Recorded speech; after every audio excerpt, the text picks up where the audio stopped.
This is Audible. HarperCollins presents SAS Survival Guide, the ultimate guide to surviving anywhere. By John Lofty Wiseman, read by Colin Mace. Introduction. For 26 years as a professional soldier, I had the privilege to serve with the Special Air Service, SAS.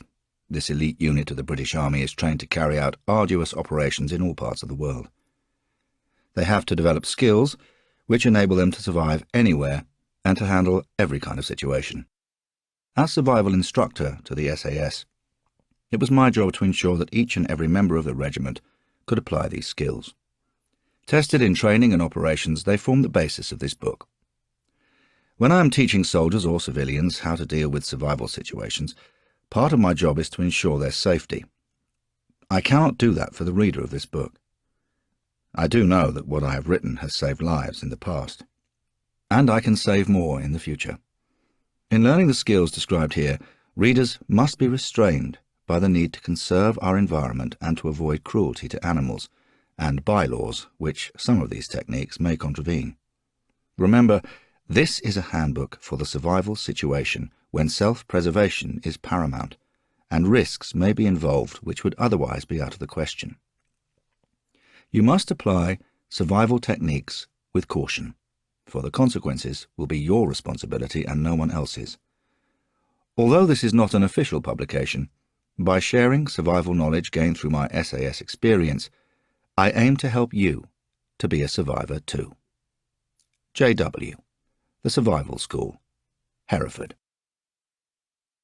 Warning. The survival techniques described in this publication are for use in dire circumstances where the safety of individuals is at risk.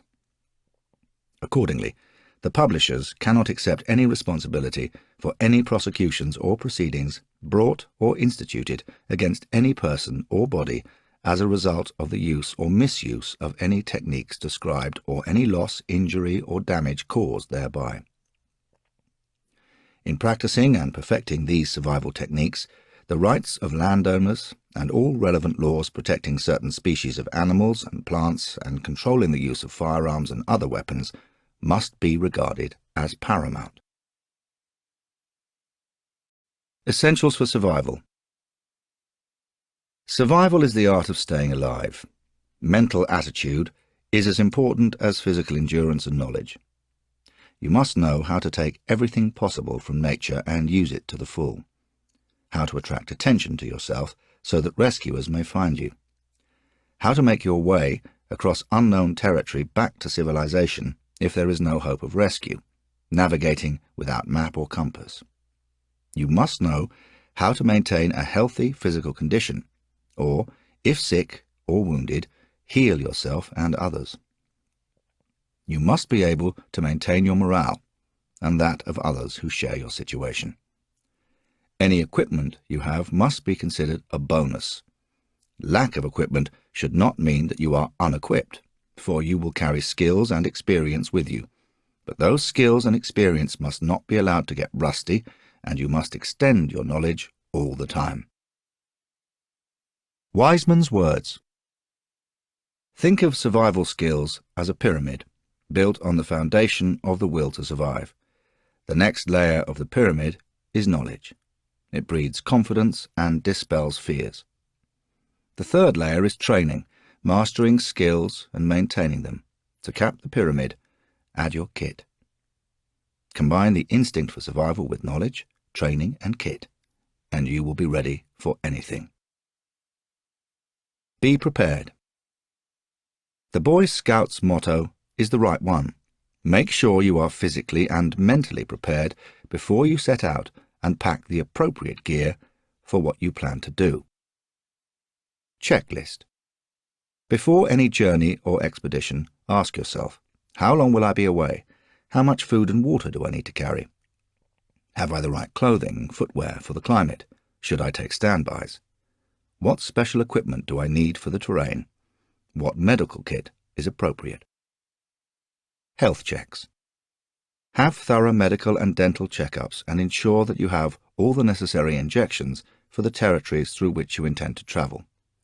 Pack a medical kit to cover all your likely needs and those of each member of your group. Group expeditions. Consider the ability of each member to deal with the challenges ahead. It may be necessary to drop unfit candidates. Hold frequent meetings to discuss plans and responsibilities. Nominate a medic, cook, mechanic, driver, navigator, etc. Ensure everyone is familiar with the equipment and that you carry spares. Research. The more detailed your knowledge of the place and people, the better your chances. Study your maps carefully. Gain as much knowledge of the terrain as possible. Climate, weather conditions, river directions and speed of flow. How high are the mountains, hills? What kind of vegetation, animal life can you expect? Planning. Divide the project into phases: entry phase, objective, and recovery. Clearly state the aim of each phase and work out a timescale. Plan for emergency procedures such as vehicle breakdown, illness, and casualty evacuation. Allow plenty of time when estimating the rate of progress. Pressure to keep to an over-ambitious schedule leads to exhaustion and errors of judgment. The need to replenish water supplies from local sources will be a major factor in determining your route. Make sure someone knows where you are planning to go and your times of departure and expected arrival. Keep them informed at pre-arranged stages so that failure to contact will set alarm bells ringing. Boats and aircraft are strictly controlled in this respect. If you are hiking in the hills, inform the police and local mountain rescue centre of your proposed plan. Contingency plans. Be prepared in case anything goes wrong. What will you do if a vehicle breaks down, or if weather conditions prove more severe than anticipated? If in a party, how will you regroup if separated? What happens if someone falls ill? Equipment. Clothes should be well-fitting but not restrictive, giving protection from cold and rain while keeping the body ventilated. Carry waterproofs, a change of clothes and extra warm garments. Layer in cold climates. Synthetics such as Gore-Tex and fleece are versatile and useful. Wool is excellent in cold and wet climates, while cotton works well in the tropics. Sleeping bag. Down bags are light and give better insulation than man-made fibres. When wet, however, down loses its insulating properties and is difficult to dry out. If you don't have a tent, a bivouac bag of breathable material will keep you dry. Backpack. Must be strong, waterproof, with tough, adjustable webbing secured to the frame, and a comfortable belt to take the weight on the hips. External frames are best. Although heavier and prone to snag on branches, they can take awkward, heavy loads and even an injured person. The frame should allow an airspace between the pack and your back to reduce perspiration. Zip-fastened side pockets are best. Stowing kit. Pack so you know where everything is, and the first things you need are on top. If it's wet, stow items in polythene bags. Tent and heavy kit go on top, but don't make the pack too high, as it will be hard to balance in strong wind. Keep damageable food in containers. Radio. A necessity for long, remote expeditions. Pre-arrange a signals plan with twice daily scheduled calls to base giving your location and plans. Base can supply weather updates and other info, and monitor the frequency for emergency calls if necessary. Select frequencies that will work in the areas you are going to. At least 2 group members should be able to operate the radio. An emergency plan will go into operation if you miss 2 consecutive calls from base. In this case, go to or stay at the last reported location and await contact. GPS. A GPS, Global Positioning System, receives radio signals from satellites and can locate your current position anywhere in the world. They are relatively easy to use and have a 95% accuracy rate. However, the satellite transmission must not have any obstructions in its way, so be sure to be standing still and out in the open when using your GPS. As with any battery-operated piece of equipment, do not use the GPS as a substitute for basic navigation skills, but rather as a way of confirming or correcting your navigation. Mobiles. Mobile phones offer a helpful supplement to radio contact and can be a real lifesaver in emergency situations. Check your network coverage before an expedition. Conserve batteries and protect from moisture. Remember, it takes less power to listen than to transmit. Survival kit.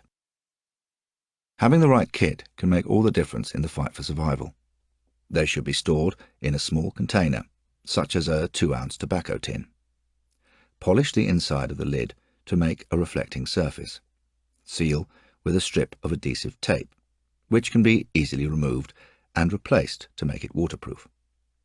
Pack empty space with cotton wool for firelighting to keep contents from rattling. Check contents regularly, changing any which deteriorate. Never leave the tin open or lying on the ground. Make a habit of always having it with you. 1. Matches. Preferably waterproof, but non-safety matches can be shower-proofed by dipping heads in melted candle fat. Snap off half to save space. 2. Candle. Shave square for packing. Tallow ones can be eaten in emergency or used for frying, but difficult to store in hot climates. Other kinds are inedible. 3. Flint. Processed flint with saw striker. 4. Magnifying glass. To start fire in sunlight. 5. Needles and thread. Several needles, including at least one with a very large eye, to take sinew and coarse threads. Wrap length of strong thread round the needles. 6. Fish hooks and line. Selection of hooks and split lead weights, plus as much line as possible. 7. Compass. Liquid filled type with luminous button is best. Make sure it is in working order and that you know how to use it. Pointer is prone to rust. Check it is on its pivot and swings freely. 8. Beta light. A light emitting crystal for map reading at night and as fishing lure. 9. Snare wire. Preferably brass. 68 to 90 centimeters, 2 to 3 feet. 10. Flexible saw. Remove handles and grease before storing. To use, fit wooden toggle handles. 11. Medical kit. Pack medicines in airtight containers with cotton wool. Label carefully with full dosage instructions and expiry date. Do not exceed recommended dosages or take with alcohol. The following items are only a guide. Analgesic. Pain reliever for mild to moderate pain. Intestinal sedative for acute to chronic diarrhea. Antibiotic for general infections. Carry enough for a full course. Antihistamine for allergies, insect bites and stings. Water sterilizing tablets. Use when you cannot boil suspect water. Anti-malaria tablets. Essential in areas where malaria is present. Potassium permanganate. Add to water and mix until pink to sterilize. Deeper pink to make antiseptic. Full red to treat fungal diseases, e.g. athlete's foot. 12. Surgical blades. At least 2 scalpel blades of different sizes. 13. Butterfly sutures. To hold edges of wounds together. 14. Plasters. Waterproof, assorted sizes. 15. Condom. Makes good water bag. Holds 1 litre or 2 pints. Survival pouch. In addition to your survival tin, pack a pouch and keep it handy for emergencies. Pouch. Must be waterproof, large enough to take a mess tin, with a positive fastening that will not come undone, and a strong loop to hold it on your belt. Fuel. Solid fuel tablets in their own stove container. Use sparingly when a wood fire is inconvenient. They make excellent firelighters. Stove unfolds to form an adjustable pot stand. Signal flares. To attract attention. Carry red and green mini flares and a discharger. Beware, these are explosives. Remove discharger and screw on to flare. Withdraw flare and point skywards at arm's length. Pull trigger to fire. Use with care. Do not waste. Mess tin. Aluminium cooking utensil. Pack kit inside. Pencil-sized torch. Keep batteries reversed inside to avoid accidentally switching torch on. Marker panel. Fluorescent strip. 0.3 by 2 meters. 1 by 6 feet for signalling. Matches. Pack in waterproof container. Brew kit. Tea powder, sachets of milk and sugar. Food.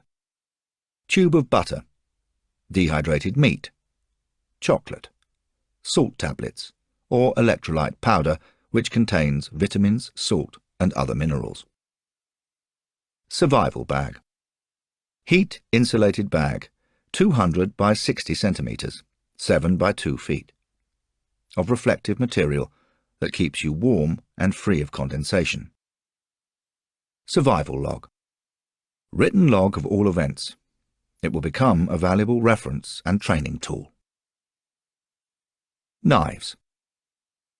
A knife is an invaluable asset in a survival situation, but remember that knives are weapons and should be surrendered to airline staff when travelling by air. Never display in tense or awkward situations. Choosing a knife. A multi-bladed penknife is useful, but if you can carry only one knife, take something stronger, a general-purpose blade, that will do all likely tasks efficiently and comfortably, from cutting trees to skinning animals and preparing food.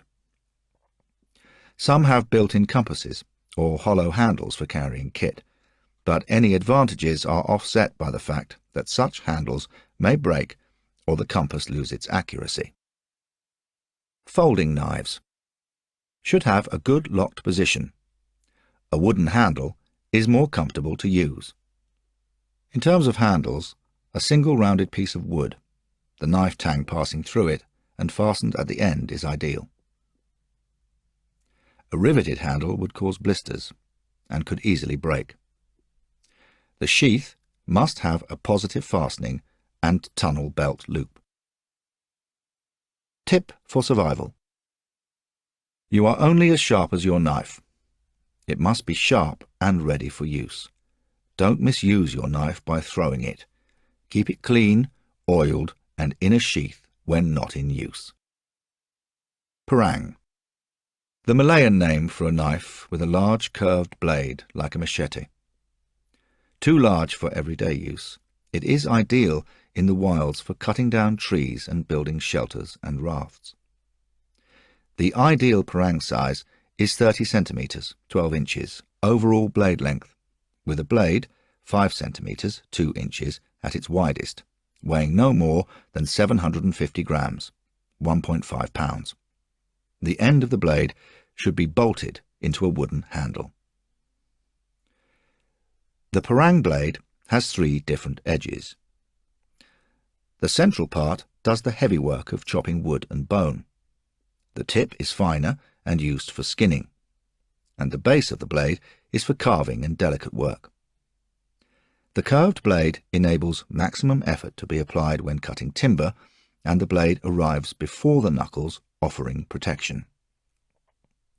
The sheath must have positive fastenings to keep the parang secure and a loop for fixing to a belt. Some sheaths have a pocket on the front for a sharpening stone. Safety alert. There is a danger that the cutting edge may come through the side of the sheath. Never hold the sheath on the same side as the cutting edge when drawing the parang. Always grip the side away from the cutting edge. Sharpening a knife.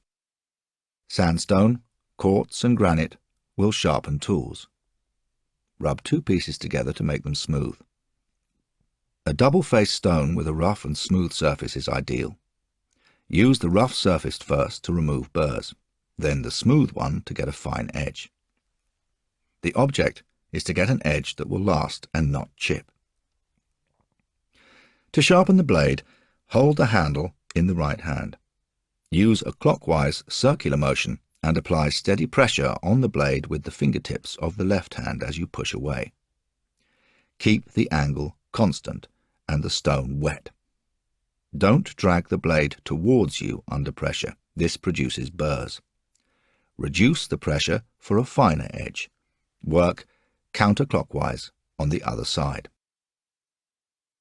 Tip for survival. Get in the habit of checking all your equipment regularly, especially after negotiating difficult terrain. A check of all pockets and possessions should be second nature. Facing disaster. It is no use giving up. Only positive action can save you. People can survive seemingly impossible situations if they have the determination. Survival stresses. The survival situation will put you under physical and mental pressure.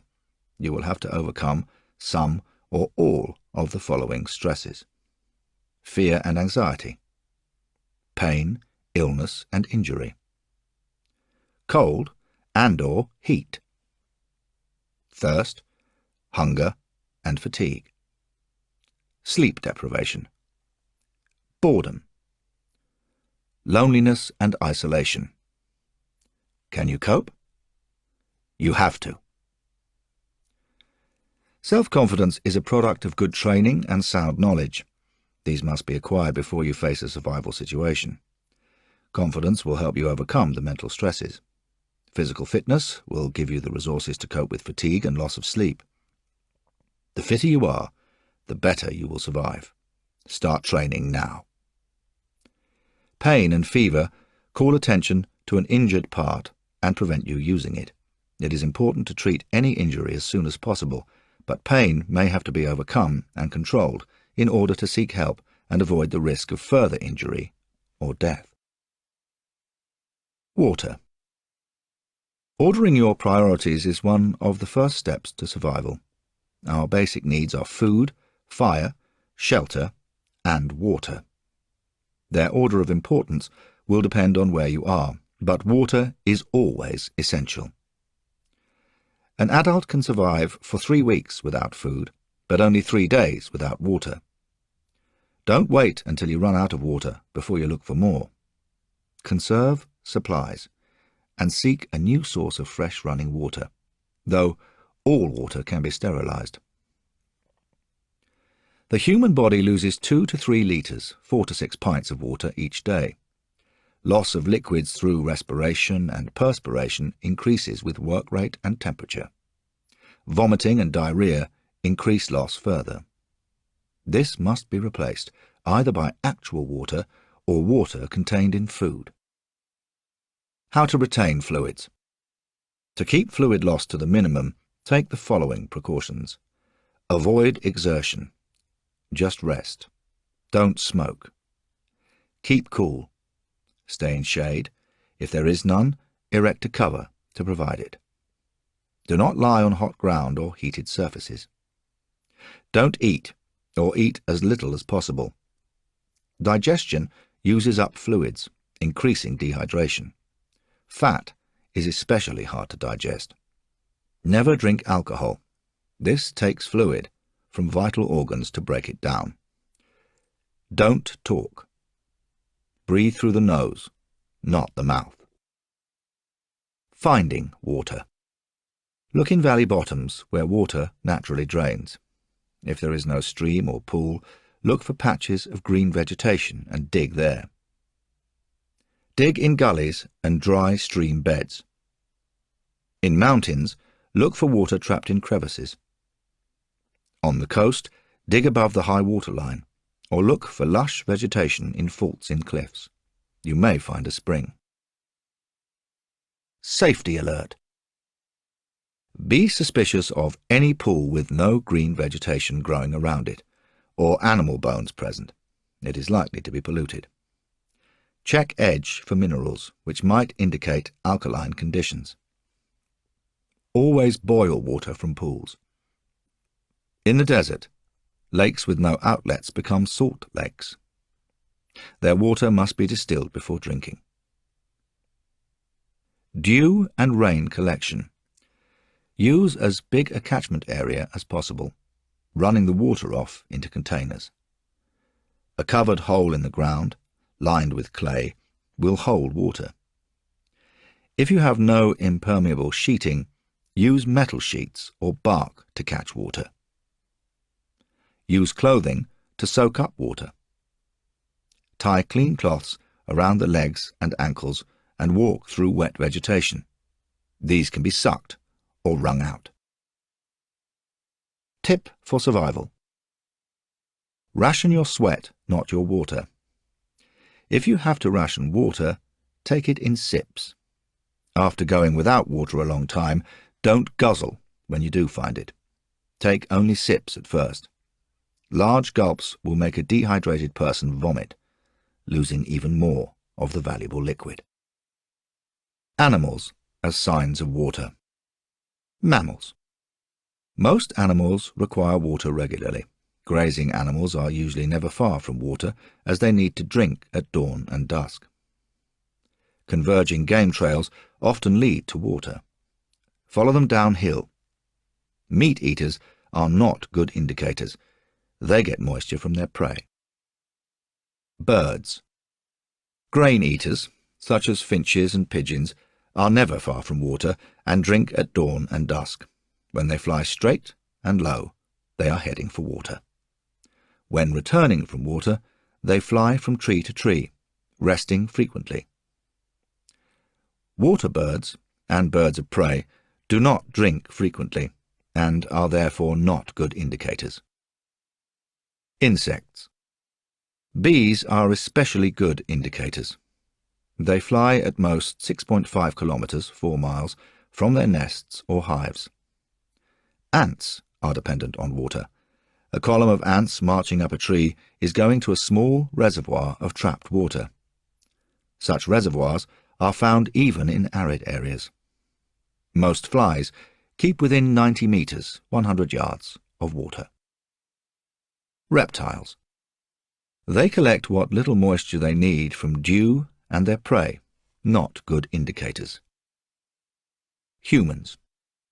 Tracks usually lead to a well, borehole, or soak. It may be covered with scrub or rocks to reduce evaporation. Replace the cover. Condensation. Trees can draw moisture from a water table 15 meters, 50 feet or more below ground, too deep for you to dig. Let the tree pump it up for you by tying a plastic bag round a healthy, leafy branch or placing a polythene tent over vegetation. Evaporation from the leaves will produce condensation in the bag. When you do this, keep the mouth of the bag at the top with a corner hanging low to collect water. Or you can suspend the tent from the apex or support with padded stick.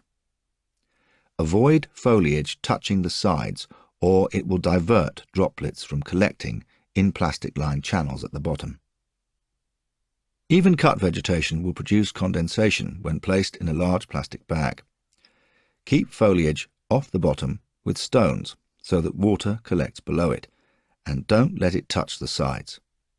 Keep the bag taut with stones. Support the top on a padded stick. Arrange the bag on a slight slope so condensation runs down to the collecting point. Solar still. Dig a hole approximately 90 centimeters, 36 inches across, and 45 centimeters, 18 inches deep. Place a collecting can in the center, then cover the hole with a sheet of plastic formed into a cone. Roughen the underside of the sheet with a stone to ensure droplets run down it. The sun raises the temperature of the air and soil below, producing vapor. Water condenses on the underside of the plastic, running down into the container. This is especially effective where it is hot by day and cold at night. This kind of still should collect at least 550 millilitres, 1 pint, over a 24-hour period. The still doubles as a trap. Insects and small snakes attracted by the plastic slide down into the cone or wriggle beneath it into the hole and cannot climb out. A solar still can be used to distill pure water from poisonous or contaminated liquids. When you do this, use stones or weights to secure edges. Fix the can so that trapped creatures can't tip it over. If feasible, use a siphon to lower level to draw off water without disturbing the still. Tip for survival: urine and seawater. Never drink either. Never. But both can produce drinking water if distilled, and seawater will provide you with a residue of salt. Distillation. Pass a tube into the top of a water-filled covered container, placed over a fire, and the other end into a sealed collecting tin, which should be set inside another container, providing a jacket of cold water to cool the vapour as it passes out of the tube. You can use any tubing, e.g. pack frames. To avoid wasting water vapour, seal around the joints with mud or wet sand. An easier method is a variation on the desert still. Take a tube from a covered vessel in which polluted or salt water is to boil. Set the other end under a solar still. A sheet of metal, bark, or leaf weighted down will cover the vessel and help direct the steam into the tube. Water from ice and snow. Ice produces twice as much water as snow for half the heat. To heat snow, melt a little in a pot and gradually add more. If you fill the pot, a hollow will form at the bottom as the snow melts, making the pot burn. Surface snow yields less water than lower layers. Sea ice is salt, no use for drinking, until it has aged.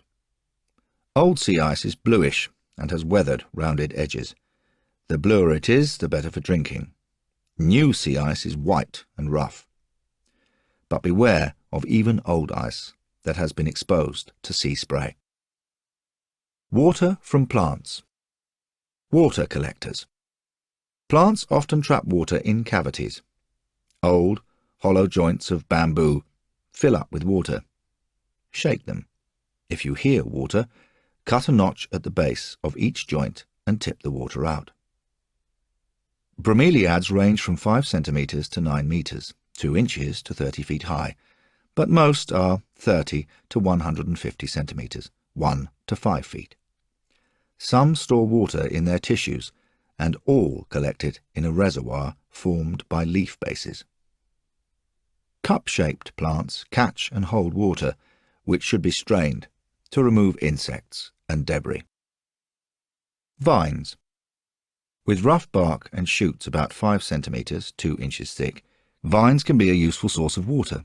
But beware, not all have drinkable water, and some yield a sticky, milky sap which is poisonous. Some vines cause skin irritation on contact, so collect the liquid in a container or let it drip into your mouth rather than put your mouth to the stem. To obtain water from a vine, select a stem and trace it upwards. Reach as high as possible and cut a deep notch in the stem. Cut off the same stem close to the ground and let the water drip from it. When it ceases to drip, cut a section from the bottom and go on repeating this until the vine is drained. Do not cut the bottom of the vine first, as this will cause the liquid to run up the vine through capillary action. Roots. In Australia, the water tree, desert oak and bloodwood have their roots near the surface. Pry the roots out and cut them up into 30 centimetres, 12-inch lengths. Remove the bark. Suck out the moisture, or shave to a pulp and squeeze over the mouth. Palms. The burri, coconut and nipa palms all contain a sugary fluid which is drinkable. To start it flowing, bend a flowering stalk downwards and cut off its tip. If a thin slice is cut off the stalk every 12 hours, the flow will be renewed, making it possible to collect up to a quart each day. Nipa palms shoot from the base so that you can work from ground level, but on grown trees of other species you may have to climb up to reach a flowering stalk. Coconut milk from ripe nuts is a powerful laxative. Drinking too much would make you lose more fluid. Cacti. Water is stored in the fruit and bodies, but some cacti are very poisonous. Avoid contact with the spines, which can be difficult to remove and can cause festering sores. The barrel cactus can reach a height of 120 centimeters, 4 feet, and is found in the southwestern United States through to South America. The spine-covered outer skin is very tough. The best method is to cut off the top and chop out pieces from the inside to suck, or smash the pulp within the plant and scoop out the watery sap. A 100 centimeter, 3.5 feet barrel cactus will yield about 1 litre, 2 pints of milky juice, and this is an exception to the rule to avoid milky sapped plants. Saguaro cactus of Mexico and USA grows to 5 meters, 17 feet, and holds lots of poisonous liquid. Collect and place in a solar still to evaporate and recondense overnight. Prickly pears have big ears and produce oval fruits which ripen to red or gold. Their large spines are easy to avoid. Both fruit and ears are moisture-laden. Water from animals. Animal eyes contain water which can be extracted by sucking them. All fish contain a drinkable fluid. Large fish, in particular, have a reservoir of fresh water along the spine. Tap it by gutting the fish and, keeping the fish flat, remove the backbone, being careful not to spill the liquid, and then drink it.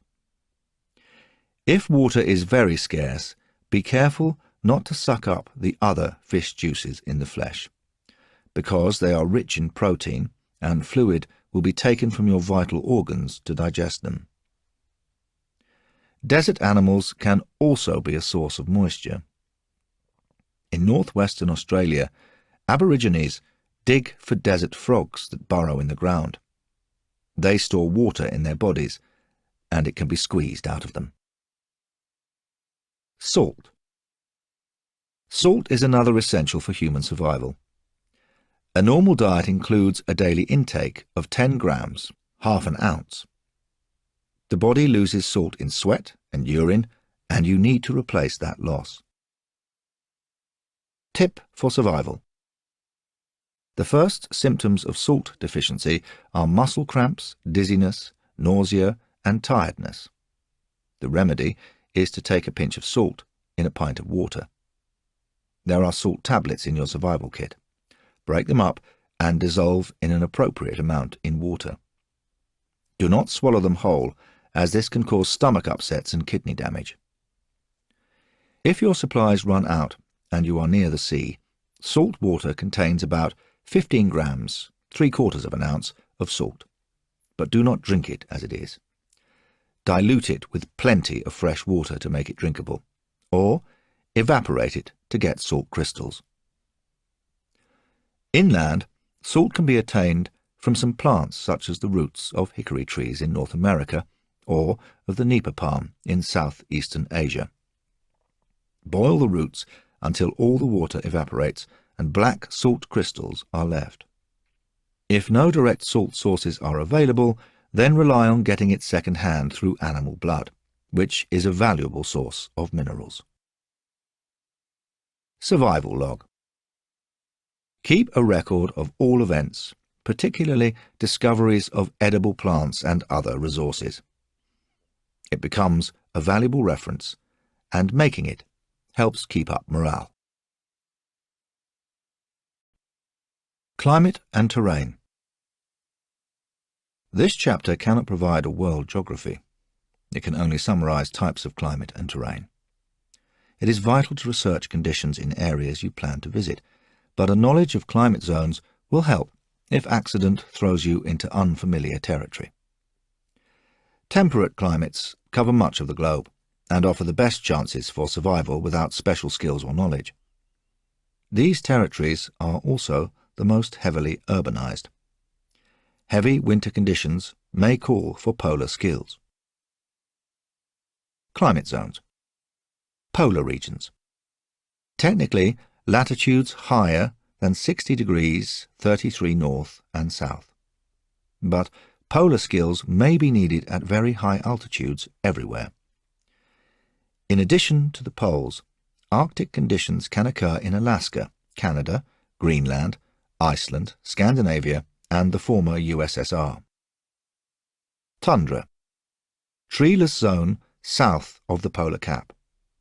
The subsoil is permanently frozen and vegetation stunted. Northern coniferous forest. Up to 1,300 kilometers, 800 miles deep, lies between Arctic tundra and temperate lands. Winters are long and severe. Trees and plants flourish along the great rivers that flow to the Arctic Ocean. Game, ranging from elk and bear to squirrels and birds, is plentiful.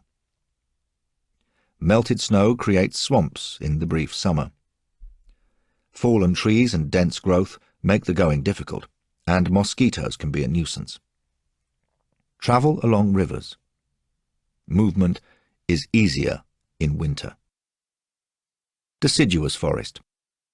Oak, beech, maple, and hickory are the main species in America. Oak, beech, chestnut, and lime in Eurasia.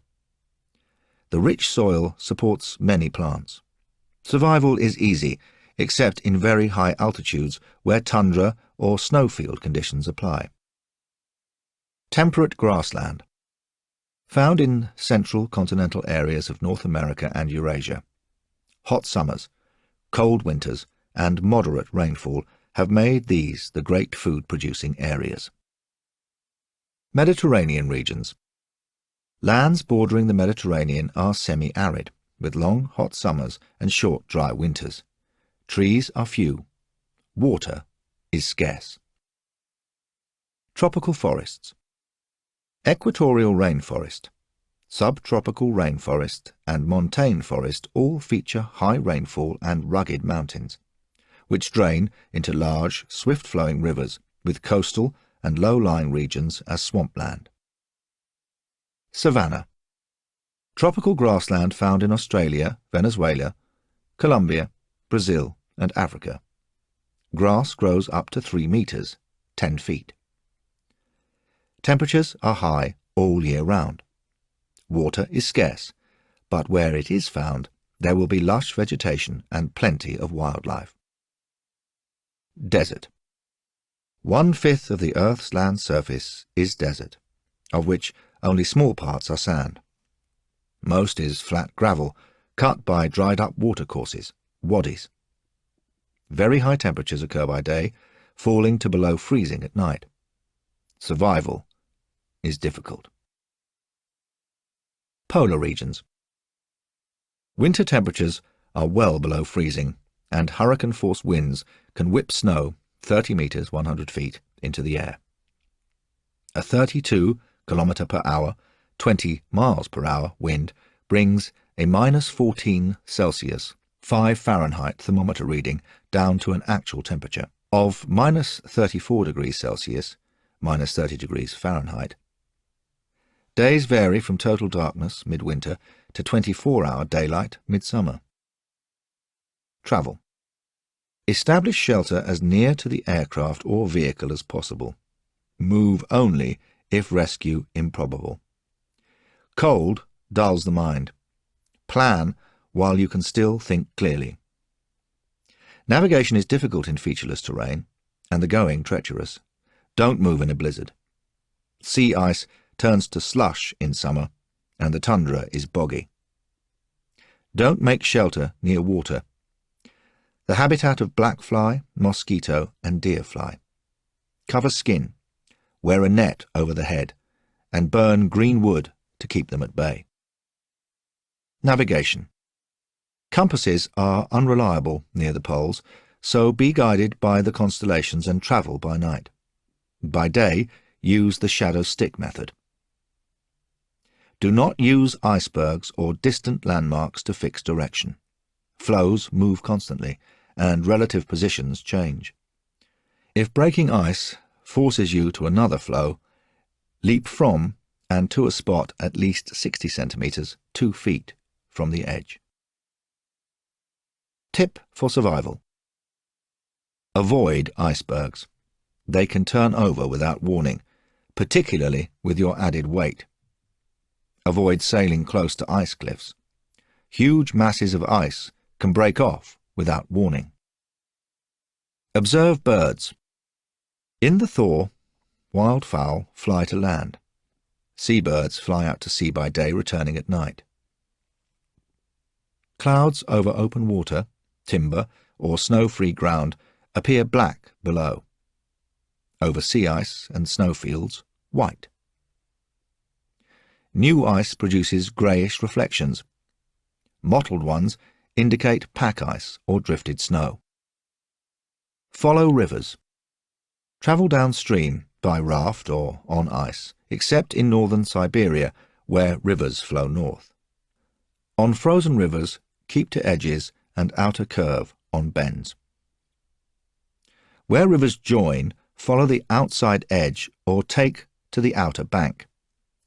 If river has many bends, take to the land. Safety alert. Ice-cold water is a killer. Falling into icy water knocks the breath out of you. The body loses muscular control, consciousness fades, death follows in 15 to 20 minutes. Resist. Take action. Move fast for land. Roll in snow to absorb water. Get to shelter and dry kit at once. Clothing. Severe cold freezes exposed flesh in minutes.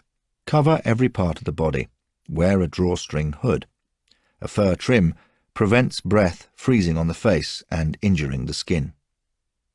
If clothing has no drawstrings, tie sleeves above cuffs.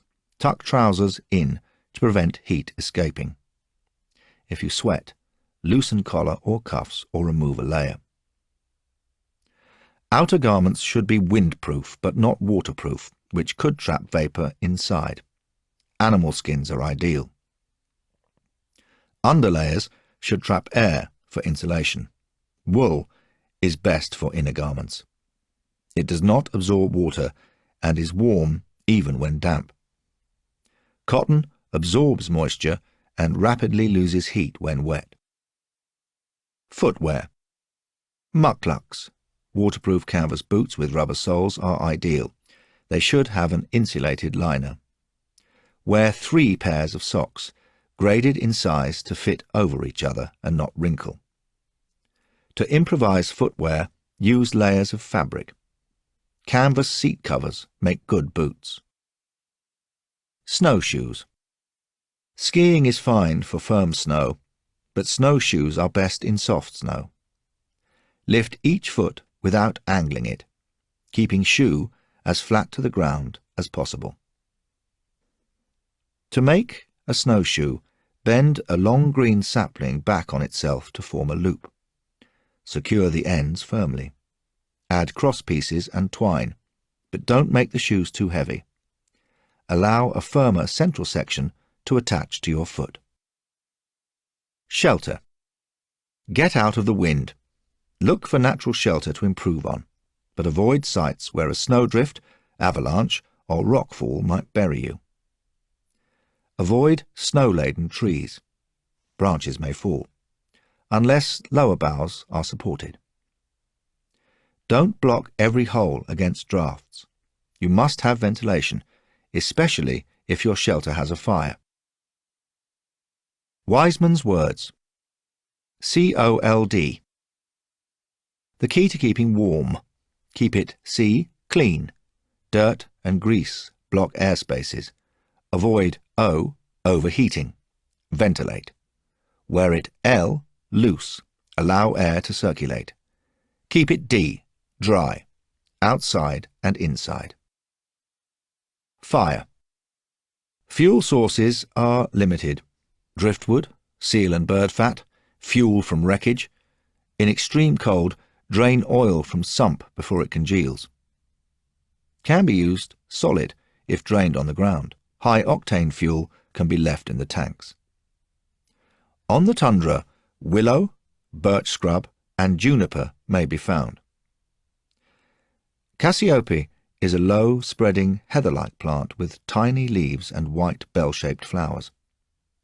It contains so much resin, it burns when wet. Water. In summer, water is plentiful. Pond water may look brown and taste brackish, but vegetation growing in it keeps it fresh. If in doubt, boil it. In winter, melt ice and snow. Do not eat crushed ice. It can injure your mouth and cause further dehydration. Thaw snow enough to mould into a ball before sucking it. Remember, if you are already cold and tired, eating snow will further chill your body. Food. Best chances for survival are along coasts where food supplies, fish, seals, seabirds, are dependable. Antarctic. Lichens and mosses are the only plants. Most birds migrate in autumn, but penguins stay. They are easiest to catch when nesting. Arctic. Arctic foxes sometimes follow polar bears to scavenge their kills. Northern wildlife is migratory and availability depends on season. Tundra and forest. Plants and animals available year-round. Tundra plants are small compared to temperate species. Safety alert. Poisonous plants. The majority of Arctic plants are edible, but avoid water hemlock, baneberry, and Arctic buttercups. Other poisonous species include lupin, monkshood, larkspur, vetch, false hellebore, and death camas. Best avoid fungi too. Make sure you can distinguish lichens from them. Animals for food. Caribou, reindeer, and elk, moose, inhabit the Arctic, as do wolves, beaver, mink, wolverines, and weasels. Foxes, living in the tundra in summer and open woodland in winter, are an indication of other smaller prey. Mountain hares, squirrels, and small burrowing rodents. Bears and walruses are very dangerous. Leave them alone, unless you are armed. Hunting and trapping. Tracks in snow are easy to follow, but leave a trail of bright flags to guide you back to base. Make them high enough not to be covered by a fresh snowfall. Caribou can be lured by waving a cloth and moving on all fours. Ground squirrels and marmots may run to you if you are between them and their holds. Kissing the back of your hand makes a sound like a wounded moose or bird and attracts prey. Find a concealed, downwind position. Be patient. Keep trying. If you have a projectile weapon, gun, bow, catapult, which can be fired from ground level, lie in ambush behind a screen of snow or make a screen of cloth. Owls, ravens, and ptarmigans are relatively tame and easy prey in winter. Many birds have a summer molt, which makes them flightless. Eggs are edible at any stage of embryo development. Seals provide food, clothing, and blubber. They are most vulnerable on the ice with their pups, produced March to June. Newborn pups cannot swim.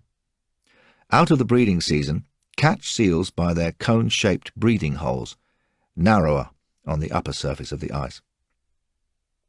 In thick ice, flipper and tooth marks show where the seal has been keeping the hole open. Club the animal, then enlarge the hole to recover the carcass. Polar bears feed on seals and fish. Most are curious and will come to you. Treat with respect and caution. Tip for survival.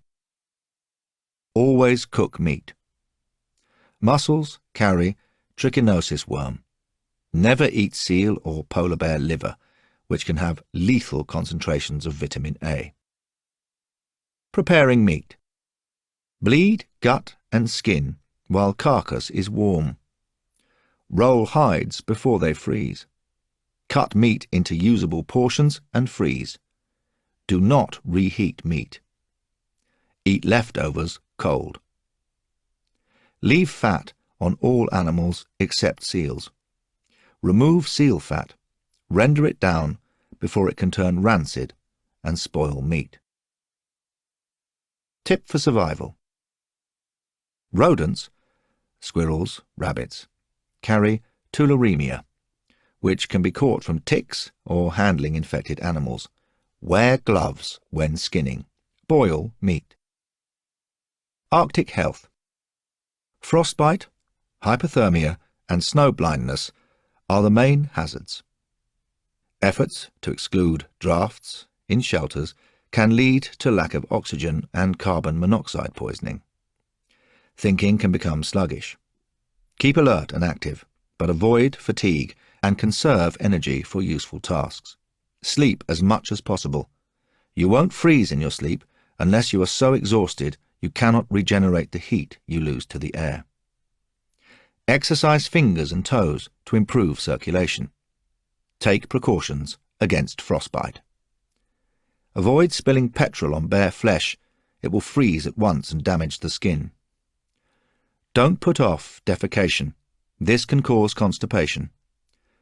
Try to time it conveniently before leaving your shelter so you can take waste out with you. Tip for survival. Snow glare can cause blindness. Protect the eyes with goggles or a strip of cloth or bark with narrow slits cut for eyes. Blacken underneath the eye with charcoal to reduce glare further. Mountains. Snow-covered peaks offer no food or shelter. Climbing and negotiating ice fields call for skills which must be learned in mountaineering schools. If disaster strands you on a mountainside and rescue is unlikely, travel by day to the valleys where food and shelter are available. At night and in bad visibility, this is too dangerous. Find shelter until visibility improves. Shelter among rocks or wreckage. Salvage blankets from a crashed plane and cover up to prevent exposure.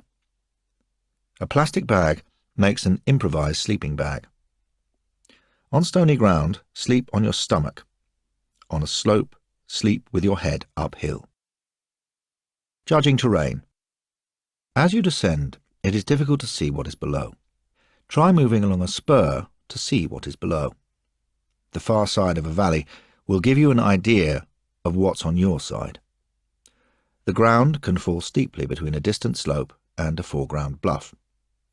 Scree slopes are deceptive, appearing continuous until you are very close to a cliff. Descent. Negotiating cliffs without a rope is very dangerous. Never attempt a high cliff. In the event of a plane crash, it is less risky to wait for rescue than to climb. On steep cliffs, face the rock.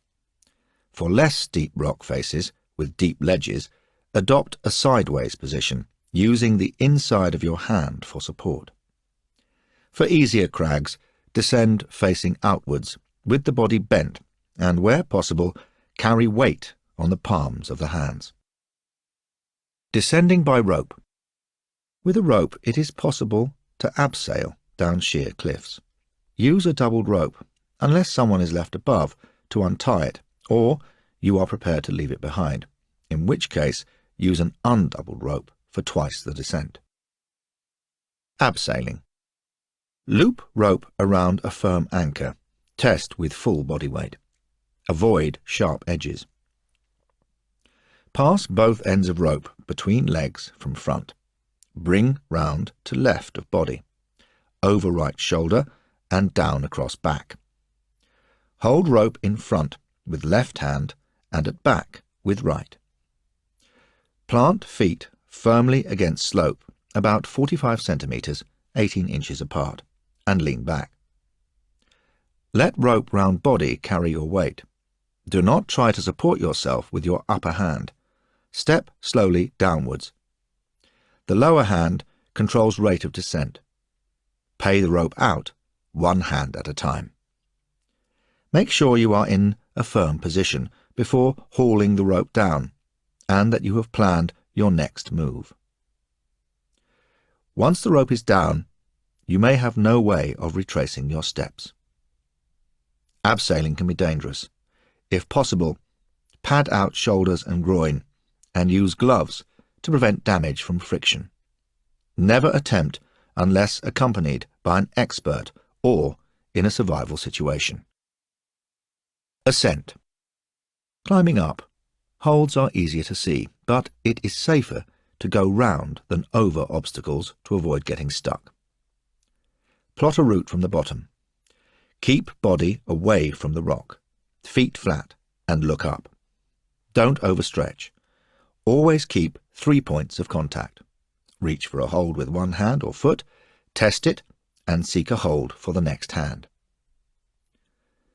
To ascend fissures, use the chimney technique. Place your back against one surface and wedge your legs across the gap to the other. Slowly move up. Ascending with ropes. Belaying. One person makes the ascent with a light line attached around the waist with a bowline, then hauls up the rope. At each stage of the ascent there must be a ledge to accommodate everyone, and a tree or rock for an anchor. Secure the rope with a loop tied in a figure of 8, or an overhand knot. The belayer ties on with a bight, loop, or 2 bights to steady himself, and passes climbing rope overhead and down to hips, making a twist around the arm closest to the anchor and takes up any slack. The climber ties on with a bowline around waist and begins to mount. Belayer takes in rope to keep it taut. Anchor, belayer, and climber should be in a straight line. When you do this, to take up rope, pull in with right hand. Push away with left so it passes behind back. Slide right hand out for more rope. Bring hands together and hold both parts of rope in right hand, while the left slides in towards the body to take up slack. Be ready to arrest rope, in case climber falls. Bring rope tight around body by bringing hands together. Safety alert. Falling rock can kill. On loose rock, always test holds gently and never pull outwards on a loose hold. Be careful that your rope does not dislodge rocks. Even small falling rocks can inflict serious injury. If you knock a piece down, shout a warning to those below. Snow and ice fields. If not equipped with proper ice axe and crampons and skilled in their use, try to keep clear of mountain ice. On steep slopes, climb in zigzags, kicking steps, and drive snow axe or stick in sideways for stability. For gentle slopes, dig in heels and use walking stick. On steep slopes, descend backwards, driving stick into snow for support, and as a brake if you slip. Never use this method where there is any risk of avalanche.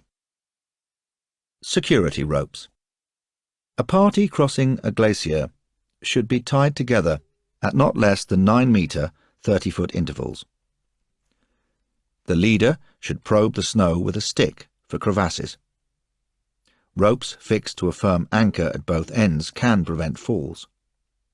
Tie short rope round waist in a bowline and tie on to main rope with a prusik knot. This will slide along to allow descent but will arrest any falls. If one of the group falls into a crevasse, he must be hauled out with care. Pressure of a rope on the chest can cause asphyxiation. Pass a looped rope down to put a foot in to take the weight. If the faller is unconscious, 3 people in man-harness hitches will be needed to pull him out. Speed is vital. Temperatures in a crevasse are very low, and the victim will rapidly weaken. Avalanches. Avalanches are a serious hazard in all high mountain regions. They usually occur on slopes of 30 degrees to 45 degrees within 24 hours of a snowfall. After a major fall of several hours' duration, wait a day for snow to settle. Rain or a rise in temperature after a snowfall increases the risk, as does heavy snow falling in low temperatures, because it does not have time to stabilize. Main areas of danger: snow-covered convex slopes, lee slopes where snow has accumulated, deep snow-filled gullies. Precautions: irregular or timbered slopes are safest. The heat of the sun on snow can cause avalanches, so before noon travel in shaded areas, while after noon keep to slopes that have already been exposed to sun. Avoid small gullies and valleys with steep-sided walls. Stick to ridges and high ground above avalanche paths. You are more likely to trigger a slide, but if you do, have a better chance of being on top of the debris or not being carried down at all. When crossing dangerous ground, rope together and use belays, always keeping at least 50 feet apart. Always look out for avalanche activity, even if you do not see it happening. Assess where avalanches started, their direction, and how long ago they took place. They will be a guide to where other avalanches are likely to occur. Seashores. Most seashores offer abundant sources of food and excellent prospects for survival. Sandy beaches. Burrowing species, mollusks, crabs, worms, are left below the sand when the water recedes. They attract feeding birds. It may be possible to find fresh water in the dunes, and it is here that plants will grow. Dunes tend to be full of insects, so don't make camp there. Muddy shores and estuaries. Where a river joins the sea, it deposits sediment, forming large mudflats. These support many species of worms and mollusks and provide a feeding ground for birds and animals. Rocky shores. If the cliffs are not too sheer, rock pools may form. These teem with life. Rocks form an anchor for weed and sea urchins, and crevices where octopus and other cephalopods can live. Soft rocks such as chalk, marl, and limestone erode quickly and have smooth surfaces. Hard rocks fracture in chunks and provide good nesting sites for birds. Pebble beaches. Continual movement of pebbles makes a difficult habitat for most plants and animals. Tides vary according to location and season. High tide level indicators. A line of debris along the beach. Change in sand texture. Weed, shells and colour changes on cliff faces. Shore safety. Time the tides and study their pattern to avoid being cut off by an incoming tide or swept out by the ebb. Always check access from a beach or rocky shore. Keep an eye on the tide so you do not get cut off. Look out for strong currents, especially off headlands. Sandbanks and submerged rocks are also dangerous. Where a beach falls steeply into deep water, there will be a strong undertow. If you enter the water, have a safety line round the waist and a firm anchor on shore. Swimming. When fishing or swimming, stay within your depth and watch for large waves which can knock you off your feet. If caught in the undertow of a large wave, push off the bottom and swim to the surface. Swim to shore in the trough between waves. When the next wave comes, face it and submerge. Let it pass and swim in the next trough shorewards. If forced offshore by a strong current, do not fight it. Swim across it, using side stroke, and make for land further along the coast. Side stroke is not the strongest or fastest stroke, but it is the least tiring. If being swept onto rocks, face land, adopt sitting position. Feet first to absorb the shock. Wear shoes. Tip for survival. A relaxed body floats best, so stay calm. It is difficult to sink in salt water. The main danger is in swallowing the water. Women are more buoyant than men and float naturally on their backs. Men float naturally face down, but don't forget to lift your head out to breathe. Water. Fresh water is best obtained from small river outlets. Large rivers tend to be polluted and full of silt. Seek pools among dunes. Freshwater rock pools can be identified by the growth of green algae, which is not grazed by mollusks. Saltwater mollusks cannot survive in fresh water. Look for water trickling through rock, especially where mosses and ferns grow. It will be drinkable. If stranded on a rocky outcrop offshore, the only source of water may be the sea. Never drink seawater without distilling it. It can be used for cooking, but do not eat until you have a supply of fresh water. Food. Hunt for fish and mollusks in rock pools at low tide, and dig for mollusks and other creatures in sand. Only eat mollusks collected live. Bivalves, oysters, mussels, etc., should close tightly if tapped. Gastropods, winkles, whelks, have a trapdoor entrance to the shell, which should close tightly if the shell is shaken. Limpets and abalones are anchored to rocks. Prise off with a knife. If they are hard to dislodge, they are good to eat. Only sick or dead ones come off easily. Tip for survival. Bivalves can build up dangerous concentrations of toxic chemicals in polluted areas.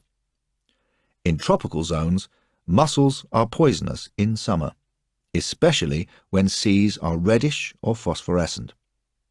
In the Arctic, black mussels are poisonous at any time of year. Don't expose yourself to parasites and pollutants. Cook shell foods by boiling for at least 5 minutes. On most coasts, the best time to fish from the shore is about 2 hours after high water. Make use of the tide by building fish traps. Hunt octopus at night. Attract them with a light, then spear them. To kill an octopus, turn it inside out. Place hand inside the fleshy hood, grab the innards and pull hard. Alternatively, stab it between the eyes or bang it against a rock. The flesh is tough but nourishing. Boil the body and roast the tentacles. Seashore plants differ according to the climate. Gather when weather or tide prevent you taking food from the sea. Safety alert. Seaweeds are a valuable contribution to diet, but the blue-green algae sometimes found on freshwater pools is very poisonous. Sea cucumbers live on the seabed or in the sand. They look like warty black cucumbers, up to 20 centimetres, 8 inches long. Boil for 5 minutes. Sea urchins cling to rocks just below the low water mark.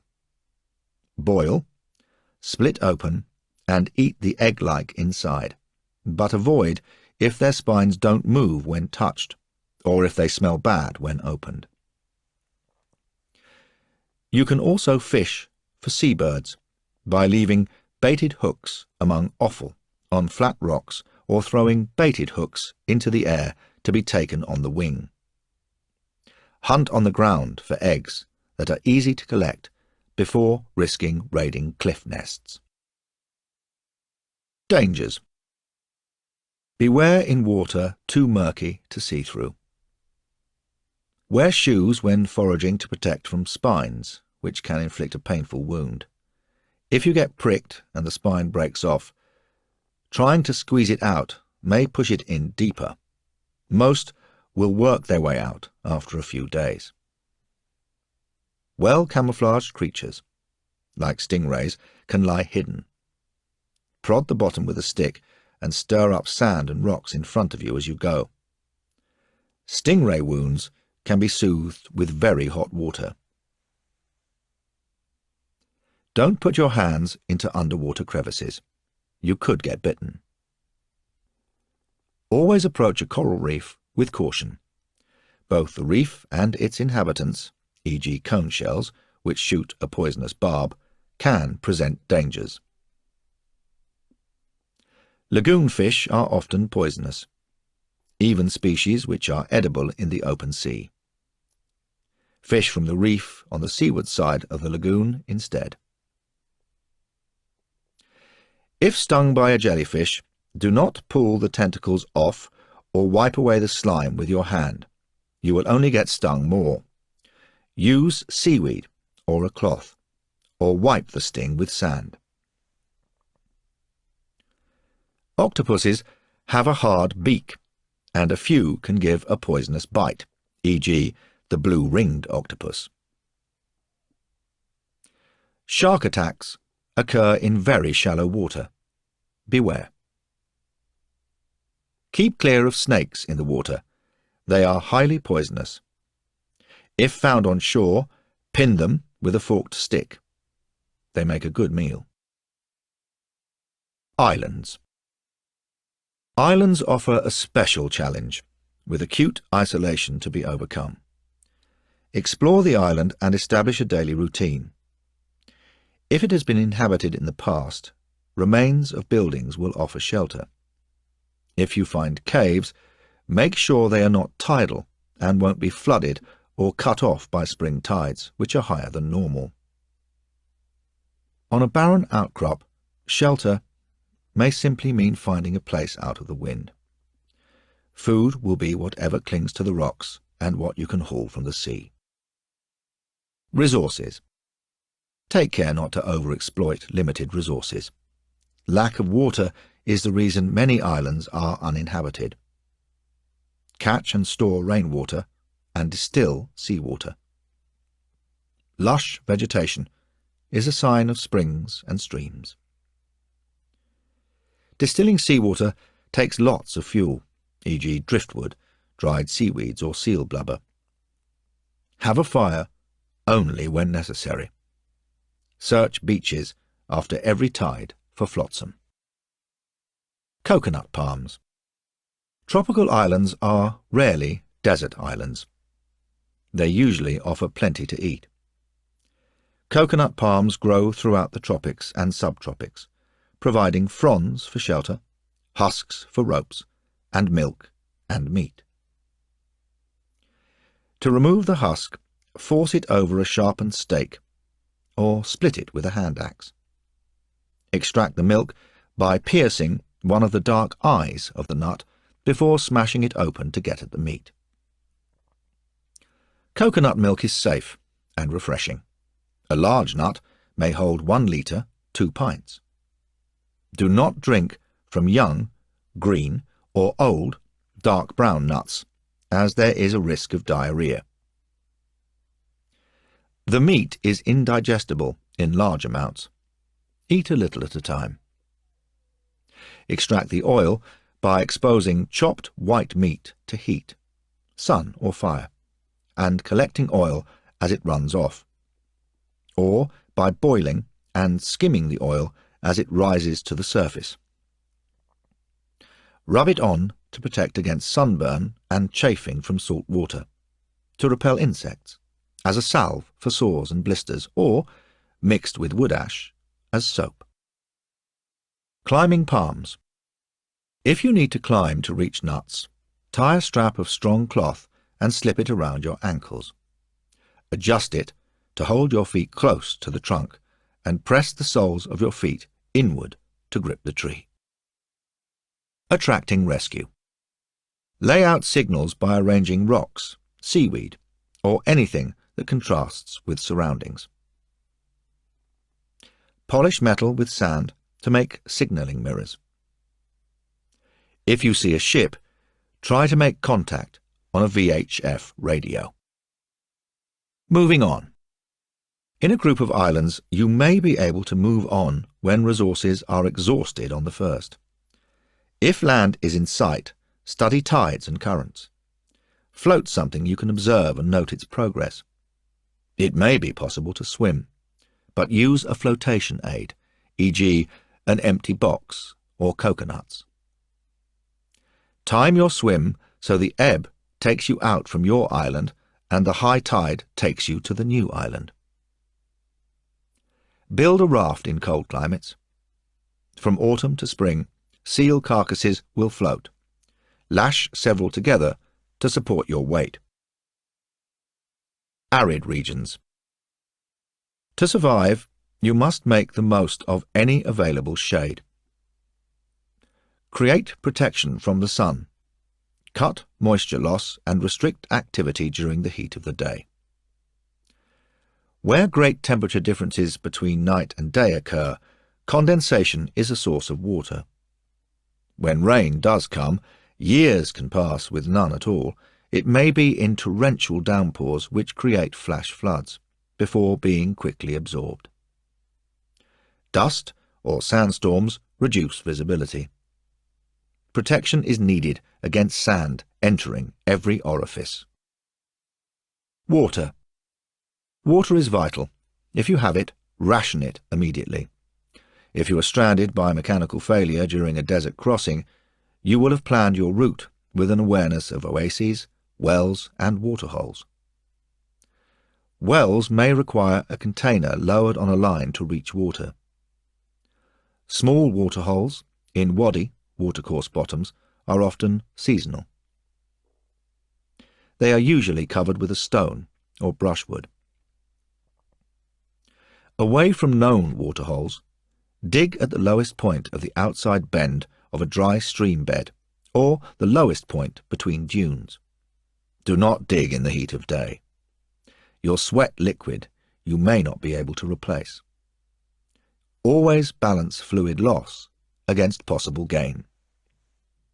Life expectancy depends on the water available and your ability to minimize perspiration. Without water, you will last 2 days at 48 degrees Celsius, 120 degrees Fahrenheit, if you rest in the shade and do nothing.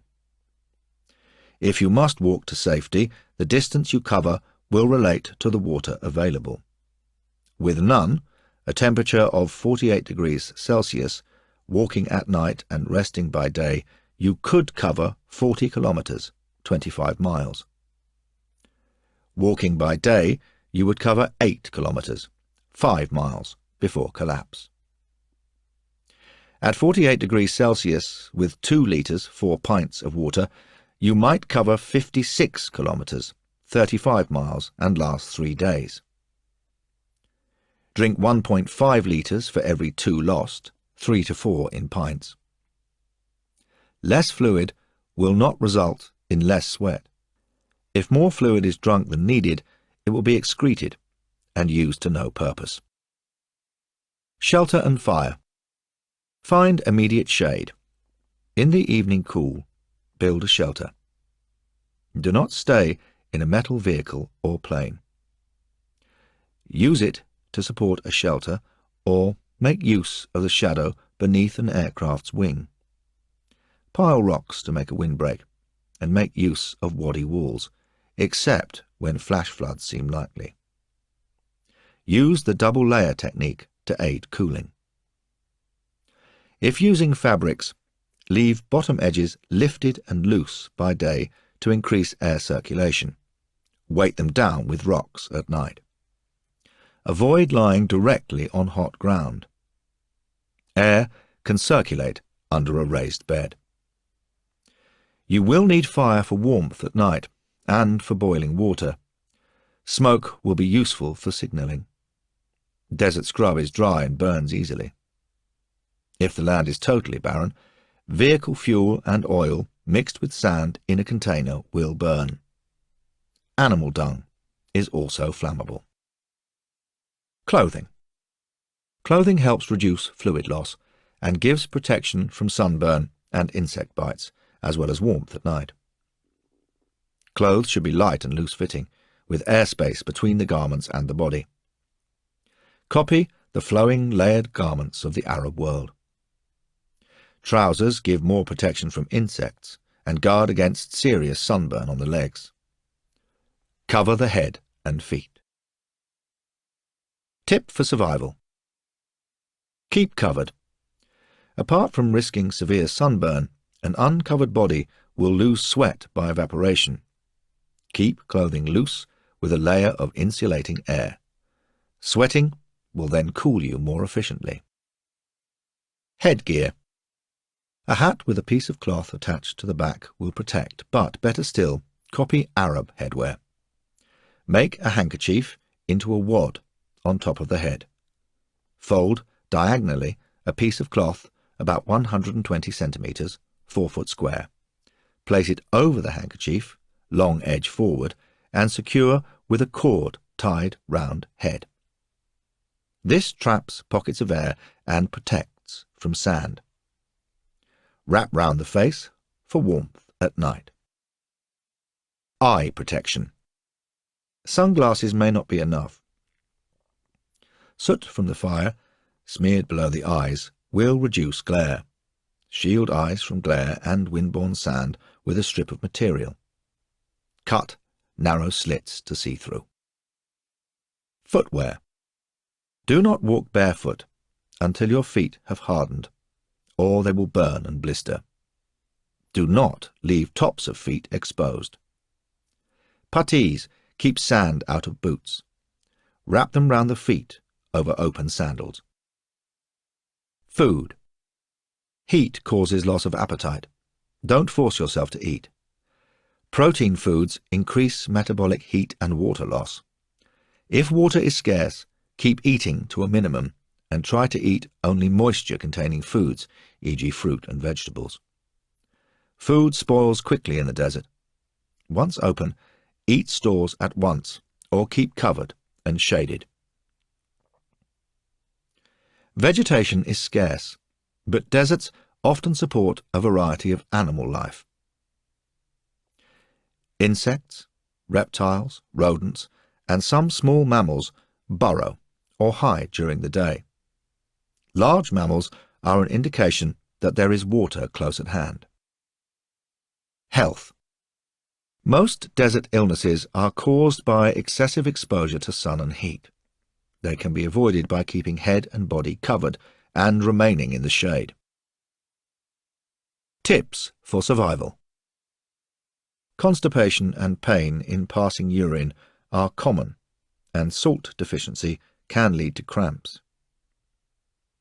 Heavy sweating, coupled with garments that rub, can block the sweat glands and result in an uncomfortable skin irritation known as prickly heat. Heat cramps, leading to heat exhaustion, heat stroke and serious sunburn are all dangers. A gradual increase in activity and daily exposure to the sun will build up a defense, provided that plenty of drinking water is available. Keep moist areas of the body, crevices of armpits, groin and toes, clean and dry to prevent infection. Safety alert. Desert sores. Even the most trivial wound will become infected if not dealt with straight away. Pull out thorns as soon as possible. Where the skin is broken, a large and painful sore may develop which could prevent walking.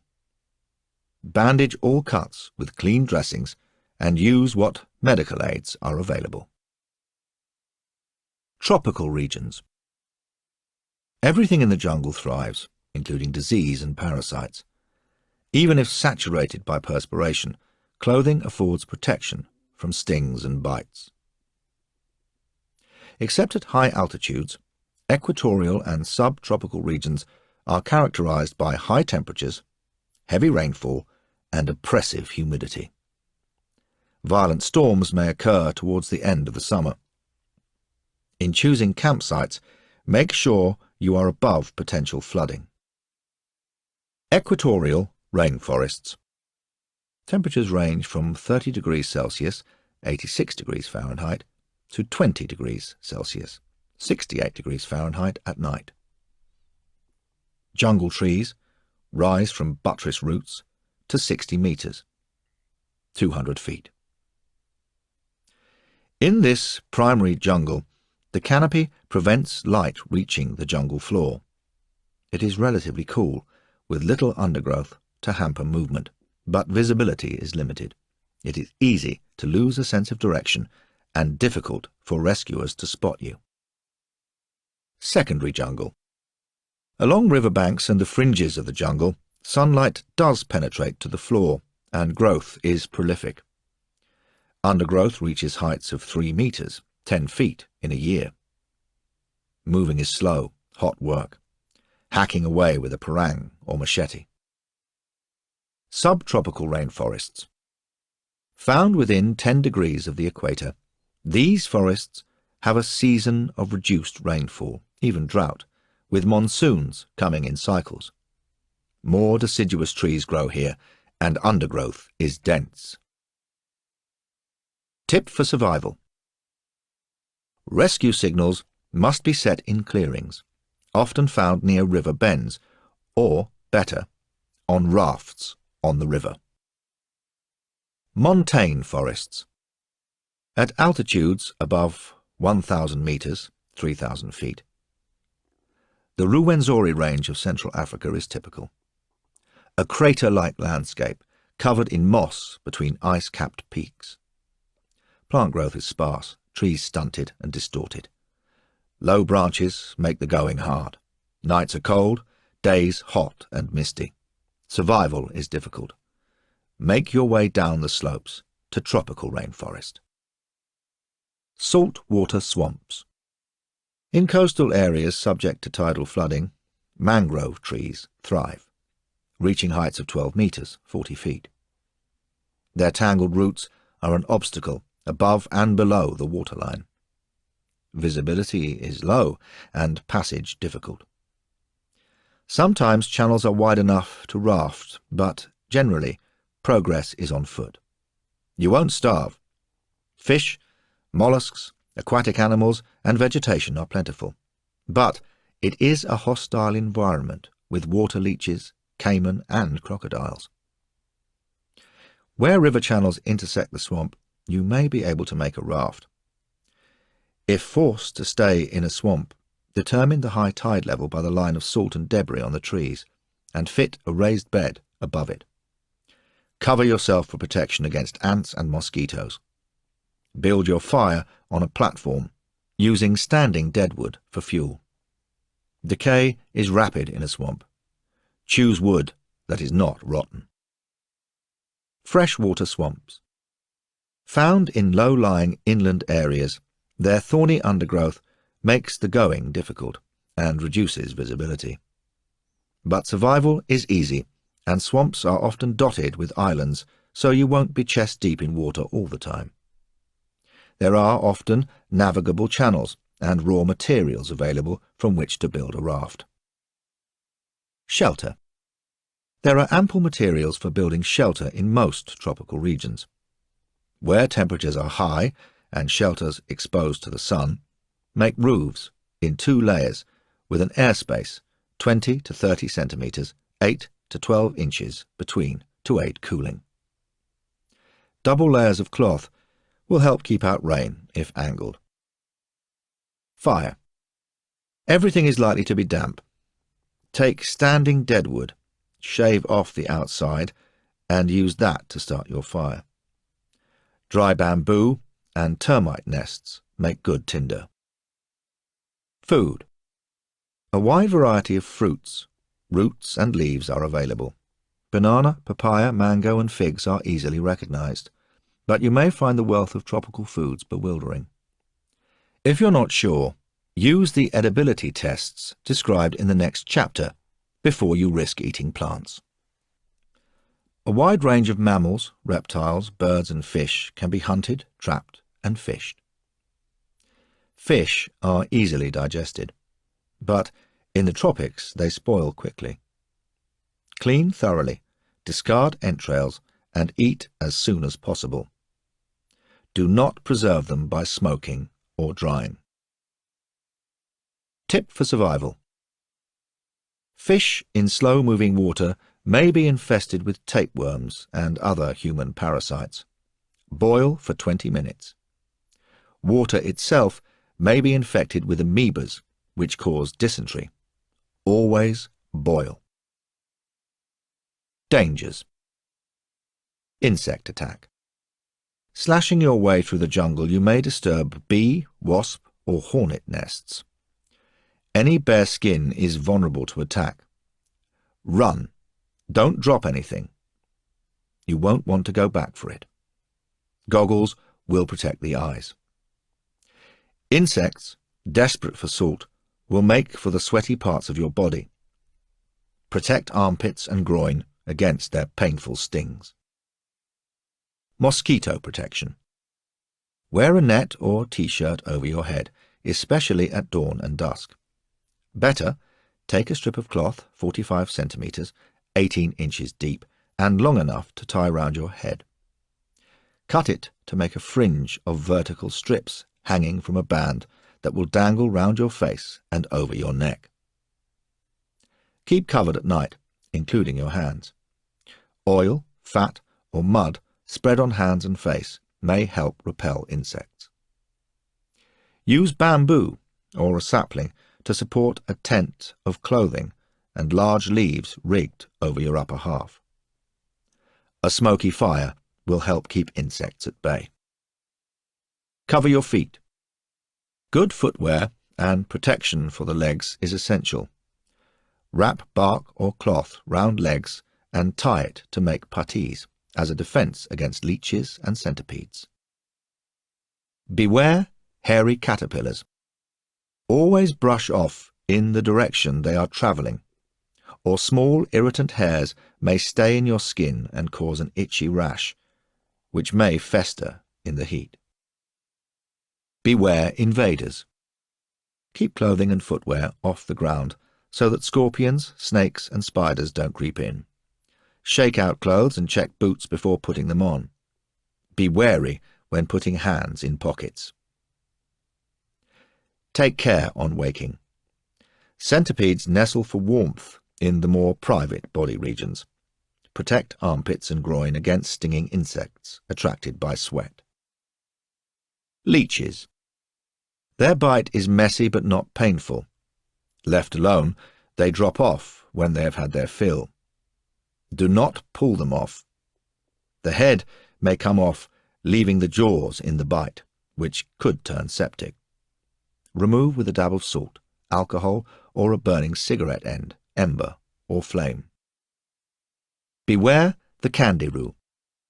This minute, almost transparent Amazonian catfish, about 2.5 centimeters, 1 inch long, is reported to be able to swim up the urethra of a person urinating in the water, where it gets stuck by its dorsal spine. The chance of this happening is remote, but don't take the risk. Cover your genitals and don't urinate in the water. River dangers. Rivers can be home to dangerous creatures such as piranhas, stingrays, and electric eels. Look out for crocodiles or alligators and take care in handling catfish, which have sharp dorsal fins and spines on their gill covers. Food. The survivor must understand the body's nutritional needs and how to meet them. This chapter provides details of how to trap, snare, hunt and fish, along with a miniature field guide to edible plants. Food values. A healthy body can survive on reserves stored in its tissues. But food is needed to supply heat and energy, and to recover after hard work, injury or sickness. 70 calories per hour are required just for breathing and basic bodily functions. Work or major activity can burn up over 5,500 calories daily. Save calories. Do not squander energy. Tip for survival. A balanced diet is as important as having enough to eat. Vary your diet. It must include a range of elements which provide the right proportions of fat, protein, carbohydrates, minerals, and vitamins. Carbohydrates. Easily digested, a primary source of energy. They prevent ketosis, nausea due to breakdown of body fats. They come in two forms: sugars, found in sugar, syrup, honey, treacle, and fruits, and starches, roots, tubers, always cook, and cereals. 1 gram produces 4 calories. Fats, a concentrated form of energy. Lengthy digestive process requires plenty of water. Found in animals, fish, eggs, milk, nuts, and some vegetables and fungi. 1 gram produces 9 calories. Proteins. Main sources are meat, fish, eggs, dairy produce, nuts, grains, pulses, and fungi. 1 gram produces 4 calories. Minerals. Phosphorus, calcium, sodium, potassium, chlorine, magnesium, and sulfur are among those required in quantity. Only small amounts are needed of fluorine, iron, and iodine. All are vital to good health. Trace elements. These include strontium, aluminium, arsenic, gold, and tiny amounts of other chemicals. Vitamins. About a dozen are essential for humans. Vitamins D and K are synthesized by the body, but most come from external sources. Scurvy, beriberi, rickets, and pellagra all result from vitamin deficiency. Vitamin A aids vision and prevents eye disease. Food plants. There are few places without some kind of vegetation which can be eaten. Plants contain vitamins, minerals, protein, and carbohydrates. Some contain fat, and all provide roughage. Tip for survival. Do not assume that because birds or mammals have eaten a plant, it is edible by humans. Monkeys give some indication, but no guarantee that plants are safe. Testing new plants. Always adopt the following procedure when trying new plants as food. Never take shortcuts. One person only should complete the whole test. If in any doubt at any stage of the test, do not eat. Edibility test. Inspect. Try to identify. Ensure the plant is not slimy or worm-eaten. Don't risk old, withered plants. Smell. Crush a small portion. If it smells of bitter almonds or peaches, discard it. Skin irritation. Squeeze some juice or rub slightly on tender skin, e.g. under upper arm.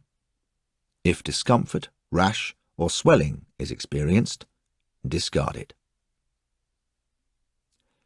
Lips, mouth, tongue. If there is no irritation so far, proceed to the following stages, waiting 15 seconds between each to check that there is no reaction. Place a small portion on lips. Place a small portion in corner of mouth.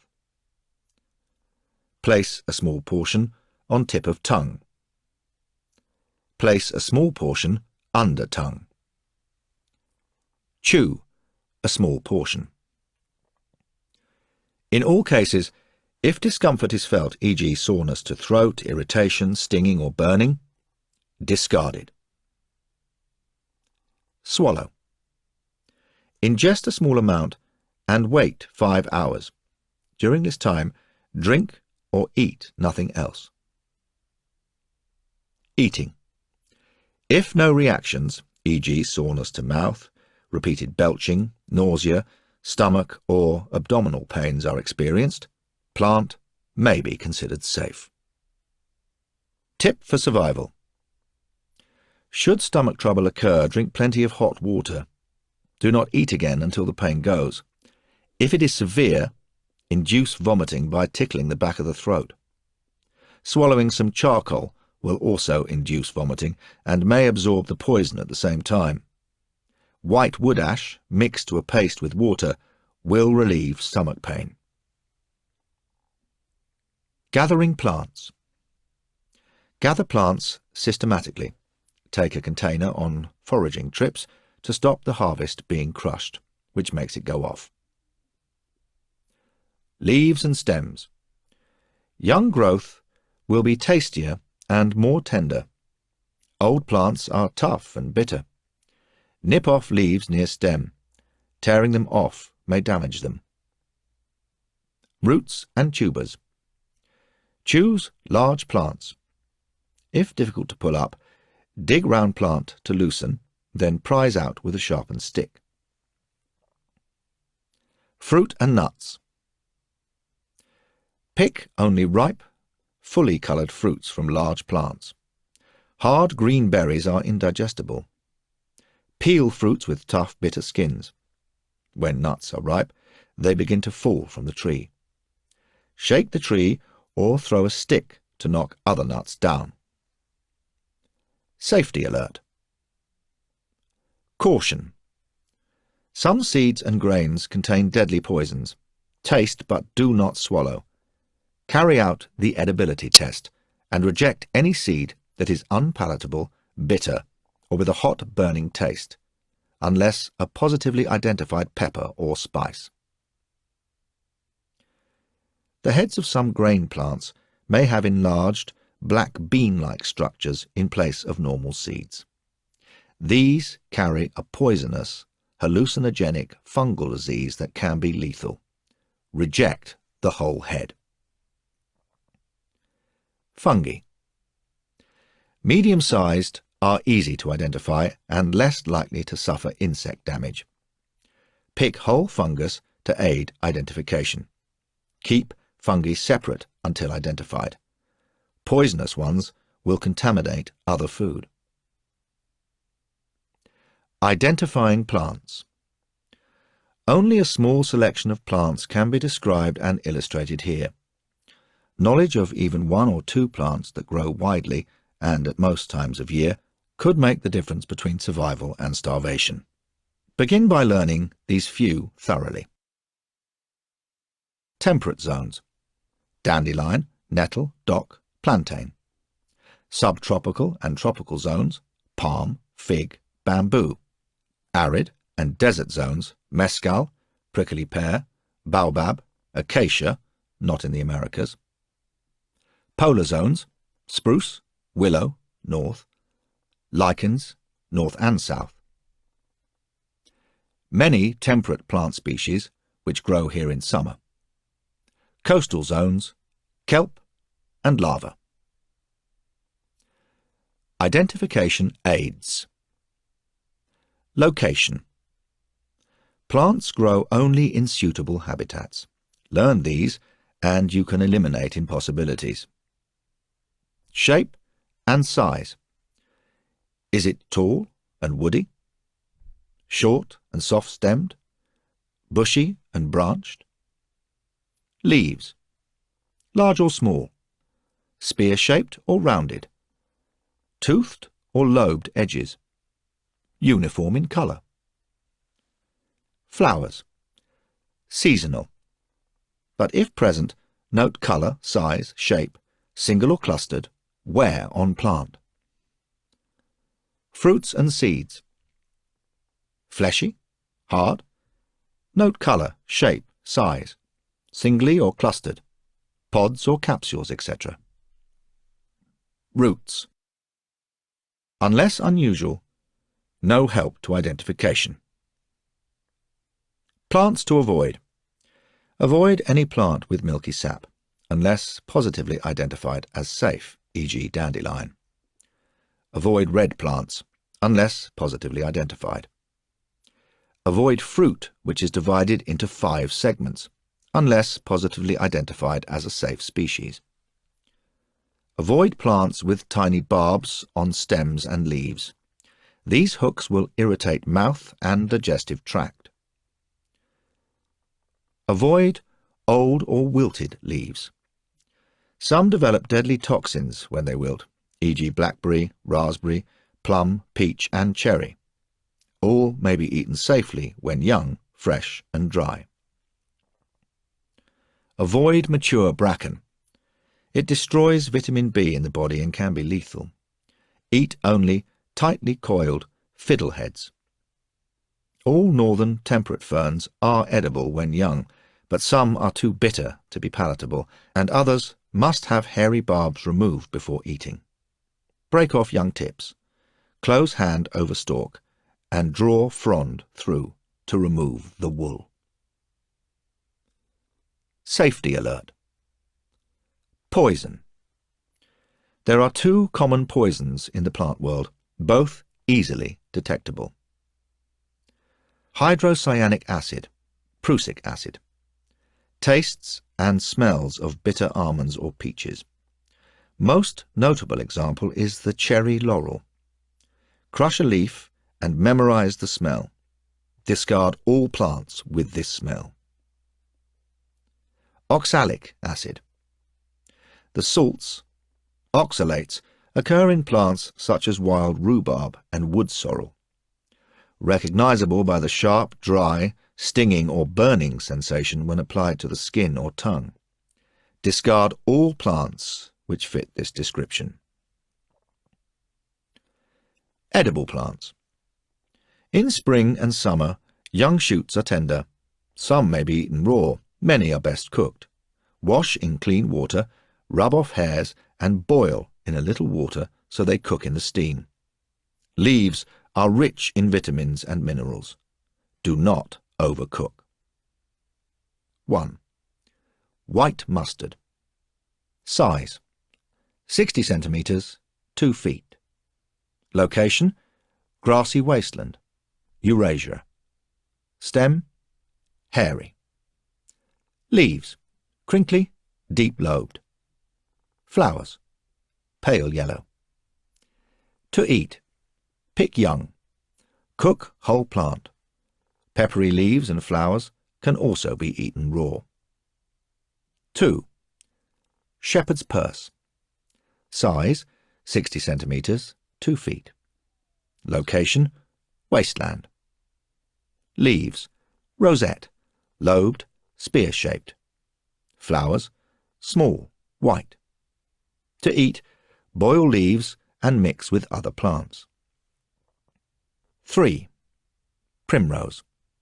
Location: grassy and shady spots. Leaves: crinkly, tapering. Basal rosette. Flowers: long-stalked, 5-petalled, pale to bright yellow, pink in some forms. All parts edible. Young leaves are best. Primula genus includes cowslip and oxlip. 4. Dandelion. Location: widespread. Leaves: deep-lobed, rosette. Flowers: large, yellow to orange. Eat young leaves raw. Boil old ones. Change water to remove bitter taste. Boil roots or roast for coffee. 5. Chicory. Location: grassy wasteland. Size: 1.3 meters, 4 feet. Leaves: thick, hairy basal, leafy spikes. Flowers: blue, dandelion-like. Prepare as dandelion. 6. Wild sorrel. Location, grassy wasteland. Size, 1 metre, 3 feet. Leaves, long, arrow-shaped. Flowers, spikes, tiny red and green flowers. Cook young leaves to reduce sharp taste. 7. Buckwheat. Location, open grassy spots, temperate climate. Size, 60 centimetres, 2 feet. Stem, red. Leaves, spear-shaped. Flowers, clusters, small, pink or white. Seeds make grain. 8. Curled dock. Location, grassy wasteland. Size, 1 metre, 3 feet. Leaves, long, narrow, with wavy margin. Flowers, whorls, small green. Boil young leaves. Change water to remove bitterness. Rubbing with dock leaves soothes nettle stings. Many varieties exist. Prepare as above. Use sparingly. Some plants have edible stems. If they are soft, peel off outer stringy parts, slice, then boil. Inner pith of some stems, e.g. elder, can be extracted by splitting stem and eaten. Use fibrous stems to make twine. 9. Dead nettles. Smaller than stinging nettles. Leaves, heart-shaped, no stinging hairs. Flowers, white or pinkish purple. Boil leaves. 10. Stinging nettles. Location, widespread. Size, young plants, 15 to 20 centimetres, 6 to 8 inches. Leaves, toothed, narrow ovals covered in stinging hairs. Flowers, green spikes.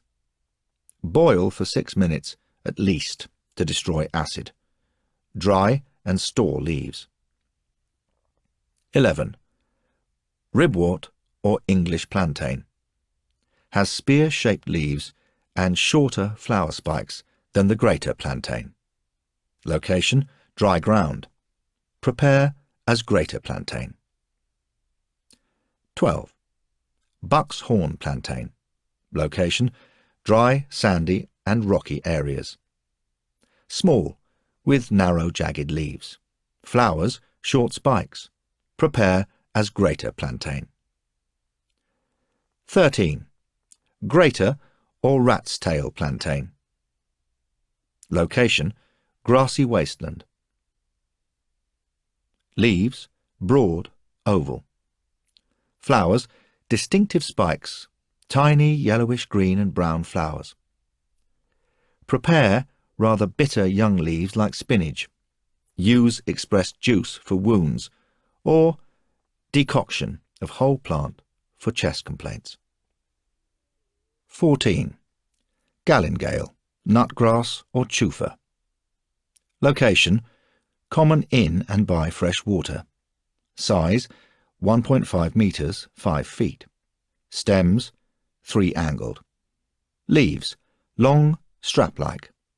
Flowers, forked, clustered, olive brown, flower head, turns yellow with fruit. Peel and boil tubers, or dry and grind for flour or coffee substitute. 15. Cat's tail or reed mace. Location, in and by fresh water. Size, 2 to 5 metres, 6 to 15 feet. Leaves, long, narrow, greyish. Flowers, dark brown, sausage-shaped. Rootstock and stems, eat raw or boiled. Cook leaves like spinach. Shoots like asparagus. Mix pollen and water to make dough. Bake or cook on end of a stick. 16. Reeds. Location, in and by fresh water. Size, up to 4 metres, 13 feet. Leaves, grey-green. Flowers, spreading, brown-purple flower heads on tall canes. Cook root. Punctured canes exude edible gum. 17. Flowering rush. Location, Eurasia. In and by fresh water. Size, 1.5 meters, 5 feet. Leaves, rise from roots. Very long, strap-like, 3-angled. Flowers, pink, 3-petaled. Peel and boil rootstock. 18. Bracken. Location, widespread. Old fronds are harmful. Eat only young shoots or fiddleheads, drawing off woolly parts and boiling for 30 minutes. Eat sparingly. Roots can be boiled or roasted. Many herbs grow wild. Most can be dried, but not in direct sunlight. 19. Tansy. Location, grassy wasteland. Size, 90 centimeters, 3 feet. Leaves, toothed, dark green, feathery leaflets. Flowers, button-like, bright yellow. Poisonous in quantity. Leaves and flowers make a wormifuge tea. Strong smell keeps flies away. 20. Marjoram. Location, Eurasia. Warm, dry, grassy areas. Size, 60 centimeters, 2 feet. Leaves, small, oval, stalked. Flowers, clusters, small purple-pink. Use infusion for coughs and digestive complaints. Chewed leaves relieve toothache. 21. Ramsons. Location, Eurasia. Woody areas. Leaves, bright green. Flowers, white, star-like at top of stem. Wild garlic. Use any part. 22. Borage. Eurasia. Grassy wasteland. Size, 30 to 60 centimeters, 1 to 2 feet. Leaves, pointed, oval. Flowers, blue, star-shaped. Smells like cucumber. All parts edible, raw or cooked. Use infusion for fevers. Stems produce salt when cooked. 23. Wild angelicas. Location, damp, grassy and woody areas. Size, 1.5 meters, 5 feet. Stems, hollow, sometimes purplish. Opposite pairs of broad, toothed leaves. Flowers, heads of tiny greenish white or pink flowers. Boil aromatic leaves, stems and roots. Use an infusion for colds or externally for stiffness. Do not confuse with water hemlock. Roots and tubers. Roots are starchiest between autumn and spring. All roots should be thoroughly cooked. Scrub in clean water, boil until soft, then roast on hot stones in embers. To cook more rapidly, cut into cubes. Use a sharpened stick to test if they are done. 1. Wild parsnips. Location, grassy wasteland. Size, 1 meter, 3 feet.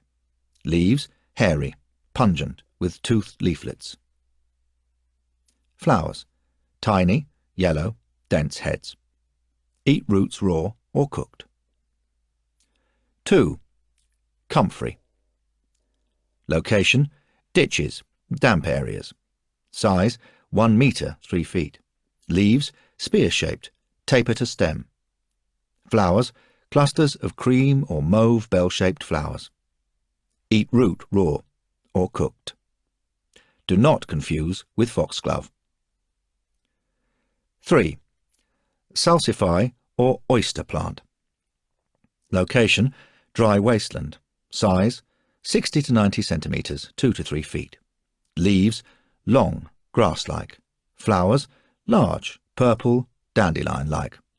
Cook root and young leaves. 4. Woolly lousewort. Location, North American tundra. Hairy, low-spreading. Flowers, pink. Root, yellow. Eat raw or cooked. Beware, some other louseworts are poisonous.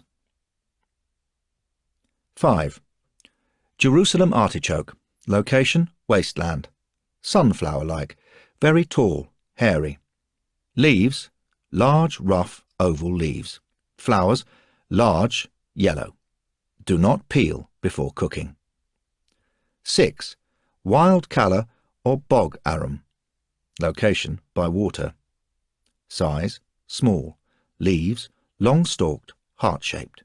Flowers green. Finger-like organ enclosed in leaf-like hood. Pale on inside, from which red berries arise. Roots must be cooked. Avoid other parts. 7. Arrowheads. Location aquatic. Size 30 to 90 centimetres, 1 to 3 feet. Leaves large, arrow or spear shaped, strap-like below water. Flowers 3 rounded petals. Tubers edible raw, but best cooked. 8. Water chestnut. Location Eurasia, aquatic. Leaves diamond-shaped, floating. Flowers small, white. Grey, hard, 2.5 centimetres, 1 inch, 2 horn seeds are edible raw or roasted.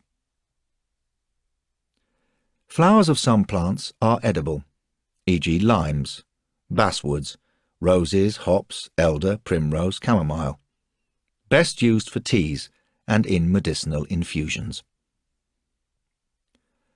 Fruits.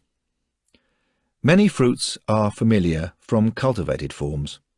From summer on, they are an important food source. 1. Barberry. Location scrub, dry moorland. Size 3 metres, 9 feet. Leaves oval. Flowers yellow.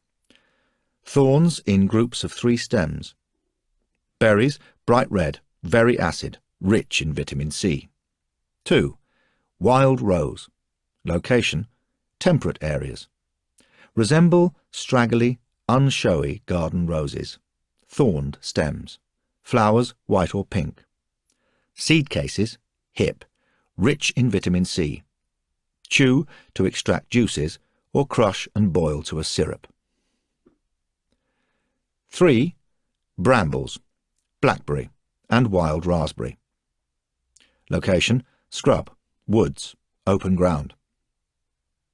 Leaves toothed. Flowers white, sometimes pinkish. Berries juicy, segmented, ripen from green through red to purplish black in late summer. Raspberry bushes are less straggly, ripen to red earlier in summer. Eat raw. 4. Dewberries. Like brambles, but berries are smaller with fewer segments than blackberry. 5. Wild strawberry. Location dry grassy areas, woodland. Small, scrambling plants. Fruits, hidden under leaves, resemble small, cultivated strawberries. Eat fruit fresh. 6. Hawthorn. Location scrub, wasteland. Spiny shrubs or small trees. Leaves deep-lobed leaves. Flowers clusters white or pink. Berries red. Flesh is creamy. Eat raw. Young spring shoots edible too. 7. Crabapple. Location scrubland, woods. Short, spiny trees. Leaves oval, toothed, downy. Reddish-brown twigs. Flowers white, pink or red flowers. Fruit looks like cultivated apple. Very bitter. Eating too many causes diarrhea.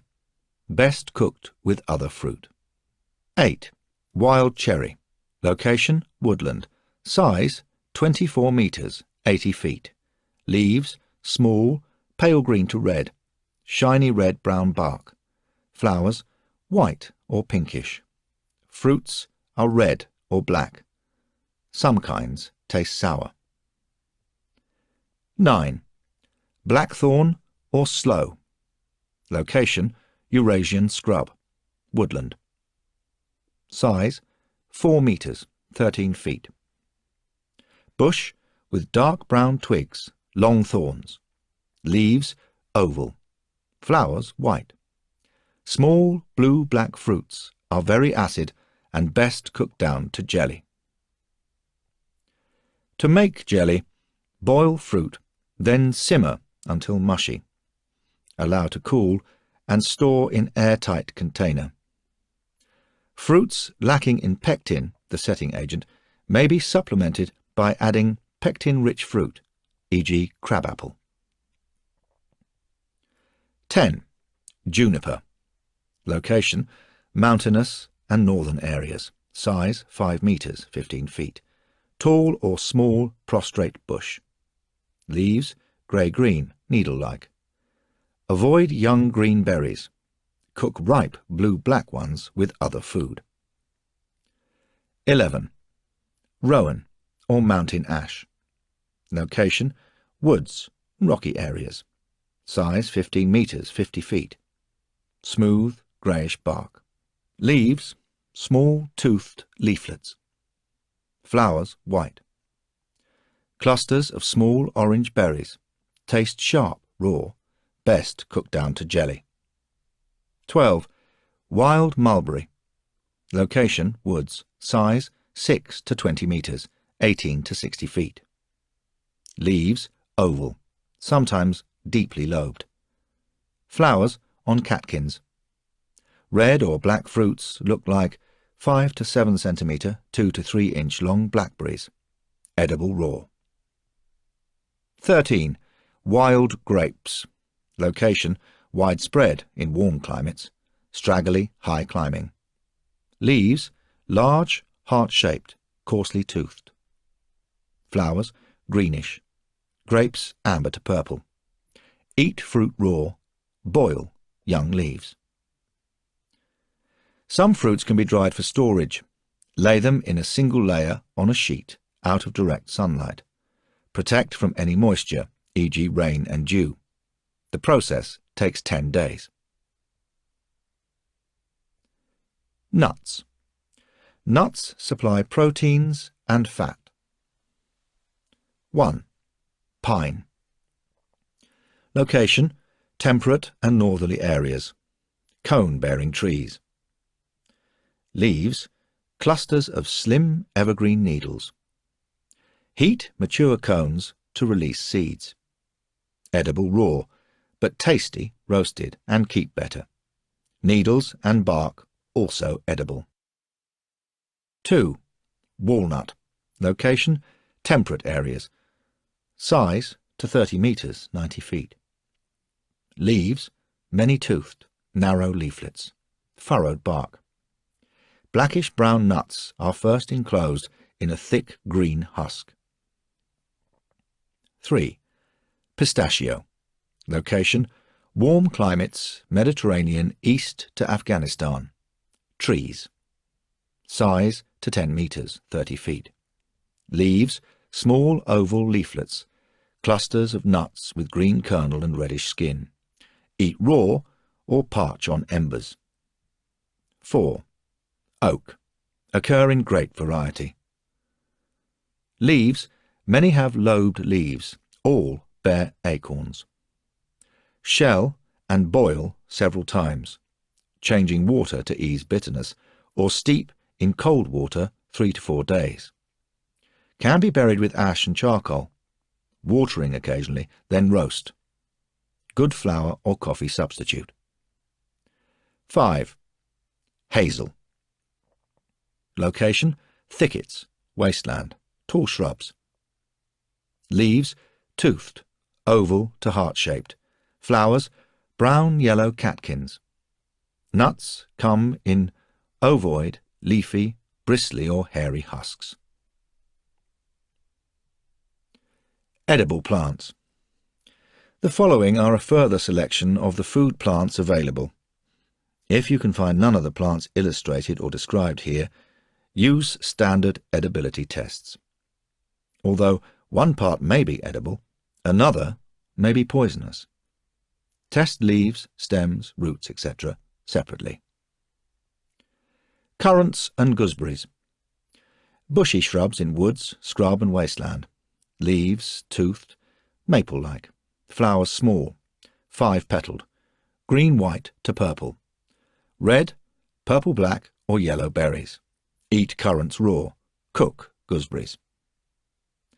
Wild onions. Long, Grass-like leaves. Cluster of 6 petalled purplish pink or white flowers tops stem. Easily detectable by smell. Edible bulb may be 25 centimeters, 10 inches underground. Thistles. Spiny, ridged stems, spear-shaped, prickly leaves, purple flowers. Remove prickles, boil young leaves.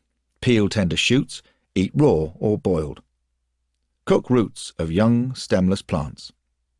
Eat nut at base of flower head. Clovers. Abundant in grassy areas.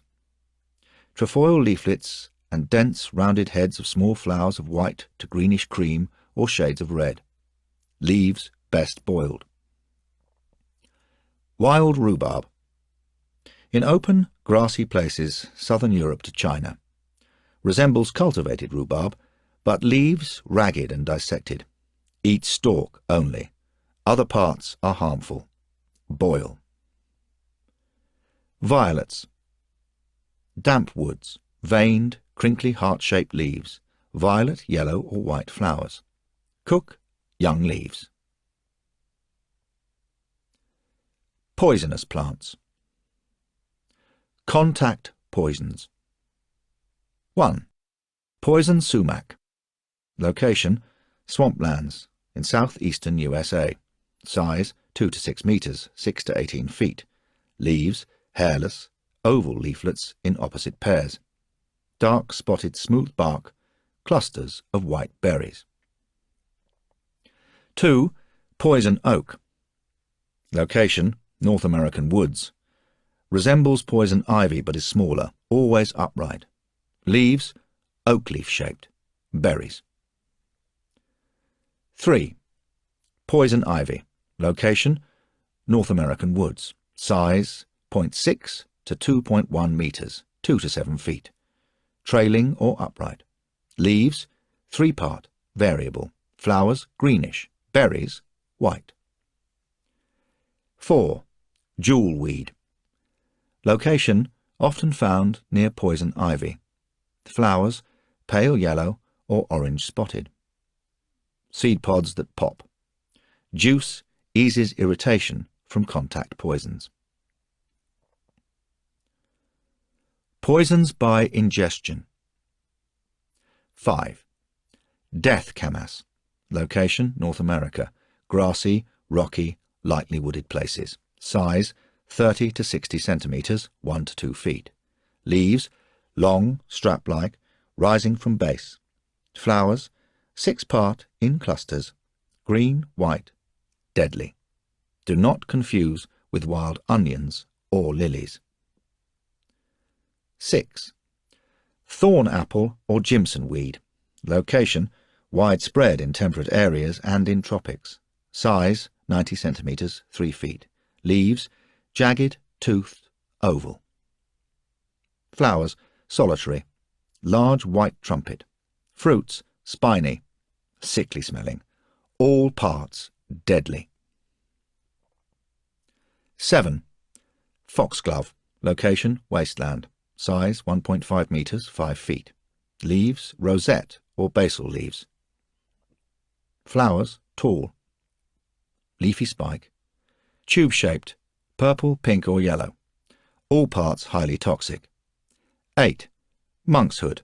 Location: damp woods, shady areas. Leaves: palm-shaped, segmented. Flowers: hairy, hood-like, purple-blue or yellow. Poisonous. 9. Hemlock. Location: grassy wasteland. Size: 2 meters, 6 feet. Hollow, purple spotted stems. Leaves: coarsely toothed, lighter below. Flowers: dense clusters, tiny, white. White roots, bad smelling, very poisonous. 10. Water hemlock or cowbane. Location: near water. Size: 0.6 to 1.3 meters, 2 to 4 feet. Stems: purple streaked, branching. Hollow rootstock. Leaves: small, 2 to 3 lobed leaflet. Flowers: clusters, tiny, white. Smells bad. 1 mouthful can kill. 11. Baneberry. Location, woods. Size, 30 to 60 centimetres, 1 to 2 feet. Leaves, toothed leaflets. Flowers, small, usually white, at end of stem. Berries, white or black. All parts cause dizziness, vomiting. 12. Deadly nightshade. Location, Eurasia. Woods and scrub. Size, 1 metre, 3 feet. Leaves, oval. Flowers, solitary, bell-shaped, purple or greenish. Berries, shiny black. All parts poisonous, especially berries. Some poisonous plants are easy to mistake for edible species. Do not take risks. Identify carefully. Learn to recognize the following in addition to those illustrated. Buttercups occur in great variety of sizes worldwide. All have glossy yellow flowers. Avoid. All cause severe inflammation of intestinal tract. Lupins. Habitat, grassland, clearings, 30 to 90 centimetres, 1 to 3 feet. Spikes of pea flowers, blue, violet, pink, white or yellow. All parts cause fatal intestinal inflammation. Vetches or loco weeds. Grassland, meadows, 15 to 45 centimetres, 6 to 18 inches. Small, spear-shaped leaflets in opposite pairs. Spikes of 5-petalled pea flowers, yellow-white, pink, lilac, purple. False helleborines. Wet, swampy areas, grassland, 0.6 to 2.6 metres, 2 to 8 feet. Lily of the valley-like leaves. Drooping clusters of white or greenish-yellow flowers can be lethal. Henbane. Bare ground by sea. Sticky hairs, toothed oval leaves, flowers cream, streaked purple, bad smell, deadly. Virginia creeper. Vine-like climber, long-stalked, palm-shaped leaves, toothed leaflets. Clusters of small blue berries, smaller than wild grapes. As a principle, no plant with edible blue berries is vine-like with tendrils. Buckthorns. Shrubs, sometimes small trees. Woods, scrubland. Leaves, oval, fine-toothed. Berries, black and bitter tasting. Violent purgative. Avoid. Trees. Bark. Outer bark is inedible, but the thin inner bark of certain trees can be eaten in spring, when sap has started to flow. Peel back bark near bottom of tree or from exposed roots to reveal inner layer. Can be eaten raw, but boiling will reduce to gelatinous mass, which can be roasted and ground for use as flour. Trees with best inner bark. Slippery elm, tamarack, basswood, birch, aspen, poplar, maple, spruce, willow, including ground-hugging Arctic ones, pine. Other uses for inner bark. Birch bark may be removed in large sheets and used to make shelters, rivercraft and containers. Tear into strips for lashings. Gums and resins. Some trees, when cut, bleed sap which hardens into a lump. If soluble in water, this is gum. If not, it is resin. Both are nutritious. Some types are highly inflammable and ideal for lighting fires. Birch and maple syrup. Cut a V shape in the bark. Collect the sugary sap that runs out. Below the V, make a hole in the trunk. Insert a leaf as a drip spout to run sap into container. Collect sap daily and boil to thicken down into a syrup. Spruce tea. Boil fresh, green spruce needles in water to make a tea rich in vitamin C. Alternatively, chew tender young needles. whose starchy green tips are particularly pleasant in spring. Spruces occur in the far north and are an important source of nourishment. Poisonous trees. The following trees contain irritant or poisonous substances. Do not eat any part of them. Yew. Straggling evergreen tree or shrub with flaky bark, dark green needles and red berry-like fruit. Cedar. Large, spreading, scented evergreens with erect cones.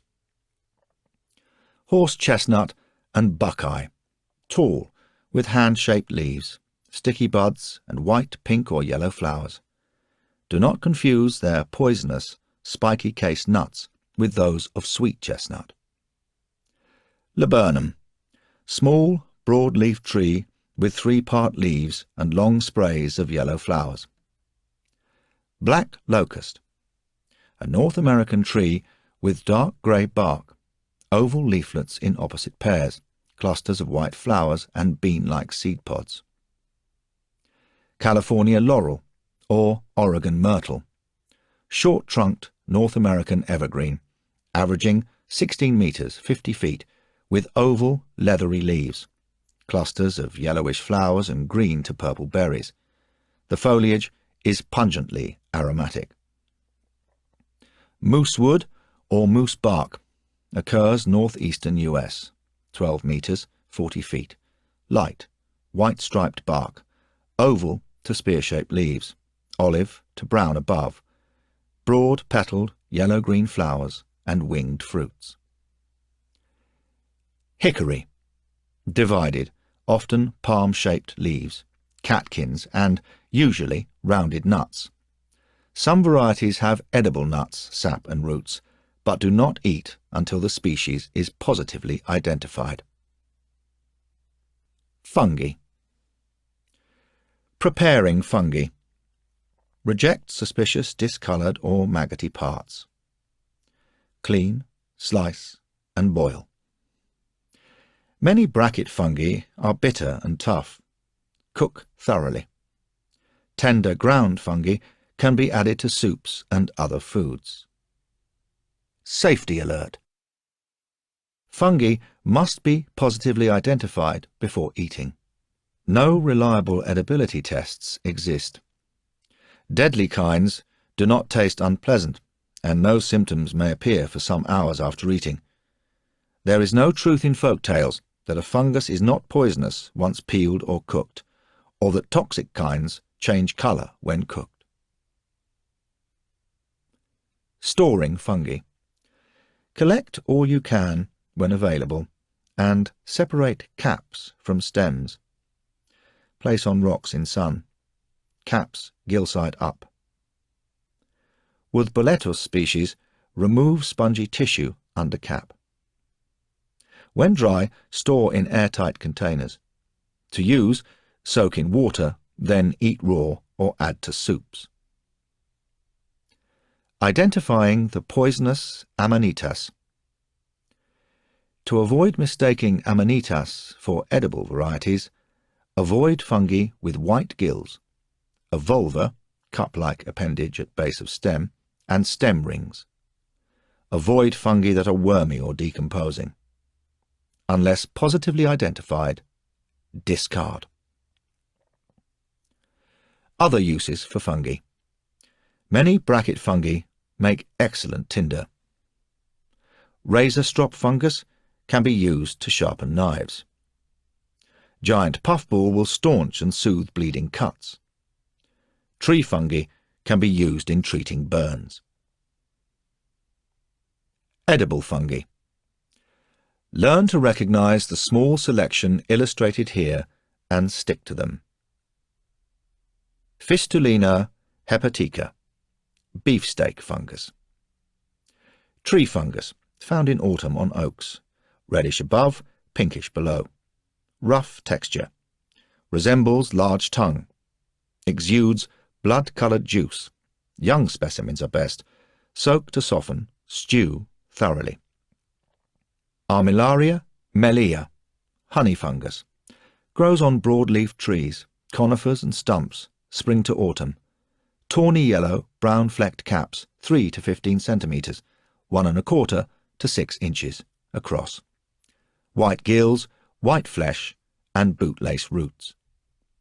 3. Lycoperdon gigantea. Giant puffball.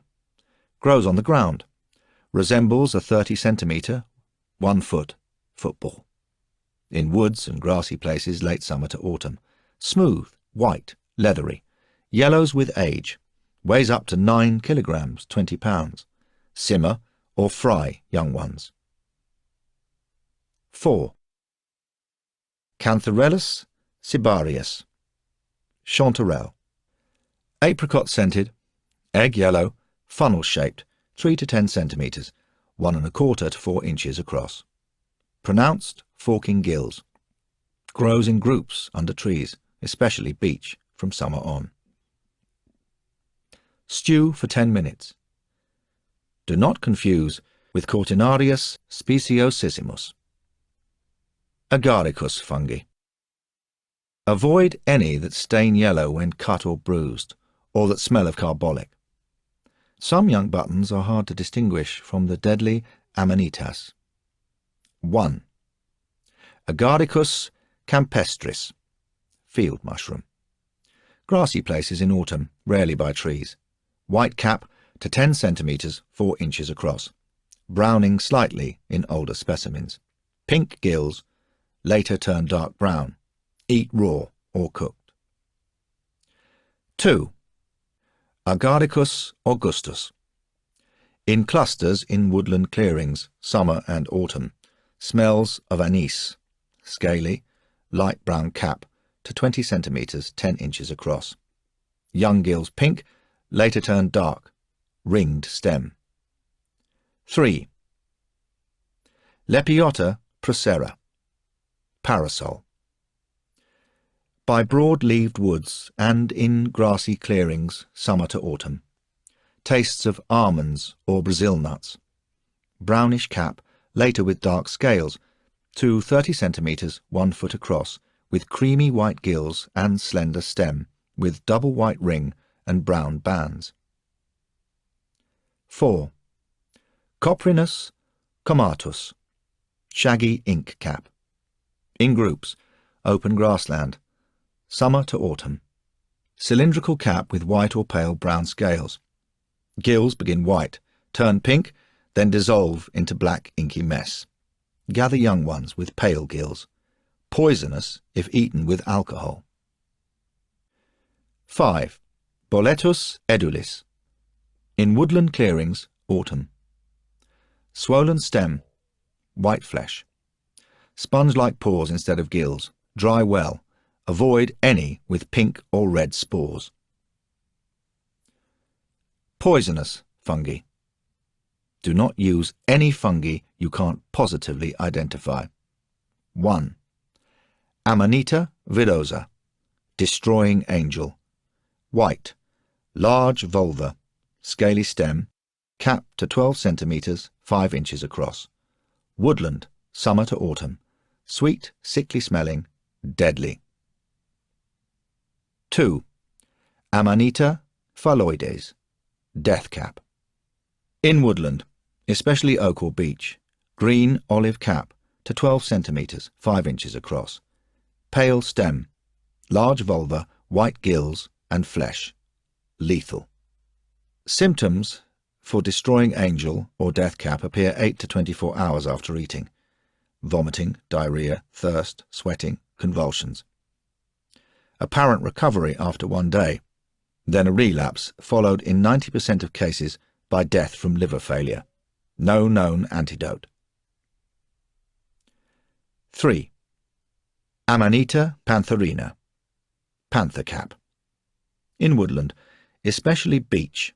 Brownish, white flecked cap to 8 centimetres, 3 inches. White gills, 2 to 3 hoops at base of stem. Can be fatal. 4. Amanita muscaria. Fly agaric. In pine and birch woods in autumn. Bright red cap flecked with white, to 22 centimetres, 9 inches. Causes severe gastrointestinal disturbance, delirium, hallucinations, convulsions, then coma-like sleep. Victim usually recovers. 5. Entoloma sinuatum, leaden entoloma. In groups in grassy areas and woods, especially beech and oak, summer to autumn. Dull grey-white, deeply convex cap to 15 centimetres, 6 inches across. Yellowish gills turn pink.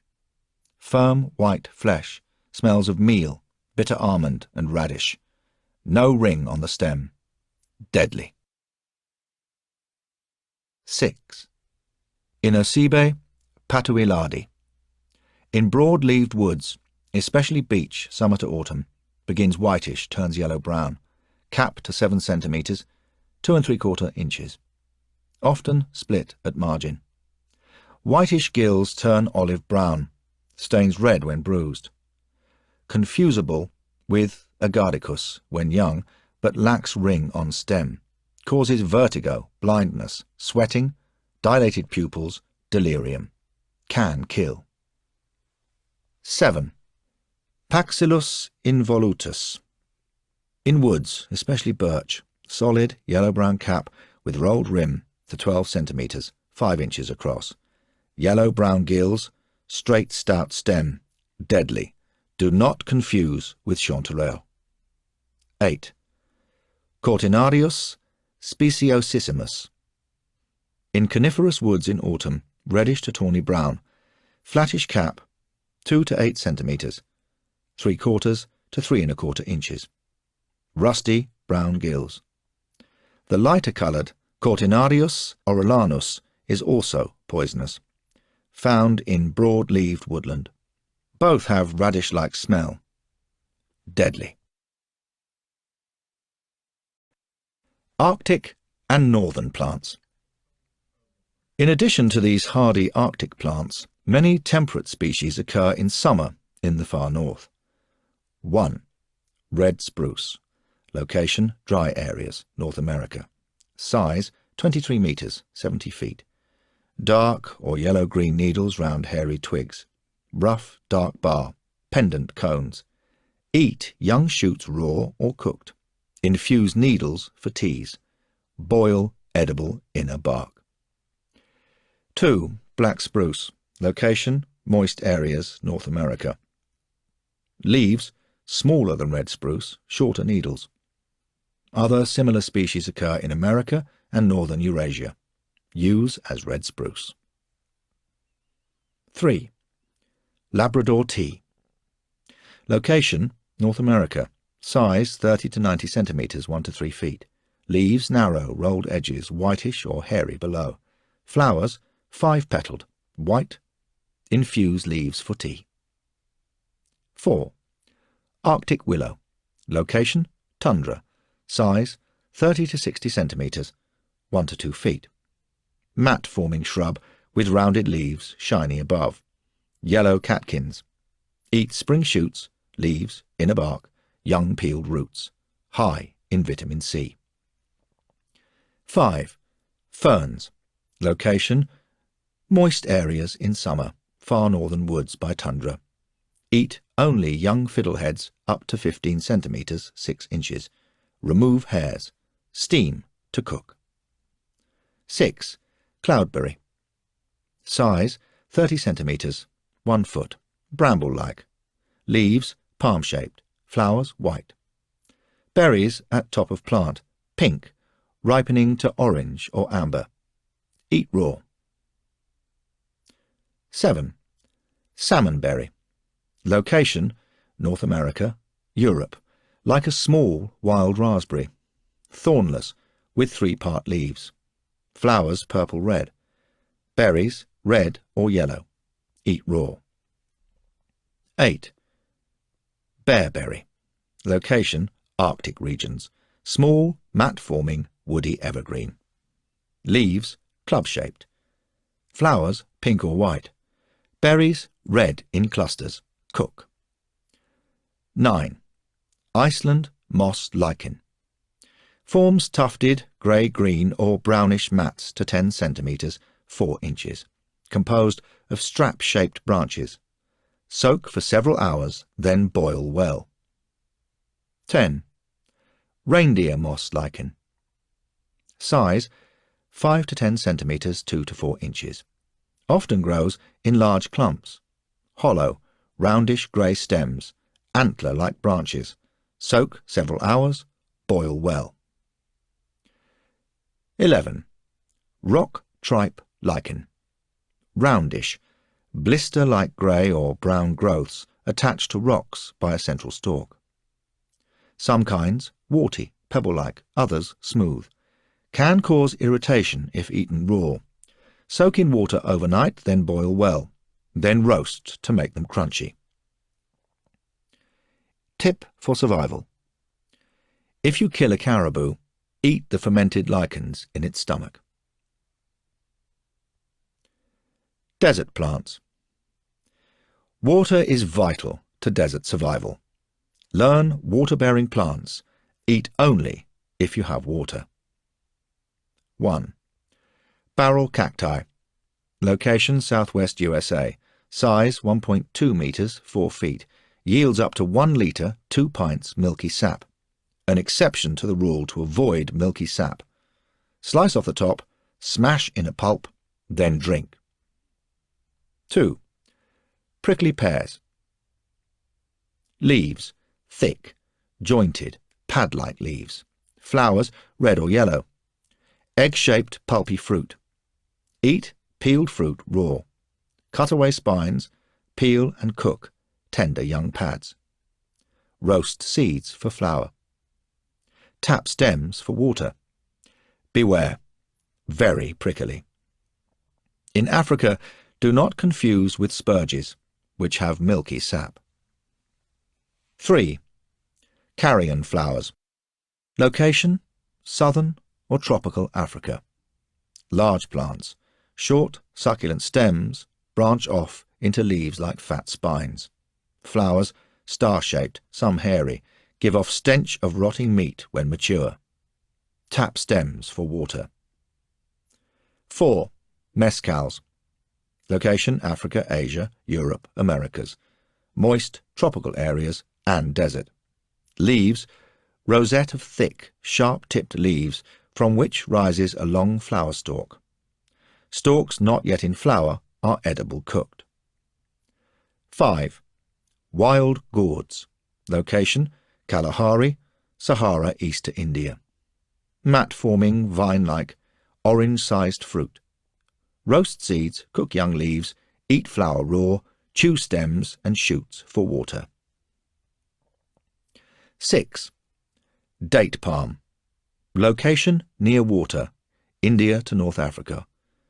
Tall, slender palms crowned with tuft of leaves up to 4 meters, 16 feet long. Eat fruit and growing tip raw. Cook young leaves. Sap from trunk can be boiled down. 7. Baobab. Location, Africa to Australia. Large tree with swollen, ridged trunk, 9 meters, 30 feet diameter. Tap roots for water. Fruit, 10 to 20 centimeters, 4 to 8 inches long, and seeds are edible raw. Boil tender young leaves. 8. Acacia. Location, Africa to northern Australia. Many kinds, all thorny, scrubby, medium-sized trees with small leaflets. Globular, 1 centimeter, half-inch flower heads, white, pink or yellow. Tap roots for water. Roast seeds, boil young leaves and shoots. 9. Carob. Location, Mediterranean, Sahara, Arabia to India. Size to 15 meters, 50 feet. Leaves, shiny, evergreen, paired. 2 or 3 to a stem. Flowers, small, red. Flat, leathery seed pods contain sweet pulp. Eat raw. Hard brown seeds can be ground and cooked as porridge. Tropical plants. 1. Sago palm. Location, damp lowlands. Size 10 meters, 30 feet. Spiny trunk. Leaves, long, arching. Spongy inner pith provides sago. 2. Nipa palm. Location: brackish estuaries in Southeast Asia. Size 6 meters, 20 feet. Leaves: long, fern-like, clustering at base to form trunk. Yields sugary sap, delicious fruit, and edible growing tip. 3. Banana or plantain. Location: all over tropics. Size 3 to 10 meters, 9 to 30 feet. Large, strap-like, usually split light green leaves. Eat buds, growing tips, young stems, and inner parts of root. Always cook hard fruit. 4. Fishtail palm. Size: average 10 meters, 30 feet. Smooth ringed trunk, long arching leaves, oval or wedge-shaped leaflets. Use as sago palm. Do not eat fruit. 5. Coconut palm. Location: moist tropics. Size to 30 meters, 90 feet. Large clusters of nuts hang at base of leaves. Coconut is inside, large, smooth husk. Growing tip: milk and flesh of nut are edible. Boil sap down. Tip for survival. Growing tip: enclosed by crown of leaves or bases of leaf stems, is edible in most palms. Eat if not too bitter. Avoid fruit unless positively identified. 6. Bignay. Location: Southeast Asian forests. Size 10 to 13 meters, 30 to 40 feet. Evergreen shrubs. Leaves shiny, 15 centimeters, 6 inches. Fruits currant-like. Many-seeded, 1 centimeter, ½ inch across. Ripen from green to white to red, then black. Edible raw, but best jellied. 7. Mango. Location: moist places. Medium to large evergreen tree. Leaves narrow, dark green clusters. Fruit oval. 7.5 to 13 centimeters, 3 to 5 inches. Ripens from green to orange. Eat fruit raw. Leaves may cause allergic reaction. 8. Sweet sop. Location: widespread. Size: 5 to 6 meters, 15 to 18 feet. Tree. Leaves oval to spear-shaped. Flowers: magnolia-like flowers. Fruit: aromatic, pulpy, green-grey, segmented. 9. Soursop. Size to 12 meters, 28 feet. Fruit: avocado-like, green, leathery, spiny. Weigh up to 2 kilograms, 4.4 pounds. 10. Wild fig. Location: tropical, subtropical areas. Some species in deserts.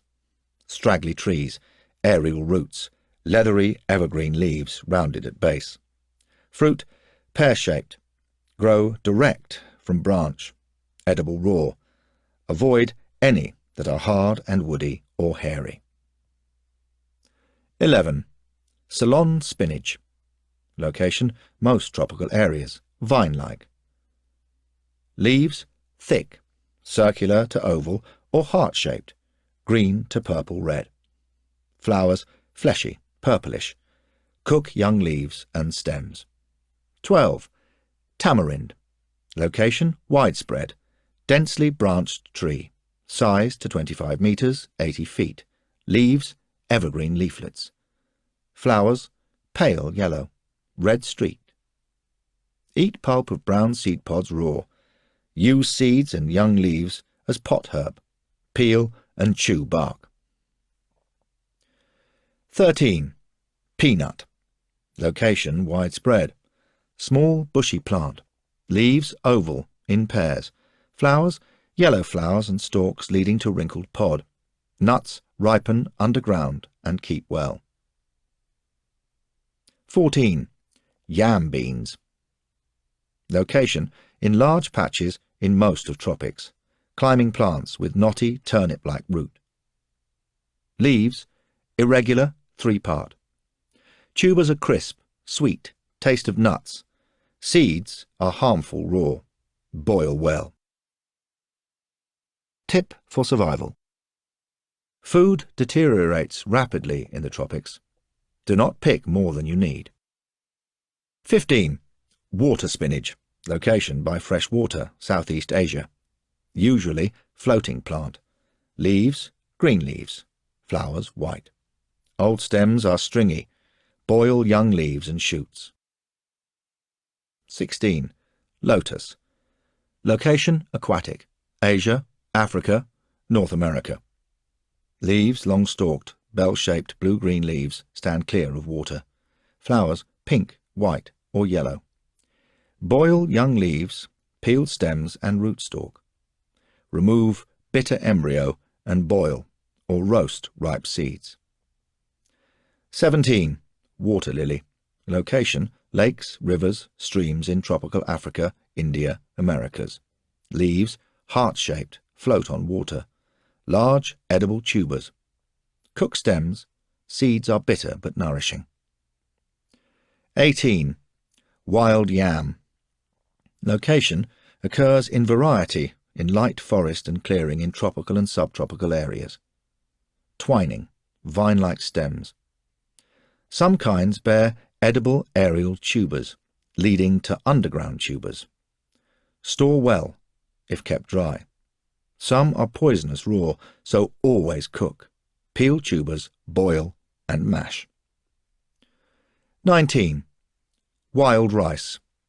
Location, widespread in tropics. Size, 90 to 120 centimeters, 3 to 4 feet. Coarse grass. Thresh and winnow grains to remove husks. Boil or roast and pound to store as flour. 20. Sugar cane. Location, cultivated all over tropics. Grows wild. Coarse, tall, aromatic, thick-stemmed grass. Chew canes raw to extract sweet juice. 21. Millets. Grasses several feet tall with sausage-like heads of grain. Pound to a meal and use in stews or as porridge. 22. Bamboo. Location, moist areas. Rapid growing, edible young shoots are at base of plant. Split, tough, outer sheath and cook like asparagus. Seeds of flowering plant are also edible. Take care. Plants under tension may shatter or whiplash. Tip for survival. In addition to plants illustrated here, you will recognize relations of cultivated varieties such as avocado and citrus fruits. Always apply edibility test to unknown plants, using very small amounts. Poisonous tropical plants. 1. Physic nut. Location, wooded areas in tropics. Small tree. Leaves, large, lobed, ivy-like. Flowers, small, green-yellow. Fruit, yellow, apple-sized with 3 large seeds. Seeds taste sweet, but are violent purgative. 2. Strychnine. Location mainly in India, but other species occur throughout tropics. Small tree. Leaves oval, opposite pairs. Fruit orange-like, white to yellow-red. Seeds are deadly. 3. Castor oil plant. Location scrub and wasteland all over tropics. Shrub-like. Leaves arranged like fingers of a hand. Flowers yellow, spikes. Prickly, 3-seeded pods. Seeds are violent purgative, sometimes fatal. 4. Duquesnea. Location, waste ground in warm parts of Asia. North America.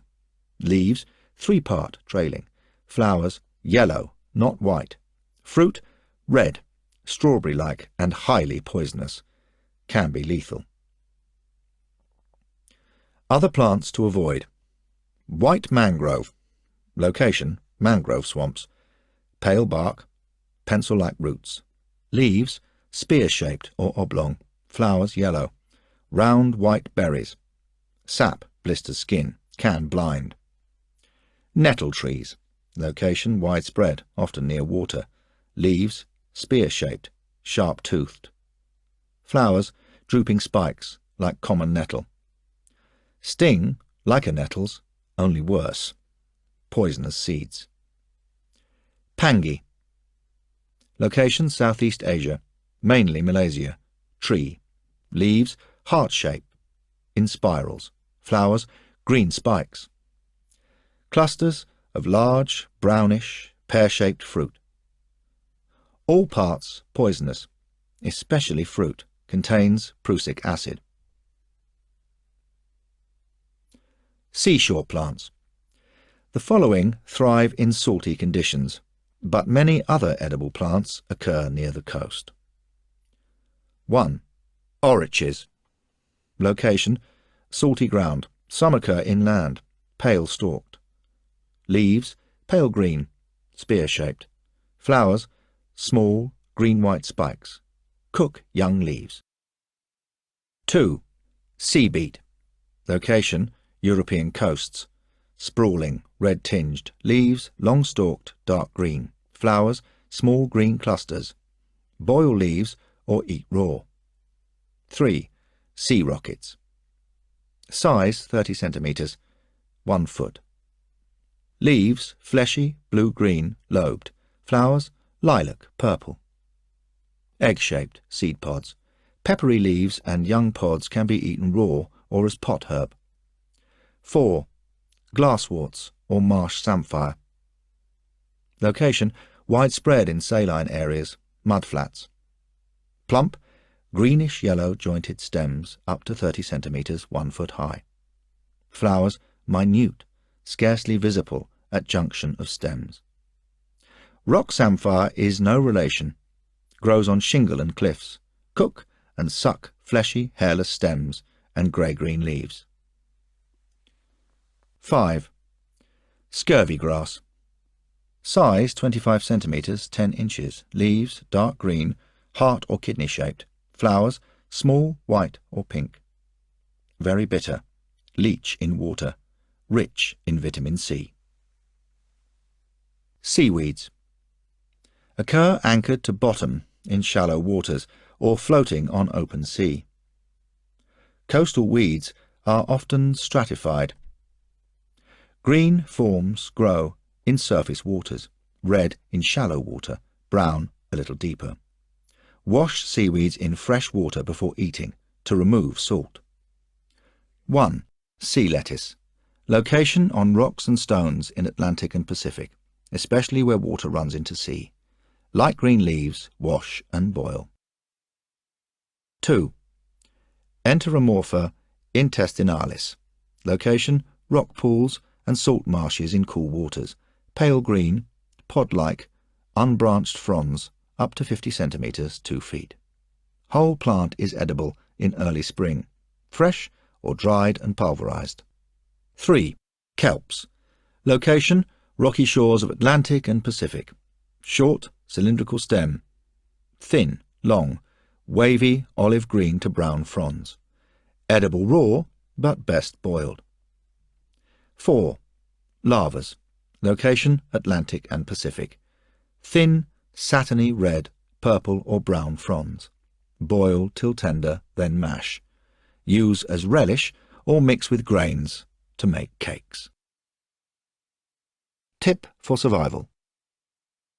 Some seaweeds are purgatives. Animals for food. Your humane instincts must be balanced against the expediencies of survival. Study each species' habits, where it sleeps, what it eats, and where it waters. Learn how best to make a kill, what traps to set. The younger the animal, the more lean the meat. Most species put on extra fat to see them through the winter. Finding game. Tracks and signs. If you can read the subtle signs that animals leave, you will know what hunting and trapping methods to use. Only large, powerful mammals venture out by day. Most small mammals eat at night, as do those that feed on them. Trails between watering and feeding places and homes are clearest on wet ground, snow and damp sand. Determine the age of the track by its sharpness and moisture content. The clearer it is, the more recent. In the early morning, check tracks from ground level. If dew and spiders' webs have been disturbed, the tracks are fresh. Tunnels through undergrowth and broken twigs along a track will indicate the size of the animal responsible. If trampled leaves have not wilted and broken twigs are green and supple, the trail is fresh. Feeding signs. Gnawed bark, discarded food and remains of prey reveal an animal's presence and suggest bait for traps. Droppings. Size and quantity indicate type of animal. Old droppings will be hard and odourless. Fresh ones, wet and still smelling. Flies draw attention to them. Break open a dropping to check for clues as to what the animal has been eating, then bait your trap accordingly. Copious bird droppings indicate presence of nesting sites. Seed-eating birds' droppings are small and mostly liquid, indicating water within reasonable range. Meat-eaters' pellets contain indigestible parts of prey. Rootings. Some animals turn over ground in search of insects and tubers. Crumbly, fresh earth means it has been recently dug. A muddy wallow is a sign of pigs. Scent and smell. Listen to noises and register smells. In cold climates, a large animal's breath forms a cloud of condensation which can be seen from afar. Burrows and dens. Some are easy to find. Hidden ones may be given away by tracks or droppings nearby. Mammals. Most tracks are typical of a family of animals, varying according to species. Weasel group. Stoats, mink, martens and polecats are all secretive and have sharp, dangerous teeth. Traps. Spring snares with bait bars and deadfalls. Bait with offal or birds' eggs. Tracks. Indistinct except in soft ground. 5 well-spaced claws and toes. Hair on main pad often smudges. Fore and rear prints overlap. Wild dogs. Foxes and other species are found from deserts to the Arctic. Wolves are confined to northern wilderness. Canines can be very dangerous. Their superb senses make it pointless to stalk them. Remove anal glands before cooking. Boil thoroughly. Traps. Snare foxes. Try stepped bait or toggle. Bait release. Baited whole noose. Minimize human scent. Tracks and signs. Walk on toes. Print shows 4 pads and claw tips. Outer pad shorter than inner, with large main pad to rear. Elongated tapering droppings show remains of fur, bones, insects. Fox scent pungent. In soft ground, fox dens can be dug out. Wildcats. Occur on all continents except Australia and Antarctica, but not common. Secretive and generally nocturnal. Kills of big cats may be scavenged if unattended, but beware big cats. Small cat meat is like rabbit. Stew thoroughly. Traps. Bait powerful spring snares with offal, blood or meat. Cats have fast reactions and may leap clear of deadfall traps. Tracks and signs. Walk on toes. Claws retracted when walking, except cheetah. Droppings elongated, often hidden. Strong-smelling urine. Monkeys and apes. Confined to tropics. Usually live in extended family groups, often in trees. Even small monkeys can inflict a bad bite. Intelligent and difficult to stalk. Very edible. Traps. Perch or baited spring spear trap, spring snare or whole noose. Bait with fruit or colourful objects. Signs. Few take trouble to conceal themselves, and most are noisy. Seals. Track shows belly drag in centre. Bats. Found in all except very cold climates. Active at night. Hibernating meat eaters. Plump fruit bats are especially good eating. Remove wings and legs, gut and skin like a rabbit. Vampire bat can transmit rabies. Keep well covered if sleeping rough within its range. Traps. Knock from roosts when sleeping by day. Signs. Roosting colonies easy to spot, often in caves. Cattle. Live in herds near water. Bison and other wild cattle are found in North America. Protected species. Africa and South Asia. Old bulls are particularly dangerous. Traps. Powerful snares, spring traps and deadfalls. Tracks and signs. Heavy, 2 distinct hoof marks, narrow at top, bulbous at rear. Droppings are like cowpats. They make excellent fuel. Wild sheep and goats. Sheep tend to live in small flocks in inaccessible places. Goats are even more sure-footed than sheep and almost impossible to approach. Traps.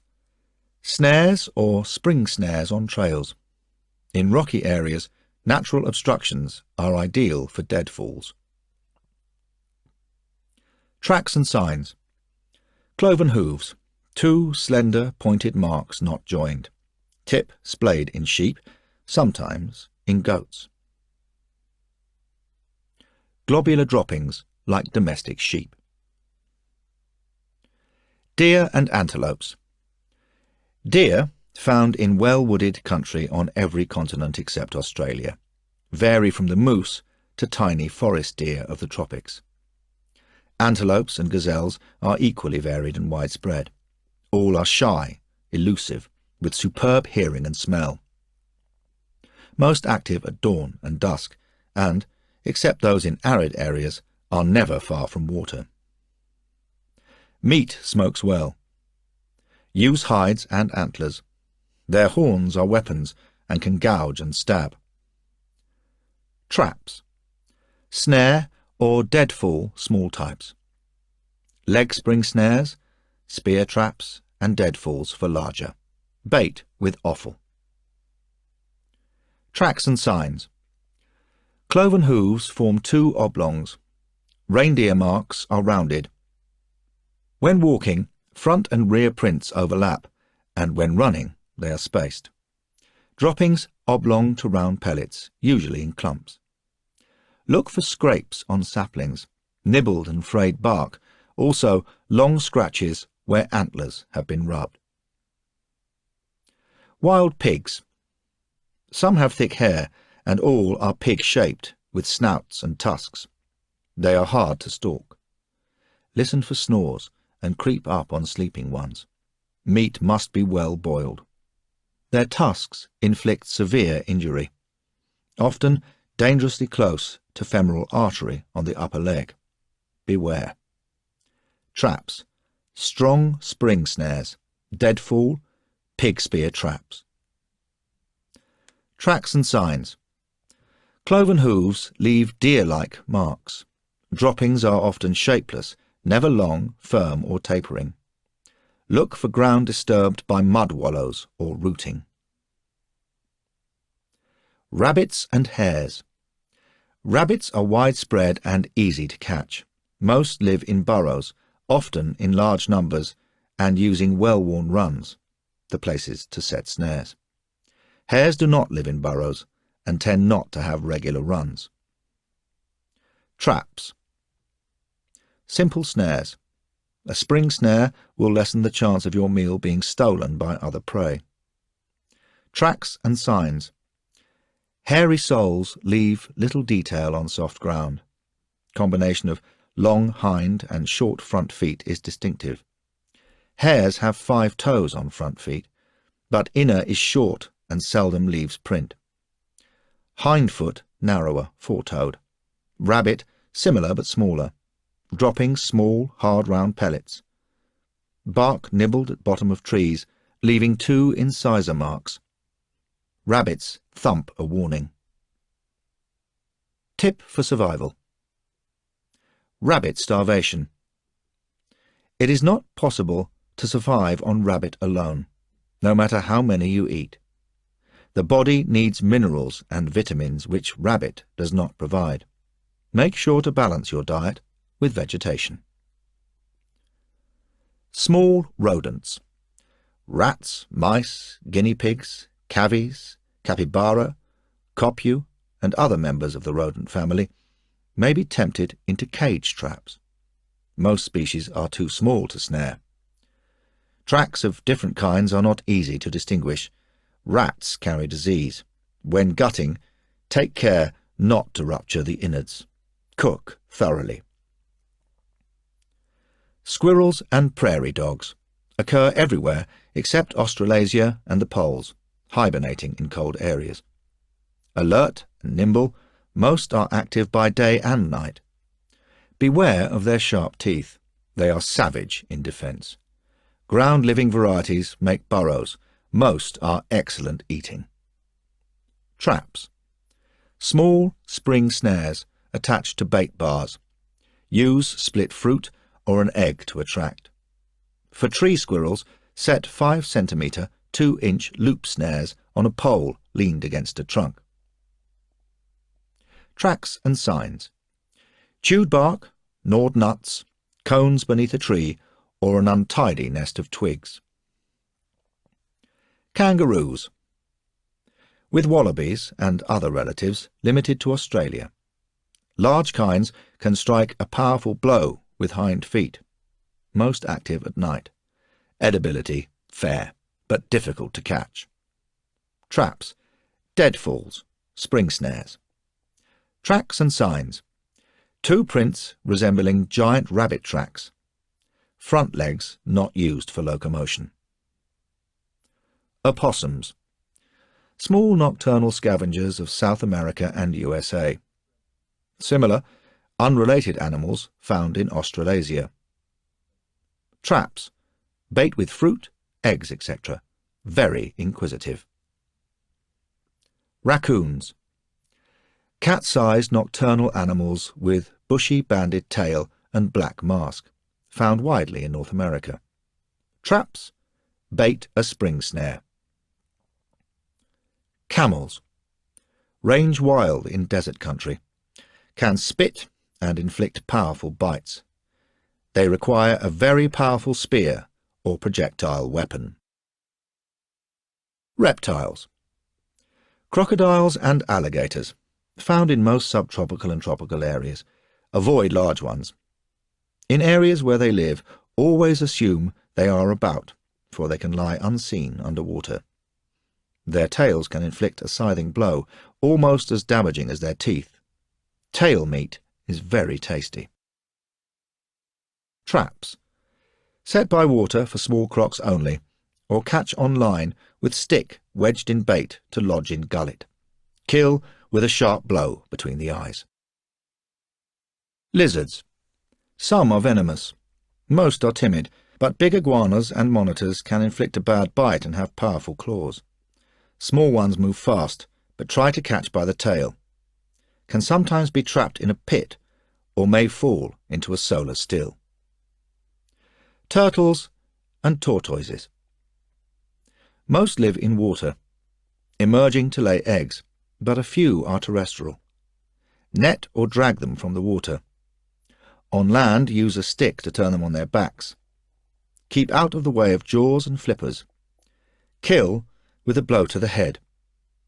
Cut through belly and discard guts, head and neck.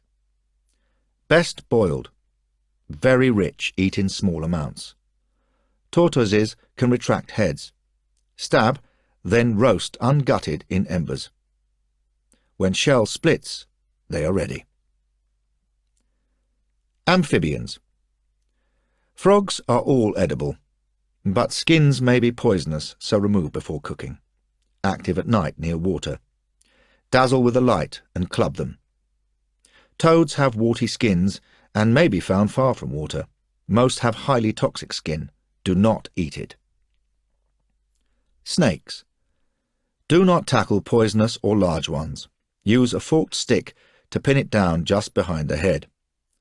Strike back of head with another stick.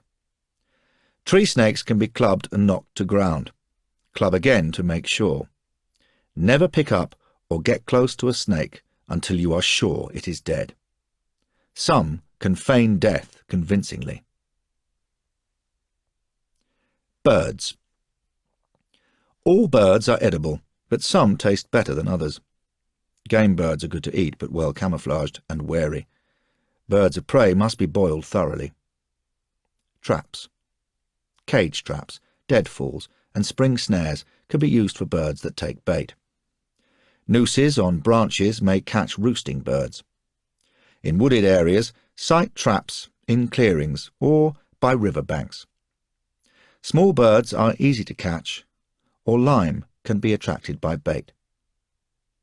A crude dummy owl will lure small birds. Tracks and signs. In desert and on snow, tracks may help to locate birds hiding in close cover. Droppings may indicate a night roost. Alarm calls may help locate other animals. Autumn molt. Birds molt completely in autumn and are unable to fly more than short distances. Ducks, geese, and game birds are easy to catch at this time. Nests. Eggs are easily available from ground nesters. Approach colonies carefully, crawling, not walking, to get within stone-throwing or clubbing distance. Some guard nests tenaciously. Be prepared for attack. Flightless birds. Large birds, such as ostriches, should be treated with caution. They can deliver powerful kicks. Insects. Rich in fat, protein and carbohydrates. Overcome your squeamishness. Look in nooks and crannies of trees and in most shady spots. Look for beetle grubs, pale in colour with 3 short legs, on trees with peeling bark and in decaying stumps. Collect living specimens. Avoid any that look sick or dead, have a bad smell, or produce a rash when handled. Take care. Scorpions, spiders, and snakes also shelter in nooks and crannies. Most are edible raw, but more palatable cooked. Boiling is safest. Alternatively, roast by placing on hot stones or in the embers of a fire. Remove legs and wings from larger insects. Fine hairs can irritate the digestive tract. To eat a hairy caterpillar, squeeze to extract the innards. Do not eat skin. Take armour casing off beetles. Small insects can be mashed to a paste and cooked or dried to a powder, then used to thicken other foods, such as soups or stews. Safety alert. Do not gather insects feeding on carrion, refuse or dung. They may carry infection. Avoid grubs found on the underside of leaves. They often secrete toxins. Use as fresh bait. Brightly coloured insects and caterpillars are usually poisonous. Large beetles often have powerful jaws. Termites. Found in warm climates, most eat only vegetation, but big ones have sharp jaws and will bite anything. Termites build mounds up to several feet high. Break off pieces and dunk in water to force termites out. A piece of the nest placed on embers will produce a fragrant smoke that will keep mosquitoes away. When fishing, suspend a piece of nest above a pool. Termites falling from it will be good bait. Alternatively, insert a twig into the nest and gently withdraw it. Termites will bite it and hang on, but you won't catch very many. Remove wings from large termites before boiling, frying or roasting. The eggs are nutritious too. Bees, wasps, and hornets. Bees are edible throughout life cycle. Honey is easily digestible and highly nutritious, but difficult to collect. Nests are found in hollow trees or caves or under an overhanging rock. Strike at night.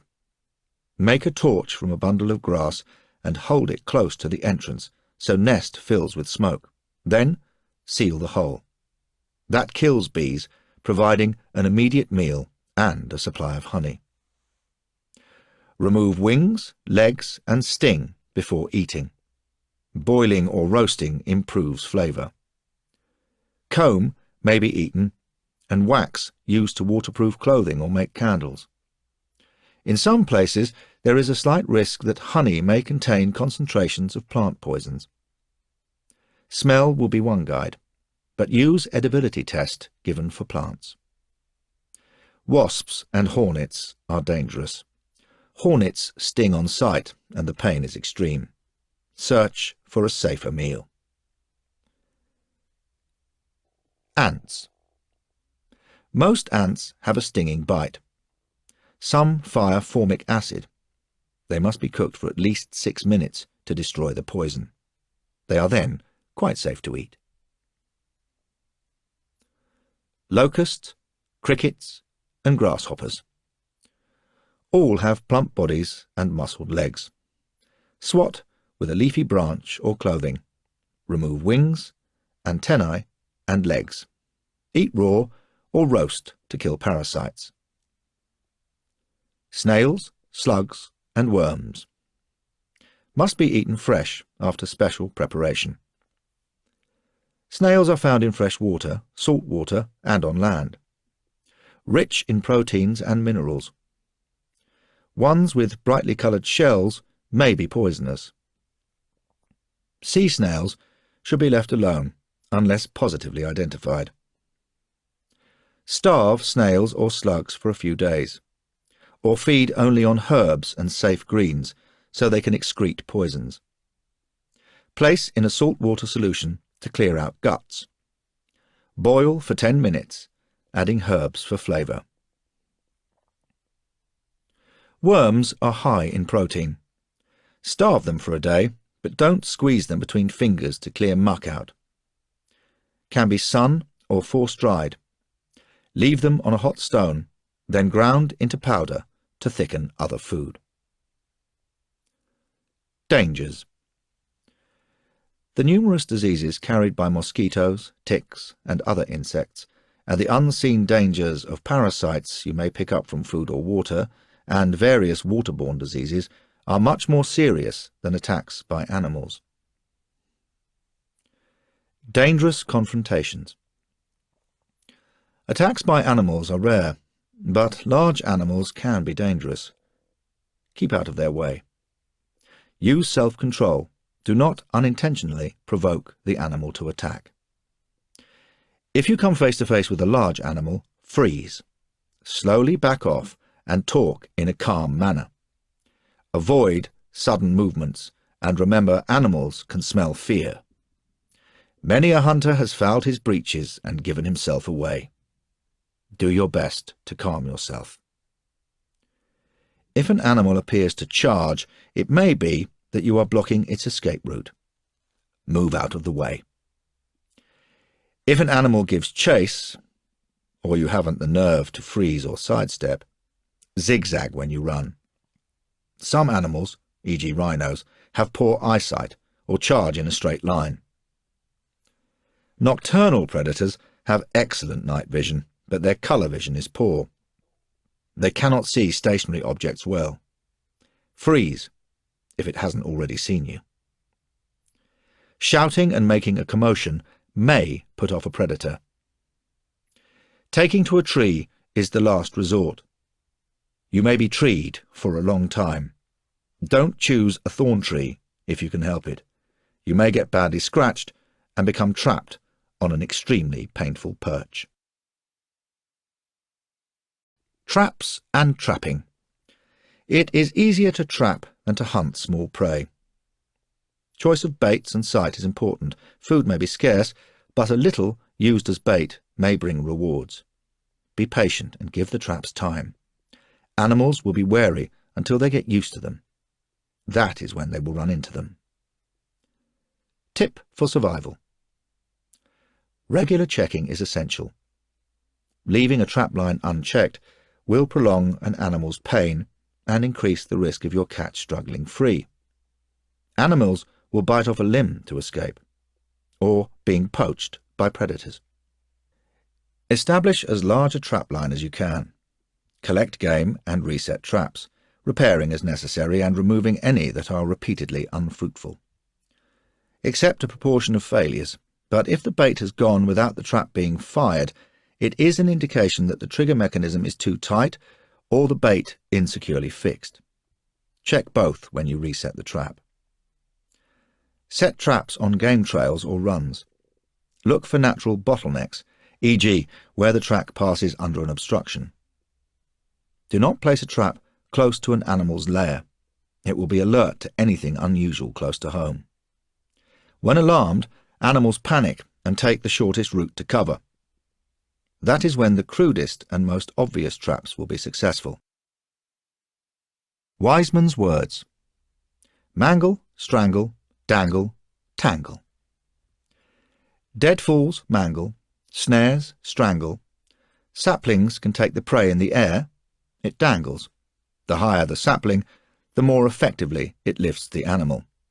A net tangles. Some traps combine 2 or more of these principles. Rules for traps. 1. Avoid disturbing environment.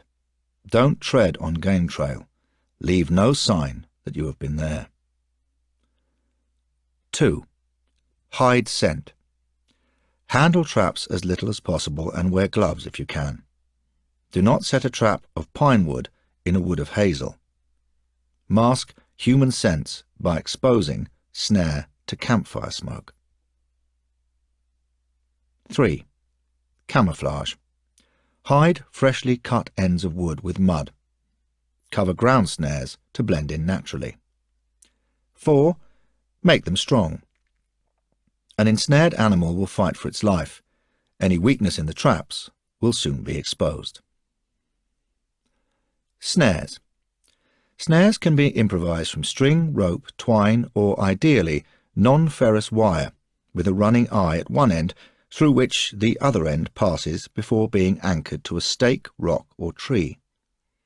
A snare is a free-running noose which catches small game by the throat and large game round the legs. A wire snare can be supported off the ground on twigs, which can also be used to keep a suspended string noose open.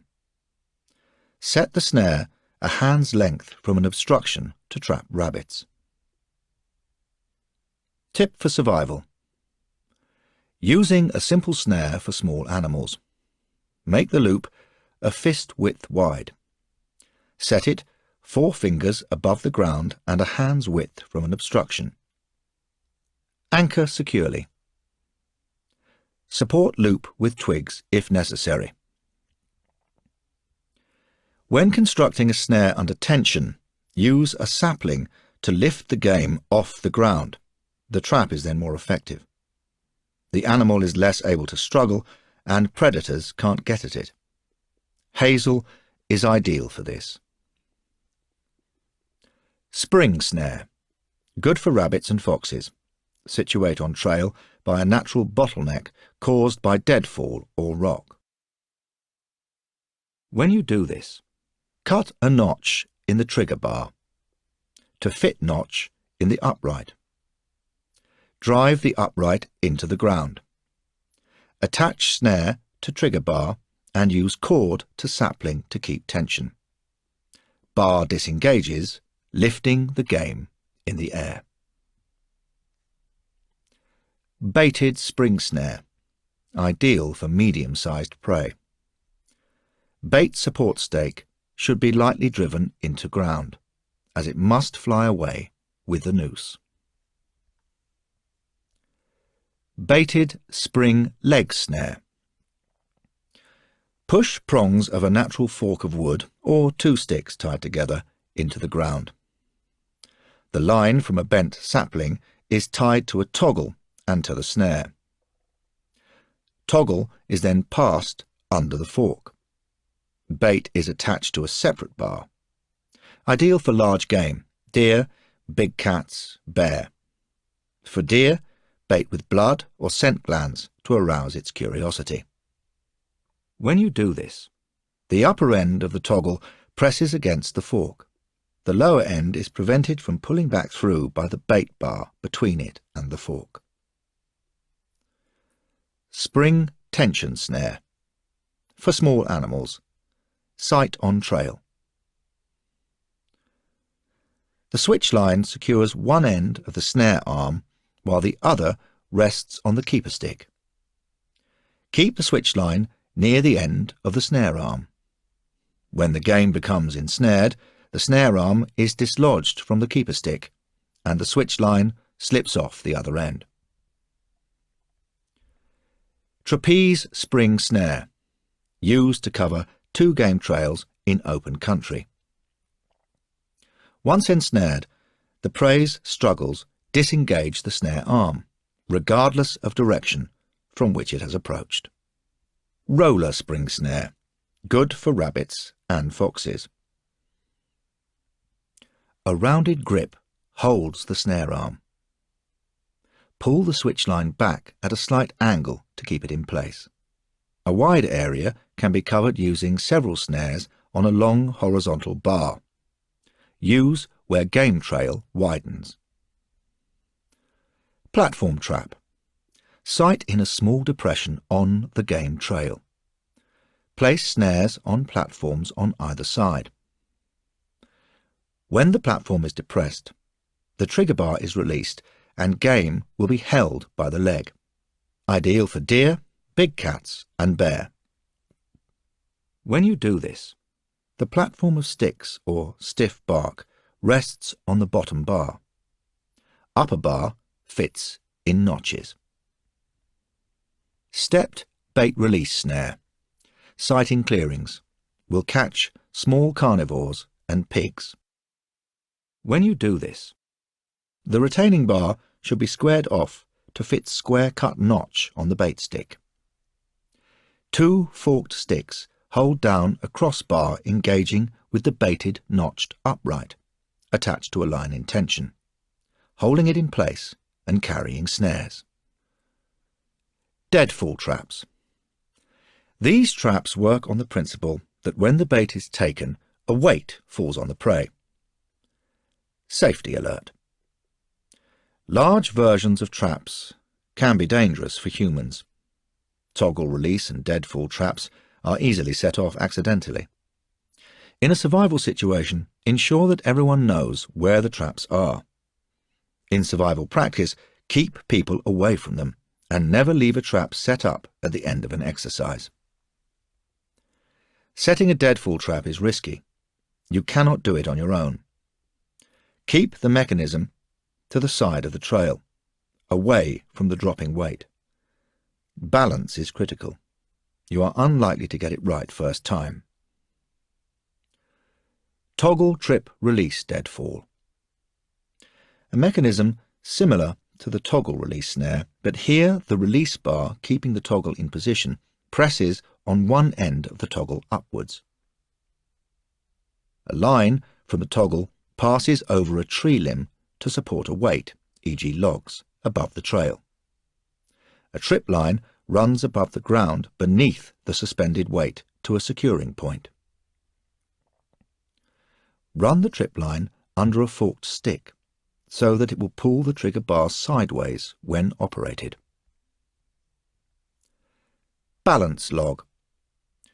A forked stick, its ends sharpened to dislodge easily, one fork baited, supports one end of a crossbar.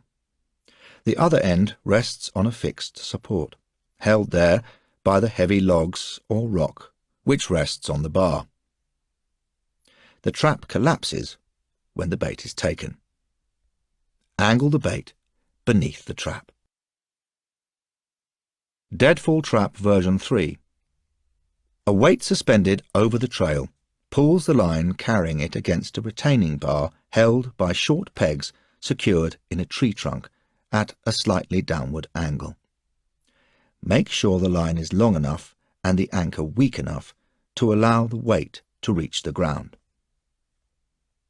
Figure 4 Deadfall Trap. Balance a horizontal bait bar at right angles to an upright with a locking bar which supports a weight, positioned over the bait, pivoted on the sharpened tip of an upright. Bait bar notched on top to engage the locking arm. Square cut on side to fit upright. The locking arm sharpened at the end for quick release, notched at the centre to pivot on the upright. Spear traps. Safety alert.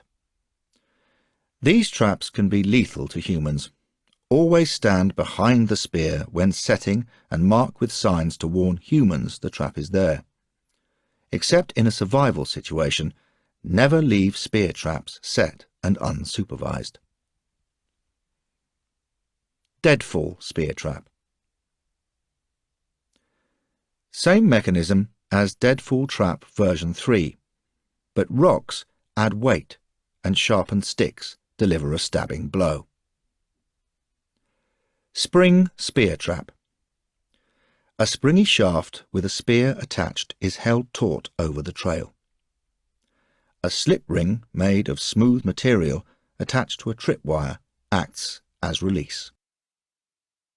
When you do this, the toggle and short line to fixed upright hold the spear shaft in tension. A further rod through the ring is tensed between the near side of the spear shaft and the far face of the upright, securing the trap. Bird traps. Nets. Stretch a fine net between trees where birds roost. Alternatively, a fine twine crisscrossed between trees across their flight path will damage birds which fly into it. Bird lime. Boil holly leaves and any starchy grain in water. Simmer until you have a gooey mess. Spread this on branches and perching places. Birds will get stuck in it when they alight. Suspended snares. Hang a line of snares across a stream a little above water level. This works best among reeds and rushes. Baited hooks. Bury fish hooks in fruit or other food. The hook gets caught in the bird's throat. Noose sticks.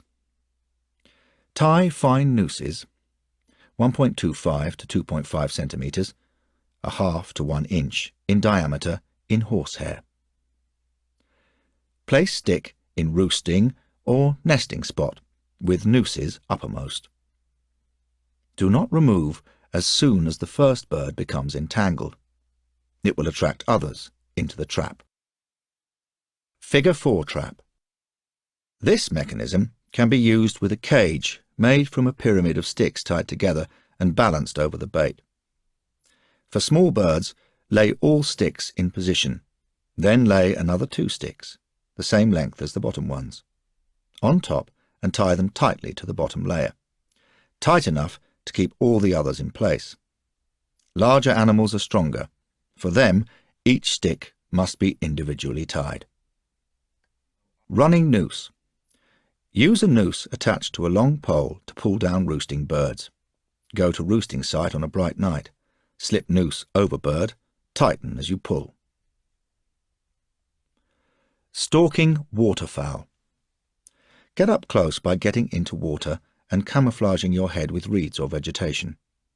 Cautiously approach the nesting area, bearing in mind that birds can be ferocious in self-defense. Where large gourds are available, make holes on one side to see and breathe through, then place over your head. Throw several other gourds into the water to prepare the birds.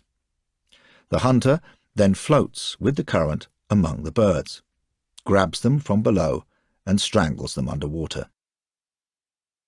Pit trap. Find or dig a hole 90 centimetres, 3 feet deep, in an area where ground-feeding birds are common. The pit's width depends on the type of birds. Spread grain or bait round the hole and more concentratedly inside it. First, taking the bait round the hole, birds will enter it to get more. Rush them. In their panic, they are unable to spread their wings sufficiently to take off from inside the hole. Tip for survival. Seagulls. Seagulls can be caught by wrapping food round a stone and throwing it in the air. The gull swallows the bait while still on the wing, gulps down the stone with it, and the weight change causes it to crash. Obviously, this is a technique for use over land rather than at sea. Be ready to dispatch the bird as soon as it hits the ground. Hunting. Keen observation and a knowledge of animals make it easier to find prey and to take advantage of terrain. Proceed quietly. Move slowly and stop regularly.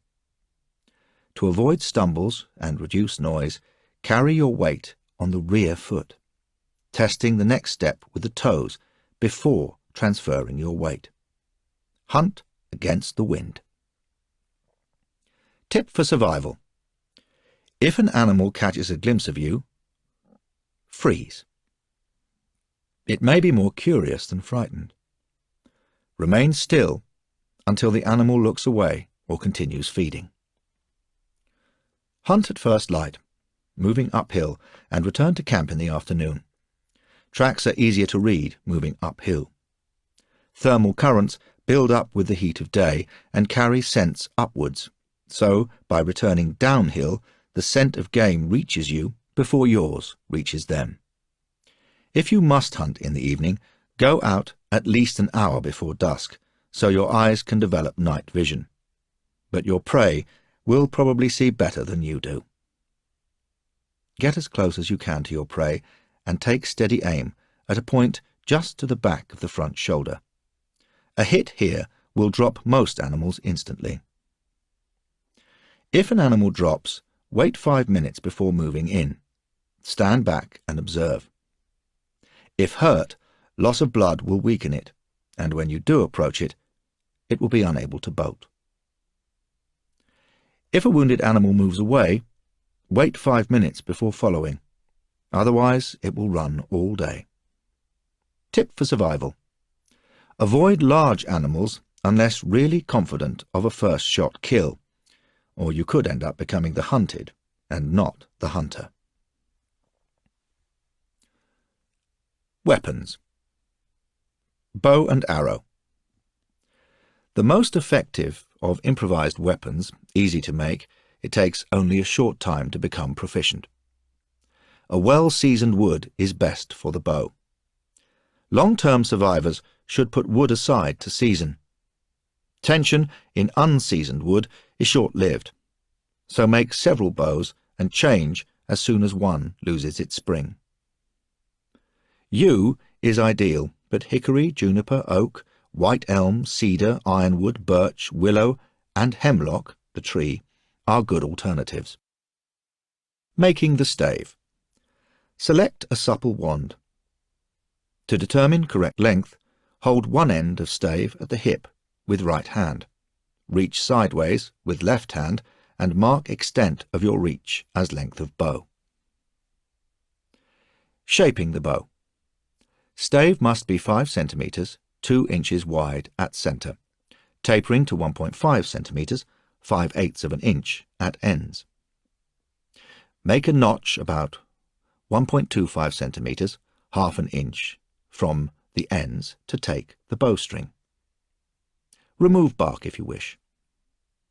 Once whittled into shape, rub the bow with oil or animal fat.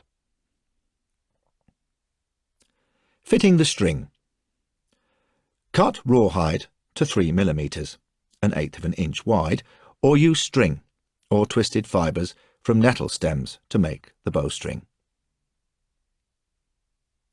If the bow has lots of give, use shorter string. String should be under only slight tension. The main tension is added when you pull it back to shoot. When you do this, secure the string to the bow with round turn and 2 half hitches at each end. If the wood is unseasoned, release one end when the bow is not in use to relax its tension. Making arrows. Use straight wood, birch is best. Make arrows 60 centimetres, 2 feet long, 6 millimetres, 1/4 inch wide. They must be as straight and smooth as possible. At one end, make a notch wide enough to fit the bowstring and 6 millimetres, 1/4 inch deep. Flighting arrows. A. Split feathers from top down centre of quill. B. Leave 20 millimetres, 3/4 inch quill at each end to tie to the arrow. C. Tie 3 flights, equally spaced, around the shaft. Flights increase accuracy. Paper, cloth or leaves can also be used as flights. Arrow heads. The arrow itself can be sharpened and hardened in fire, but a tip of tin or flint is better. Split the end of the shaft, insert the arrowhead and bind tightly with wet sinews. They dry hard, securing the head firmly. Instructions on how to make flint arrowheads will be coming up in a later chapter. Archery technique. Fit arrow into bowstring. Raise centre of bow to eye level. Hold bow just below arrow, extending arm forwards. Keep bow arm locked and draw string smoothly back across the front of your body, with arrow at eye level and lined up with the target. Sight along the arrow. Release the string. Safety alert. Arrow burns. Arrow flights rubbing against hand and cheek can cause friction burns. Protect the cheek with a piece of cloth pulled tight to the face. Wear a leather mitten or fit a leather guard between fingers and wrist to protect your hand. Sling and shot. A sling is a simple leather pouch in the middle of a length of thong or rope. Any strong fabric will do if you have no leather. Attach the pouch as one piece threaded through, or 2 tied or sewn on. Slingshot technique. Use round smooth pebbles 2 centimetres, 3/4 inch across. Swing the sling above the head in a circle lined up on your target. Release one end of the rope and ammunition should fly at the target. Experiment with sling length to achieve accuracy and distance. Catapult. Take a short, pliable, forked twig, hazel is ideal, and a piece of elastic material, inner tube from a tire or elastic from clothing. Thread or sew a pouch into the centre of the elastic. Tie ends to each side of the fork. Use stones as missiles. Tip for survival. Load several pebbles at a time when using sling or catapult against birds. Spears. A straight staff 1.8 metres, 6 feet, is ideal for a jabbing spear. 90 centimetres, 3 feet, is best for throwing. Make a spear thrower from a piece of wood half that length to improve accuracy. Add a sharp point of flint or a flattened cone of tin to the spear tip, or securely bind on a knife, but do not risk this if you have only one knife. Spear thrower. Take a tree limb twice the width of the spear, with branch stump to serve as a handle. Split down the centre using the knife as a wedge. Gouge out a cleanly cut groove along most of the upper face of the thrower. Leave a solid portion as a buffer to add thrust. Hold spear at shoulder level and aim at target, bringing holder sharply forwards, then downwards. The dangers of hunting. Few animals will attack except in self-defense, but don't camp on a trail or near an animal watering spot. Don't provoke a bear encounter. Bears are scavengers and will come to camps in search of food. Don't get close or try to catch them. A bear can easily kill a human. Use noise to drive them off. The same goes for other scavengers, e.g. hyenas. Injured and cornered animals. Most animals try to escape when hurt. By preventing them from doing so, you are forcing them to fight. Keep well clear. Crocodiles and alligators should be given a wide berth. Large horned animals may wound you before you can reach your weapon. Many animals, not just those with hooves, have deadly kicks, including ostriches. Bites. Many small animals have sharp teeth and will attack ferociously. Chimpanzees and other monkeys can be very bad-tempered. Thoroughly cleanse any bites. They may cause tetanus. Some animals carry rabies. Snakes and stinging insects. Get used to checking clothing, bedding and equipment for reptiles and insects. If you awake to find one in your sleeping bag, move gently and calmly to get rid of them or to free yourself. Handling the kill. Before approaching, check that your prey is dead. Use a spear or tie your knife to a long stick and stab a large animal in its main muscles and neck. Loss of blood will weaken it, allowing you to move in and club the head. 2 people can carry a large animal tied to a bough. Place pole along the belly and use clove hitch round each pair of legs. Lash the animal to the pole and finish with a clove hitch around the pole. If it has horns, tie these up and out of the way, or cut off the head.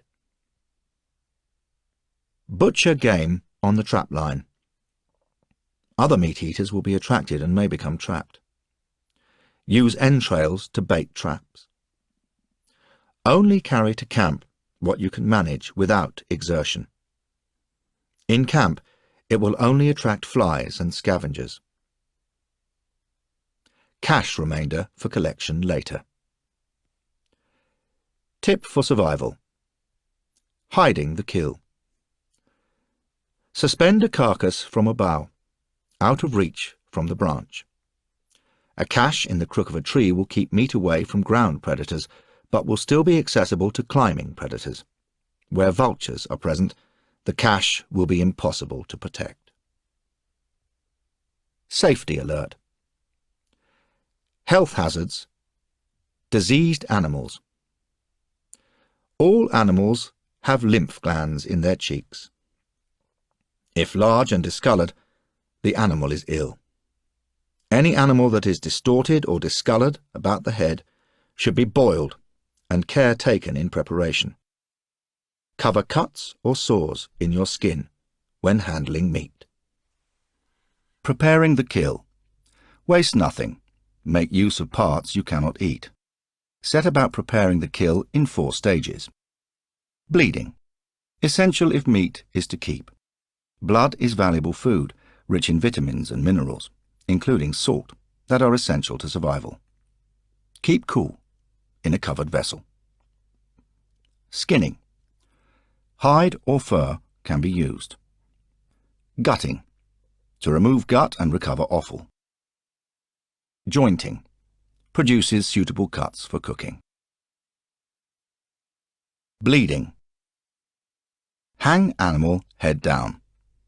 Tie ropes around the hock, not the ankle, and hoist it up to a branch or build a frame, placing the receptacle below to catch the blood. For a frame, Drive strong posts into the ground and lash firmly to make A-frames. Rest horizontal bar on top. Bleed the animal by cutting the jugular vein or carotid artery in its neck. When the animal is hanging, these will bulge clearly. Make cut either behind the ears, stab in line with ears to pierce vein on both sides of head at the same time, or lower down in V of the neck, before artery branches. Unless you have a stiletto knife, the latter is best. Cutting throat from ear to ear risks contamination of blood with contents of the stomach. It is important to bleed pigs thoroughly if the meat is to be saved. Skinning.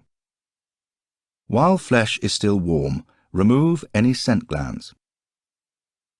Deer have them behind knee or rear legs, felines on either side of the anus.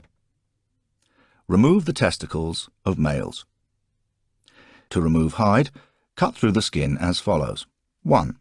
Make ring round rear legs just above knee. 2. Cut round forelegs in same place. 3. Cut down inside of rear legs to crotch. Cut circle round genitals. 4. Extend cut down centre of body to neck. Do not cut into stomach and digestive organs. Lift skin as you go. Slip in the knife, sharp edge outwards, and cut along. Draw knife slowly down, cutting away from the body. 5. Cut down inside of forelegs. Now ease skin of rear legs from the flesh. Use the knife as little as possible. Roll skin outwards, fur inside itself, and pull down. When back legs are clear, cut round tail. Insert hand down back of carcass and use fingers to separate flesh from skin. Next, peel skin from front legs. Separate the single piece of hide from the neck with a strong twist of the head. Cut through remaining tissues. If working alone, lay carcass down a slope. Scoop an impression in the ground to hold the collecting vessel. Skin small animals by making incision over stomach. Do not pierce organs. Insert thumbs and pull out. Free legs and twist head off. If you have no knife, snap off lower part of leg and use the sharp edge to cut skin. Gutting.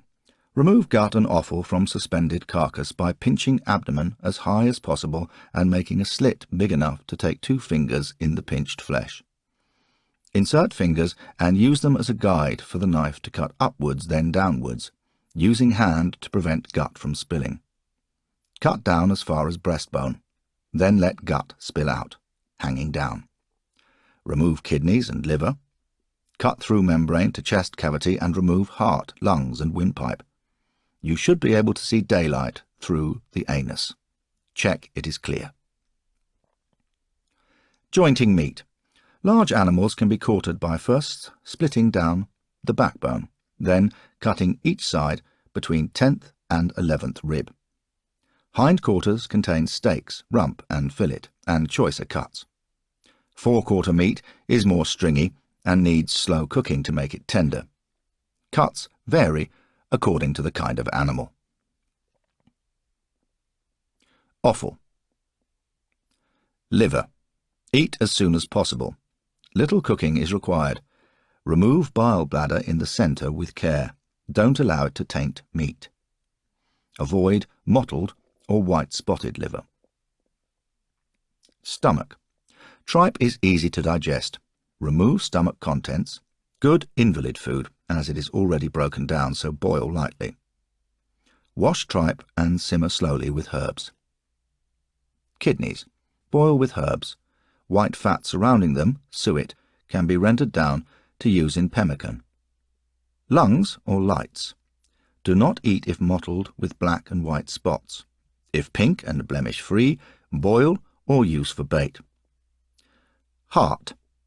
Roast or use to liven up a stew. Intestines.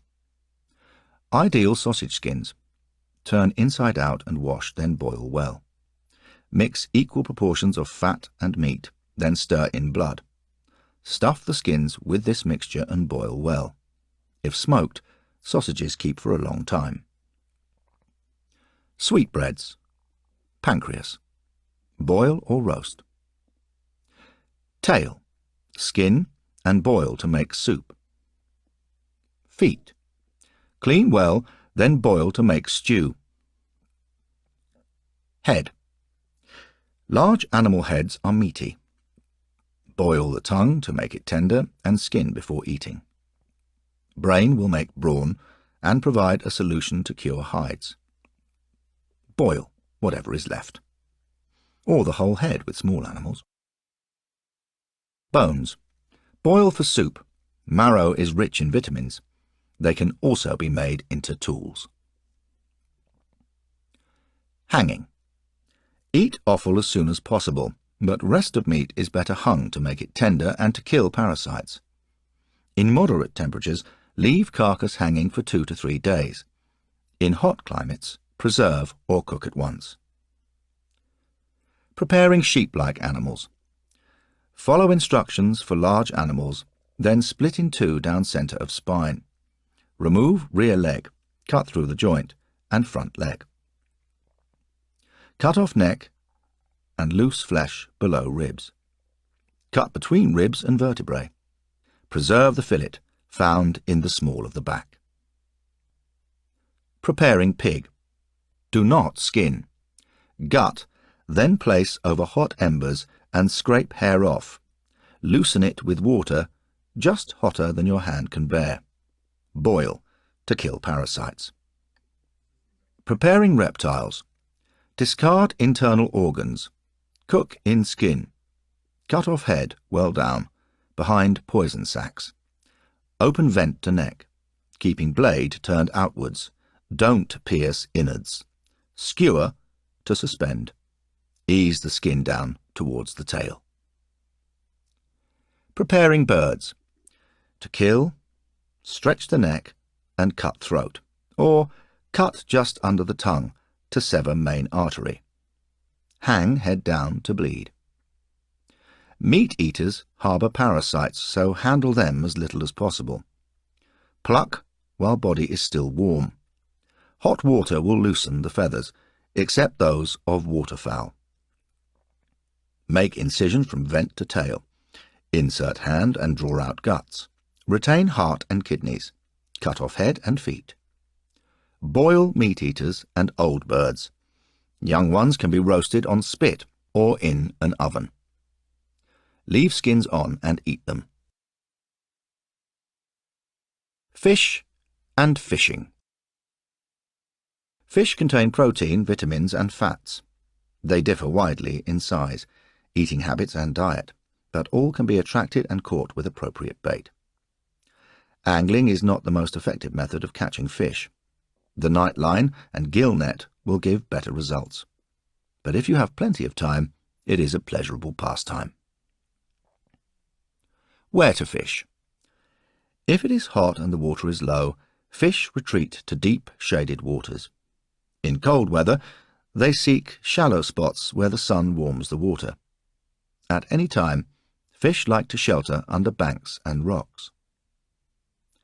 When a river is in flood, fish in slack water, for instance on the outside of a bend or in a small tributary. When to fish? Leave lines out overnight and check them just before first light.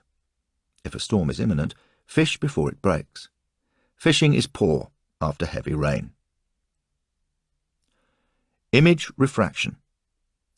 Fish can see more on the bank than you think. Sit or kneel when fishing, so you are less likely to be in vision. Keep back from the edge and try to keep your shadow off the water. Indications of fish feeding. Fish are likely to take bait when you see them jumping out of the water. Clear ring ripples breaking on the surface are another sign. Where lots of little fish are darting about, they may be being pursued by a larger predatory fish. Angling. You can improvise hooks from all kinds of materials. For instance, you may use a pin, a thorn, a bunch of thorns, nails, bone, and wood. Large hooks will catch large fish, but small ones catch large and small. A rod is not essential. You can fish with a hand line, but it makes it easier to land fish and cast away from the bank. Angling without hooks. Eels and catfish swallow without biting. To catch them, tie a blob of worms on a line and pull them out as soon as bait is taken.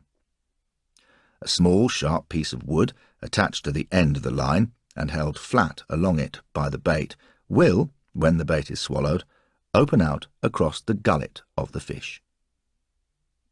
Bait.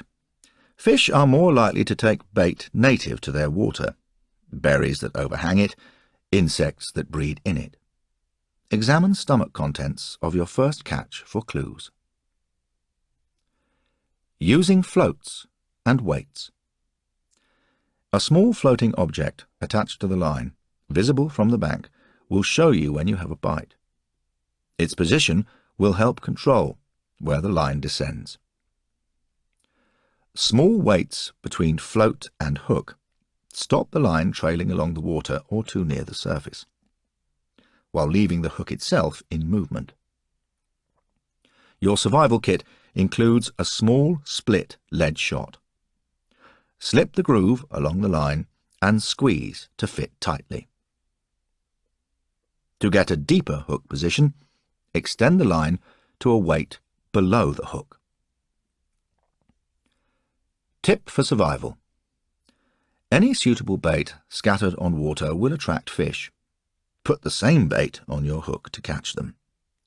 Suspend a termite or ant nest over the water, and the falling insects will prove an irresistible draw to fish.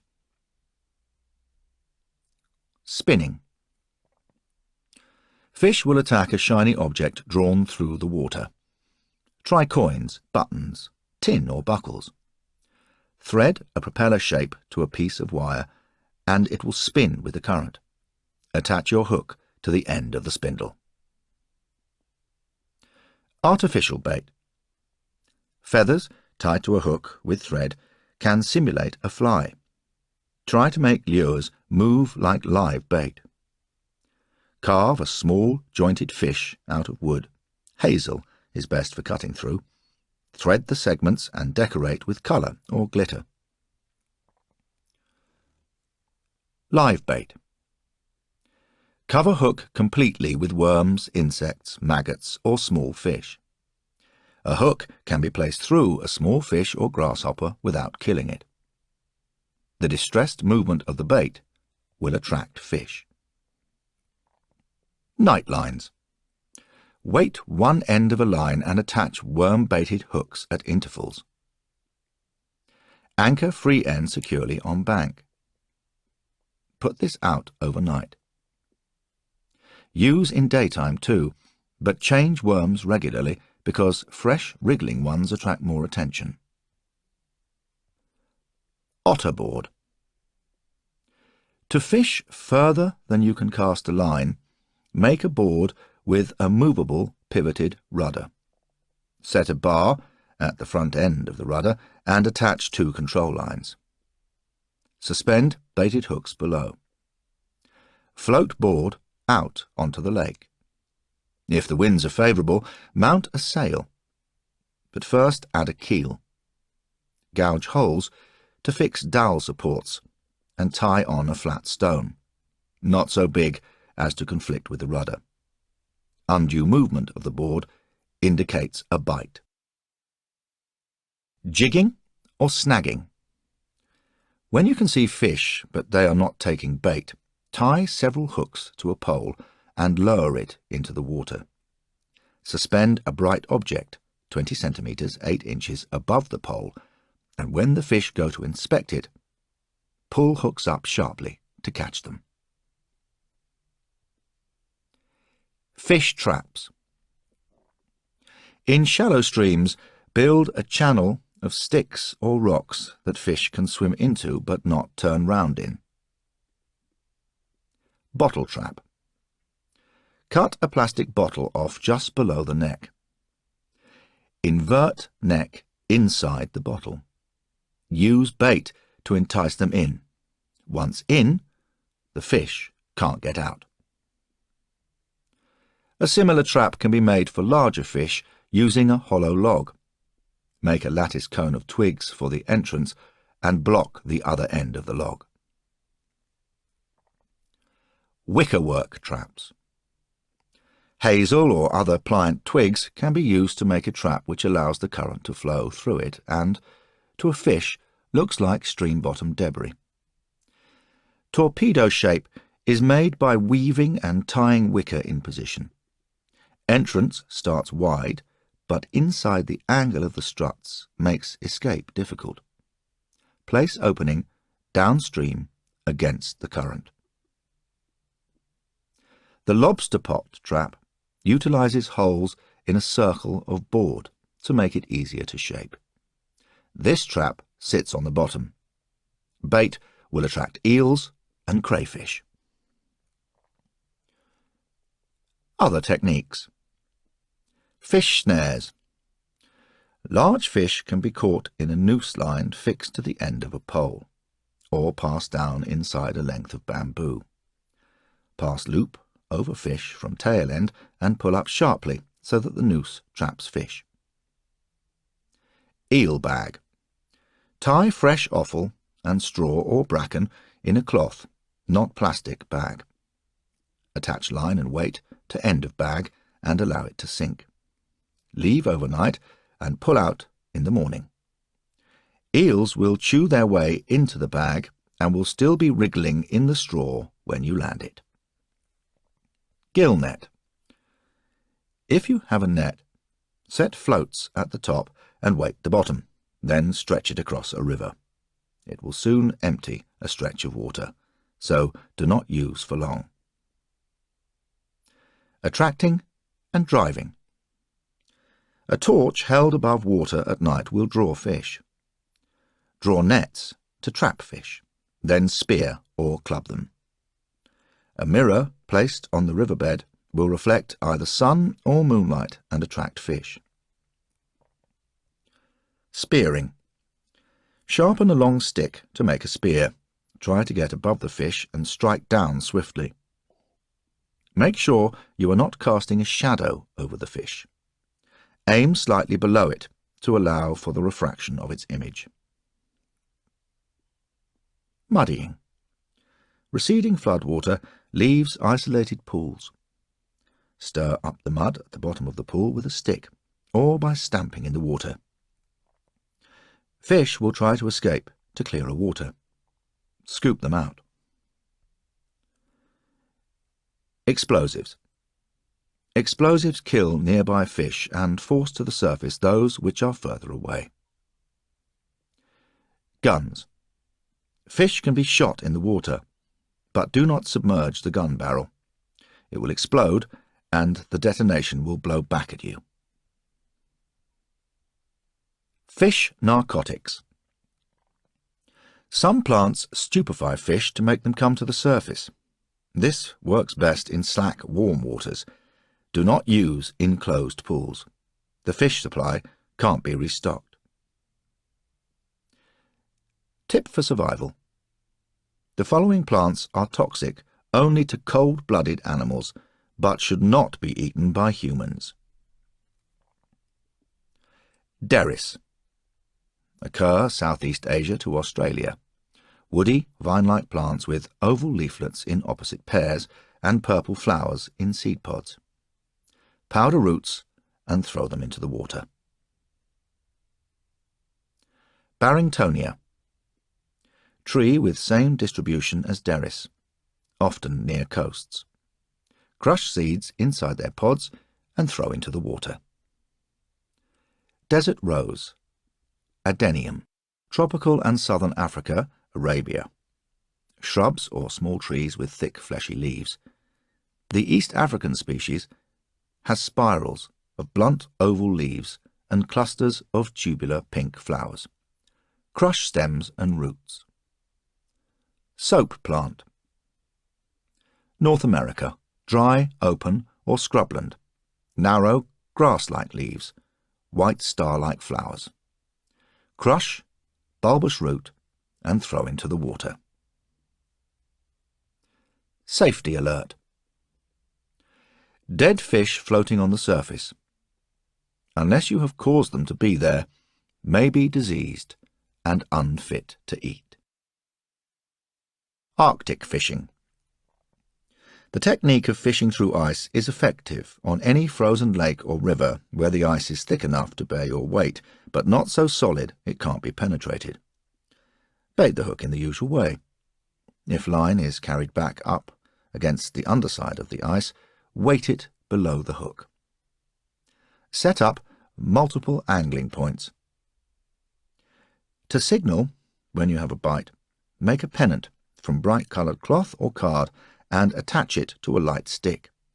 Lash this firmly at right angles to another stick which extends the diameter of your hole by at least 30%.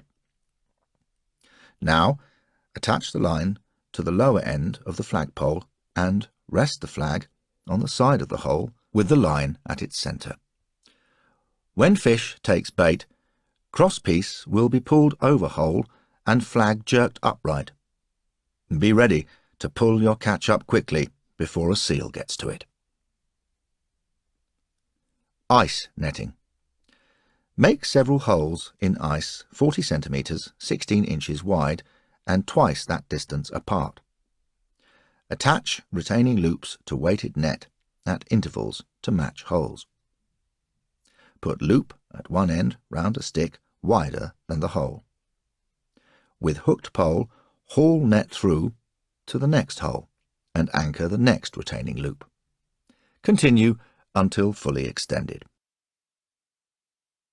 Preparing fish. All freshwater fish are edible. Those under 5 centimetres, 2 inches long, need no preparation. Eat them whole. Larger fish must be gutted. As soon as the fish is caught, cut its throat to bleed it and remove gills. To gut it, slit from the anal orifice to the throat. Remove offal. Use for hook bait. Keep roe, which runs down the side of a fish. Scaling is not necessary, but to scrape scales off, draw knife from tail to head. Fish skin can be eaten. To skin eels and catfish, pass stake through fish. Lodge it across 2 uprights. Cut skin away and draw it down towards tail. Preparing crustaceans. Eat as soon as possible. Boil for 20 minutes. Crabs have poisonous parts, so twist off claws and legs. With crab on its back, place your thumbs under flap at tail. Push up. Pull flap up and away from body and lift off. This prevents stomach contents tainting flesh. Push down and out on mouth with your thumbs to make mouth and stomach come away in one piece. Lungs are harmful. Discard them. Camp craft. In a survival situation, it is vital to know where to set up camp, how to build a shelter from the materials available, how to make fire, to cook and preserve food, and to improvise tools, clothing, and equipment. Shelter and making camp. An accident, exhaustion, or sudden fog may leave you stranded. Local conditions and materials will determine the type of shelter you build. While there is still daylight to see by, scour the vicinity for the best natural shelter from wind, rain, and cold before night sets in. A wrecked plane or vehicle may provide shelter or materials from which one can be built. But if there is a risk of fire or fuel tanks exploding, wait until it is burned out before attempting salvage. Bad places to camp. Exposed hilltops. Go down. Seek shelter on lee side. Valley bottoms and deep hollows. Damp and more liable to frost at night. Hillside terraces, where the ground holds moisture. Spurs which lead down to water. which are often routes to animals' watering places. Too close to water. You will be troubled by insects, and heavy rainfall may cause rivers to swell and flash floods to occur. Even old, dry watercourses are at risk. Near solitary trees, which attract lightning. And finally, near bees or hornets' nests. Where to camp?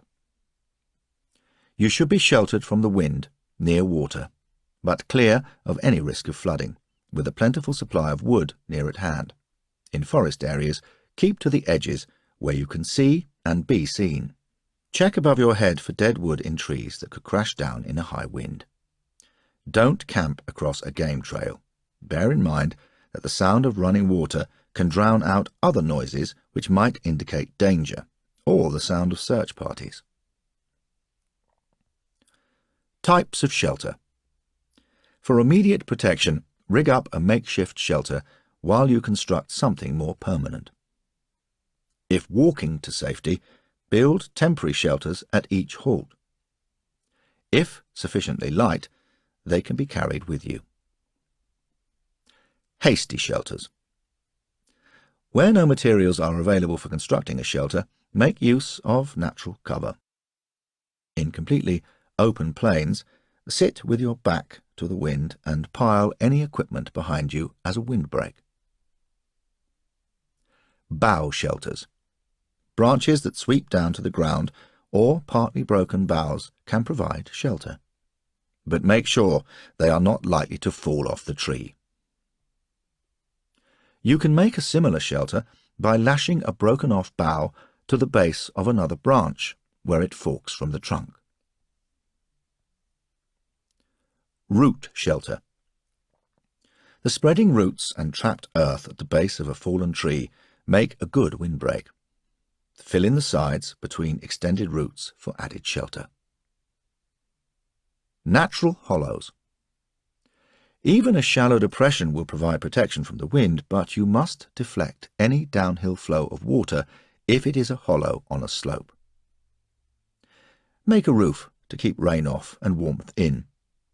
A few sturdy branches laid across the hollow can support a light log laid over them, against which shorter sticks can be stacked to give pitch to the roof and so allow water to run off.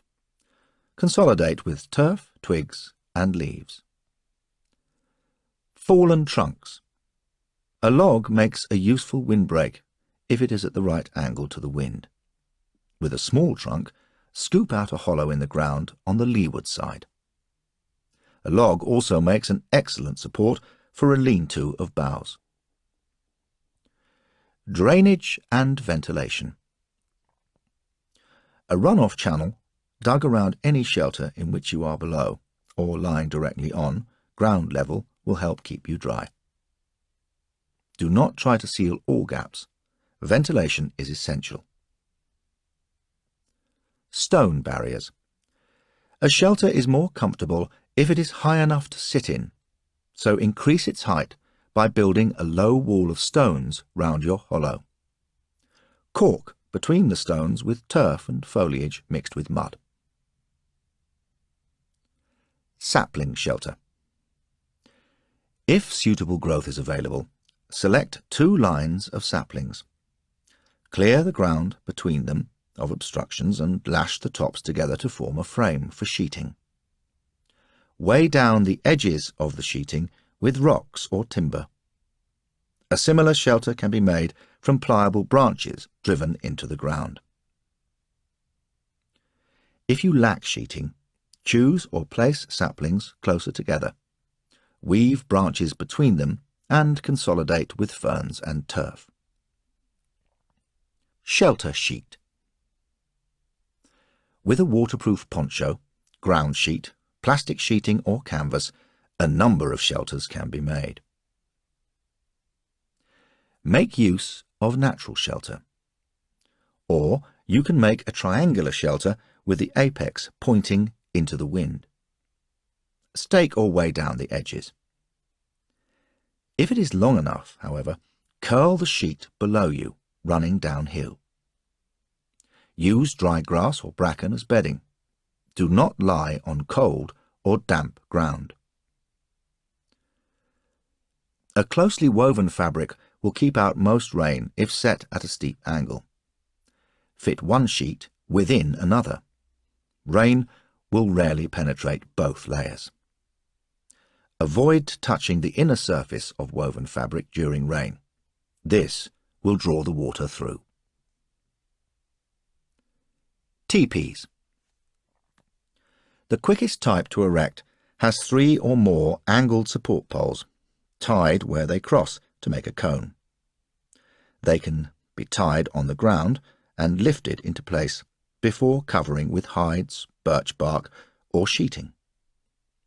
Leave an opening at the top for ventilation. The wider the angle of your teepee will give greater area, but shed rain less easily. A parachute, suspended by its centre, makes an instant teepee. Just peg out the bottom edge. Even simpler, suspend a parachute teepee from a tree. Steep angled sides will allow water to run off. Fold a segment of the chute double for a door flap. Slit along a seam and make a tie fastening to close it. Stick walls and screens. Build walls by piling sticks between uprights driven into the ground and, if possible, tied at the top. Use to make one side of a shelter, to block an opening, or for a heat reflector behind a fire. Can be used in place of large rocks to dam a stream. To make a very sturdy stick wall, increase the space between the uprights. Use 2 stacks of sticks and fill the gap with earth. Coverings. Use springy saplings, plant stems, grasses and long leaves to make wattle and woven coverings for roofs and walls. First make a framework from less pliable materials, either in situ or as a separate panel to attach later. Tie the main struts in position. Weave in the more pliant materials. If no ties are available, drive vertical stakes into the ground and weave saplings between them. Caulk with earth and grasses. If suitable firm cross pieces are scarce, weave creepers between the uprights. Very large leaves, lashed or weighted down, can be overlapped like tiles or shingles to keep out rain. Long grass can be bunched and woven, or you can use birch bark to make tiles. Ring a birch tree with even 60 cm, 2-foot cuts and remove the bark. Fix pairs of canes or creepers across a frame. The upper ends of the tiles are gripped between the canes. The lower ends rest on those below. Open lean-to shelter. If there is nothing to lean a roof against, and no need to keep out heavy rain or blizzards, use panels of wattle or grass-covered frames. To do this, erect a horizontal crosspiece between trees or on simple supports. On the windward side, lean a panel of wattle, or lean saplings at 45 degrees to make a roof. Add the side walls. Site your fire on the leeward and build a reflector on the other side to prevent heat escaping. Tropical shelters. In rainforests and jungle where the ground is damp and crawling with insects, a raised bed is preferable. Unless the nights are cold, the #1 priority will be to keep reasonably dry. The following are useful materials. Bamboo. A very versatile building material found in damp places from India through to China, parts of Africa, Australia and the southern USA, and which can be used for supports, flooring, roofing and walls. You should split the bamboo vertically to make roofing and guttering to collect rainwater. Split stems, laid alternately to interlock with one another, form waterproof pan tiles. Flatten split bamboo for walls, floors, or shelving by cutting vertically through the joints every 1.25 centimetres or half an inch round the circumference. It can then be smoothed out. The paper-like sheaths formed at the nodes can be useful as roofing material. Safety alert. Take great care when collecting bamboo. Some stems are under tension and when cut explode into sharp slivers. Split bamboo can be razor sharp and cause serious injury. The husks at the base of bamboo stems carry small stinging hairs which cause severe skin irritations. Thatch of leaves. Attap and other large leaves, when thatched, make the best roofs and walls for jungle shelters. Look for any plant similarly structured. The bigger and broader the better. Attap is best used horizontally, splitting each leaf in two from the tip and tearing it into two halves down its length. Do not try to split from the thick end, as it will break. There are barbs at each leaf tip, so handle it carefully. Closely layer the halves of attap on a roof frame. Walls can be less dense. Another method involves not splitting down the leaf, but folding the leaflets on one side, across to the other, and interweaving them. This is easiest if you work from one side, then the other, but requires practice. Three-lobe leaves, or leaves cut in this fashion, can be locked over a thatching frame without any other fixing being necessary to hold them in place. Elephant grass and other large leaves can be woven between the cross pieces. Only a small number are needed to produce a shelter very quickly. Long, broad leaves can be sewn along the thatching battens with vines. Palm and other long-stemmed leaves can be secured by carrying the stem round the batten and over the front of the leaf, where it is held by the next leaf. Leaves must overlap those below on the outside of the shelter. Arctic shelters. In polar areas, caves and hollows form simple shelters.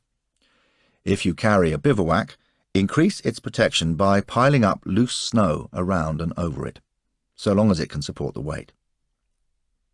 At very low temperatures, snow is solid, and you need spades and ice saws to cut into it or make blocks of it. Snow or rock caves are easily recognizable, but look also for spaces left beneath conifers when snow has built up round them. A medium-sized tree may have a space right around the trunk, or a large one may have pockets in the snow beneath a branch. Try digging under any tree with spreading branches on the lee side. Even soft snow can be built into a windbreak. Cut and stack blocks. Use another course of blocks to anchor a ground sheet or poncho along the top. Use others to secure the bottom edge and more to close the sides. Tip for survival. Building in snow. Cut compacted snow using a saw, knife, shovel or machete into blocks 45 by 50 centimetres, 18 by 20 inches, and 10 to 20 centimetres, 4 to 8 inches thick. These will provide good insulation while allowing the sun's rays to penetrate. Snow trench. This is a one-person shelter for short-term use only. Mark out an area the size of a sleeping bag. Cut out blocks the whole width of the trench. Dig down at least 60 centimetres, 2 feet. Along the top of the sides, cut a ledge 15 centimetres, 6 inches wide, and the same depth. Rest the snow bricks on each side of the ledge and lean them in against each other to form a roof. Put equipment under the sleeping bag as insulation. Block the windward end with a block or piled snow. At the downwind end, dig an entrance, or have a removable block as a door. Fill gaps with snow. This shelter is best built on a slight slope, with the entrance at the lower end. Snow cave. Dig into a drift of firm snow. Create 3 levels inside. Build a fire on the highest. Sleep on the centre one and keep off the lower level, which will trap the cold. Drive 2 holes through the roof, one for a chimney and one to ensure adequate ventilation. Use a block of snow as a door, keeping it loose-fitting and on the inside so it won't jam. Smooth the inside surfaces to discourage drips and make a channel around the internal perimeter for melt. Igloo. An efficient snow house. Make sure the entrance does not face into the wind. Erect windbreak if necessary. Mark out a circle 4 meters, 13.5 feet, in diameter and tramp it down to consolidate the floor. Cut and lay circle of blocks on perimeter. Add a layer, centering new blocks over previous vertical joint. Each new layer should be placed halfway over the lower tier, so the igloo forms a dome shape. Shape the entrance arch as you go. Seal the top with a flat block. Make ventilation holes near the top and bottom, not on the side of prevailing wind, or so low that snow blocks the hole. Fill other gaps with snow. Smooth off the inside to remove drip points. Inside the igloo, build a sleeping level higher than the floor and create a lower cold level for storage. Tips for survival. Sweating is to be avoided, so take your time over building a complex structure and rest frequently. Adequate ventilation is essential to prevent carbon monoxide poisoning and to allow moisture to escape. The smaller the shelter, the warmer it will be, but it will not be possible to heat it much above freezing. Living in a snow house. Make sure you have a supply of fuel in the shelter. Knock snow off boots and clothing before entering. Mark the entrance so that it is easily found. Keep shovels and tools inside to dig yourself out. Stop drips by placing a piece of snow on the source. Relieve yourself indoors in containers. Tip for survival. No matter how low the external temperature, that inside a snow house will not drop below -10 degrees Celsius, 0 degrees Fahrenheit. An oil burner or fat on bones are alternative heating fuels when there is no wood or cassiope. Long-term shelters. If you decide that there is no hope of rescue and it is impracticable to make your own way to safety due to distance, time of year, lack of equipment or physical condition, make a comfortable, permanent shelter. Caves. Those situated above a valley will be dry even if water seeps through in some places from above. They are weatherproof and require little aside from a barrier of rocks or wattle to close off the entrance.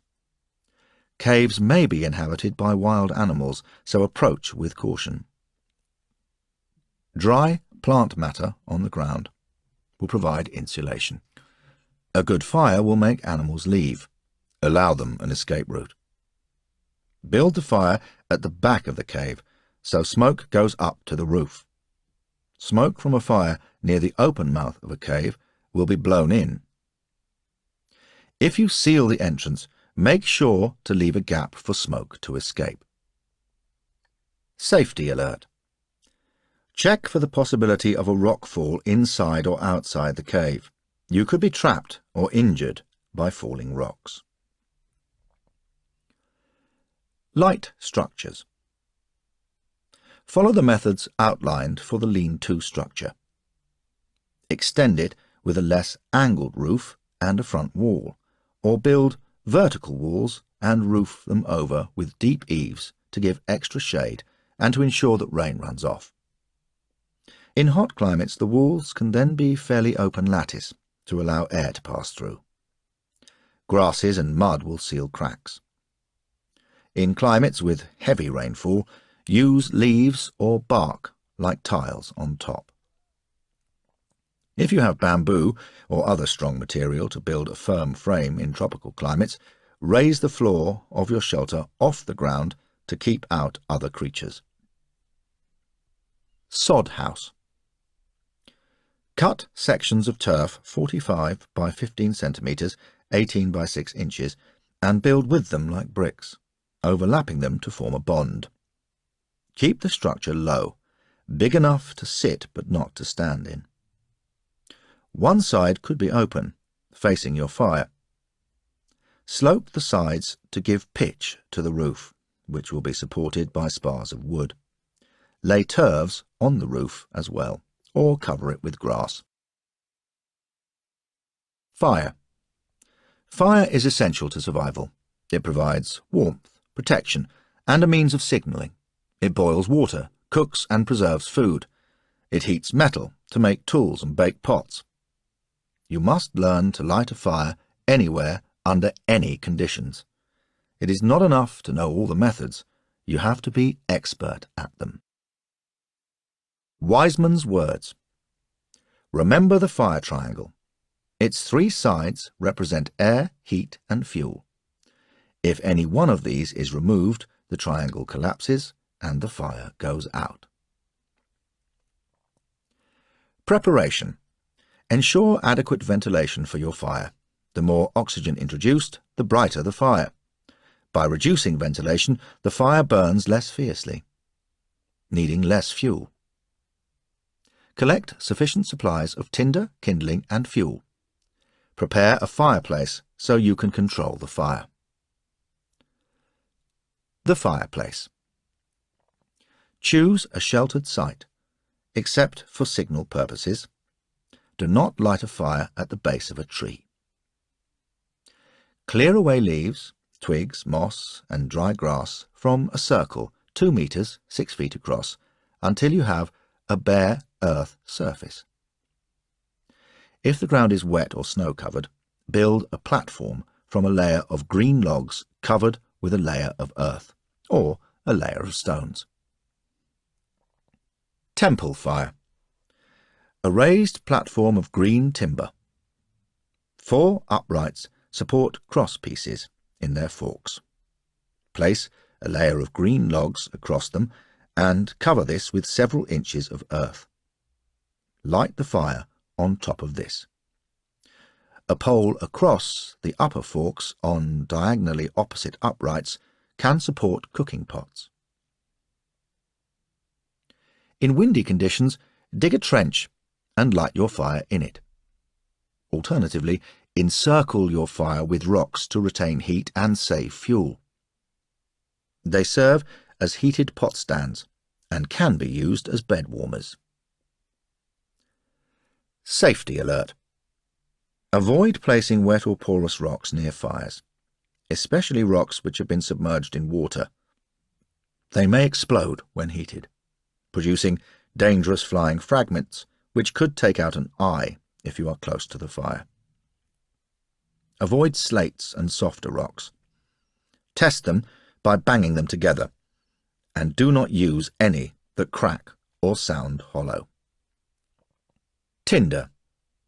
Tinder is any material that takes only a spark to ignite. Birch bark, dried grasses, wood shavings, bird down, waxed paper, cotton fluff, fire cones, pine needles, powdered dried fungi, scorched or charred cotton are excellent tinder, as is the fine dust produced by wood-burrowing insects and the inside of birds' nests. Kindling.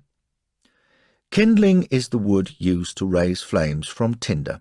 Small dry twigs, resinous and softer woods are best.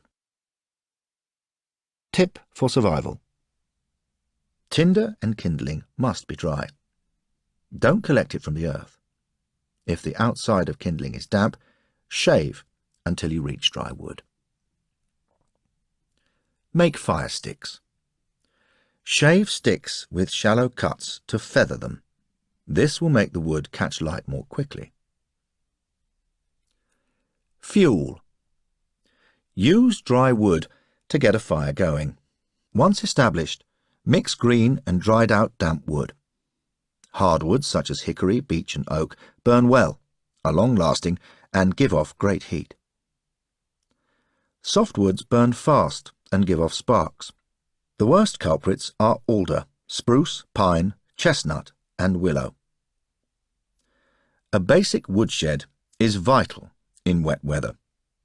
Position where fire will warm it, but clear of stray sparks.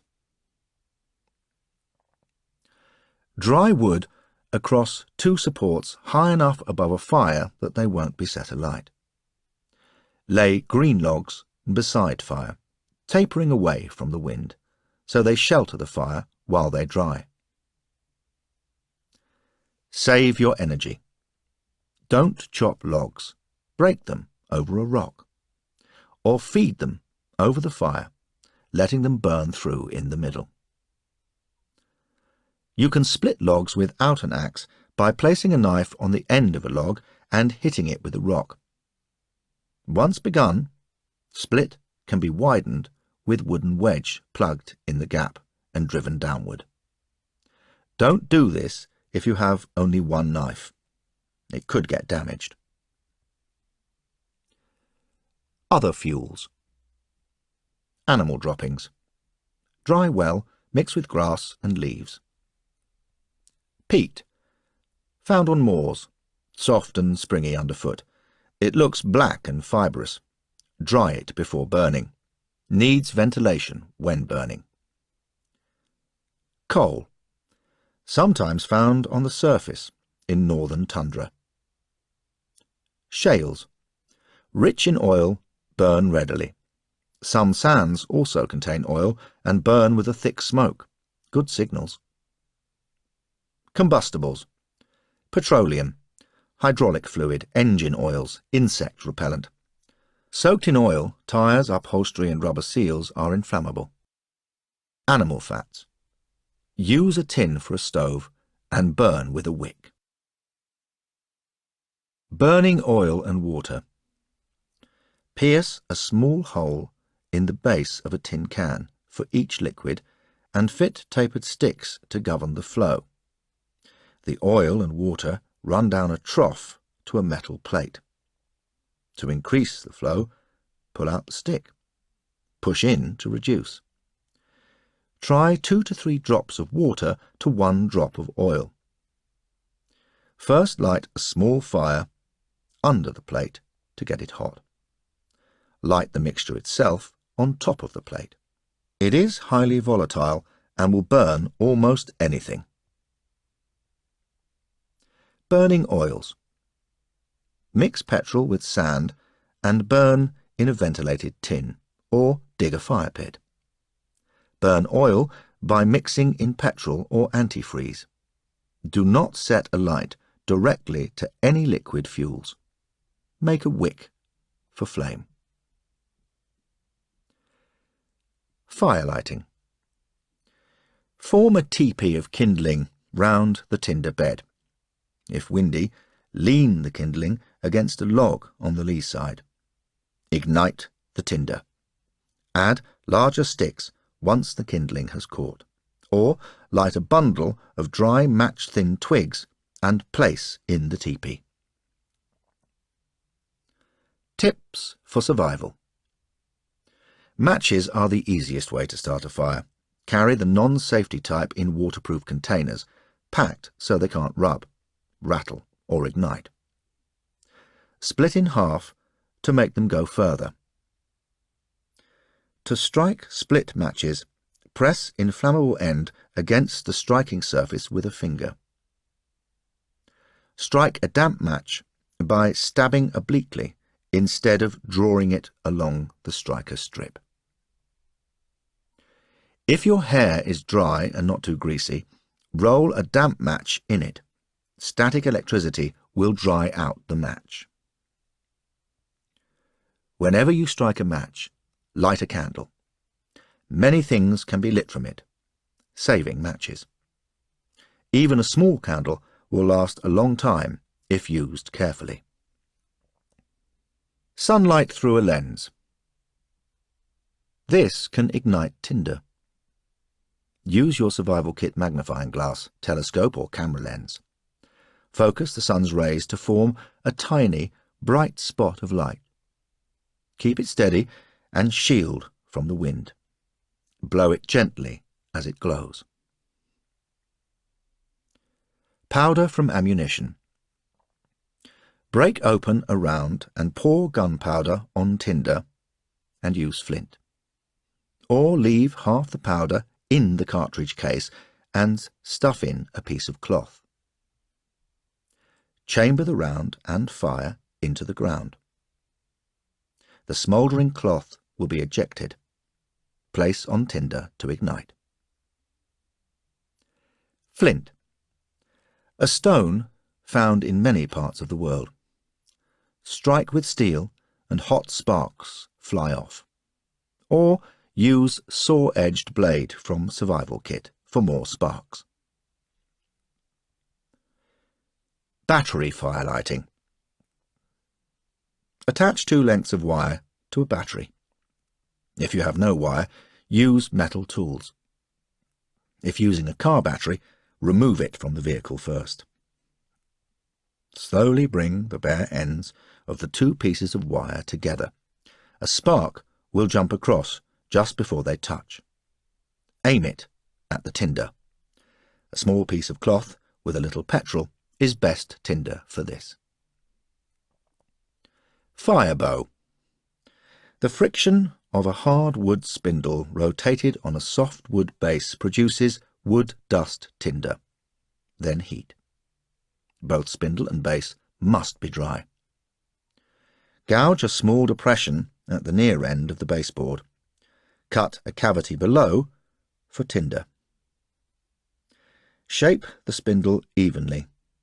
Make a bow from a pliable shoot and hide, twine or a bootlace. Use a hollow piece of stone or wood to steady the top of the spindle and exert downward pressure. Wind bowstring once round the spindle. Place the spindle in the depression. Hold steadying piece over its end and bear down lightly while moving bow backwards and forwards so spindle spins. Increase speed as spindle starts drilling. When it enters the cavity, apply more pressure and bow vigorously. Keep the spindle upright and steady and bow strokes even. It helps to kneel with 1 foot on the baseboard. Carry on bowing until a glowing tip drops onto the tinder. Blow on it gently to ignite. Hand drill. A variation on the fire bow. Cut a V-shaped notch in hardwood baseboard. Make a small depression. Use stem of hollow softwood with soft pith core for spindle. Roll the spindle between the palms of your hands, running hands down it as you go to press into the depression. When the friction makes the spindle tip glow red, blow gently to ignite the tinder. Put a pinch of sand in the spindle hole to increase friction. Fire plough. Cut a straight groove in a softwood baseboard and then plough the tip of a hardwood shaft up and down it. This produces tinder, then ignites it. Fire lighting with chemicals. The following mixtures can be ignited by grinding with rocks or putting them under friction point in a fire drill. Mix carefully and avoid contact with metal. Keep dry.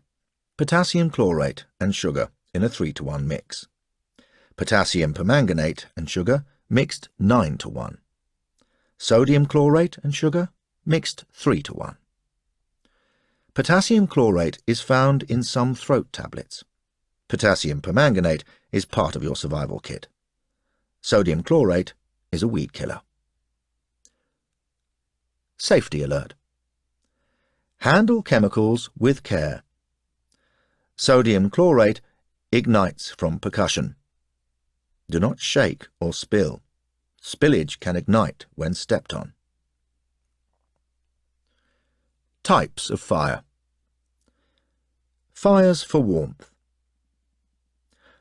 Only surfaces facing an outdoor fire are warmed by it. A reflector not only reflects heat, but makes smoke go upwards. Use one to reflect heat into a sleeping shelter. Sight fire near a rock. Sit between the two so that the rock reflects the heat and warms your back. Add a reflector. If there is no rock to reflect heat, build a second reflector to go behind you. Snake hole fire. In the side of a firm earth bank, dig a chamber about 45 centimetres, 18 inches deep. From above, drive a stick down into the chamber. Manoeuvre it a little to make a chimney, removing the spoil that falls below. This fire is ideal for smoke, preserving meat and fish. Build the fire in the chamber. The entrance is best sited downwind in windy conditions. Cooking fires. Trench fire. Dig a trench 30 to 90 centimetres, 12 to 36 inches, and 30 centimetres, 12 inches deep, plus the depth of a layer of rocks with which you now line the bottom. Build a fire on the rocks. Even when it dies down, they will remain hot enough to make a grill. A spit placed across the embers is ideal for roasts. Hobo stove. Punch holes in the bottom and round the bottom sides of a 5-gallon oil drum. Cut out a panel on one side, 5 centimetres, 2 inches from the bottom, through which to stoke the fire. Set the drum on a ring of stones to allow ventilation beneath. Cooking. Cooking makes food more appetizing and easy to digest. It destroys bacteria and parasites that may be present and neutralizes poisons. But when heated, food loses nutritional value. Never cook longer than necessary. Use the fire to boil water, then let the flames die down and use the embers and hot ash for cooking. Never leave your fire unattended when cooking. Having lit a fire, always have water boiling, unless in short supply, for drinks, sterilizing wounds, etc. Do not balance a can on the fire. Support vessels on rocks, or suspend them over the fire for stability. Cooking methods. Boiling. Cans and metal boxes are ideal for boiling water. Make a handle. Hang them from a pot support or use tongs to move them. Punctures can be repaired by hammering in small plugs of wood. When wet, they will expand and stop leaks. Improvise pots from a thick length of bamboo or sections of birch bark, but do not let them boil dry. To cook in a bamboo stem, angle it across the heat of the fire, supporting it on a forked stick driven into the ground. Tips for survival. Boiling conserves natural juices. Always drink the liquid unless boiling out toxic substances. Any dead animal that is not actually decomposing can be eaten if you use only the large muscle areas. Cut into 2.5 centimetres, 1-inch cubes and boil for 30 minutes. Eat only a little and wait half an hour. Most toxins act in that time or less. If there are no ill effects, tuck in. Roasting. Skewer the meat on a spit and turn it over hot embers or beside a blazing fire. Continually turn meat to keep the fat moving over the surface. A spit should be set to one side of the fire to allow for a drip tray to catch fat for basting. Fierce heat cooks the outside, leaving the inside undercooked, so a slow roast is best. Cut off outer meat, then continue roasting to cook the inner flesh. Grilling. Wastes fat.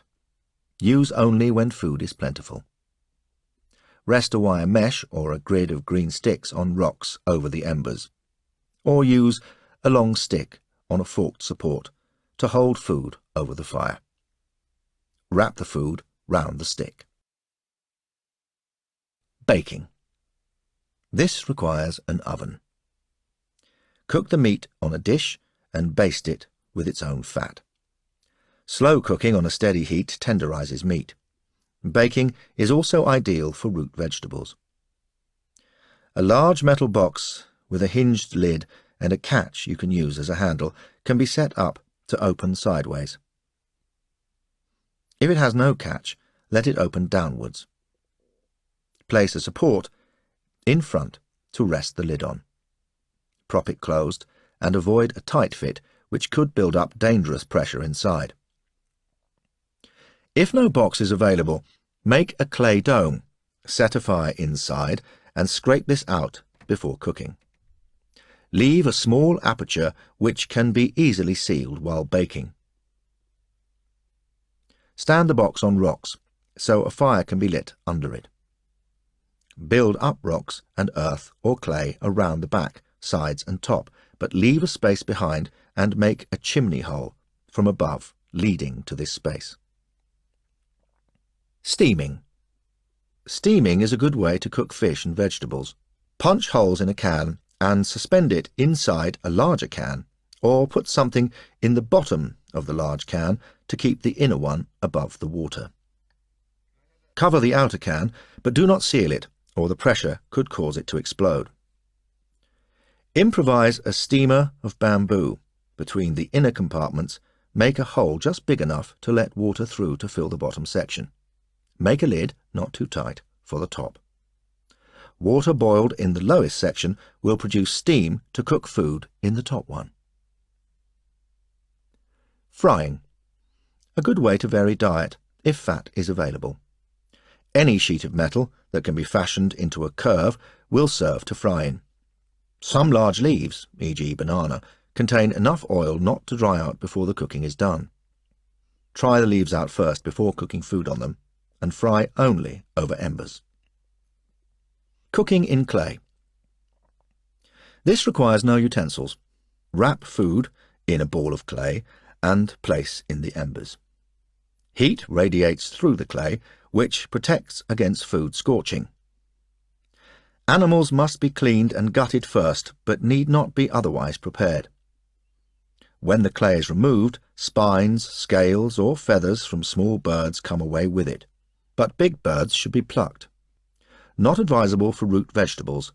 Skins are too nutritious to lose. Hangi. Another way of cooking without utensils. It requires kindling, logs, and round rocks the size of a fist. Do not use stones which may explode. Dig an oval hole with rounded sides 45 to 60 centimetres deep, 18 to 24 inches. Place kindling at the bottom. Lay logs across the hole. Place another layer at right angles, interspersed with stones. Build up 5 or 6 more alternating layers, and top off with stones. When the kindling is set alight, the logs will burn, heating the stones above them until eventually all falls into the pit. Remove embers and ash. Place food on top of the hot rocks, meat in centre and vegetables to the edge. There must be a gap between the food and earth. Lay saplings across the pit and cover with sacking, leaves and earth. Uncover after 1.5 hours. Your meal is ready. The hangi can be used to boil water collected in a waterproof sack, provided the fabric won't melt. Place tied up sack in the hangi. Takes about 1.5 hours to boil. Useful utensils. Tongs. Lash 2 branches so they spring apart at the ends. Use a tapering piece of wood between them under the lashings. Grip is improved if one has forked end.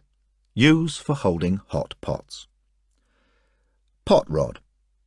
Drive a sturdy forked stick into the ground near the fire. Rest a longer stick across it with one end over the fire. Drive the bottom of the long stick into the ground and weight with rocks.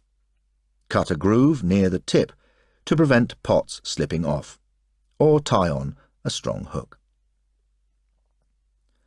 Swinging pot holder. Bind 2 forked sticks together so the forks fit in opposite directions on a firm upright. The cantilever action will maintain the height you set it at, and a push sideways will swing the pot away from the flames. Variable pot hook. Cut a strong piece with several branches from a small tree or bush and trim branches to 10 to 12 centimetres 4 to 5 inches. Strip off the bark, which may hide rotten wood. Cup. Cut a section of bamboo just below a joint, then cut just below the next joint up. Smooth the edges to prevent splinters. Spoon. Scribe a spoon shape on a flattish piece of wood with a knife point. Whittle to the required shape.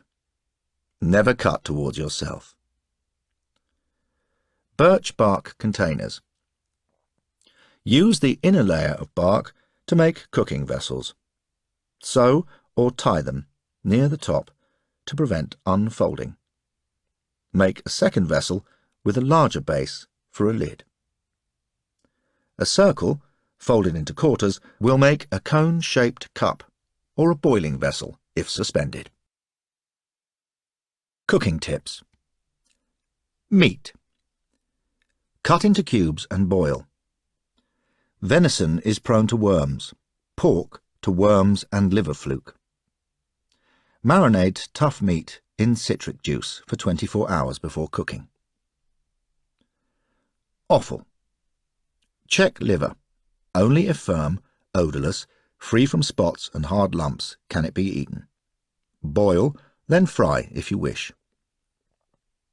Hearts. Parboil, then bake. Brains. Skin head and boil, simmering for 90 minutes. Strip all flesh from the skull, including the eyes, tongue and ears. Blood, collect in a container and leave covered until a clear liquid comes to the top. When separation seems complete, drain it off. Dry the residue by the fire to form a firm cake. Use to enrich soups and stews. Fish. Stew or wrap in leaves and place in hot embers. Avoid toxic leaves. Birds. Boil all carrion. Old birds are tough and best boiled. Stuff young ones with herbs or fruits and then roast. Reptiles. Gut, then cook in their skins. Place in hot embers, turning continually.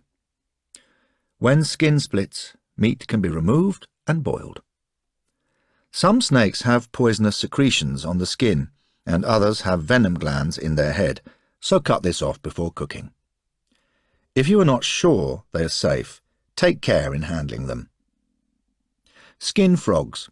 Many have poisonous skins, then roast on a stick. Shark. Cut into small cubes and soak overnight in fresh water.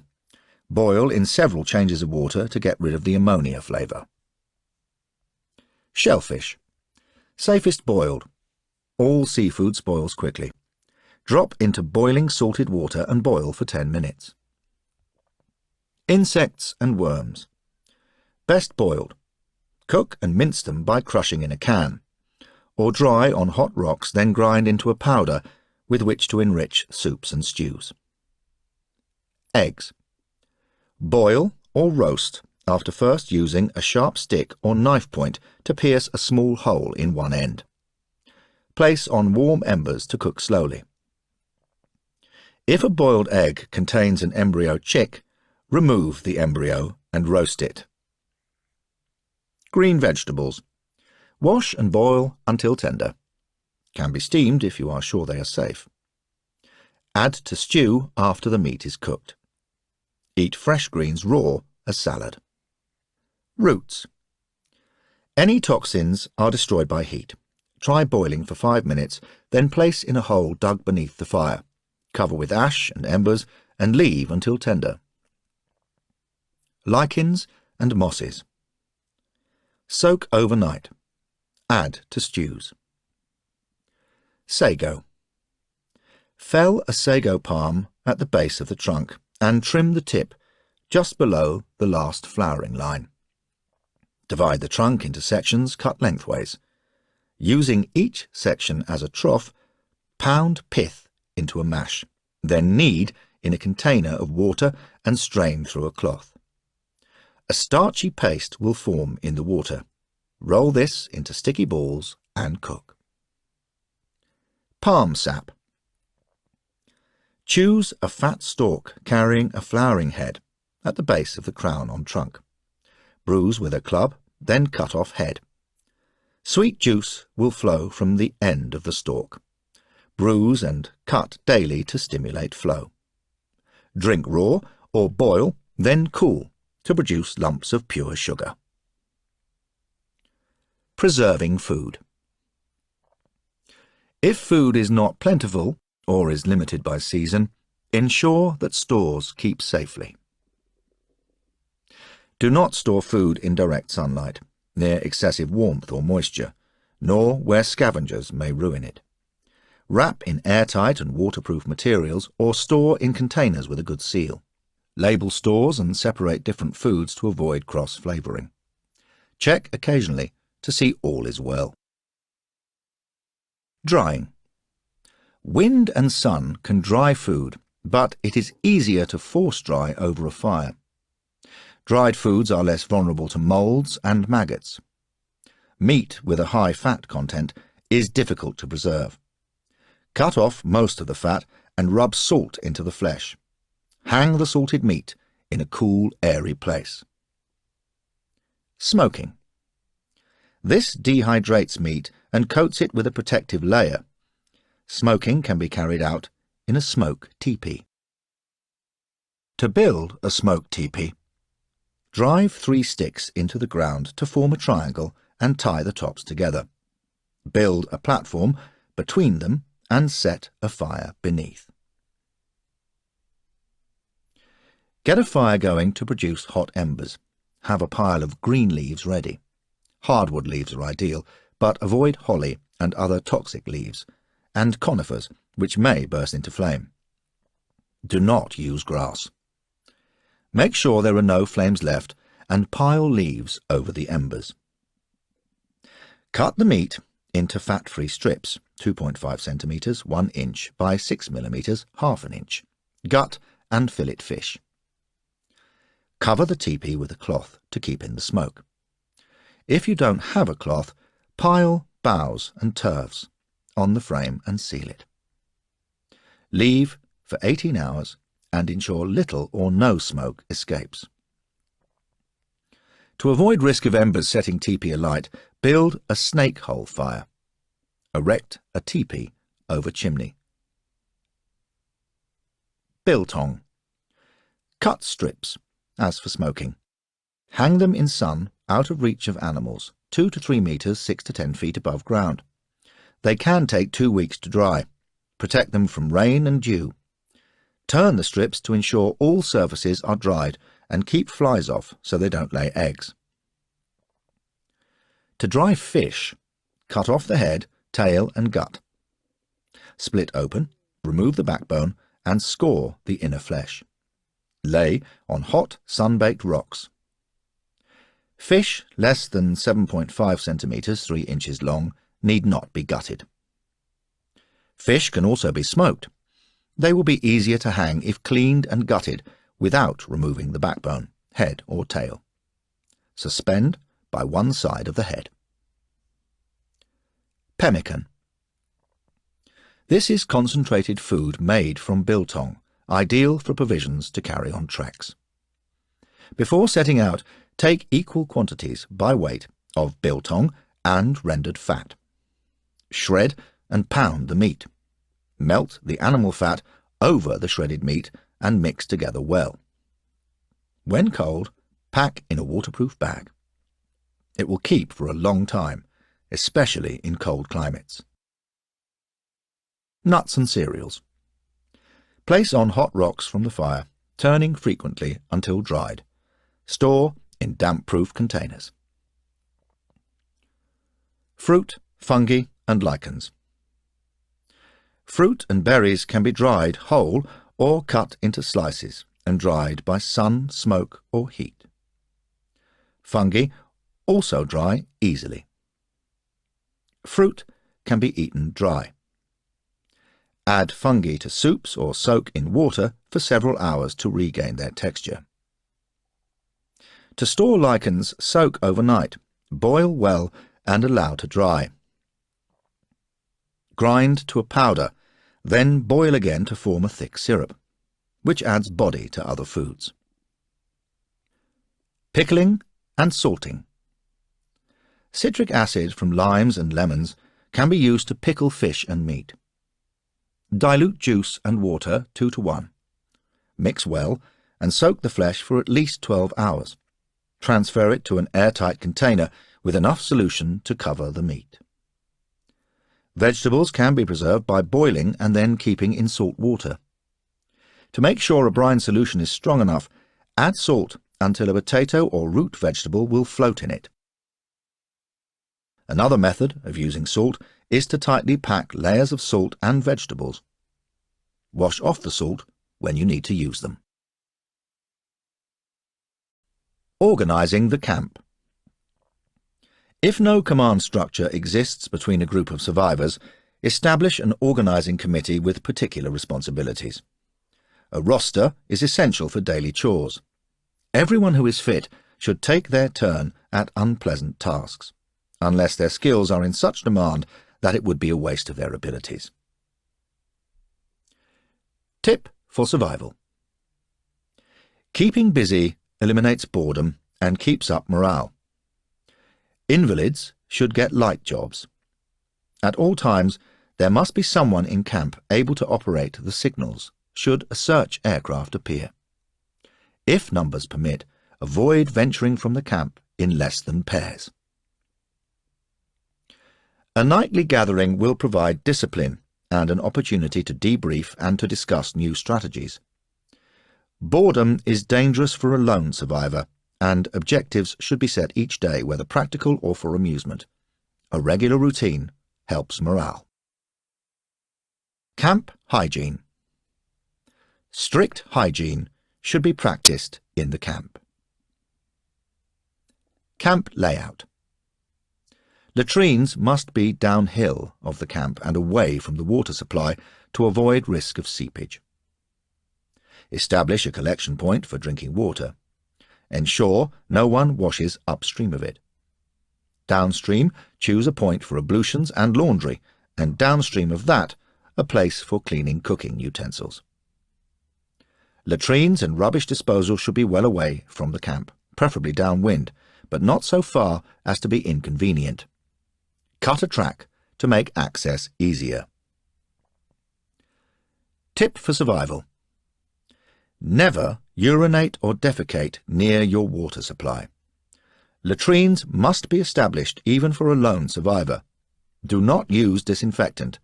After defecating, cover feces with earth. Make a latrine cover to keep out flies and always replace it. If a latrine starts to smell, dig a new one. Fill in the old latrine and burn old timbers. Deep trench latrine. Dig a trench 1.25 metres, 4 feet deep, and 45 centimetres, 18 inches wide. Build up sides with logs, rocks or earth to sitting height. Seal gaps. Lay logs across to leave only a hole for use. Pour wood ash on logs to make a seal and deter flies. Cover the opening with a wooden lid, flat rock, or a large leaf weighted with stones. Urinal. Dig a pit, 60 centimetres, 2 feet deep. Fill it 3/4 full with large stones and top up with earth, with a bark cone set into it as a funnel. Incinerator. Rubbish should be burned. Make a fire in the latrine area using a large can as an incinerator.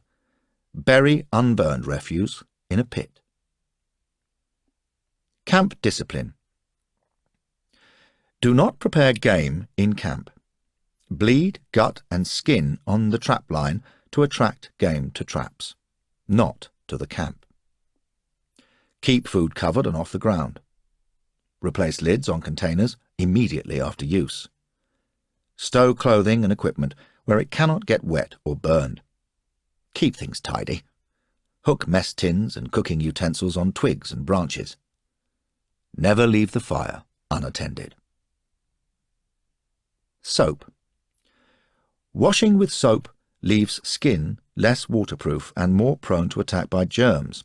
However, soap is an antiseptic, better than many others, such as iodine, which destroy body tissue as well as germs. It is ideal for scrubbing hands before administering first aid. Save supplies for this. Soap making. 2 ingredients. An oil and alkali are needed. The oil can be animal fat or vegetable, but not mineral. The alkali can be produced by burning wood or seaweed to produce ash. To make soap, wash the ash with water, then strain and boil it with the oil. Simmer until excess liquid is evaporated and allowed to cool. This soap is not antiseptic. Add horseradish root or pine resin to make it antiseptic. Too much alkali in the mix will dry the skin, leaving it sore. Tools. Stone tools. Split a cobble with a blow from a hard, smooth pebble to form a flat face. The blow should be at an angle of less than 90 degrees. Shape by hitting edge on with another stone. Then create a platform on one side from which a series of flakes can be struck vertically down. Then strike with softer stones and hit and press small flakes away with a piece of antler or hard wood. Flakes may be used as scrapers, to cut edges, and as arrowheads. Bone tools. Bones, antlers, and horns make useful digging implements, gougers, and hammers. Cut them with stone tools or grind with coarse stones. A shoulder blade is a good shape for a saw. First, split in half, then teeth can be cut along it with a knife. A small bone scraper could also be made. The edge ground sharp. Ribs are ideal for shaping into points. To make a bone needle, choose a suitably sized bone and sharpen to a point. Burn an eye with a piece of hot wire or scrape with a knife point or piece of flint. Don't heat the knife in the fire. Axes. To improvise a handle for an axe head, use any straight, knot-free hardwood. The flukes of a buttress tree are ideal, slightly curved, straight-grained, and easy to work. Cut 2 notches into the fluke of a buttress, spaced to the desired height. Hit alongside a fluke close to the cuts. It will split away at their depth. Fitting the head. Whittle the handle into shape with one end cut to fit the hole in the axe head, cutting a notch in that end. Make a wedge to fit the notch. With the head in place, drive in the notch. Then soak the axe in water overnight to tighten the head on the shaft. Always check axe heads for tightness before using. To fit a stone axe head, select a hardwood handle. Tie a band of cord round it 23 centimetres, 9 inches from one end. Split end as far as this band. Use a knife and a wedge or the axe head flint. Insert flint and tie end. Sharpening an axe.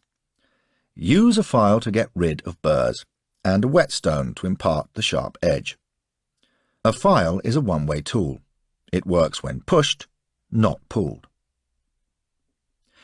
Prop the axe head between a log and a peg.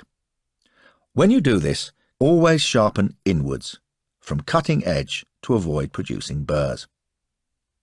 Use file or rougher stone first to remove burrs. Finish with a smooth stone using a circular motion. Don't drag stone off cutting edge. Push on to the blade. Turn the axe over. Repeat the process, circling in the opposite direction. Using an axe. Swing an axe in an arc that feels natural with a firm grip and always away from your body, hands and legs. Make sure that if you miss your target and follow through, the axe will not strike you or anyone else. Never throw an axe on the ground. Sheathe it or bury the blade in a log. Tree felling. Check overhead for dead branches and hornets' nests. Clear creepers and branches which could deflect blows. Cut branches off from the outside of the join. When you do this, cut from both sides of the tree, first chopping out a notch at an angle of 45 degrees, and another on the opposite side at a lower level, on the side to which you want the tree to fall. Do not cut more than halfway before starting the other notch. A tree with most of its branches on one side will fall in that direction regardless of the placing of the cuts. Use a steady rhythm of blows. Put too much effort behind the axe and your aim will suffer. Alternating the angle of stroke will prevent the axe from jamming. Too steep an angle will cause the axe to glance off. Dead on will make it jam or be inefficient. Aim for 45 degrees. Splitting logs. Stand behind log with feet apart. Swing down to cut the side away from you. Do not chop downwards. To split a small log, angle it against another log. Do not put your foot on it. Broken handles. Axe handles break when the head misses the target and the handle takes the impact. To remove a broken handle, put it in a fire, burying metal in the earth to prevent it losing temper. Using a flexible saw. Always use a flexible saw so the cut opens rather than closes, causing it to jam. Don't pull too hard or the saw will break. Keep the wire taut, pulling straight, never at angles. Maintain the rhythm when two people saw. A kink may break the saw. It is usually easier for a single person to cut a log by pulling it upwards. Keep the log off the ground and give it an angle to keep cut open. Alternatively, to remove a branch, pull down from above. This could be dangerous. High branches can be removed by attaching strings to the saw toggles for extra reach. Be ready to jump clear of the branch. Furnishing the camp. Beds. Avoid lying on cold, damp ground. In the tropics, raise the bed to provide a current of air. In cold climates, keep a fire going through the night and build a screen to reflect heat back on your sleeping area. On dry ground, stones heated in the fire and then buried under a thin layer of soil beneath the bedding will keep you warm. A-frame beds. Drive 2 pairs of posts into the ground at an angle, leaving a little more than your height between the pairs. Lash tops together. On hard ground, cross members will be needed between the feet of each A-frame and between the 2 A-frames. Tube bed. Make a tube of strong material, sewn or thonged together. A large, heavy-duty plastic bag is suitable. Do not use any fabric that might give under your weight or seams that might come apart. Make A-frame supports. Choose 2 straight poles slightly longer than the distance between the frames and pass them through the tube of fabric. Place them over the frames so they rest on the sides, the tube preventing them from slipping lower. Bough bed. Fir tree branches arranged in alternate layers make a comfortable and fragrant bed. Ladder bed. Make A-frame supports and select poles as for the tube bed, and add a number of cross pieces. Strong, springy saplings are best. Lash end rungs to the A-frame, jutting out either side. Make these of strong timber and lash them securely. Fit ladder over frames and lash in place. Lay bedding of ferns or leaves. Seats. Never sit on damp ground. Use a log, or lash together a couple of low A-frame supports and rest a bough across them. Ladder. Lash cross pieces to 2 long poles set at an angle, not parallel, so rungs won't slip down. Travois. Choose 2 boughs with some spring to them and lash cross pieces as for the ladder. Add additional struts to provide closer support. Pull the load on its runners like a sled. Animal products. Skins and furs. Properly prepared skins are supple, strong, and resist tearing. They have good thermal insulation and are permeable to air and water vapour. For moccasins, shelters, laces, thongs, water bags, or canoes, the fur is removed, but for warm clothing, bedding, or a good insulating ground sheet, it should be left on. Remove fat and flesh by scraping the skin, using an edge of bone, flint, or wood. Take care not to cut it. Remove every trace of flesh. Ants and other insects may help if you lay skin on the ground. Keep watch that they do not start to consume the skin itself. To cure, stretch the skin as tight as possible and leave it in the sun to dry. Rubbing in salt or wood ash will aid the process. Do not let it get damp until the process is complete. If little or no sun is available, force dry over a fire, but use only the heat and smoke and keep it away from the steam of any cooking pots. Laces and lashings. Cut short laces straight from the skin, along its length. To obtain greater length, cut in a spiral, keeping width consistent to avoid weak points. Sinew as thread. The hamstring and the main sinews of the legs can be dried and used as thread, bowstrings, short ropes, and arrowhead bindings. They look like strong white cords. Sticky when wet, they dry hard. Bladder. The bladder of a large animal can be used as a water carrier, as can the stomach. Tie off the openings to seal them. Clothing. Salvage towels, blankets, seat covers, curtains, sacking from the wreckage. Any fabric can be used for garments, bedding, or shelter. Improve insulation by adding layers.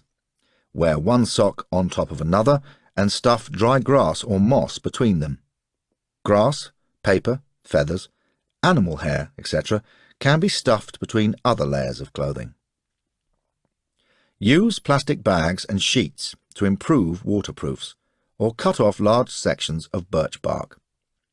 Discard the outer bark and insert the inner layer under outer clothing. Improve water repellent qualities by rubbing animal fat or the tallow from suet into your clothing. Do not do this in situations of intense cold, where the reduction in insulation would be too great a loss. Cut shoe soles from rubber tires. Make holes round edges for thongs to tie them over wrapped feet or to sew onto fabric uppers. Tie on several layers of foot wrappings with thongs or use a triangular shape. Fold one point back over the toes. Make slits in the front. Bring other points from behind the heel through the slits and tie round the ankle. Tie long leaf strips and fibres round a belt or neckband to hang down as a grass skirt or cape. Cut a head hole in a blanket or carpet and use as a poncho. Tie at waist or thong sides. Sew together small skins. Fur on the inside will give greater insulation, but on outer garments the suede side sheds snow better. Ropes and lines. Match the type, thickness and length of rope you carry to the demands you expect to make on it. Nylon has advantages in very damp climates and when weight is critical, but can melt and is slippery when wet. Rope about 9 to 10 millimeters, half an inch, is recommended for lashings, throwing and mountaineering. It can be used for safety lines and for climbing, provided belay and abseiling techniques are used. It is not thick enough for a hand-over-hand and foot grip.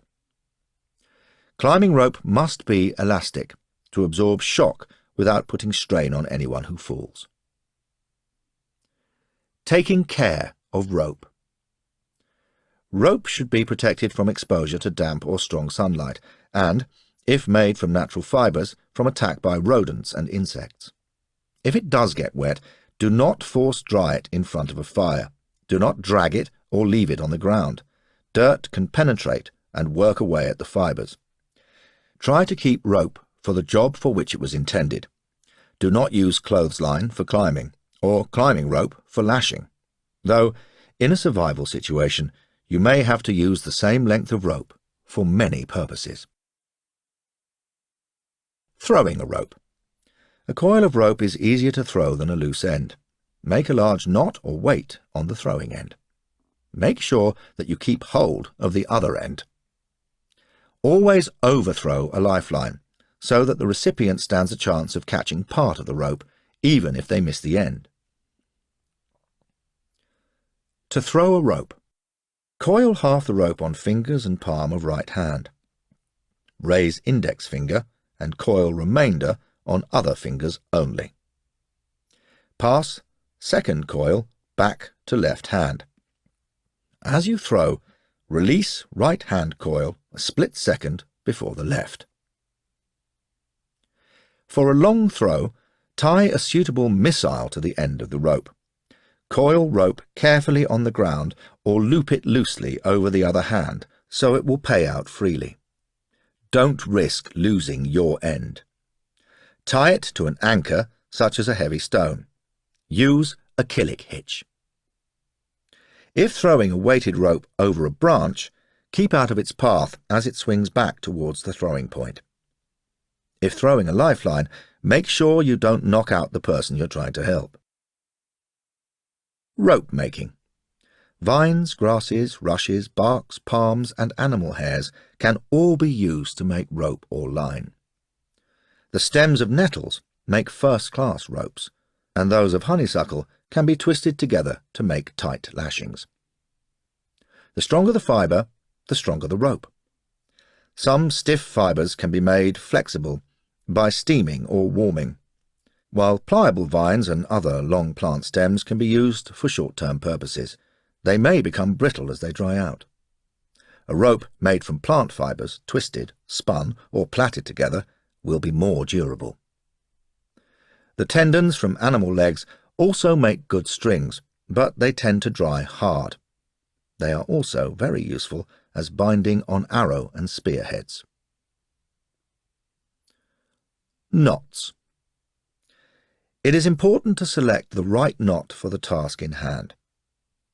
You never know when you may need to tie a knot, so learn their uses and how to tie and untie each one.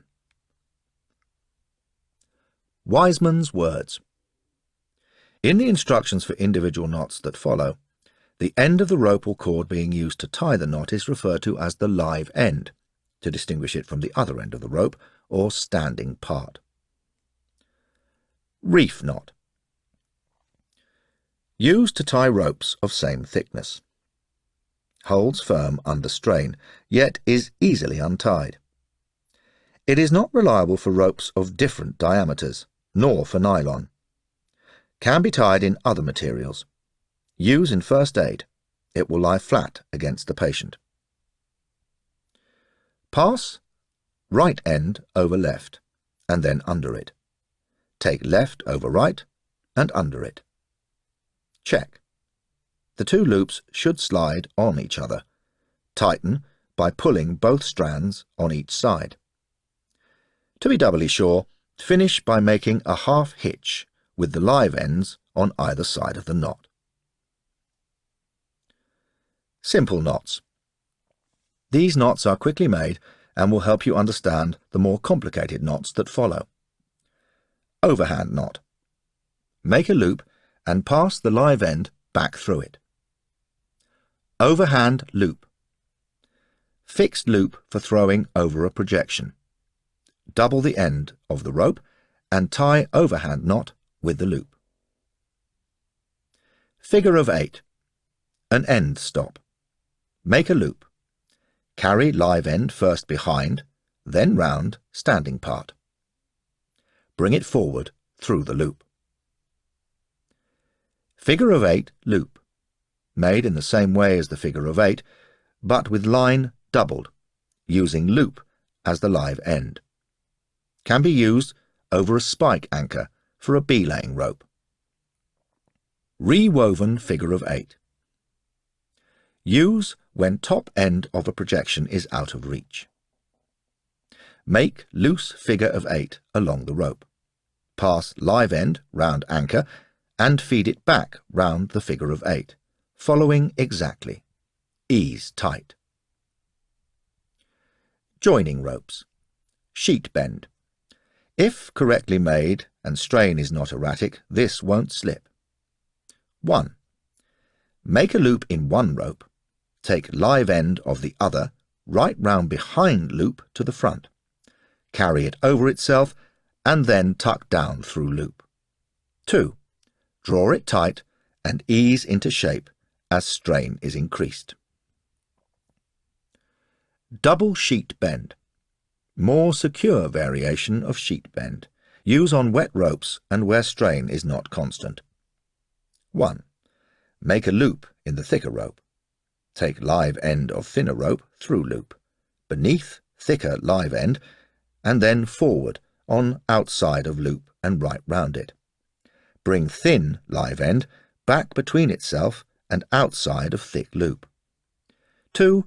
Take thin live end completely round the loop again and back through same place on outside of thick loop. 3. Draw tight and ease into shape. Tip for survival. If not tightened, these knots tend to work loose. Do not use with smooth lines. For instance, nylon fishing line. Fisherman's knot. Ideal for joining springy vines, wires, slippery lines and gut fishing line. Soak gut first to make it pliable. Very secure but hard to untie. Not recommended for bulky ropes or nylon line. 1. Lay lines beside each other, the ends in opposite directions. Carry live end of one line round the other, and make a simple overhand knot. 2. Repeat with live end of other line. 3. Partially tighten knots and slide towards each other. Ease them to rest against one another, completing tightening process. Double fisherman's. Stronger version of the above. Do not use for nylon fishing lines, nylon ropes or bulky ropes. 1. Carry live end of one line round the other, then round both. 2. Carry live end back through the two loops. 3. Repeat with the end of the other line. 4. Slide the two knots together and tighten, easing them to rest well against each other. Apply strain gradually. Tape knot. Used to join flat materials, e.g. leather, webbing, tape and sheets or other fabrics. 1. Make an overhand knot in the end of one tape. Do not pull it tight. 2. Feed the other tape through it, so it follows exactly the shape of the first knot. 3. Live ends should be well clear of the knot, so that they will not slip back when you tighten it. Loop making. Bowline. A fixed loop that will neither tighten nor slip under strain. Use at the end of a lifeline. 1. Make a small loop a little way along the rope. 2. Bring the live end up through it, round standing part and back down through the loop. 3. Pull on live end to tighten, easing knot into shape. Finish with a half hitch. Running bowline. A loop which tightens easily. Make a small bowline and pass long end of rope through loop. Tip for survival. Never tie a running bowline round the waist. It acts like a hangman's noose and could kill. Safety alert. A bowline made with a double line. Form a loop, pass doubled live end through loop, behind standing part and back through loop. This produces 3 loops, which can be used for equipment haulage, or as a sit sling or lifting harness, with 1 loop round each thigh and the other round the chest. It takes practice. Learn it before you need to use it. Bowline on the bight. Used to support or lift someone from a crevasse. The loops will neither tighten nor jam, forming a bosun's chair. 1 loop fitting round buttocks, the other round upper body. Practice before you need to use it. 1. Using doubled line, form a loop and pass the live end through it. 2. Bring this end down and over the end of the larger double loop now formed. Ease it back up to behind the standing part. Pull on the large double loop to tighten. Man harness hitch. A non-slip loop. It can be made along the length of the rope, but does not require access to an end. Several loops can be put on a rope for harnessing people together. Also, a good way of preparing a rope for climbing. Toes and wrists can be put into the loops to carry weight, allowing you to take a rest. 1. Make a loop in rope. 2. Allow left side of rope to cross over loop. 3. Twist loop. 4. Pass it over left part of rope and through upper part of original loop. 5. Pull knot gently into shape, ease tight and test carefully. Safety alert. If not eased tight correctly, loop may slip. Different ways of making this knot may be found where the loop is not twisted. The final strength of the loop does not appear to be affected either by making this twist or not, nor if the twist should straighten out in use. Ladders. Tie as many man harness hitches in a rope as you need hand and foot holds. Rungs may be added using strong sticks or pieces of wreckage. Use 2 ropes or a long rope doubled, with man harness hitches placed equally along both sides to make a rope ladder. As you make loops, pass sticks through the corresponding loops and ease tight to hold sticks firmly. Allow sticks to project a few inches on either side of the ropes and test for strength.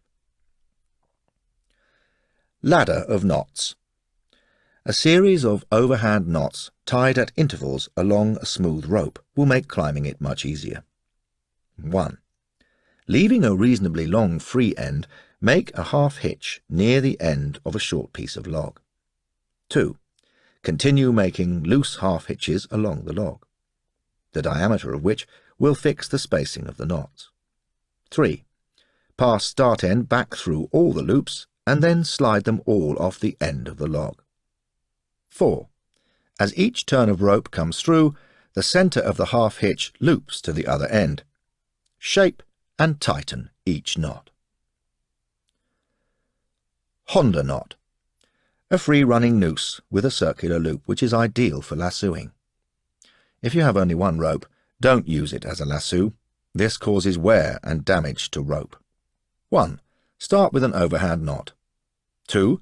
Form a loop further down the rope. 3. Double rope into a bight between loop and knot. 4. Pass bight through loop. 5. Tighten loop round bight. 6. Pass long end of rope through new eye formed by bight. Tip for survival. Before lassoing an animal, consider its strength. A big animal may wrench the rope away, depriving you of a meal and a rope. If the rope is anchored to you, you may be dragged along and injured. Instead, use a firm anchor, a tree or rock, to take the strain. Hitches. Used to attach ropes to posts, bars and poles. Round turn and 2 half hitches. The best way to secure a rope to a post. Can take strain from any direction. Carry rope behind post, then round again. Bring live end over and back under standing end and through loop thus formed. Tighten and repeat half hitch to make knot secure. Clove hitch. Effective when strain is perpendicular to the horizontal. Not so good when the strain comes at an angle or is erratic. 1. Pass live end over and round bar. 2. Bring it across itself and round the bar again. 3. Carry the live end up and under itself, moving in the opposite direction to standing end. 4. Close up and pull tight. Timber hitch. Use as a start knot for lashings and for hoisting and for dragging or towing heavy logs. 1. Bring live end round bar and loosely round standing end. 2. Carry forward and tuck beneath rope encircling bar. Twist round as many times as comfortably fit. Tighten knot by gently pulling on standing end until a firm grip is achieved. Killick hitch. To secure a line to an anchoring weight, make a timber hitch round one end of weight and tighten. Carry line along weight and make a half hitch. Marlin spike hitch. A temporary knot for securing a mooring line to a post or for dragging over the top of an upright peg. By attaching a short, stout stick to the line, it is possible to gain extra purchase for a firmer pull. 1. Form a loop in the rope. 2. Bring one side of loop back up over standing end. 3. Drop this over the pole coming between extended loop and standing part. Pull live end to tighten. Quick release knot. A secure knot, but will come untied with a single sharp tug on the live end. Recommended for temporarily anchoring lines. 1. Carry a bight round a post or rail. 2. Bring a bight from the standing end through the first bight. 3. Form live end into a further bight and push doubled end through loop of second bight. Pull on standing end to tighten knot. 4. To release, pull sharply on live end. Shortening rope. Sheepshank. Treble the line. Form half hitches in outer lengths and slip over adjoining bends. Or, instead of half hitches, when a loop is formed in the standing part, pull a bight through it and slip this over the bend in the rope. Tighten as you gradually increase tension. Make a sheepshank more secure by passing a stick through the bend and behind the standing part, or, if you have access to the rope's end, pass that through the bight. A stick would make this more secure. Tip for survival. Never cut a rope unnecessarily. A joined rope has only half the strength of a continuous one. Use sheepshank to shorten it or to exclude a damaged section. Securing loads. Wacos transport knot. Used to secure a high load or to tie down a roof. For maximum purchase, pull down with all your weight, then secure with 2 half hitches. If it comes loose, undo the hitches, retighten and secure. 1. Make a loop in rope. Further down, towards end of rope, make a bight. 2. Pass bight through loop. 3. Make a twist in the new lower loop. Pass end of rope round securing point and up through this twist. 4. Pull end to tighten. 5. With end, make 2 half hitches round lower ropes to secure. Undo these to adjust and retighten. Prusik knot. A sliding loop. It will not slip under tension, but will slide along when tension is released. A pair of prusiks provide hand and foot holes for climbing or for swinging along a horizontal line. Slide them along main rope as you proceed. Also good for tent guy lines. 1. Pass a bight round main rope. Pull ends through. Keep loose. 2. Take ends over again and back down through loop. Ease tight. Do not allow circuits to overlap. 3. This gives the appearance of 4 turns on the main rope. Mountaineers take ends round and back through loop to give the appearance of 6 turns on main rope. 4. A prusik knot can be made using a fixed spliced loop. Pass bight over main rope and back through itself and repeat. 5. For use as a tensioning line, attach along the guy rope, etc., and secure ends to an anchor. Tip for survival. When used for climbing or travelling along a rope, a spliced loop is safest. If you have no spliced loop, join ends after knot is made. Test joins rigorously before use. Lashings. Methods of lashings differ according to the position of the components.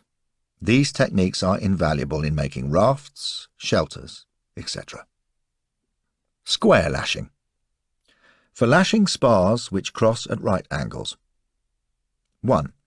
Make a timber hitch, carrying line alternately above and below both spars in a complete circuit before securing it. Then carry rope anti-clockwise over and under both spars. 2. After 3 or 4 circuits, make a full turn round a spar and circuit in the opposite direction. 3. Complete circuits with a half hitch around one spar and secure with a clove hitch on a spar at right angles. Round lashing. Used to lash spars alongside each other or to extend length of a spar. Begin with a clove hitch round both spars, then bind rope round them. Finish knot with a clove hitch at the other end. Force a wedge under lashings to make them really tight. If spars are vertical, bang the wedge in downwards. Diagonal lashing. Use when spars do not cross at right angles or when spars need to be pulled towards one another for tying. 1.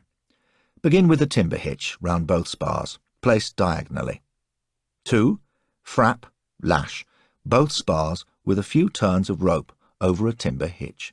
Then make a full turn under the bottom spar. 3. Frap across other diagonal. Then bring rope back over one spar and make 2 or 3 circuits above upper spar and below lower. 4. Finish with a clove hitch on a convenient spar. Shear lashing. To tie ends of 2 spars at an angle, for instance for an A-frame, begin with a clove hitch round one spar. Bind, not very tightly, round both. Bring rope between spars and frap a few times, round binding. Finish with a clove hitch round other spar. Tighten by opening up shears. A similar method can be used round 3 poles to make a tripod. Make turns round all 3 legs and frappings in the 2 gaps. The feet of A-frames and tripods should be anchored to stop them spreading. Fishing knots. Hook onto gut. Turl knot. Soak gut. Thread through eye of hook. Make overhand loop and pass a bight through it to form a simple slip knot. Pass hook through slip knot and pull tight round shank. Hook onto nylon 1. Half blood knot. Thread end through eye. Make 4 turns round standing part. Pass live end through loop formed next to hook. Pull taut and snip off fairly close to end. Hook onto nylon 2. 2 turn turl knot. Thread hook. Pass live end round standing part to form a loop and through it. Twist live end twice round side of loop. Hold loop and pull twists tight. Pass hook through loop. Pull on standing part to tighten loop on hook. Jam knots. To secure improvised hooks to gut or cord. With an eye, thread gut. Make 2 turns round hook and bring live end up through turns. Ease tight and test for strength. Without an eye, make loop round lower part of shaft. Make 2 half hitches from upper end downwards and pass live end through lower loop. Pull on standing part to tighten. Loop in nylon 1. Double overhand loop. Double line to make a bight. Tie an overhand in it. Twist end through again. Pull tight and snip off end. Loop in nylon 2. Blood bight. Form a bight. Twist the end of it back round the standing part. Bring end back through new loop. Pull tight and snip off loose end. Joining loops. With free ends, pass each line through the other loop and pull tight. With only one end free, make loop on one line. Take live end of other line through loop, round it and back through, and then tie off with either of the knots for hooks onto nylon. Joining nylon. Double 3-fold blood knots. Place ends alongside and twist one 3 times round the other. Bring live end back and pass it through the space, where the 2 lines cross over the other line and under its own standing end. Repeat in the opposite direction with the other line. Live ends then point in opposite directions. Ease tight. Reading the signs. In addition to being able to read and make a map, your survival depends on interpreting natural signs to help you find your way and to anticipate the weather. Maps. Choose your maps carefully. Make sure the scale is appropriate to your needs. Above all, make sure that you can interpret the information given. Interpreting maps. Altitude. Since height cannot be reproduced on paper, altitudes are recorded as contour lines, representing a series of points at the same distance above sea level. However, they do not record what happens in between. Closely grouped contours indicate a steep slope. Greater spaces between contour lines show gentler inclines. The rise in the ground is not comparable to the scale of the distance shown between them. On a 1 to 50,000 map, contours at 5 mm would indicate a gradient of 1 in 25. Scale. The scale of a typical walker's map is 1 to 50,000. In other words, each measure represents a distance 50,000 times greater on the ground. Not all features can be shown to scale. Roads, paths, streams and rivers are usually given standardized widths. Study the key and master the way information is presented.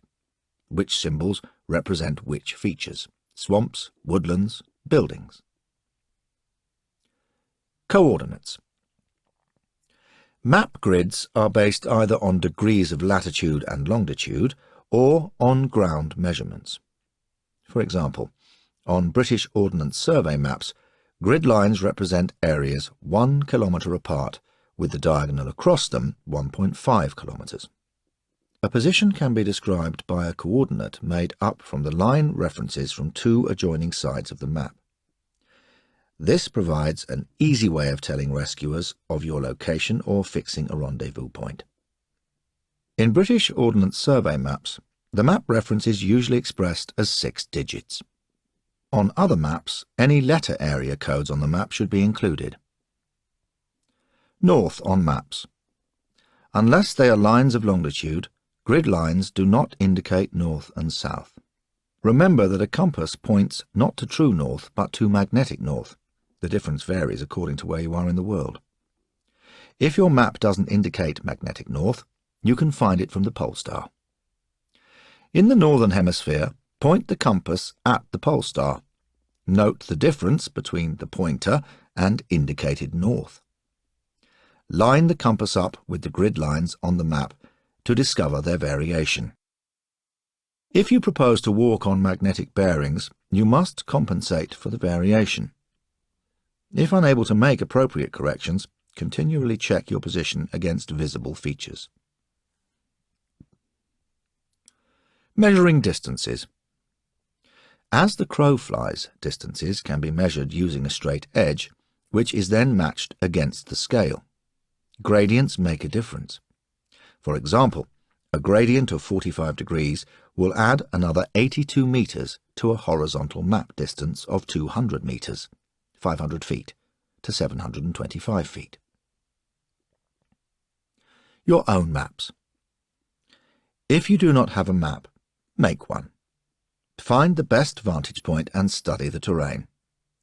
Note the number and direction of ridges.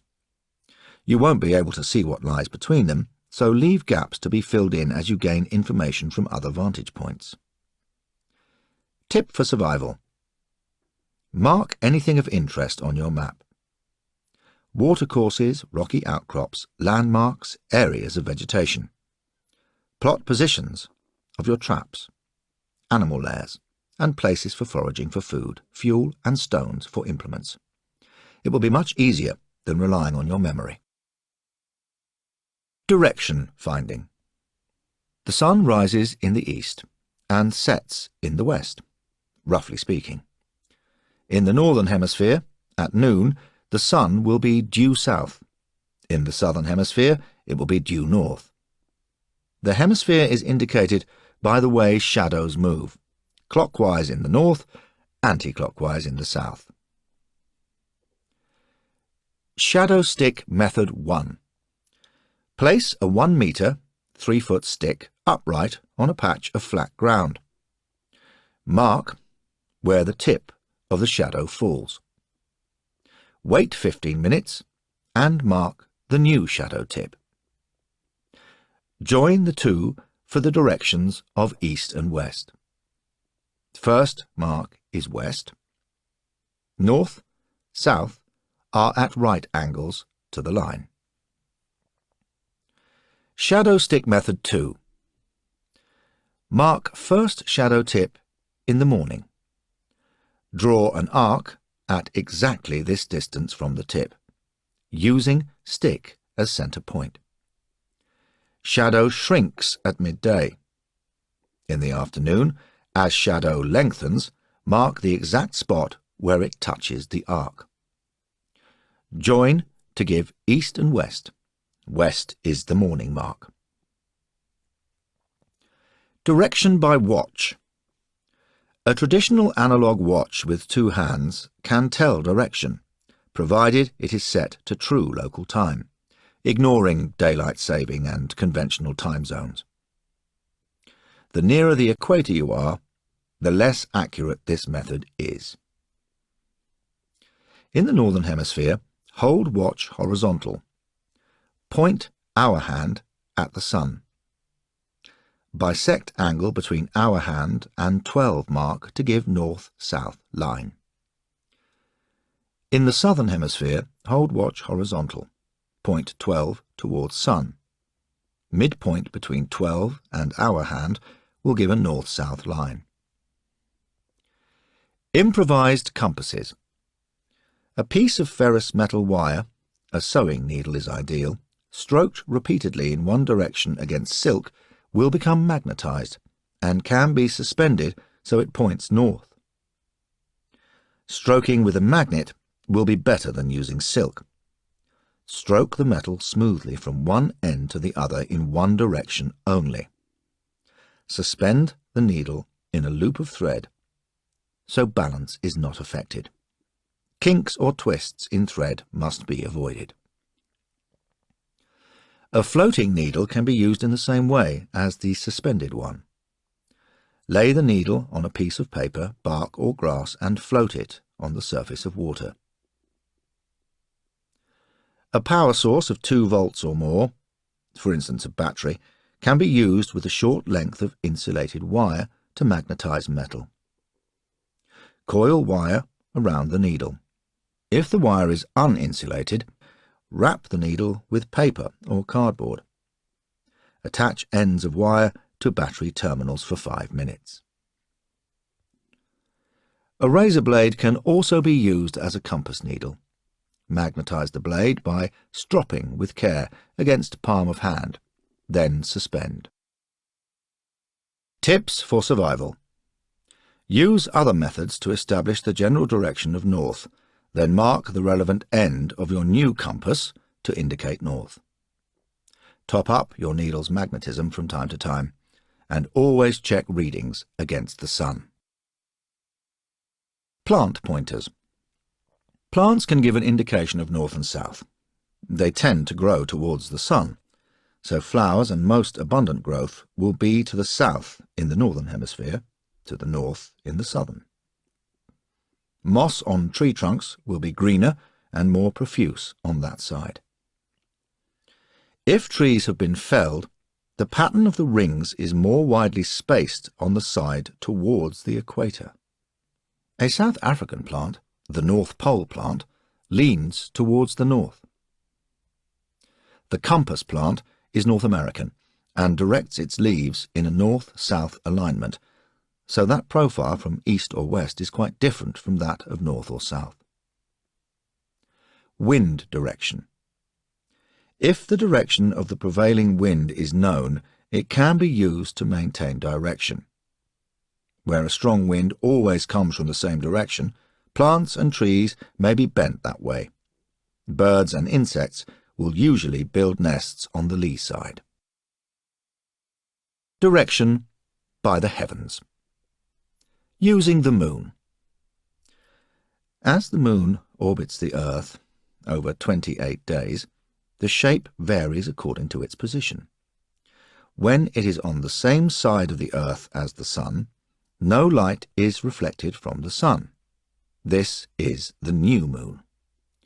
Then it reflects light on its apparent right-hand side in a gradual increasing area as it waxes. At the full moon, it is on the opposite side of the earth from the sun, and then it wanes, the reflecting area reducing to a narrow sliver on the apparent left-hand side. Tip for survival. If the moon rises before the sun has set, the illuminated side will be on the west. If it rises after midnight, the illuminated side will be the east. Thus the moon gives a rough east-west reference in the night. Using the stars. The stars stay in the same relation to one another. Their passage over the horizon starts 4 minutes earlier each night, a 2-hour difference over a month. In the northern hemisphere, groups of stars remain visible throughout the night, wheeling round the only star that does not seem to move, The pole star, a useful navigation aid, located almost above polar north. The northern sky. The Plough or Big Dipper, Cassiopeia, and Orion all circle the pole star, but the Plough and Cassiopeia are recognizable groups that do not set. Use them to find the pole star. Of the 7 stars which form the Plough, the 2 lowest ones point to the pole star, about 4 times further away than the distance between them. Cassiopeia is W-shaped, on the opposite side of the pole star and the same distance away as the Plough. On clear, dark nights, this overlays the Milky Way. The centre star points towards the Plough. A line can be drawn connecting Cassiopeia and the Plough through the pole star. Orion rises above the equator and can be seen in both hemispheres. It rises on its side, due east, and sets due west. It is further from the pole star than Cassiopeia and the Plough. Other stars that rise and set can be used to indicate direction. Set 2 stakes in the ground, one shorter than the other. Sight along them at any star except the pole star. From the star's apparent movement, you can deduce direction in which you are facing. Apparently rising equals facing east. Apparently falling equals facing west. Looping flatly to right equals facing south. Looping flatly to left equals facing north. These are only approximate directions. They will be reversed in the southern hemisphere. The southern sky. There is no equivalent of the pole star near the south celestial pole. But the Southern Cross, a constellation of 5 stars, provides a signpost to south. It can be distinguished from 2 other cross-shaped groups by its smaller size and its 2 pointer stars. Look along the Milky Way for a dark patch, the Coal Sack. The Southern Cross is on one side of it. To locate south, project an imaginary line along the cross and 4.5 times longer. Then drop it vertically down to the horizon. Fix, if you can, a prominent landmark on the horizon, or drive 2 sticks into the ground to help you find the position by day. Weather signs. Weather is much more localized than climate, and there can be marked variations between one small area and the next. Coastal areas. A regular pattern of day-night change in wind direction suggests a large body of water, whether an ocean, inland sea or a lake, in the direction from which the day wind blows. During the day, breezes blow from the sea to the land. At night, the wind changes and blows off the land. Winds. Certain scents, the smell of the sea or of vegetation, carried on the wind, can provide information about the places from which they blow. Study wind and weather patterns. Wind from a certain direction is likely to bring similar weather each time it blows. Where winds maintain direction, they can be an aid in keeping to a course, but verify your course by other means at regular intervals. If a wind is strong and dry, the weather should remain constant until the wind drops or veers. Then it may rain. If it is foggy and misty, you may get condensation, but you will not get rain. However, if a wind rises and blows away the fog, it may turn to rain. On a fine day, a noticeable increase in the strength of the wind indicates an imminent weather change. Clouds. Clouds are the most reliable of weather signs. There are 10 main types of cloud formation. Approximate altitudes are given for each type. The same shape occurs at lower altitudes in polar regions. The higher the clouds, the finer the weather. Types of clouds. Cirrocumulus clouds. Look like rippled sand. an omen of fair weather. They usually follow a storm and dissipate to leave a clear blue sky. Altocumulus clouds, fair weather clouds, on a larger scale than cirrocumulus, thicker, not so white, and with shadows in them, usually appear after a storm. Cumulonimbus clouds, low thunderclouds, dark and menacing, with the top flattening out in an anvil shape. Brings hail, a strong wind, thunder and lightning. False cirrus appear above them. False nimbostratus below. Cumulus clouds, easily recognizable, fluffy white clouds.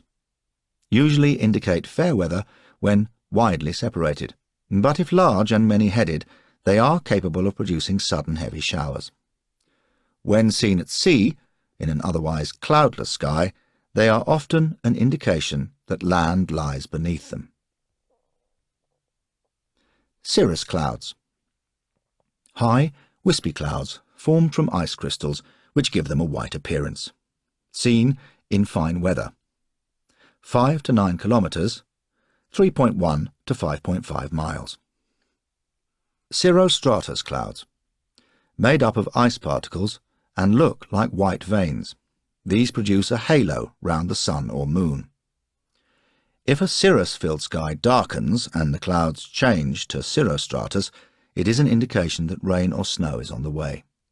5 to 9 kilometers, 3.1 to 5.5 miles.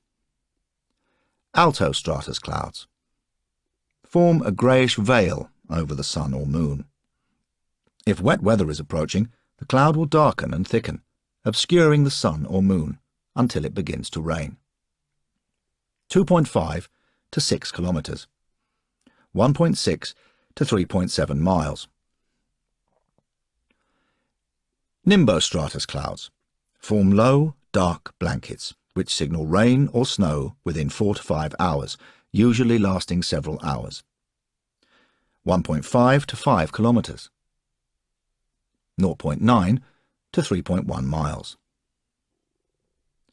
Stratocumulus clouds form a low, lumpy, rolling mass, usually covering the whole sky, though often thin enough for the sun to filter through. Light showers may precipitate from them, but these clouds usually dissipate in the afternoon, leaving a clear night sky. Below 2.5 kilometers, 1.6 miles. Stratus clouds are the lowest of clouds and form a uniform layer like fog in the air. They are often described as hill fog. Although not a normal rain cloud, they can produce drizzle. When they form thickly overnight and cover the morning sky, they will usually be followed by a fine day. Less than 2.5 kilometers, 1.6 miles. Weather prediction. To be caught in bad weather could prove fatal. Before setting out, take note of the weather. Observe wind and pressure changes. Keep a record of the weather, the conditions which precede it, and what they develop into. Animals are sensitive to atmospheric pressure and are good for short-term weather predictions. Insect-eating birds feed higher in good weather, lower when a storm is approaching. Unusual rodent activity during the day may be a prelude to bad weather. Humans can sometimes sense a change in the weather too. Curly-haired people find their hair becomes tight and unmanageable as bad weather approaches. Those with rheumatism, corns, or similar ailments suffer discomfort in wet weather. If campfire smoke rises steadily, the weather is likely to remain fine. If it starts swirling or is beaten down after rising a short way, a storm or shower is coming. Sounds carry further when wet weather is on the way, and the smell of vegetation becomes more distinctive before the arrival of rain. A red sky at night means that there is little moisture in the atmosphere and rain is unlikely within the next 2 hours. A red sky in the morning indicates a storm is approaching. A grey morning heralds a dry day, and a grey evening sky means that rain is imminent. A corona, a coloured circle visible around the sun or moon, will enlarge if fair weather lies ahead and shrink if rain is likely. A rainbow in the late afternoon is another sign of good weather. On the move. This section deals with skills needed on the move. It should be read in conjunction with the techniques described in Climate and Terrain. The decision to move. In the short term, unless local dangers or a lack of food and water make it imperative to leave the site of your accident, stay close in the hope of rescue. If you have injured persons and limited resources, send a party to contact help while others stay to care for the sick. In the long term, if no rescue comes, resources may become exhausted and there is an increased risk of disease from staying too long in one place. Such factors will make a move advisable. Where to go next will be determined by the information you have been able to gather, by the fitness and endurance of the group, and the nature of the terrain. Remember, the most direct route may not be the easiest to travel. If you have a clear idea of your location, make for the nearest settlement. If you have no idea where you are, follow waterways downstream. They generally lead to populated areas. Move at least 3 days' journey from the old camp so that fuel, flora, and fauna will be undisturbed in the new location. Tip for survival. Before you abandon camp, leave signs to show you have moved on and where you are heading. Rescuers can then follow you.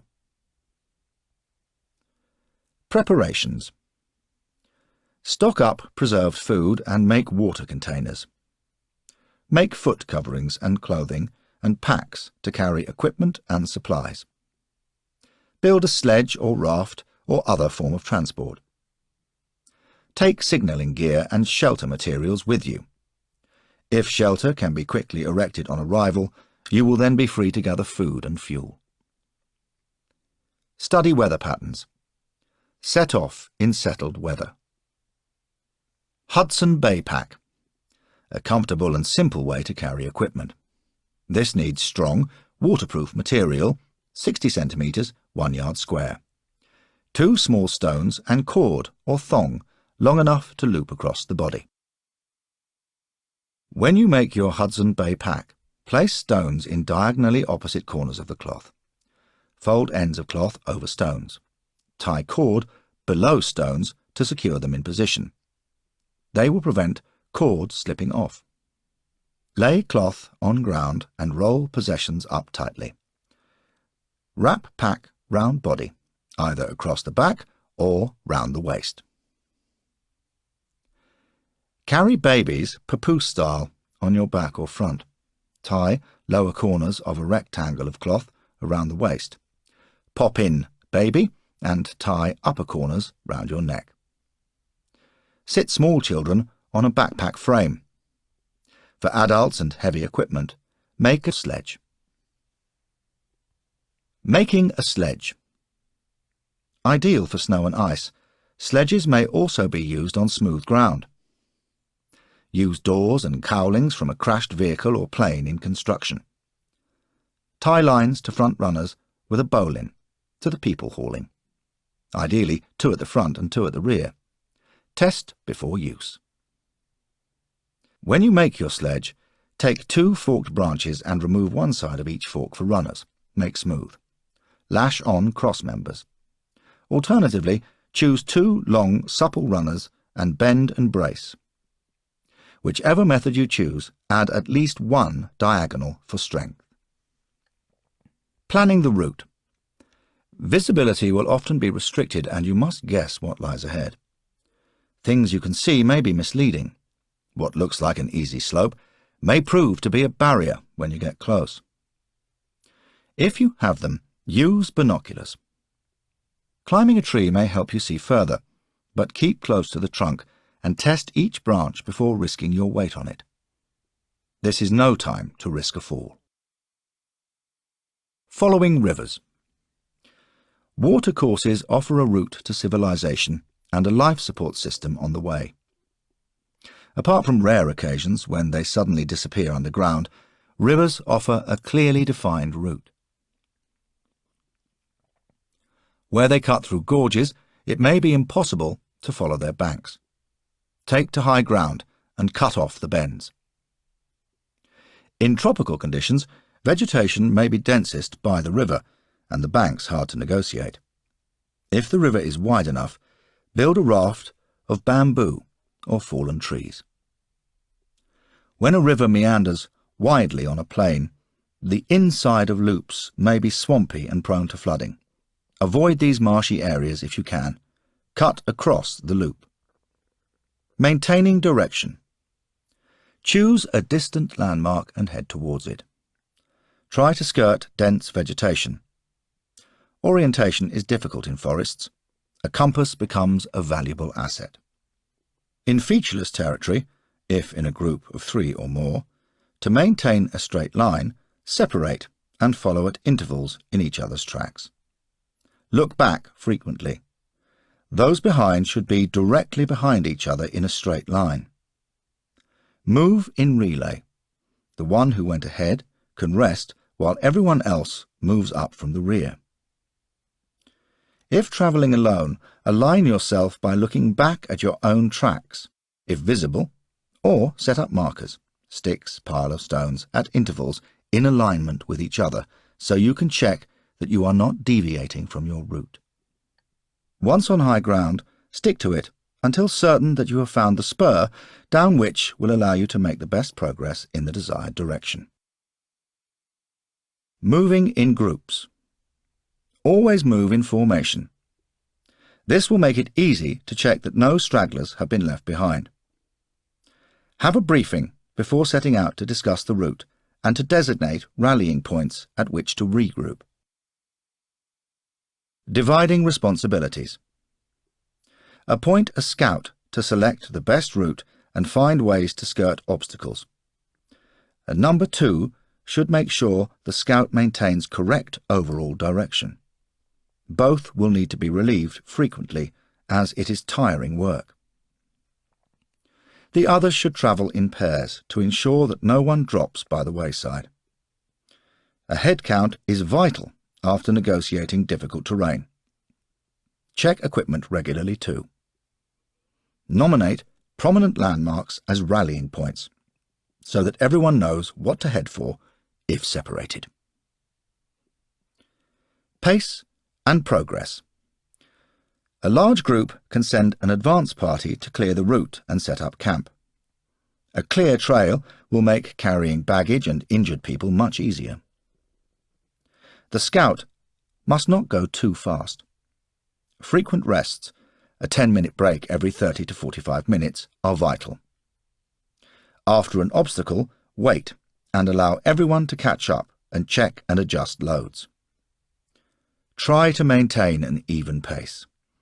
A smooth, pendulum-like movement is easiest. Keep arms free to aid balance. On steep ground, the pace should be shortened. On easy ground, lengthened. Avoid overstepping on descents. Use ropes to provide handholds on slippery terrain. Attach prusik knots for extra safety. Walking at night. Negotiating territory at night can be dangerous, but may be necessary. Because it is difficult to see clearly, you are easily disorientated. It is always darker among trees, so keep to open country if you can. When looking at an object at night, look at one side rather than directly at it. It is hard to distinguish anything in a dark mass, but edges show clearly. Tip for survival. It takes 30 to 40 minutes for the eyes to get accustomed to darkness. Once this is achieved, protect eyes from bright light or night vision will be impaired. If a light must be used, cover one eye so that vision in that eye will be retained. A red filter over a torch will also help. Ears are good sensors. The sound of a river indicates how fast it flows. Smells can aid identification. Walk slowly. Test each step before putting your weight forward. Use a shuffling step to descend slopes. Upland travel. In mountainous country, keep to high ground. It makes navigation easier. Rivers in steep-sided gullies are difficult to negotiate on foot. Climb up and follow the ridges. Drop down to collect water and to seek shelter, but don't go right to the valley bottom if you can find what you need on the way. Pockets of cold air get trapped in valley bottoms. You may be warmer and less tired if you choose a sheltered spot higher up.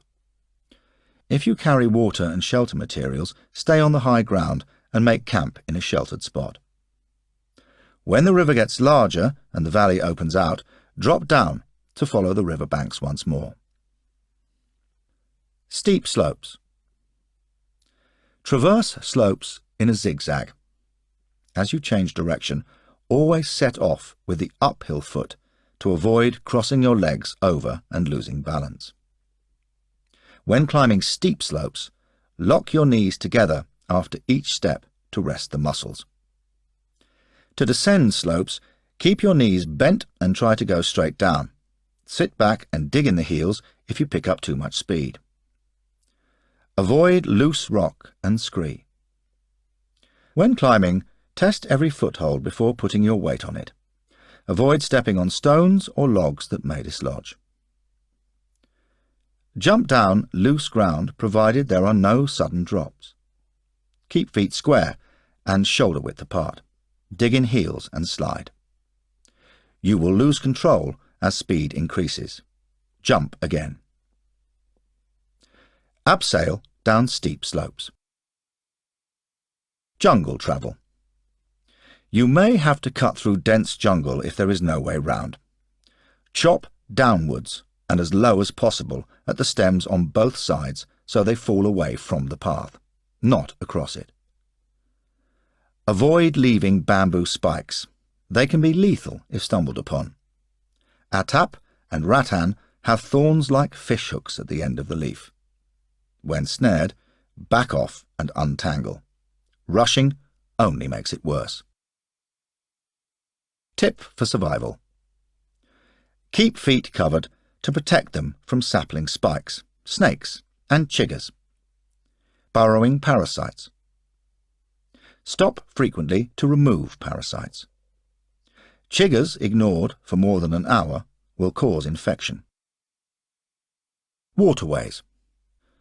A wide river will be easier to float on than to walk beside. Long-term survivors should experiment with making canoes by burning out the centre of a tree trunk or covering a frame of willow with birch bark or skins. Rafts. A raft, even if the structure is not perfect, will not readily capsize. Use bamboo, uprooted trees which are sound and unrotted, or the tops of the trunks of deadfalls. Oil drums or floating objects will support a raft.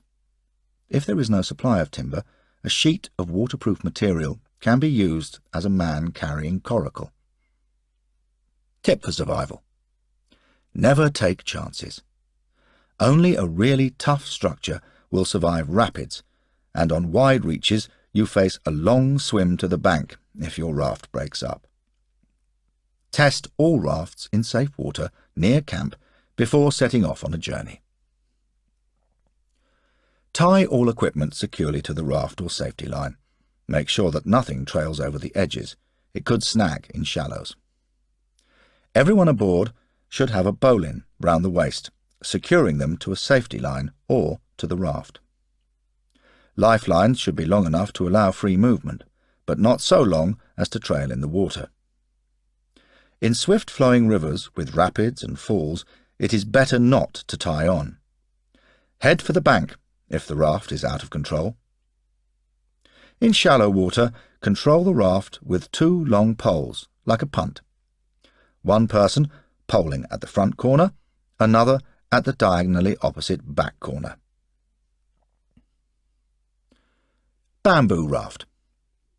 Cut thickish bamboo in 3 metre, 10-foot lengths. Make holes through canes near the ends and halfway along. Pass stakes through the holes to connect the canes. Lash each cane to the stakes with twine or vines.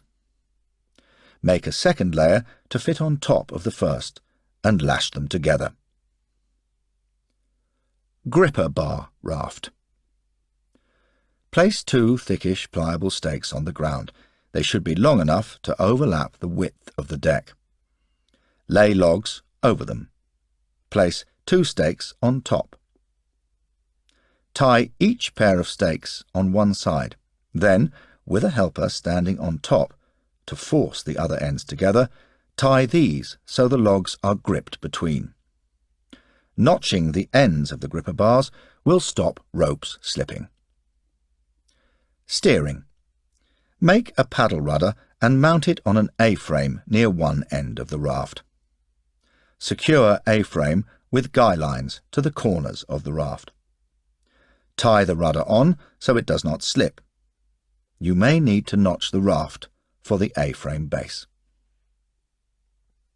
Travelling by raft. A large group will need several rafts. The first should carry no equipment or provisions, just the fittest group members to act as lookouts and warn of hazards. Waterfalls and rapids are often indicated by spray or mist. They can also be heard for some distance. If in doubt, moor the raft and reconnoitre on foot. Unload the raft when you reach a dangerous stretch. Carry equipment overland downstream and post someone at the point where the river becomes safe to recover the raft. Then go back and release the raft to drift down. It may need repairs, but you will be safe. Never raft in the dark. At night, secure the raft firmly and make shelter on high ground, away from the river. Tip for survival. Bogs, marshes and quicksand. Avoid crossing a marsh if possible. If unavoidable, jump from tuft to tuft. Should you sink in a bog, swim with a breaststroke to firm ground. Don't try to jump. Spreading your body distributes your weight. Crossing rivers. River headwaters are narrow and swift-flowing. Find a place where water is shallow enough to wade across. Test for hidden depths with a pole. Look for stepping stones, but mind you don't slip and sprain an ankle. Estuaries have strong currents and are subject to tides.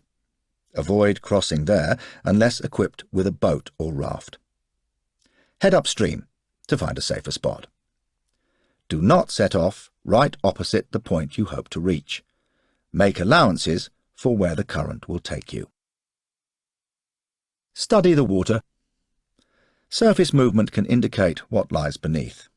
The main flow of the current is evident from a chevron shape of smoother water round any projection, the V widening downstream. Waves that seem to stay in one position are evidence of a boulder on the bottom. An obstruction close to the surface creates an eddy downstream, where surface water appears to run back against the main flow. If a large boulder coincides with a steep drop, these eddies can produce a powerful backward pull downstream of the obstruction. They are very dangerous. Safety alert. Ice-cold water is a killer. Do not swim or wade through deep water at very low temperatures. It could prove fatal. Make a raft. Wade only if no more than your feet will get wet, and dry them vigorously as soon as you reach the other bank. Wading across. Never underestimate a stretch of water, however shallow. Use a stick to aid balance. Roll trousers up or take them off, so you have them dry for the other side. Keep boots on. They give a better grip than bare feet.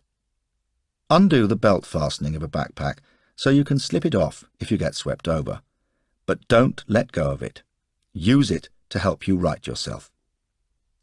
Turn at a slight angle, sideways on to your destination. The current will then take you there. Do not stride.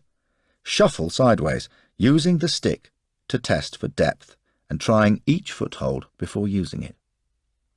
A group wading across together should line up behind the strongest, each holding the one in front at the waist and moving in step. Alternatively, link arms side by side, holding onto a branch or pole to keep in alignment. Cross facing the bank and moving forwards. Only the side of the first person opposes the current, and the group provides stability for everyone.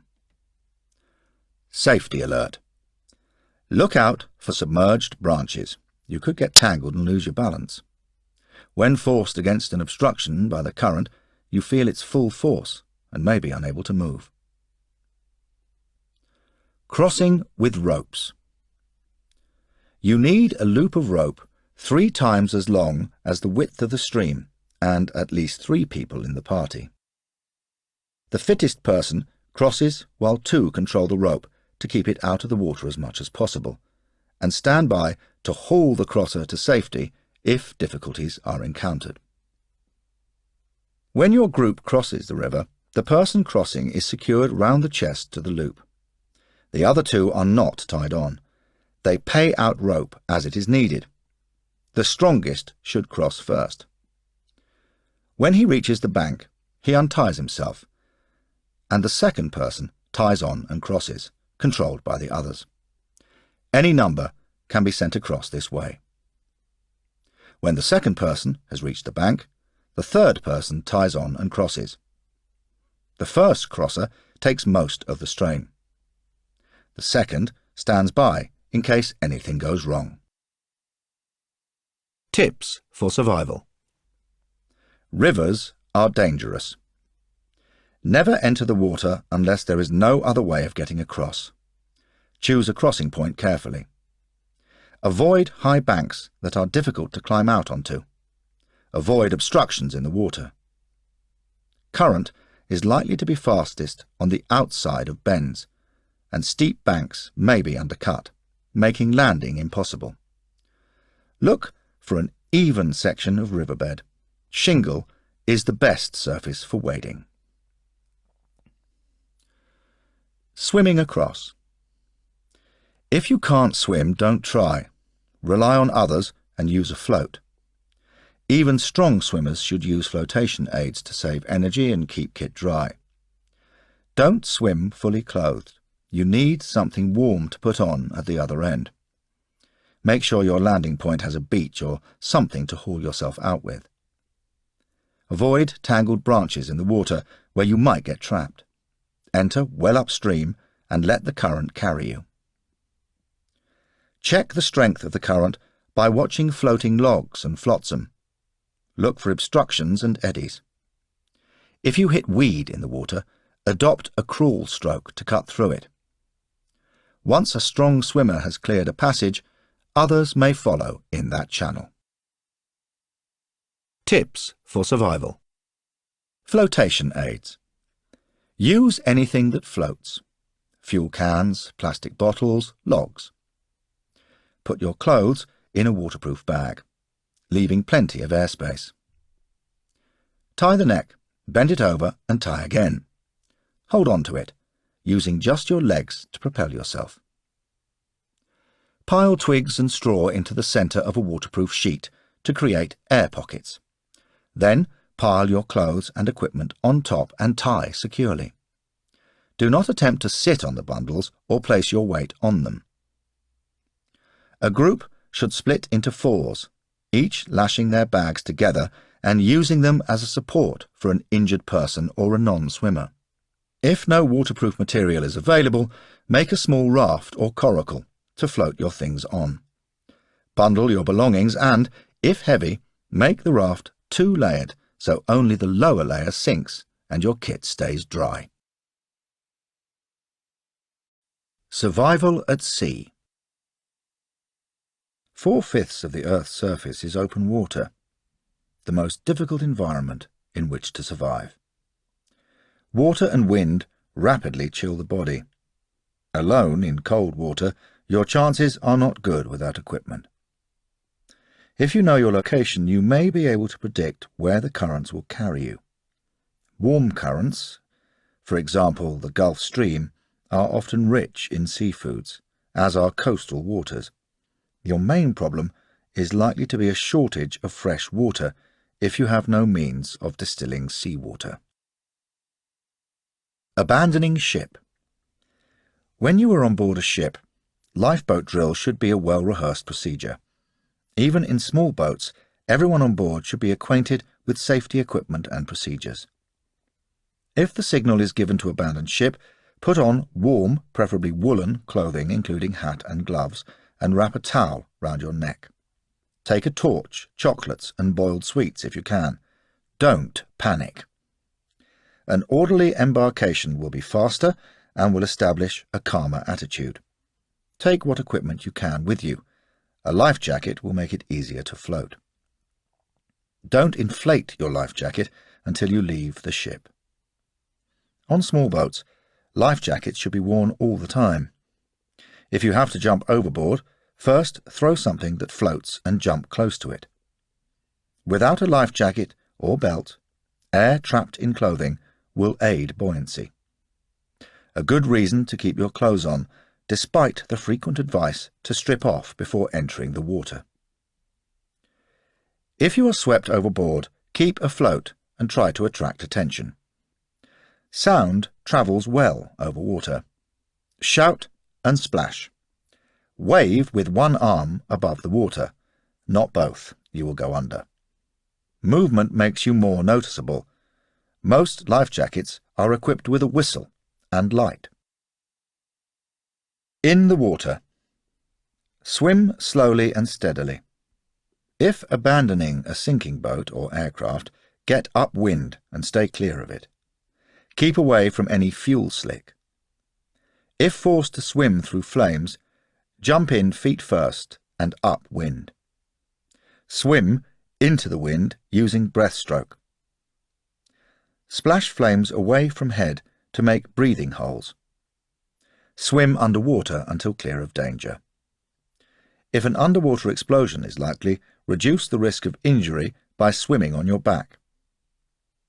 If within sight of land, relax and float until the ebb turns and helps carry you to land. Survival when adrift at sea. 1. In rough seas, float upright and take a deep breath.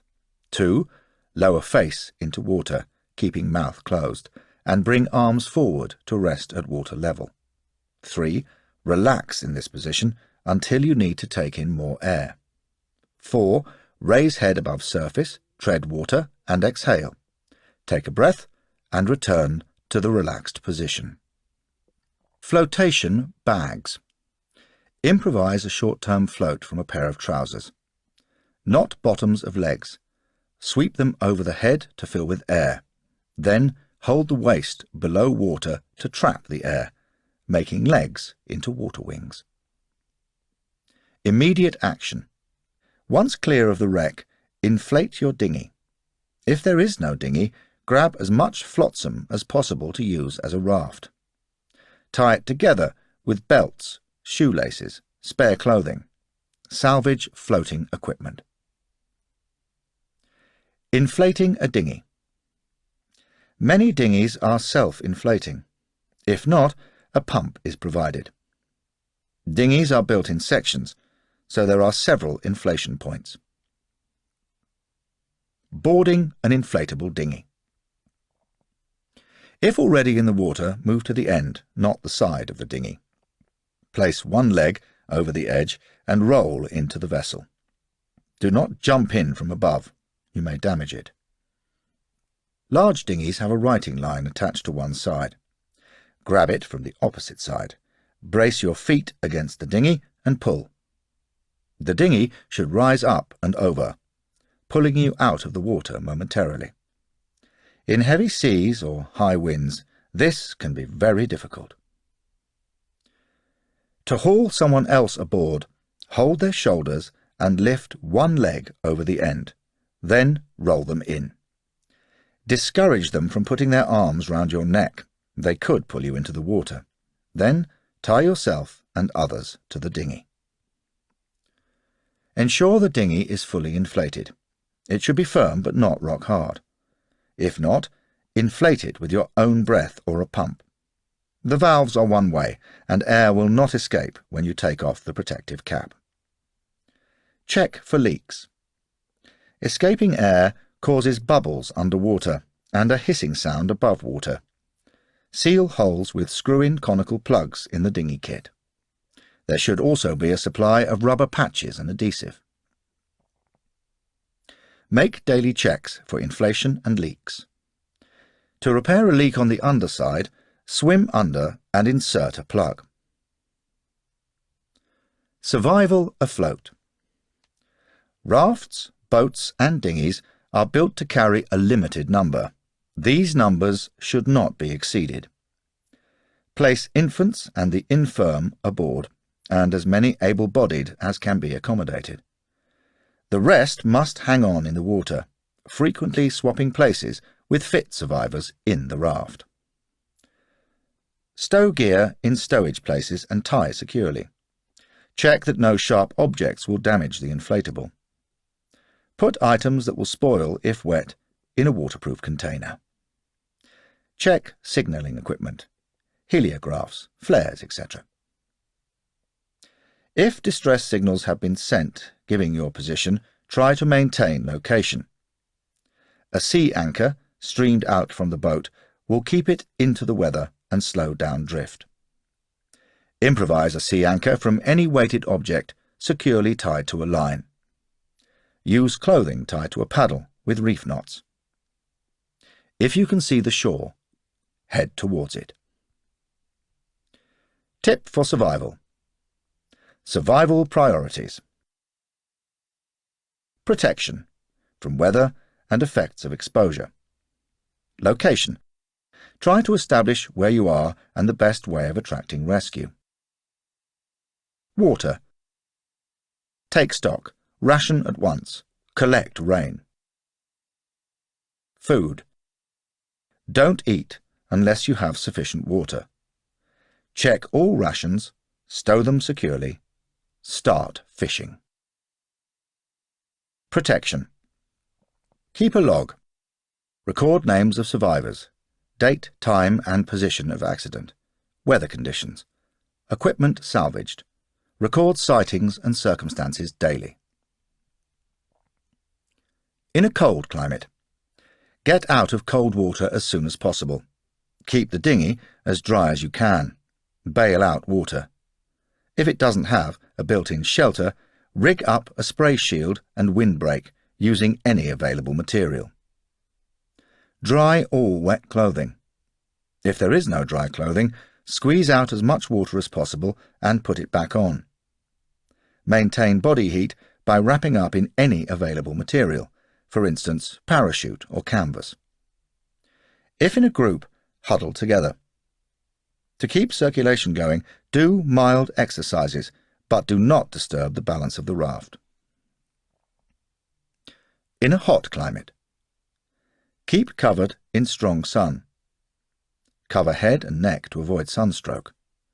Protect eyes from glare. Damp down clothes to cool the body, but make sure you are dry by evening, for nights can be very cold and darkness comes quickly in the tropics. Prolonged contact with seawater causes sores. Air expands with heat, so if it is very hot, let some air out of an inflatable. Re-inflate in the evening cool. Travelling. If an SOS has been sent, or you are in or near regular shipping lanes, stay in the same vicinity for 72 hours. If none of these circumstances hold, get underway at once to take advantage of initial energy. Assess the nearest shipping lane and head in that direction. Your craft will move with the wind and current, seldom more than 9 to 13 kilometres, 6 to 8 miles per day. Take in the sea anchor. Use a paddle as a rudder. If the wind is against your chosen direction, stream sea anchor to maintain possession. Tip for survival. Take these factors into consideration in making your decision whether to stay or travel. Has an SOS been sent? Is your position known to rescuers? Do you know it? Is the weather favourable for a search? Are other vessels likely to pass you? How many days' supply of food and water have you? To use the wind. Inflate dinghy fully and sit high. Improvise a sail if necessary. Do not secure its lower edges. Hold lower lines or bottom of sail, then release them in sudden gusts of wind so the raft is not capsized. In rough water. Stream sea anchor out from the bow to keep it into the wind and prevent capsizing. Keep low. Do not sit on the sides, stand up, or make sudden movements. Tie several rafts or dinghies together. Tip for survival. Assign lookouts even in darkness to watch for shipping, aircraft, signs of land, seaweed, fish, birds and flotsam. They should also inspect the raft for signs of leakage or chafing. Watches should be kept short to avoid exhaustion and lack of concentration. Indicators of land nearby.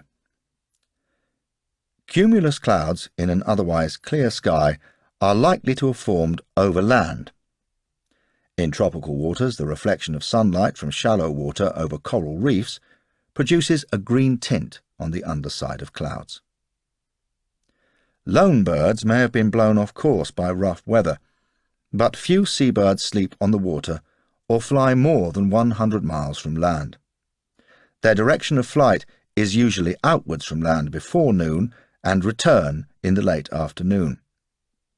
The continuous sound of bird cries is usually an indication that land is not far away. Drifting vegetation, for example coconuts, may be a sign of land, but they can be carried right across an ocean. A change in the sea's direction may be caused by the tide pattern around an island. A constant wind with a decreasing swell suggests land to windward. Water that is muddy with silt is likely to have come from the mouth of a large river. Signalling at sea. Use flares, dye markers, and movement of any kind to attract attention at sea. If you have no signalling equipment, wave clothing or tarpaulins and churn the water if it is still. At night, or in fog, use a whistle to maintain contact with other survivors. If a radio transmitter is part of the equipment aboard a life raft, instructions for its operation will be found on its side. Sea markers, which release dye, are only of use in daytime. They are usually conspicuous for 3 hours. Pyrotechnic equipment must be kept secure and dry. Read instructions and beware of fire hazards. When firing flares, do not point them downwards or towards yourself or anyone else. Use flares only when certain they will be seen. Fire when a plane is flying towards you, not when it has gone past. Health. Exposure and severe hydration are major problems. Constipation, difficulty in urinating, or concentrated urine are not unusual. Do not attempt to treat them, or you could force further liquid loss.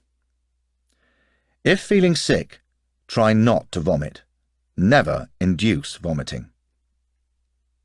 Continued exposure to salt water can cause boils. Do not prick or squeeze. Do not damp yourself down too often with salt water. Stop damping yourself with seawater if there is any soreness. Protect eyes from glare. If eyes are sore, moisten a cloth with seawater and place it over the eyes and rest them. Do not do this for long. It can make skin sore. Trench foot can occur when awash with water. Exercise will help protect you from it and from frostbite and exposure. Keep well covered when resting and when on watch, gently exercise the limbs. Water. Even if you have a good water supply, ration it at once. Do not relax the ration until final rescue or until you can replenish it, for you have no idea how long you will have to last out. Tips for survival. Water rations. Day 1. No water. The body is a reservoir. Days 2 to 4. 400 cc's, 14 ounces, if available. Day 5 onwards. 55 to 225 cc's, 2 to 8 ounces daily, depending on climate and water available.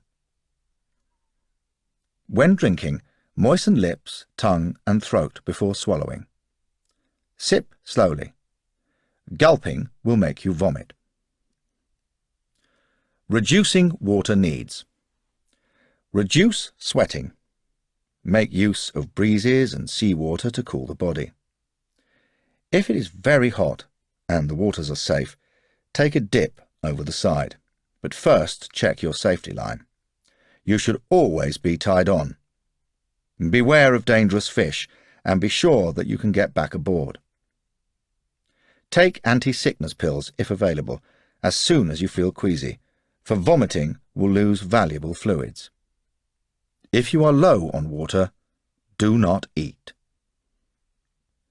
Gathering fresh water. Collect rainwater night and day. Rig up a catchment from canvas or plastic. At night, rig canvas with edges folded to catch dew. Stow as much in containers as you can. Drink up puddles in the boat first, but be careful in heavy seas as the water will be contaminated with salt. Sea ice can produce drinking water. In summer, pools on old sea ice may be drinkable, if they are not wave splashes. Taste carefully before drinking. You can also get water from fish. Treatment of seawater. Life raft equipment may include solar stills and desalination kits. Set solar stills out immediately, but use desalination tablets only when the weather is unfavourable for the stills and dew or rain catchment is ineffective. Tips for survival. Do not drink seawater. Do not drink urine. Do not drink alcohol. Do not smoke. Do not eat unless water is available. Sleep and rest are the best way of enduring periods of reduced water and food, but make sure that you have adequate shade during the day. If the sea is rough, tie yourself to the raft. Close any cover and ride out the storm as best you can. Try to relax. Food. Conserve emergency food supplies until needed. Try to live off sea life. There are dangerous fish, but in the open sea, fish are generally safe to eat. Near the shore, there are dangerous and poisonous species. Fish flesh spoils easily and must be eaten fresh unless the air is dry, when it can be dried in the sun for future meals. Clean and gut before drying. Fishing. Never wrap fishing line round bare hands or tie it to an inflatable dinghy. Salt gives it a sharp cutting edge. Wear gloves if available, or use a cloth to handle fish to avoid injury from sharp fins and gill covers. Fish and turtles attracted to the shelter provided by a dinghy will swim under it. Pass a net under the keel from end to end. It takes 2 to hold the ends. Improvise hooks. If using a metal spoon or spinner, keep it moving by paying out and reeling in. Let the bait sink and then retrieve it. Birds. Birds will be attracted to a raft as a potential perching place. Keep still until they settle and try to grab them. When you do this, wrap a diamond-shaped tin gorge with fish and trail to attract birds. When seized by a bird, the gorge should lodge across its gullet. Seaweed occurs on shorelines and in floating forms. Raw seaweeds are tough and salty and hard to digest. They absorb fluids. Do not eat when water is scarce. Seaweeds also provide food in the form of small fish, crabs and shrimps living on them. These decapods are not easy to see, being mottled brown, like seaweed. To gather seaweed, make a grapple hook by lashing pieces of wood or metal wreckage together to form a multiple hook. Attach it to a line and trail it, or throw it out to rake in weed. Use it for gathering drifting wreckage to consolidate a raft. Dangerous fish. Poisonous fish. Many reef fish have toxic flesh. Avoid the liver, intestines, and eggs. No amount of cooking neutralizes the poison. They are tasteless, so standard edibility tests are useless. Do not assume that because a bird can eat a fish, it is non-toxic. Cats and birds are less susceptible to the toxins than human beings. Symptoms of poisoning include numbness of the lips, tongue, extremities, severe itching, and a reversal of temperature sensations. Cold things seem hot, and hot things seem cold. Nausea, vomiting, loss of speech, dizziness, and paralysis may follow. They can be fatal. Aggressive fish. These include the barracuda, which charges at lights or shiny objects at night, the huge sea bass, and the moray eel. Sea snakes are venomous. Sharks. The survivor at sea is vulnerable to shark attack. Ocean sharks are not usually ferocious when food is plentiful. Most are cowards and can be scared off by the jab of a stick, especially on the nose. However, making a commotion may attract sharks. Sharks feed off the ocean bottom, but hungry sharks will follow fish to the surface and into shallow water. Their hunger at such times makes them dangerous. Sharks feed at night, dusk, and dawn, locating prey by smell and vibration. They seek easy prey, wounded fish and stragglers, and are attracted by blood, bodily wastes, and rubbish. They will scavenge refuse thrown overboard. Weak movements draw attention. Strong, regular movements and loud noises repel them. Human appearance is strange to a shark, and clothing produces a confusing shape. A group of clothed humans bunched together will be safer than a lone individual. If a shark keeps its distance, it is only curious. If it circles inwards and makes sudden movements, attack is likely. Protection against sharks in the water. Avoid passing body wastes. If you must urinate, do it in short spurts and allow it to dissipate between spurts.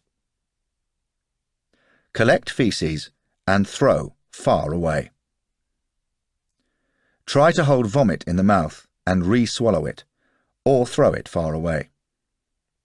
If you must swim, use strong strokes. Avoid schools of fish. Sharks cannot stop or turn quickly. A good swimmer can evade a single shark by rapid changes of direction. If in a group, bunch together and face outwards. Kick and punch out with a stiff arm using heel of hand. Slap the water with cupped hands. Put your head under and shout. If you have a knife, let the shark take it in the snout, or go for the gills and eyes. Protection against sharks. On a boat. Don't fish when sharks are around. Don't throw waste overboard. Let go of baited hooks. Do not trail arms or legs in the water. To deter a shark from attacking, jab its snout with a paddle or pole. Beware, a large shark could take a bite out of a boat. If you catch a small shark, haul it to the side of the craft. Pull the head clear and club hard before approaching and finishing it off with more blows. Don't try this with a large shark. It could injure you and your craft. Cut your line and sacrifice part of it. The shark's threshing will soon attract its fellows. Making a landfall. When approaching land, select a landing point where it will be easy to beach or swim ashore. Take down the sail.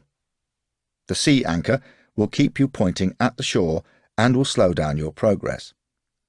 Steer away from rocks. Try not to land with the sun in your eyes. A sloping beach with a small surf is ideal. Try to ride the back of a breaker. To avoid being swamped by an oncoming wave, paddle hard, but do not overshoot a breaker which is carrying you along. In heavy surf, point the vessel seawards and paddle into an approaching wave. Note the lie of the land. High ground, vegetation, watercourses. If with companions, choose a rendezvous point in case you are separated. Do not try to land at night. It is too dangerous. Wait until morning. If you float into an estuary, try to reach a bank. The turning tide could carry you back out to sea. Take in the sea anchor and make the boat as light as possible. Bail out an inflatable and inflate it to the maximum to make the most of the incoming tide. If being swept back out to sea by the ebb, ballast the dinghy by part filling it with water and stream the sea anchor. Tip for survival. Tie yourself to the raft. Even if it is overturned or damaged and you are rendered unconscious, you stand a chance of surviving. If swimming ashore in a heavy sea, keep on clothing, shoes and life jacket. Raise legs, knees bent, and take the shock of impact of the rocks on the soles of your feet. Rescue. The first requirement for rescue is to let others know of your situation and your location. Once contact has been made, you can pass on other information. Signalling. SOS, Save Our Souls, is an internationally recognized distress signal. Mayday, from M'aider, French for help me, is the signal used in radio telecommunications. Almost any signal repeated 3 times will serve as a distress signal. 3 fires, or columns of smoke, 3 whistles, or shots, or flashes of light. If using noises or lights, wait 1 minute between each group of 3. Transmitters. Dinghies, life rafts, and jackets are often equipped with transmitters which indicate position over a short range. To avoid wasting precious batteries, hold in reserve until there is a chance of their signals being picked up. With long-range transmitters, send distress signals at regular intervals. Frequencies are usually preset at 121.5 and 243 megacycles, and the range is about 32 kilometers, 20 miles. Portable VHF transceivers can communicate only with stations in a direct line of sight and without any intervening obstruction, though a relay station may be established on a high point. Such sets are usually tuned to a mountain rescue frequency, but procedures should be established before departure. If you have a transmitter, check the batteries. Can an engine be used to generate electricity or recharge the batteries? Conserve fuel and plan your transmissions to a pattern rather than attempting long periods on air. The International Mountain Distress Signal is 6 whistles a minute, or 6 waves, light flashes, etc., followed by a minute's silence, then repeated. Sighting signals.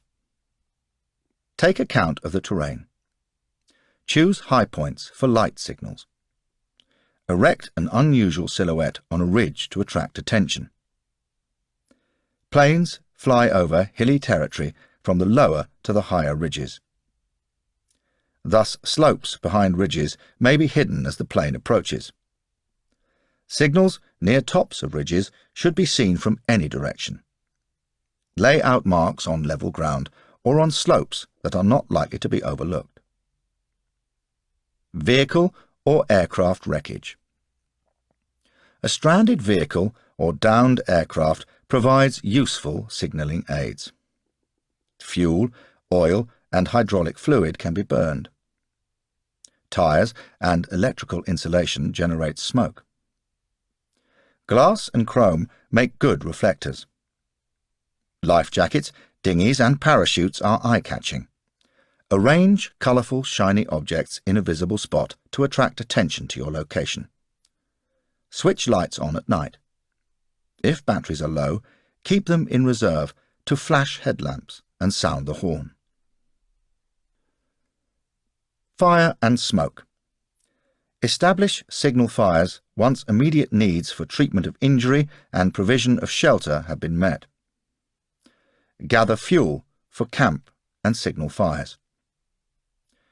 Place 3 fires in a triangle at equal distances apart. Failing that, a group of clearly separated fires will serve.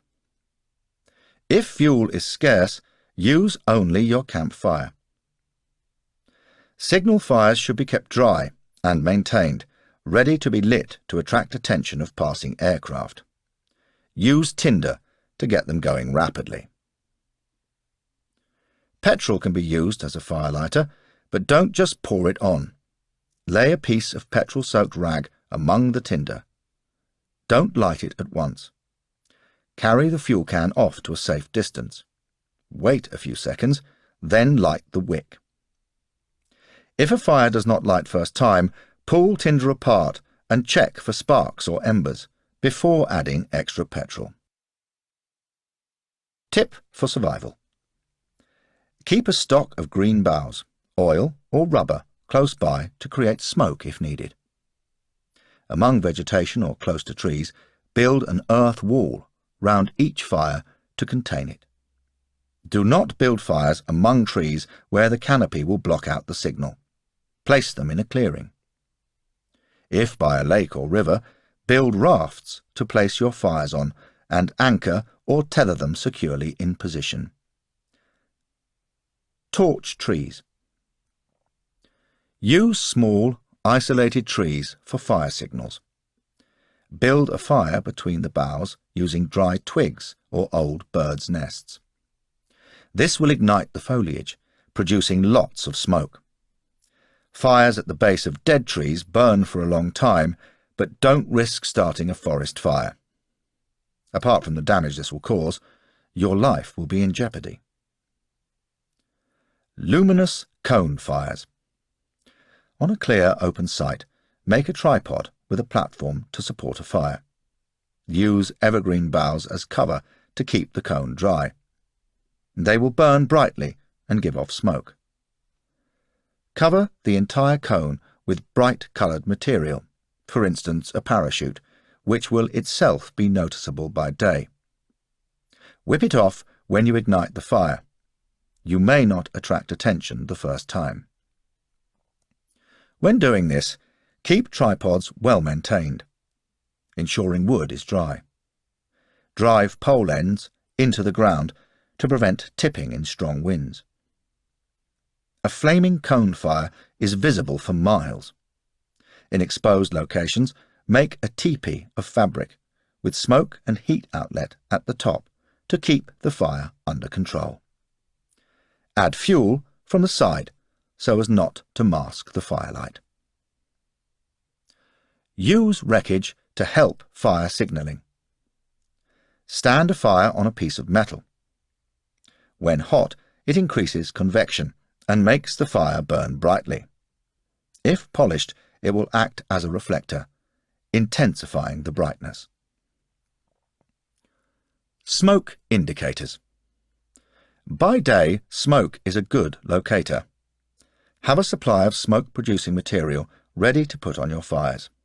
Smoke not only helps rescue aircraft find you, it also shows surface wind direction. Make sure smoke is downwind of landing site and of any panel codes you have laid so it does not obscure them from above. Light smoke stands out against dark earth or forest. Use green grass, leaves, moss and ferns. Wet materials produce a good smudge fire. For example, damp seat covers smoulder for a long time. The smoke also keeps insects at bay. Dark smoke shows best against snow or desert sand. Use rubber or oil to produce it. If atmospheric conditions make the smoke hang in layers along the ground, build up the fire to increase its height. Thermal currents will then take the smoke to a good height. Be imaginative. On a river, a noticeable floating object carrying a message may attract attention. For example, a small raft with a bright sail labelled SOS, for instance. Tip for survival. If rescue is unlikely and you start making your own way back, leave clear signs so that searchers have an indication of the route you have taken. Stay close to regular flight routes or keep to open territory. Codes. Ground-to-air signalling. Attract attention during daylight, even if you are asleep or injured, with the following signals. Make them as large and as noticeable as possible. A recommended size is 10 meters long and 3 meters wide, 40 feet by 10 feet for each symbol, with 3 meters, 10 feet between symbols. Lay panel codes in the open. Avoid steep gullies or ravines, and do not make them on reverse slopes. Use the marker panels from your survival pouch, or improvise. Lay out wreckage or dig a shallow trench. Banked up earth increases the depth of the shadow. Use rocks or boughs to accentuate it. On snow, trampled out symbols will show clearly until the next snowfall. Ground-to-air code. All letters in capitals. I. Serious injury. Immediate case vac. Casualty evacuation. Can also mean need doctor. Capital I. Need medical supplies. F. Need food and water. N. Negative, no. A. Affirmative, yes. Y will also be understood. L. All is well. X. Unable to move on. Directional arrow. Am moving on this way. K. Indicate direction to proceed. Backwards L and forwards L, forming a kind of shrug. Do not understand. Square. Need compass and map. Triangle. Think safe to land here. Broken at angles means attempting takeoff. Colon. Need radio, signal lamp, and/or battery. L. 7. Aircraft badly damaged. Once contact has been made, a message signalled by the aircraft can be answered with A or Y, affirmative, and N, negative signals, or Morse code or body signals. Night signals. Use inflammable substances to make signals which will work at night. Dig or scrape an SOS or any symbol in the earth, sand or snow, and when the signal is needed, pour petrol into it and ignite. Message signalling.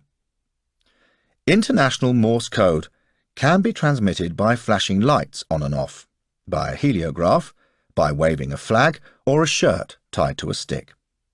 Always carry a copy of the code. Heliograph. Use the sun and a reflector to flash light signals. Any shiny object will do, polished tin, glass, a piece of foil, but a hand mirror is best. Long flashes are dashes and quick ones dots. If you do not know Morse code, random flashes should attract attention. At least learn the code for SOS. A flash can be seen at a great distance and requires little energy. Sweep the horizon during the day. If a plane approaches, make intermittent flashes, or you may dazzle the pilot. Once you have been seen, stop signalling. To attract the attention of an aircraft, with an improvised single-sided reflector, pick up sunlight to get an image on the ground or some other surface and lead it in the direction of the aircraft. Or punch a hole in a double-sided reflector to improvise a heliograph. Sight target you wish to contact through hole in heliograph, in the direction of the sun. So the sun shines through the hole. You will see a spot of light on your face. Angle the mirror so dot of light on your face disappears back through the hole in the mirror, still sighting your contact. If your attempts are unsuccessful, bring the mirror close to your eyes with a hand lined up between you and the contact.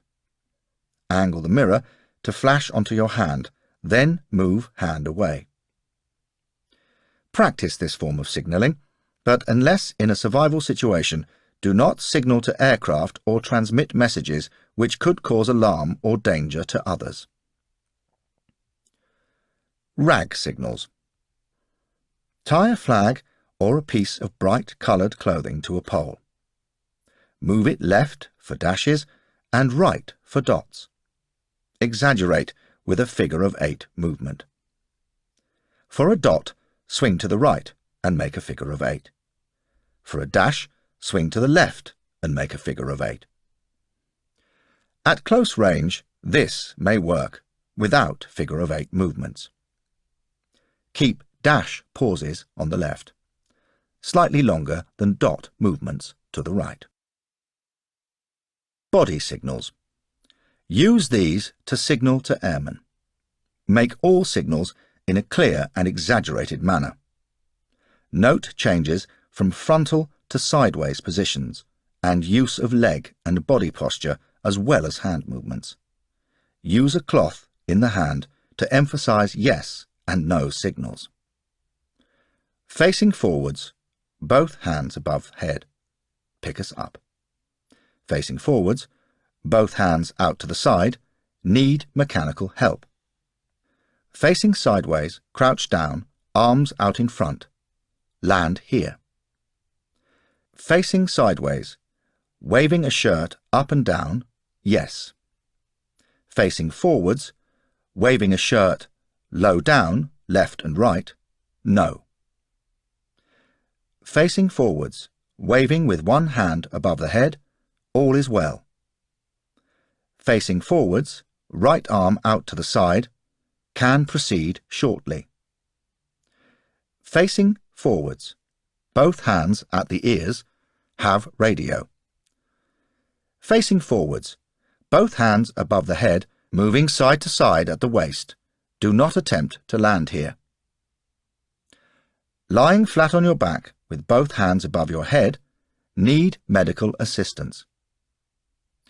Facing sideways, right arm out in front and waved up and down. Drop a message. Pilots will respond to body signals as follows. Message received and understood. In daylight, tipping the plane's wings from side to side. At night, flashing green lights. Message received but not understood. In daylight, flying the plane in a right-handed circle.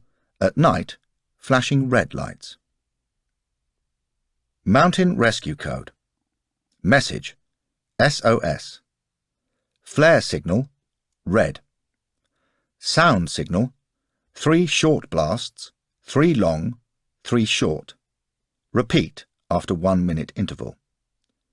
Light signal, 3 short flashes, 3 long, 3 short. Repeat after 1 minute interval. Message, help needed. Flare signal, red. Sound signal, 6 blasts in quick succession. Repeat after 1 minute interval. Light signal, 6 flashes in quick succession. Repeat after 1 minute interval. Message, message understood. Flare signal, white. Sound signal, 3 flashes in quick succession. Repeat after 1 minute interval. Light signal, 3 flashes in quick succession. Repeat after 1 minute interval. Message, return to base.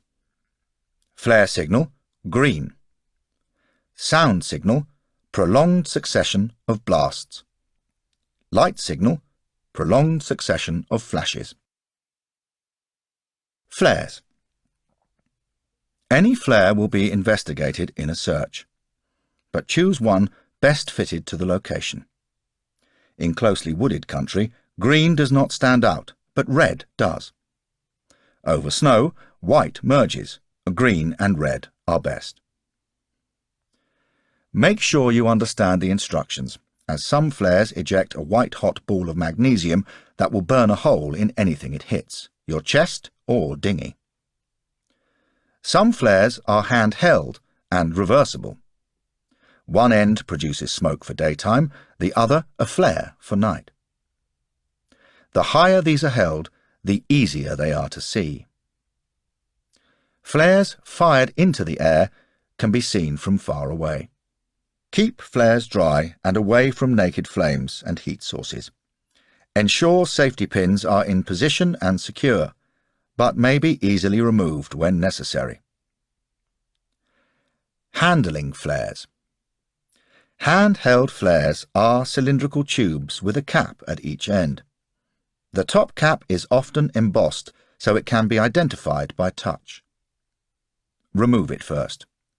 Then remove base cap, exposing a short string and safety pin, or other safety device.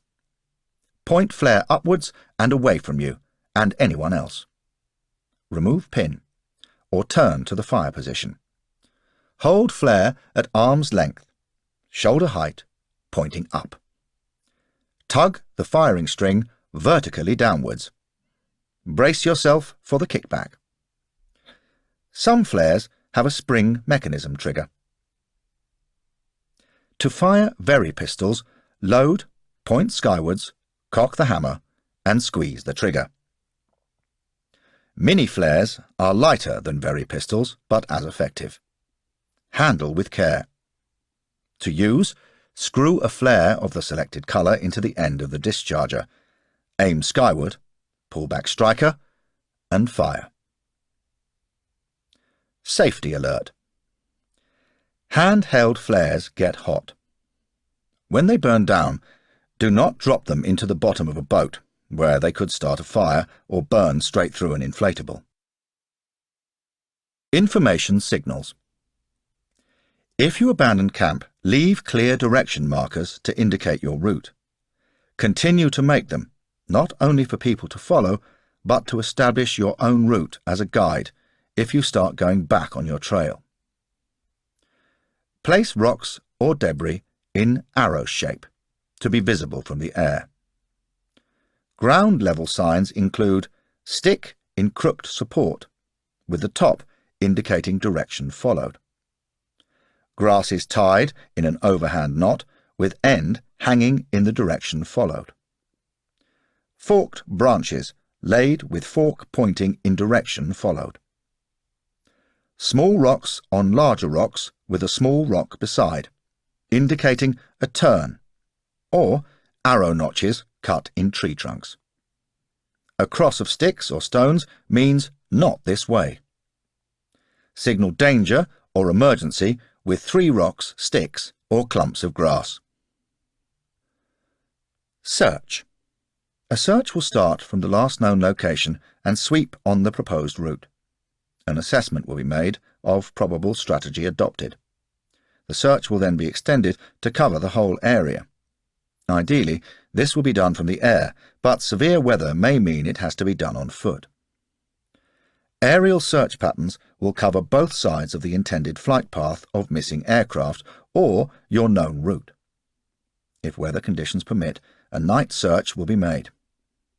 For lights will be visible from a great height and a wider area can thus be covered. If you are signalling to an aircraft and it turns away, keep watching. It may be following a search pattern and you will be able to anticipate when to signal again. Most aerial searches involve parallel sweeps towards and away from the sun, so any reflection from a missing aircraft or other wreckage and signals will be seen. At sea, combined sea and air searches allow aircraft to locate survivors so that ships can pick them up. Helicopter rescue. Helicopters are frequently used to carry out rescues. Where possible, the pilot will land to take on survivors and fly them out. Survivors should check out suitable landing sites and create a site if necessary.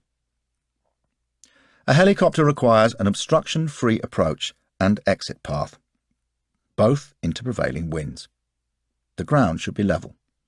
A slope of no more than 7 degrees, a gradient of 1 in 10, is acceptable. The touchdown surface must be firm and free of loose materials, no leaves, etc.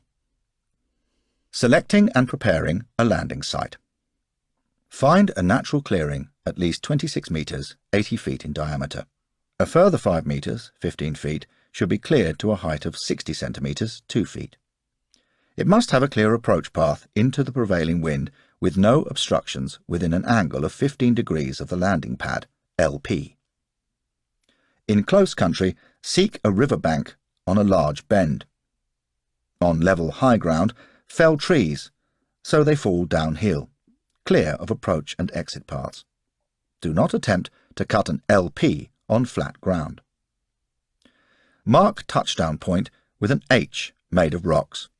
Keep surface smooth, or securely anchored clothing. Stamp snow down firmly to stop it swirling. Water dry surfaces to keep dust down. In mountains, updrafts and downdrafts can be considerable. Select a site giving maximum lift in takeoff direction. Use smoke to indicate direction and strength of wind, but make sure it doesn't obscure the touchdown area. If a fire is not practical, make a T sign from contrasting material and place it at downwind edge of LP with horizontal bar of T placed upwind. Or stand on far downwind side of the LP with arms outstretched and back to the wind to signal. Don't do this too soon, and then only in the correct position. It is similar to the body signal, need help. For a night rescue, use flares and fires to indicate your position. If using torches or other beams, shine them skyward to attract attention, then shine them onto the touchdown or winching area. Don't dazzle the pilot. When helicopter touches down, do not approach from the rear. This is a blind spot for the crew, and the tail rotor is unprotected. On sloping ground, always approach up the slope, never down a slope. Tips for survival. Do not carry anything which could foul the main rotor. Keep sharp objects away from body panels of copter. Sit in the seat allocated to you by the crewman.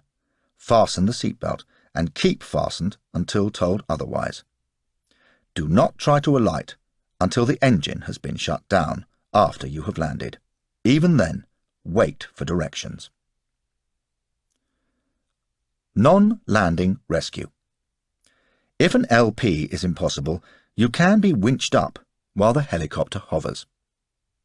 If survivors are being lifted from a ship, place deck at 40 degrees to the right of the eye of the wind. Try to give a wind speed over the deck of about 29 kilometers per hour, 18 miles per hour. Winching techniques. Double lift.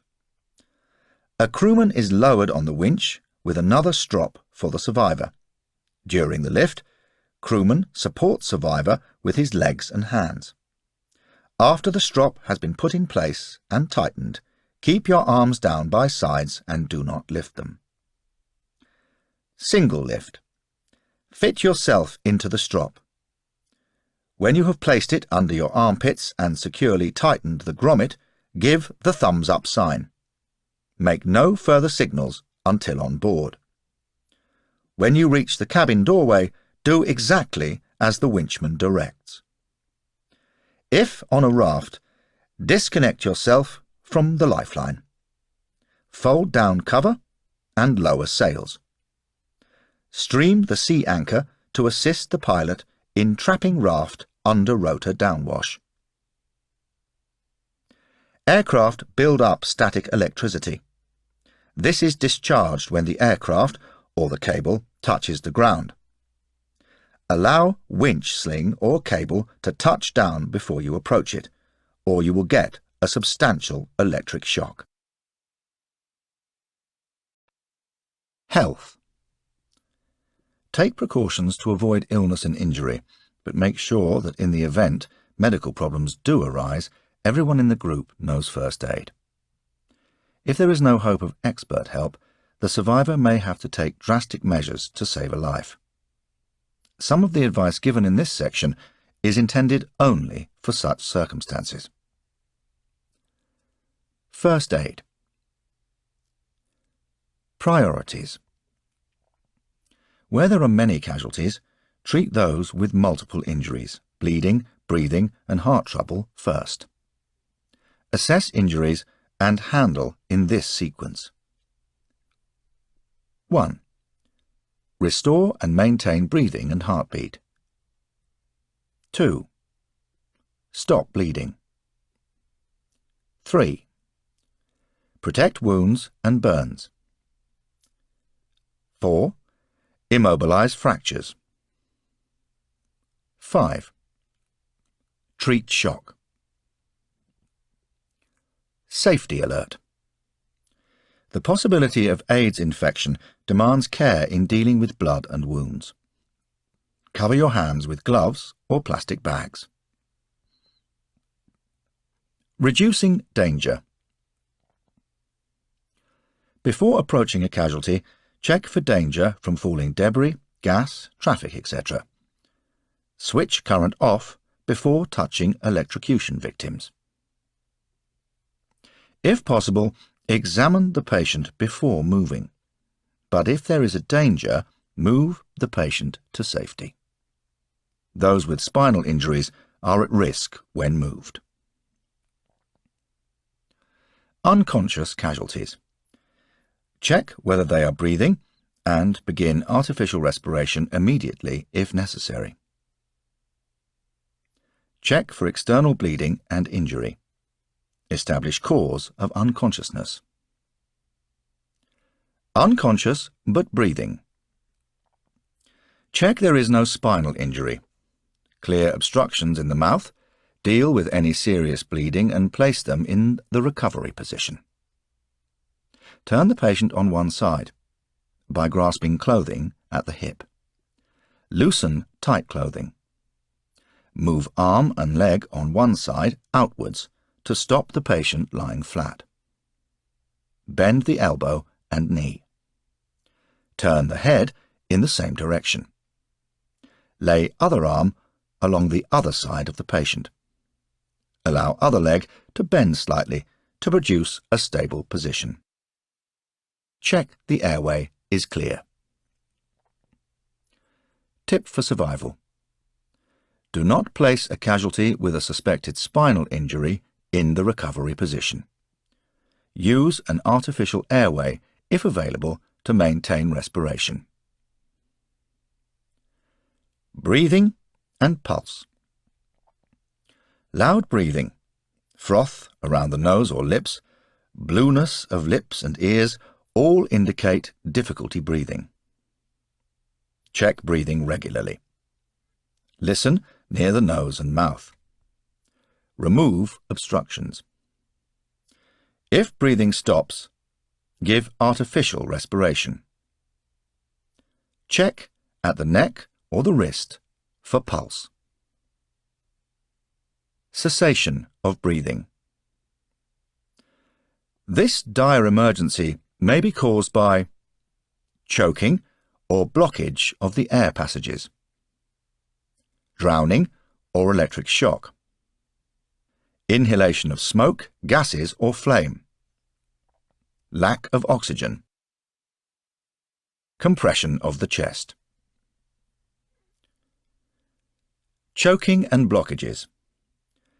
If breathing has stopped, remove any obstruction in the airway. Sweep mouth with a finger and ensure the tongue has not fallen back. Give artificial respiration.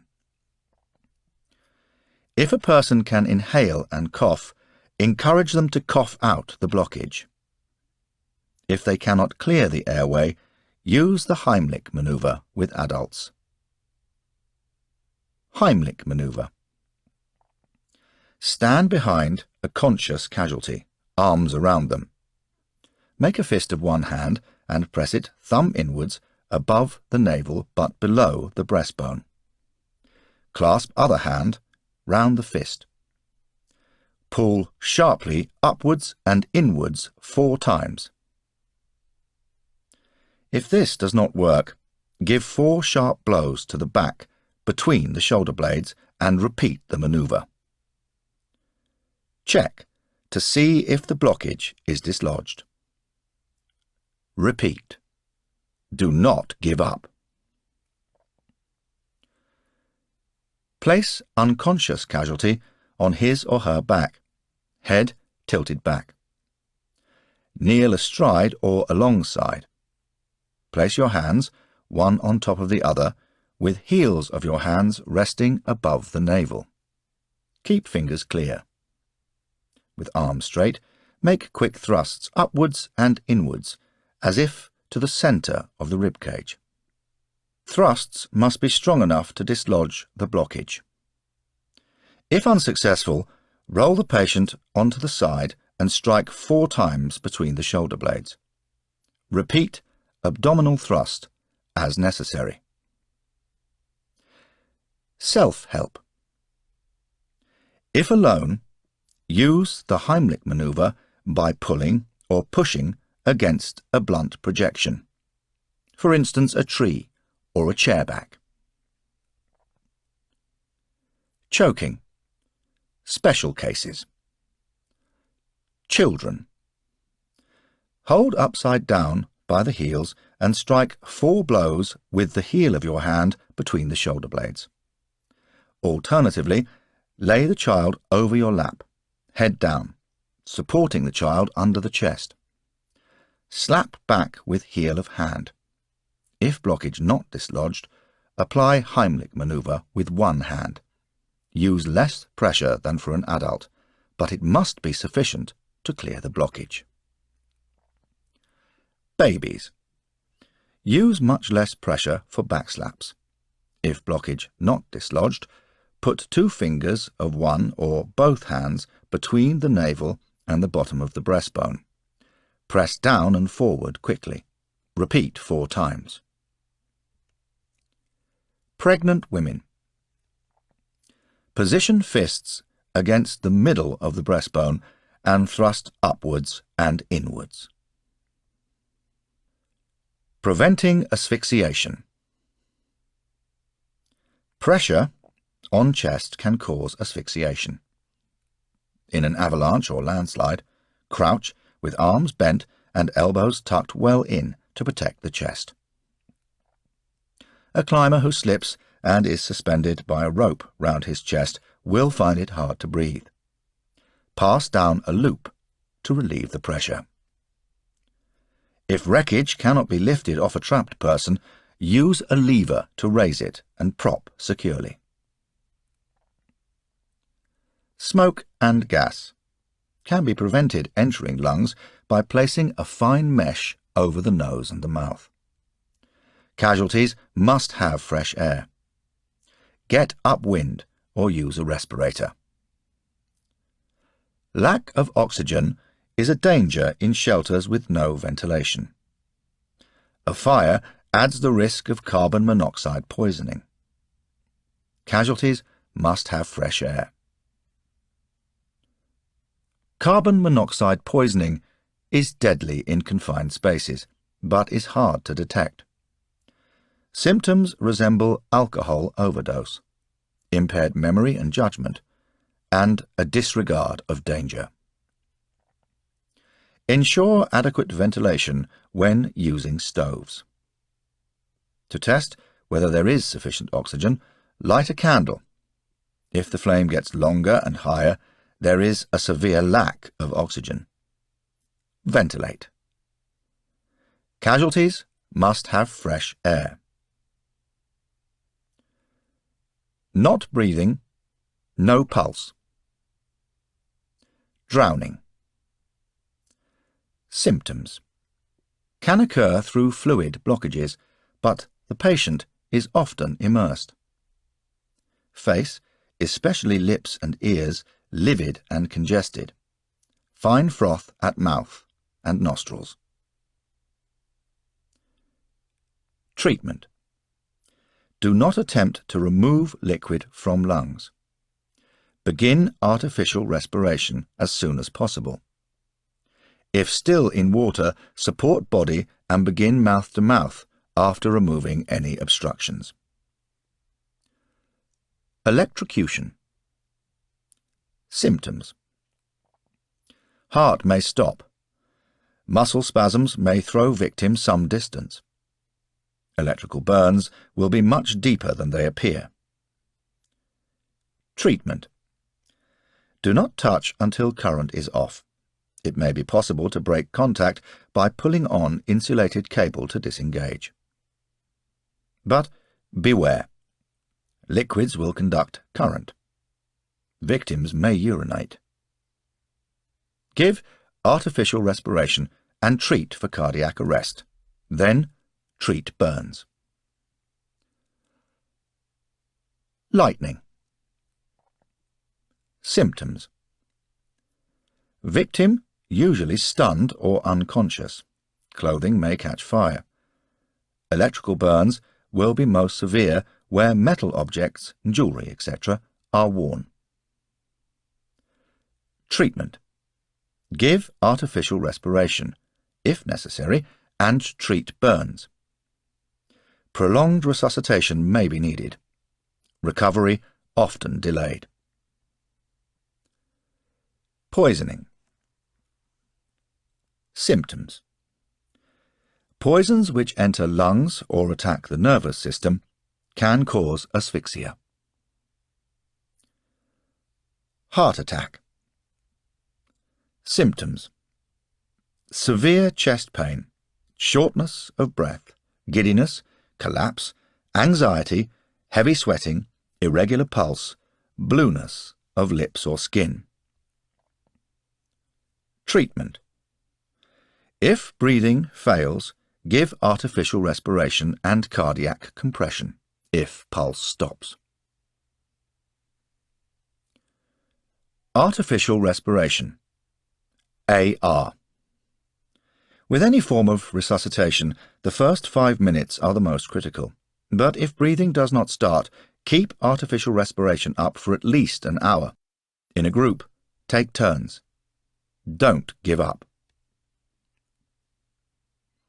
Mouth to mouth. Kiss of life. The fastest and most effective method. Begin as soon as airway is cleared.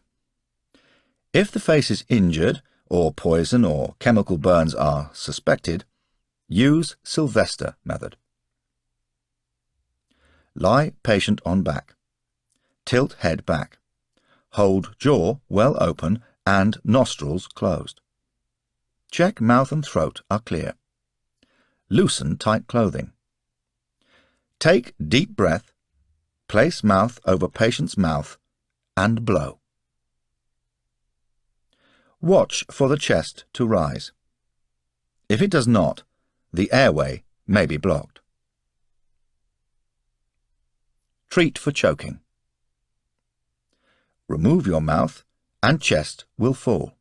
Repeat quickly 6 times, then continue at a rate of 12 to 16 inflations a minute until breathing is restored. For a child, seal your mouth round the baby's or child's mouth and nostrils. Don't tilt the baby's head back too far. Breathe gently into the lungs. 20 inflations a minute. Check pulse after 2 inflations. Safety alert. AIDS. The danger of infection is small, but if you feel at risk, place a clean handkerchief or a thin polythene bag with a small slit in it between your mouth and that of the victim. Blow through the slit or handkerchief. Sylvester method. Use when poisoning or facial injury prevent mouth-to-mouth, and when the patient needs cardiac compression. Lie the victim on his or her back. Raise the shoulders with pad of folded material. Kneel astride the victim's head. Place your hands flat over lower ribs and rock forward to press steadily downwards. Lift the victim's arms upwards and outwards as far as possible. Repeat rhythmically 12 times a minute for adults. If there is no improvement, treat for choking to clear blocked airway, then resume artificial respiration treatment. Tips for survival. After breathing has been restored, place patient in the recovery position after all forms of resuscitation, but not in cases of spinal injury. Holger Nielsen method. Used to resuscitate a drowning victim if mouth-to-mouth is not possible. Face-down position allows liquids to flow freely from mouth without choking the patient. Lay the victim face down, head turned to one side, arms bent, forehead resting on hands. Loosen tight garments, clear mouth of weed, mud, etc., and ensure the tongue is brought forward. Kneel at the head, facing the casualty. Place your hands over the shoulder blades, thumbs touching and fingers spread. Perform the following procedure to a count of 8. 1, 2, 3. Rock forward with arms straight, producing gentle, even, increasing pressure, about 2 seconds. 4. Rock back, sliding hands to grasp the victim's upper arms, a half to 1 second. 5, 6, 7. Pull and raise the victim's arms gently by rocking further backwards, 2 seconds. Avoid raising the torso or disturbing the head too much.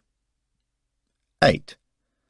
Lower victim's arms to ground and slide hands back to initial position, half to 1 second. Repeat 12 times a minute. If the victim's arms are injured, place folded garments under forehead and lift under armpits. This is impracticable if ribs or shoulders are badly damaged. Is heart beating? Taking pulse at wrist. Rest fingers lightly at front of wrist, about 1 centimetre, 1/3 of an inch, from thumb side at lower end of forearm. Taking pulse at neck. Turn face to one side. Slide fingers from Adam's apple into groove alongside and press gently. In a relaxed adult, the normal pulse rate is 60 to 80 beats per minute, average 72. In young children, 90 to 140 per minute. The rate increases with excitement. Count the beats in 30 seconds and multiply by 2. Use a watch with a seconds hand to keep timing accurate. Note the result. Tip for survival. If you cannot feel a pulse and the pupils of the eyes are much larger than normal, start cardiac compression while artificial respiration is continued. Mouth-to-mouth and Sylvester methods allow both activities to be carried out at the same time. Cardiac compression. Regardless which method of resuscitation is used, if there is no pulse and no improvement after 10 to 12 breaths, cardiac compression, external heart massage, should be started. Cardiac compression. Lay the casualty on their back on a firm surface and kneel alongside. Place the heel of one hand on the lower half of the breastbone, about an inch above where the ribs meet, not on the end of the breastbone or below it. Place heel of other hand on top. Keep fingers off the casualty's chest. With arms straight, rock forward and press down about 4 centimeters, 1.5 inches, 15 times. Repeat about 80 times a minute, more than once per second. Press smoothly and firmly. Erratic or rough pressure could cause injury. Infants and children. Use less pressure and more compressions. For a baby or toddler, light pressure with 2 fingers is enough, at 100 compressions per minute. Depressed chest, only 2.5 centimeters, 1 inch. For children up to 10 years, use the heel of one hand only, and push lightly, 90 to 100 times per minute, to a depth of 3.5 centimeters, 1 3/8 of an inch. Give 5 compressions to 1 lung inflation. Safety alert. Compression should only be carried out by a trained first aider. Never give compression if the heart is beating, even if only a very faint pulse can be felt. You could stop the heart. AR with compression. If alone, use mouth-to-mouth or Sylvester methods of resuscitation. Give 2 lung inflations, 15 compressions, and repeat. Check for pulse after 1 minute, and then at 3-minute intervals. Don't give up. If 2 first aiders are present, give 5 compressions followed by 1 deep inflation on upstroke of 5th compression. Repeat. First aider giving inflations should also check pulse and pupils. As soon as a pulse is detected, stop compressions but continue inflations until the casualty is breathing unaided. Place the victim in the recovery position. Severe bleeding. An adult has up to 6 litres, 11 pints of circulating blood. Loss of 0.5 of a litre, 1 pint, causes mild faintness. 1 litre, 2 pints, causes faintness, increased pulse rate, and shallow breathing. 1.5 litres, 3 pints, leads to collapse. More than 2.25 litres, 4 pints, can be fatal. Immediate steps must be taken to stop the flow of blood. Internal bleeding may not be apparent. If severe, it often leads to shock and can kill. Tip for survival. When bleeding is coupled with cessation of breathing, treat both at the same time as a double emergency. Bleeding from veins and capillaries can be stemmed by simple pressure over the bleeding point, with or without a dressing. Pressure must be kept up for at least 5 to 15 minutes to let clotting take effect. Ideally, the wound should be covered with a sterile dressing, but preventing blood loss is the priority, so use any clean, non-fluffy cloth. If no dressing is available, use your hand. Squeeze edges of a gaping wound together. If the wound is on a limb, raise it above the level of the heart. Lay the victim down and prop up the head or limbs. If you are wounded and alone, use a free hand to apply direct pressure to the wound. Tip for survival. If anything is embedded in the wound, do not try to remove it. Apply pressure beside the fragment. Arterial bleeding. Speed is vital in stopping blood spurting from an artery. Compress the artery at pressure points where it runs near the surface over a bone. Watch the wound. If blood flow does not lessen, move your fingers until it does. Where to apply pressure to staunch arterial bleeding. Temple or scalp. Forward of or above the ear. Face below eyes, side of jaw. Shoulder or upper arm, above the clavicle. Elbow, underside of upper arm. Lower arm, the crook of the elbow. Hand, front of the wrist. Thigh, midway on groin or top of the thigh. Lower leg, upper sides of the knee. Foot, front of ankle. Tip for survival. Do not apply pressure for more than 15 minutes. You will cut off the blood supply to the tissues. When bleeding is under control, apply a sterile dressing and bandage securely, but not so tight as to cut off circulation. Do not lift the dressing. If a clot is disturbed, the bleeding will be made worse. Safety alert. After bandaging a limb, check circulation frequently. Loosen a dressing if toes or fingers are blue, cold or numb. Risk of gangrene if dressings are too tight. Never use a tourniquet. Lesser bleeding. Clean the wound carefully and apply a sterile dressing. To avoid the risk of infection, do not touch the wound or allow non-sterile materials to touch it. Replace the dressing only when it becomes very dirty. For a nosebleed, sit the patient up with head slightly forward and pinch the soft part of the nostrils for 10 minutes. The patient must breathe through the mouth and not sniff or blow the nose. Loosen tight clothing.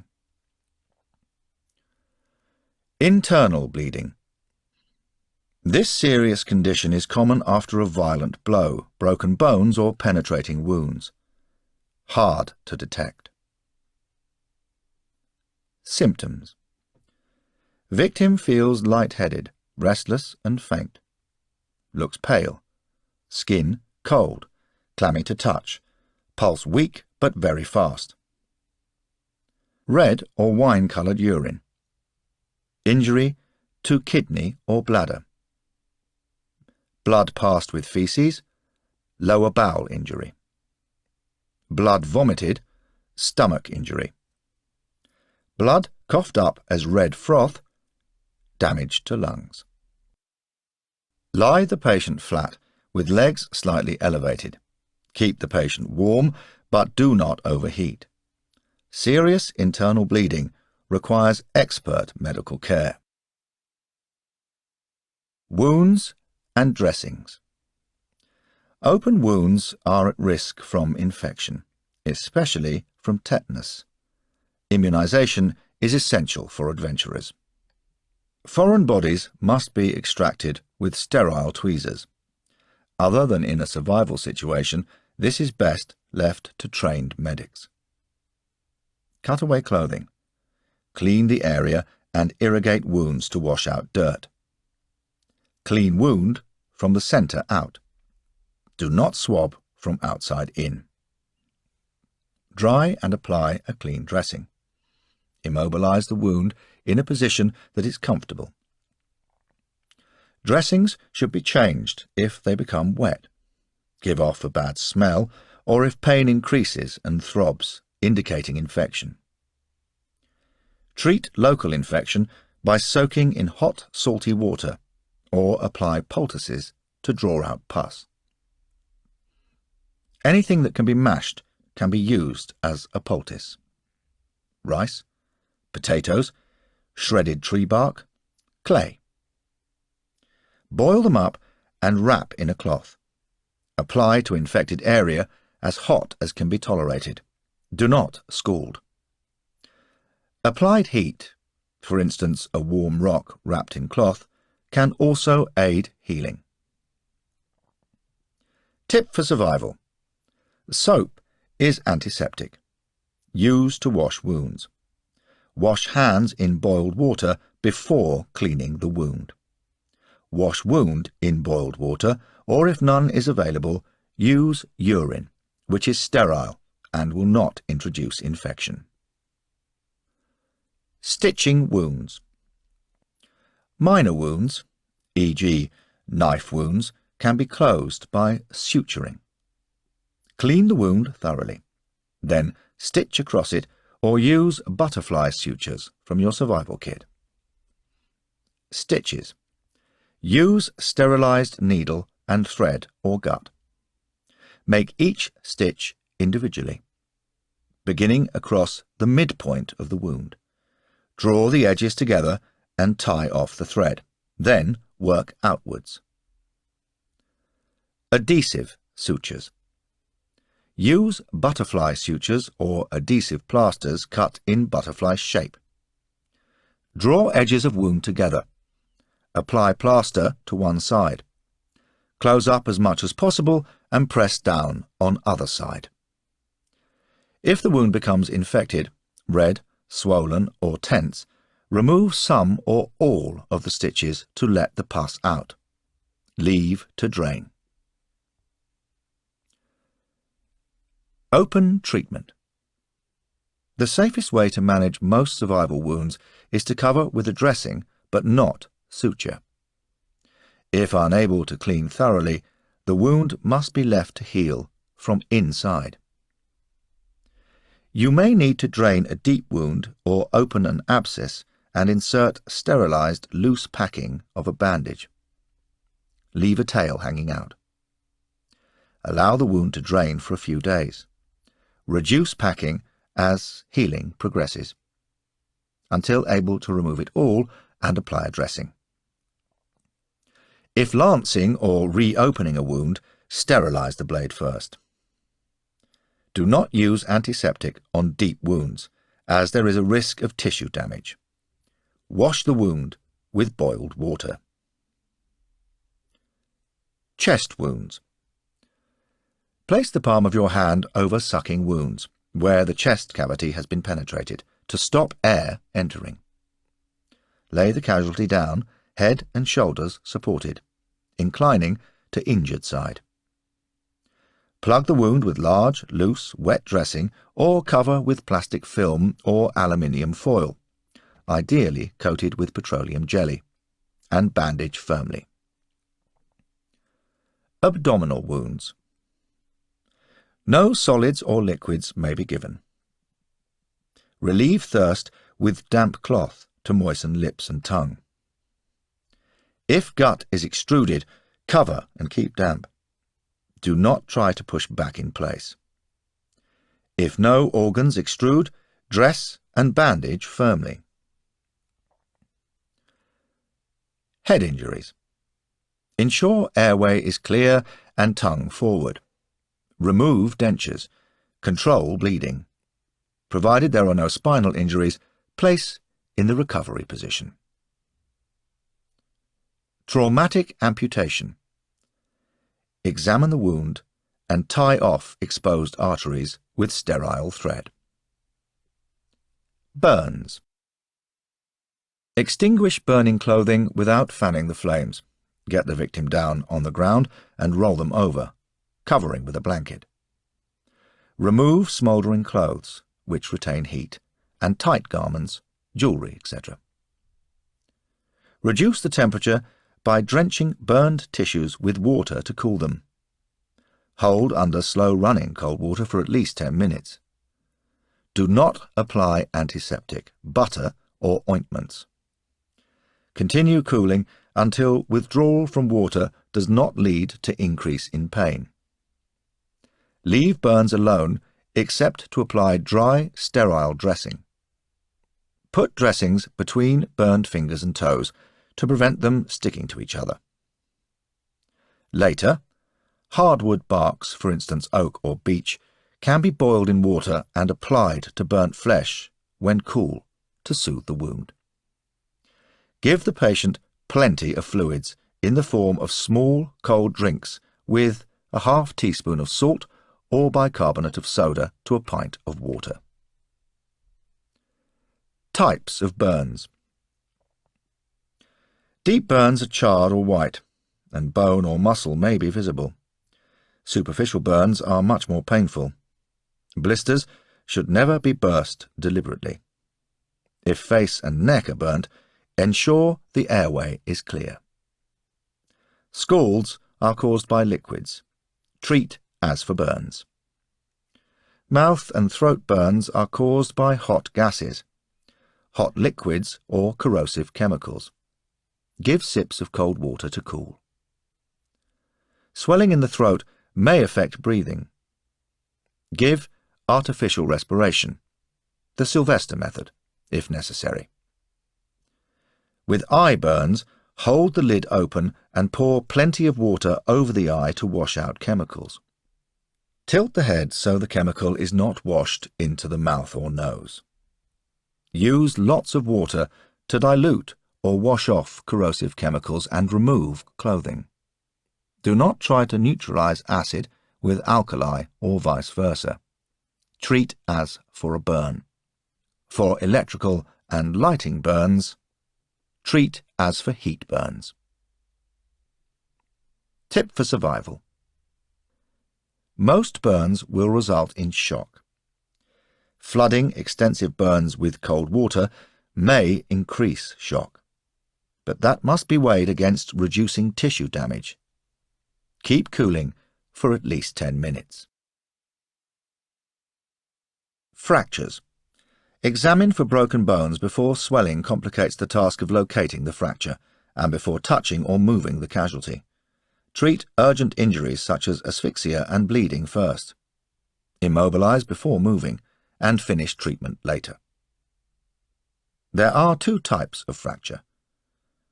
Open, wound open to fracture, or bone pushes through the skin, and closed.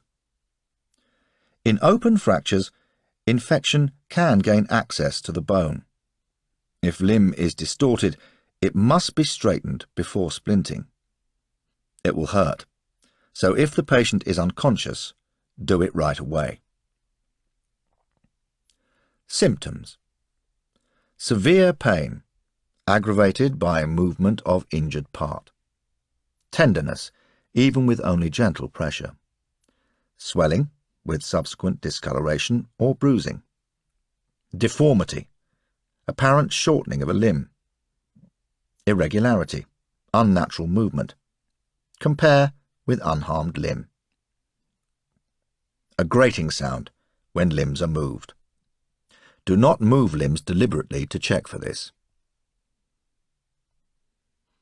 If no medical help is expected, reduce closed fractures as soon as possible after injury by applying traction, a slow, strong pull until the edges of the fractured bone are brought together, then splint and immobilize the whole length of the limb. Splints can be pieces of wood, rolls of newspaper, ski sticks, etc. Separate the hard splint material from the skin with padding. Moss is ideal, or pressure sores may develop. If no splint is available, Strap the injured limb to the body. Insert padding in natural hollows to keep in position. Secure above and below the fracture and below the nearest joints. Tie with soft materials using reef knots.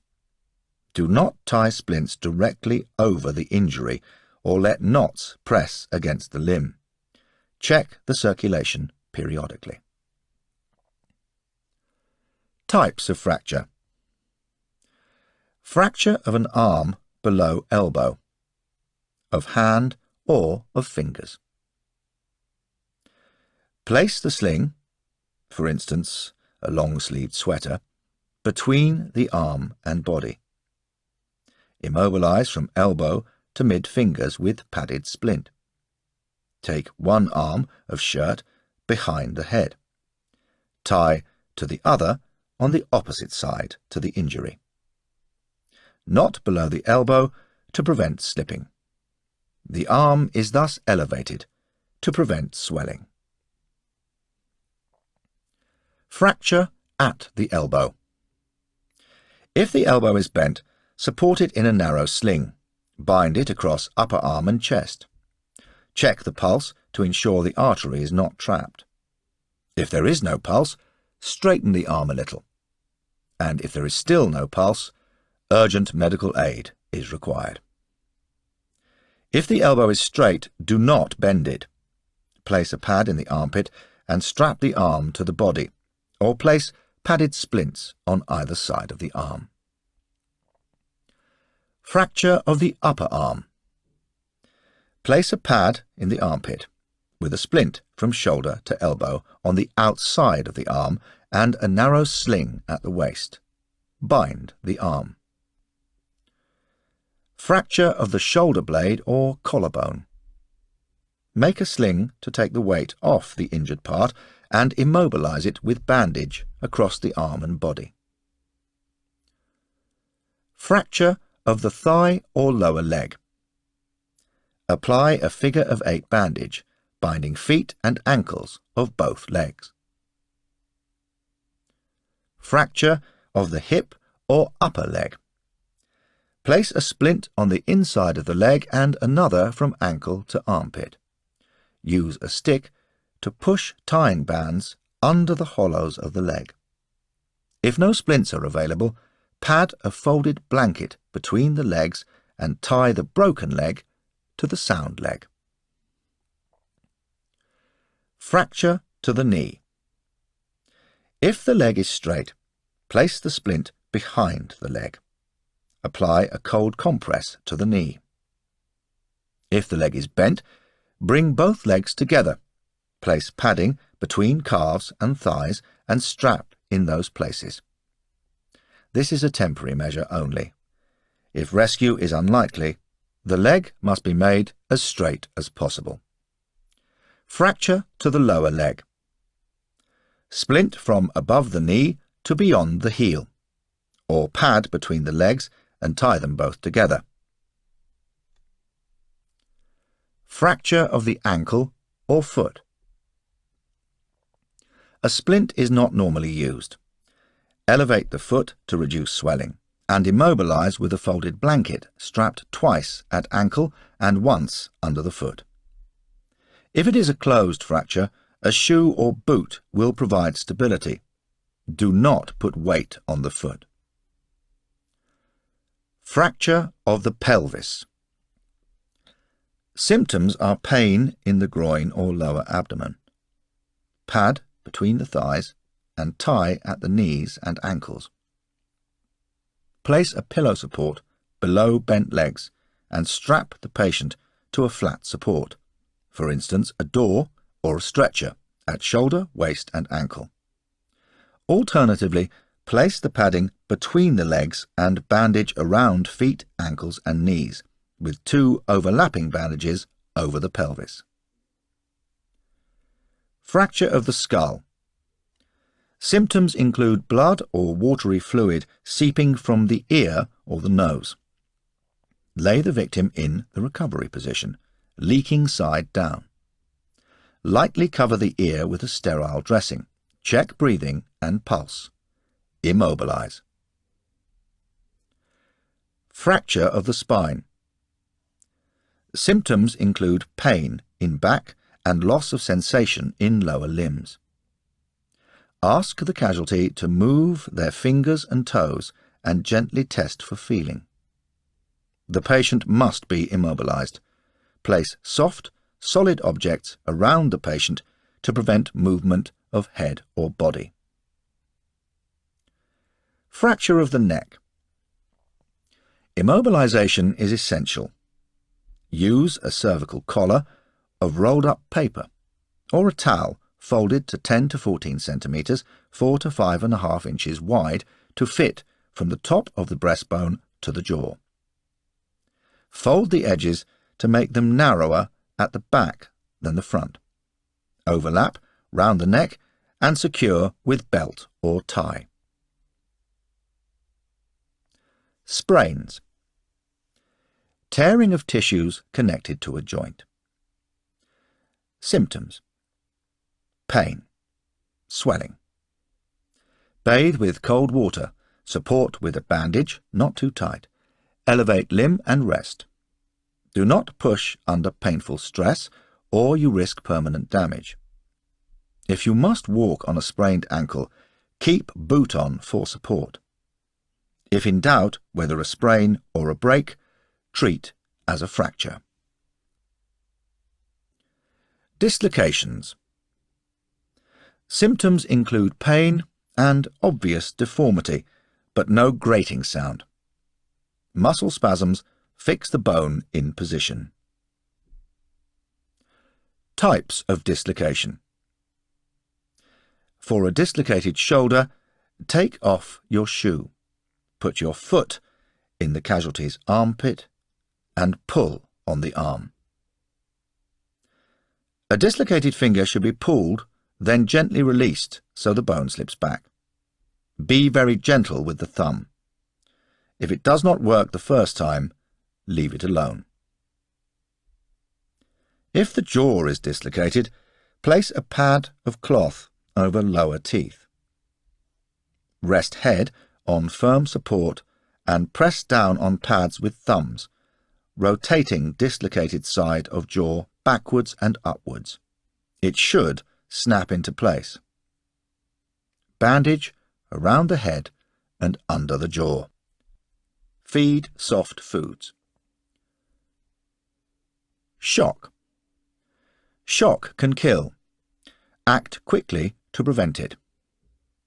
Symptoms are cold and clammy skin, casualty weak, dizzy or faint, shallow and rapid pulse. Casualty may be thirsty, vomiting or unconsciousness. Skin paler than normal, often greyish.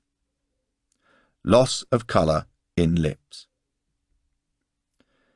Severe bleeding, loss of body fluids from severe burns, or prolonged vomiting or diarrhea commonly lead to shock. Other causes are electrocution and heart attack. Reassure the casualty and do not excite or move them more than necessary. If they are conscious, lay them flat. Legs elevated about 30 centimeters, 1 feet. Loosen tight clothing. The priority is to encourage the supply of blood to the vital organs. Do not give anything to eat or drink. Cover them to keep warm, but do not add heat. Check breathing and pulse and treat injuries. If there is a loss of consciousness, impaired breathing or signs that vomiting may occur, place the casualty in the recovery position. Tip for survival. Stand by to give mouth-to-mouth resuscitation and cardiac compression. Shock can take a long time to pass. Encourage rest and do not move them unnecessarily. If you appear calm and in control, the patient will feel cared for and will respond. Never leave a shock victim on their own. Bandaging. A triangular bandage with short sides not less than 1 meter or 1 yard is a versatile dressing for slings and bandages. Bandages should be applied firmly enough to stop slipping, but not so tight as to cut into the flesh or interfere with circulation. Crepe bandages are best, but any fabric will do. Keep bandages rolled up. Unrolling as you apply helps keep bandages smooth and even. After applying a dressing, a pad of cotton wool covered with gauze in a sterile wrapping, if you must improvise, use very clean, non-fluffy material and do not touch the pad when applying. Begin bandaging with a firm, oblique turn to anchor it. Each turn should overlap the previous one by 2/3, with the edges parallel. Tuck in the ends below the last layer and secure with a safety pin or adhesive tape. Or tie in reef knot away from the wound. Tip for survival. Never join bandages with knots. Anchor separate strips by binding over a previously applied layer. Tie finishing knots over uninjured side or limb. Use knots which are easily untied and easily accessible. Minor ailments. Even minor ailments can turn nasty if untreated. Wash friction blisters. Sterilize a needle and pierce near the blister's edge. Gently press out fluid. Cover with dressing and bandage. Earache can be relieved by pouring drops of warmed, edible oil into the ear and plugging with cotton wool. Toothache is usually caused by an exposed nerve. Plug the cavity with pine tree resin. Scar the tree trunk, soak up the gum which oozes out on cotton wool, and plug the hole in the tooth with it. Moving the injured. Improvise a stretcher by passing 2 poles through pieces of sacking, heavy plastic or clothing, or use a door or tabletop. If no poles are available, roll in the sides of a blanket and use these rolls to get a grip. Test an improvised stretcher before using it. Loading a stretcher. A patient on a blanket can be lifted using the blanket. Other methods of lifting depend on the number of helpers. Agree signals for synchronized movements. Loading a stretcher with 4 persons, A, B, C and D. C supports head and shoulders, D hooks fingers with adjoining hands of B and C to aid lift. A, B and C support while D places stretcher in position. D helps lower the patient. With 3 persons, A, B and C, place the stretcher at the patient's head. C lifts at the knees. A and B lock fingers under the shoulders and hips. Move casualty from foot of stretcher to over it. With 2 persons, A and B, both stand astride the casualty. B links arms beneath the shoulders. A lifts with one hand under thighs, the other under knees. Both move forward to above the stretcher. Tips for survival. Casualties with spinal injuries. Move only if in danger. 3 or 4 people are needed. Do not bend or twist. 1 person supports the head and the neck, another holds the shoulders. In the absence of a stretcher, roll onto a blanket. Support the head and torso. If working alone, do not twist or turn the casualty over. Pull by the shoulders if face down, by the ankles if face up, in direction in which the body is lying. On rough ground, drag from behind, pulling by shoulders and resting the casualty's head on your forearms. Lifting on your own. Choose a method you can sustain without dropping the casualty. Lift a light casualty, by the cradle method. One arm under thighs, the other under armpit. Alternatively, provided the casualty's arms are not hurt, use the crutch method. Place and hold one of their arms round your neck. Put your arm round their waist, grasping their clothing at the hip. The fireman's lift can be used with an unconscious or conscious casualty, but is not suitable if the victim is heavy. Unconscious casualty. Place face down. Kneel at head. Slide hands under the shoulders. Lift under the armpits to a kneeling position, then to upright. Raise their right arm with your left hand. Continue as for a conscious casualty. Conscious casualty. Grasp victim's right wrist. Bend your head under his arm so your shoulder is level with his lower abdomen. Bend your knees, allowing the weight to fall across your shoulders. Place your right arm between or around the legs. Transfer his right wrist to your right hand and lift, taking the weight on your right shoulder. Stand up and adjust the weight across your shoulders. The casualty is head down, not suitable for facial or head injuries. Lifting with a sling. The best one-man carry method for long distances. Make a continuous loop to act as a sling, wide enough not to cut into the casualty and long enough to go over your shoulders and twice across the victim's back. Place the sling beneath the victim's thighs and lower back, so 2 loops protrude. Lie between the victim's legs and put your arms through the loops. Tighten the slack. Grasp the victim's hand and leg on the injured side. Turn away from the injured side, rolling so that victim lies on top. Adjust the sling to make load comfortable and rise to the kneeling position.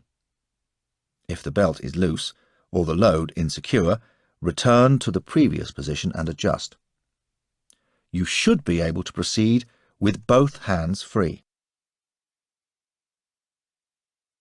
Emergency childbirth. Labour can be precipitated by stress. Signs include lower backache, regular contractions, and discharge of blood-stained mucus. This stage may last several hours. The second stage begins when contractions grow stronger and more frequent. Waters may break at any time.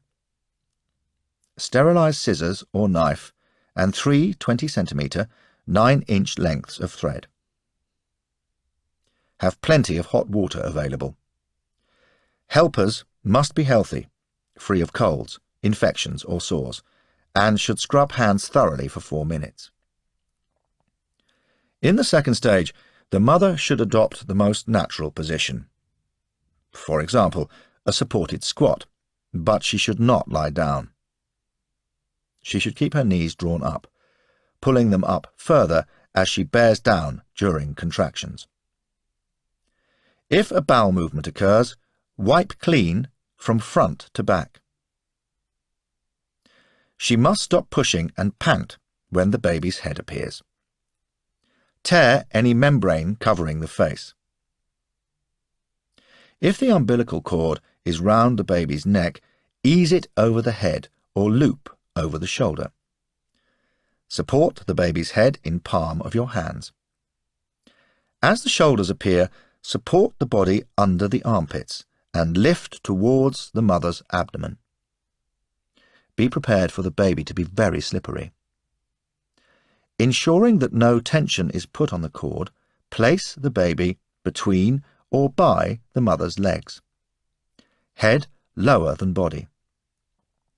If the baby does not appear head first and delivery is held up for more than 3 minutes after shoulders emerge, pull very gently. Clear the baby's mouth with a clean swab. Do not smack. If it does not cry and isn't breathing, begin very gentle mouth-to-mouth resuscitation. When the baby cries, lay it by its mother's breast. The third stage of labour is delivery of the placenta, 10 to 30 minutes after birth. When it is expelled and the cord has stopped pulsating, the blood should flow out of the cord into the baby. The cord will turn from blue to white. Tie a piece of sterile thread around it, 15 centimetres, 6 inches from the baby's navel. Then another at 20 centimetres, 8 inches. Check the first tie is secure, or the baby may lose blood. Sever the cord between the two ties with sterile scissors. Place a sterile dressing over the cut end. Leave for 10 minutes, then check there has been no bleeding. Tie a further thread 10 centimetres, 4 inches from the baby. Wash the mother. Bites. Mammal bites. Danger from infection is the main risk. Anti-tetanus shots and rabies vaccine should be obtained before travelling. Rabies is untreatable without vaccine and almost always fatal. Symptoms: irritability, dislike of light, violent aversion to water and paralysis. Ensure the victim does not transmit the disease to anyone else. Cleanse all bites, washing for at least 5 minutes to remove saliva. Then deal with bleeding, dress and bandage. Even if the bite heals, report it when you are rescued. You should be examined by a doctor. Snake bites. Most species inject venom very deeply. Do not consider sucking or cutting the wound. To prevent poison spreading, make the victim relax. Apply pressure at the wound site and immobilize affected part. Apply a bandage, not a tourniquet, above the bite and bandage down over the bite. For example, for an ankle bite, start bandaging at the knee. This should apply a firm pressure, but the limb should not darken or swell up. A splint will prevent flexing. If the bite is on the torso, apply pressure with a wad of fabric. Place wound in cool water, for example a stream, or use ice to cool. Try not to move the victim. Check the pulse and breathing. Stand by to give artificial respiration. Spider bites. Treat as for snake bites. A cold compress helps reduce pain. Ice wrapped in cloth is ideal. Stings. Scorpions inject a powerful venom.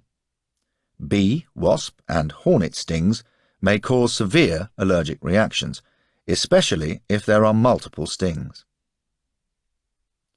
Bee stings should be removed from the skin as quickly as possible by stroking sting with the side of a needle, then extracting with tweezers. Do not squeeze the poison sac, as this will release more venom. Apply a cold compress. General poisoning. Do not induce vomiting. It can do more harm than good. It is only suitable if poisonous berries have very recently been swallowed. Gently put a finger to the back of the victim's throat. Never induce vomiting if corrosive substances, petrol or solvents are involved. Try to find out what has been swallowed. Burns round the mouth indicate a caustic substance is involved. You must discover in advance the properties of the chemicals to which you are exposed and appropriate remedies in cases of accident. Keep the airway open. Place the victim in the recovery position. Be prepared for vomiting, fits or convulsions. If breathing stops, give artificial respiration, but avoid traces of poison around the mouth. Mix tea and charcoal.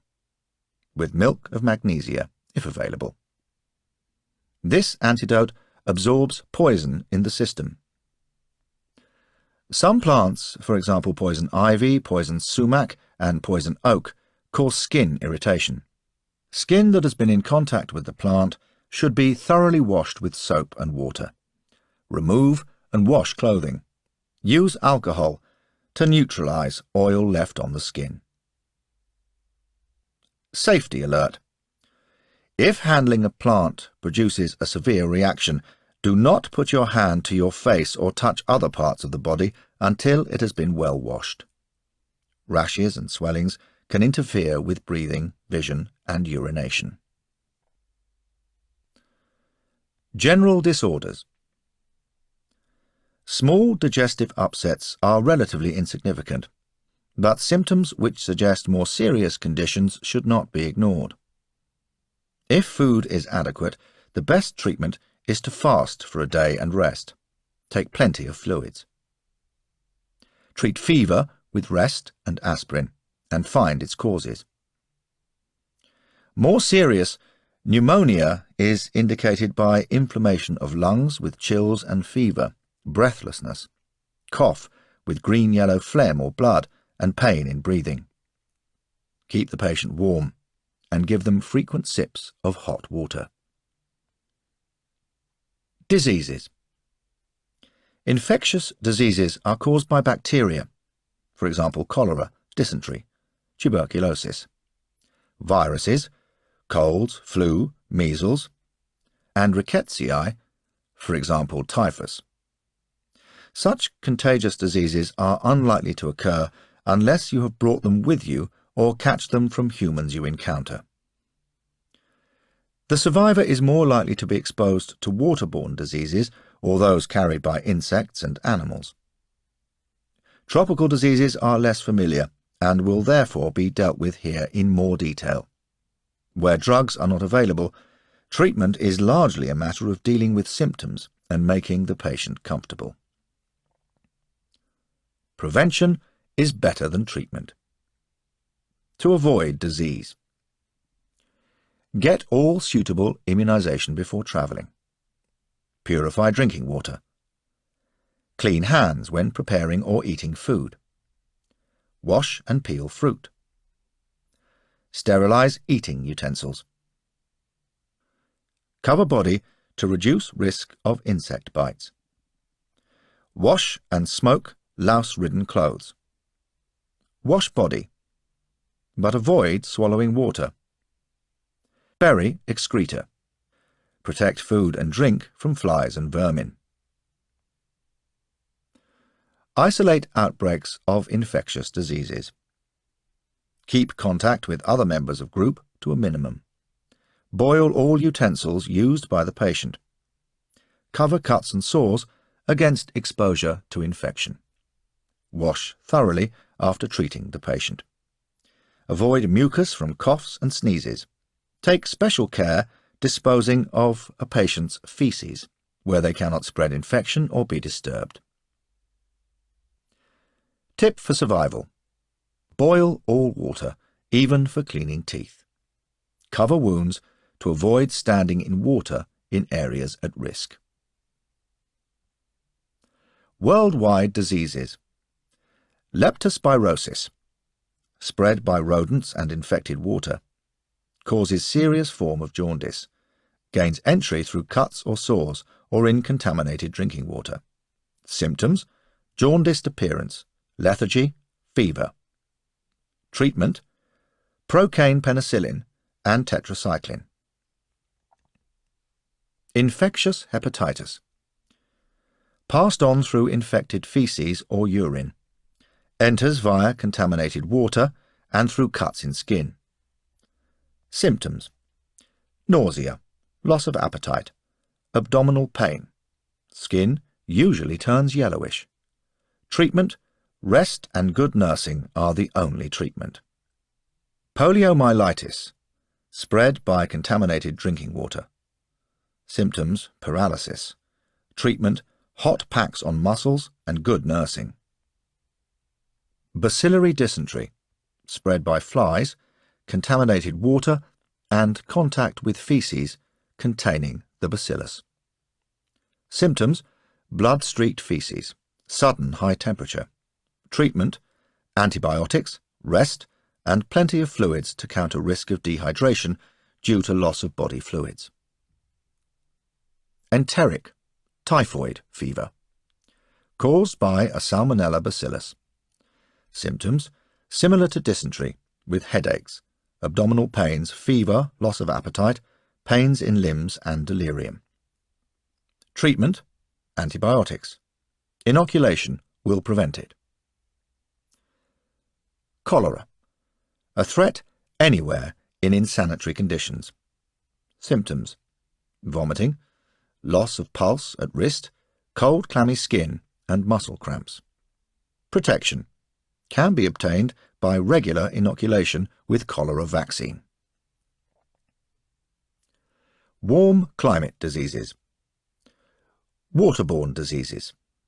Bilharzia, disease of bowel or bladder caused by microscopic worm endemic in parts of Africa, Arabia, China, Japan, and South America.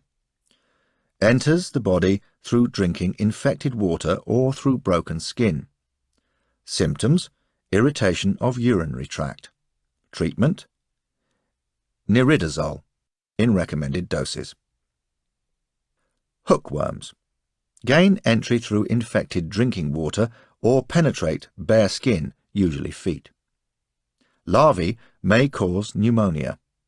The worms live in the intestine. Symptoms: anemia and general lethargy. Treatment: Alcipar and Mintazole in recommended doses. A decoction of bracken is a powerful dewormer. Amoebic dysentery, transmitted in contaminated water and uncooked food. Symptoms: fatigue, listlessness, may produce a temperature. Feces may be solid but will smell foul and carry blood and jelly-like red mucus. Treatment: plenty of fluids, rest, and treatment with Flagyl. Insect-borne diseases. To reduce risk, keep skin covered, sleep under a mosquito net, use insect repellents, and do not camp near swamps or stagnant water. A course of tablets begun before exposure can protect against malaria. Malaria, not restricted to the tropics. Transmitted through saliva of female Anopheles mosquito. It kills over 1 million people a year in Africa alone. Symptoms: recurrent fever. Although sweating, patient feels intensely chilled and shivers violently. There are various strains with severe headaches, malaise and vomiting accompanying the fever and leaving the patient weak and exhausted. Treatment: a number of anti-malarial drugs are available, including Lariam, Paladrine, and now Malarone. Ask your doctor about which drug is most appropriate for your situation. Dengue, spread by mosquito. Symptoms: rash, headache, fever, extreme muscle and joint pains. Full recovery may take some weeks. Treatment: rest. There is no vaccine or cure. Yellow fever, prevalent in Africa, South America. Symptoms: headache, nosebleed, nausea, and fever. Heartbeat may be slow. In severe cases, pain in legs, back, and neck. Rapid liver damage may lead to jaundice and kidney failure. Treatment: rest and nursing. There is no effective drug. Obtain vaccination before travelling. Typhus, a group of infectious diseases usually spread by insects such as fleas, mites, and ticks. Symptoms: headache, constipation, collapse, back pains and coughing, followed by fever, mild delirium, rash of small red spots. There may also be a weak heartbeat. Treatment: Antibiotics. There is also a vaccine available. Tip for survival. Small parasites which burrow beneath the skin, for example, larvae of warblefly or the chigger, should be removed before they can open up a route for further infection. Chiggers penetrate the skin of the feet or lower leg, leaving red pinpricks in the skin. Remove creatures with a needle and apply antiseptic ointment to the affected area. Warm climate ailments. Prickly heat. Heavy sweating, coupled with rubbing by clothing, produces blockages in the sweat glands. Symptoms: uncomfortable skin irritation. Treatment: remove clothing. Wash body with cool water and put on dry clothes. Taking more liquid may make it worse. Antihistamine relieves discomfort. Heat cramps. Often the first warning of heat exhaustion. Symptoms: shallow breathing, vomiting, dizziness. Treatment: rest in the shade. Drink water with a pinch of salt. Heat exhaustion, caused by exposure to heat and humidity, can occur without direct exposure to the sun. Symptoms: pale face, cold and clammy skin, weak pulse, with weakness, dizziness and perhaps cramps. Delirium or unconsciousness may follow. Treatment: as for cramps. Heat stroke, the most serious result of heat exposure. Symptoms: hot, dry skin, flushed, feverish face, but sweating stops. Temperature rises, pulse rapid and strong. Severe headache, often with vomiting. Unconsciousness may follow. Treatment: lay in the shade. Head and shoulders slightly raised. Remove outer clothing. Cool body by wetting underclothes with tepid, not cold water and fanning. Do not fully immerse in water. Sprinkle it over the patient. Lay in a well-ventilated hollow. When consciousness returns, administer water to sip. When temperature returns to normal, replace clothing, keep warm. Immersion in cold water is very dangerous, but in extreme cases where risk of death or brain damage outweighs shock, use after initial cooling takes effect, lowering slowly into the water. Massage extremities to increase blood flow. Remove from water as soon as the temperature falls. Cover patient if it plummets. You may need to cool and cover several times before temperature stabilizes. Cold climate hazards. Prolonged exposure to cold is dangerous anywhere. Hypothermia. Loss of temperature due to exposure, brought on by exhaustion, inadequate clothing or shelter, lack of food, lack of knowledge and preparation. Wet clothing or immersion in cold water will aggravate it, as will anxiety, stress, and injuries that immobilize. Symptoms: irrational behavior, sudden bursts of energy followed by lethargy, slowing of responses, sudden uncontrolled fits of shivering, loss of coordination, headaches, blurred vision and abdominal pains, collapse or unconsciousness. Treatment: prevent further heat loss, shelter from elements, replace wet garments with dry, one item at a time. Apply warmth. Other bodies, warm rocks. Place warmth in pit of stomach, small of back, armpits, back of neck, wrists, between thighs. Give warm fluids and sugary foods, but only if fully conscious. Do not administer alcohol. The patient is not cured when temperature returns to normal. Recovery takes time. If heat is lost rapidly, re-warm rapidly. If heat is lost slowly, re-warm slowly. Frostbite occurs when skin and flesh freeze, affects all exposed parts of the body and regions furthest from the heart, hands, feet, and face. First sign is often a prickly feeling, then waxy patches on skin which feel numb, later turning hard, pebbly and painful, swelling, reddening and blistering before deadening and dropping off in the final stage. Prevention. Keep a constant lookout for signs. Act at first appearance of waxy skin. Grimace to exercise face, flex hands, stamp feet. Never go out without adequate clothing. Avoid getting wet. Never touch metal with bare hands.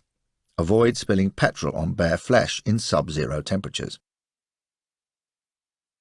Treatment. Frost nip affects only the skin. Warm the affected part. It will be painful when thawed. Deep frostbite should be gradually thawed with warm water at about the temperature which your elbow can comfortably bear. Do not rub with snow or expose to an open fire. Protect affected area from greater injury.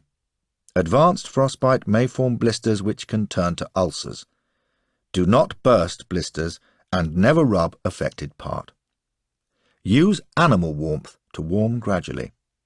Severe pain indicates it has been warmed too quickly.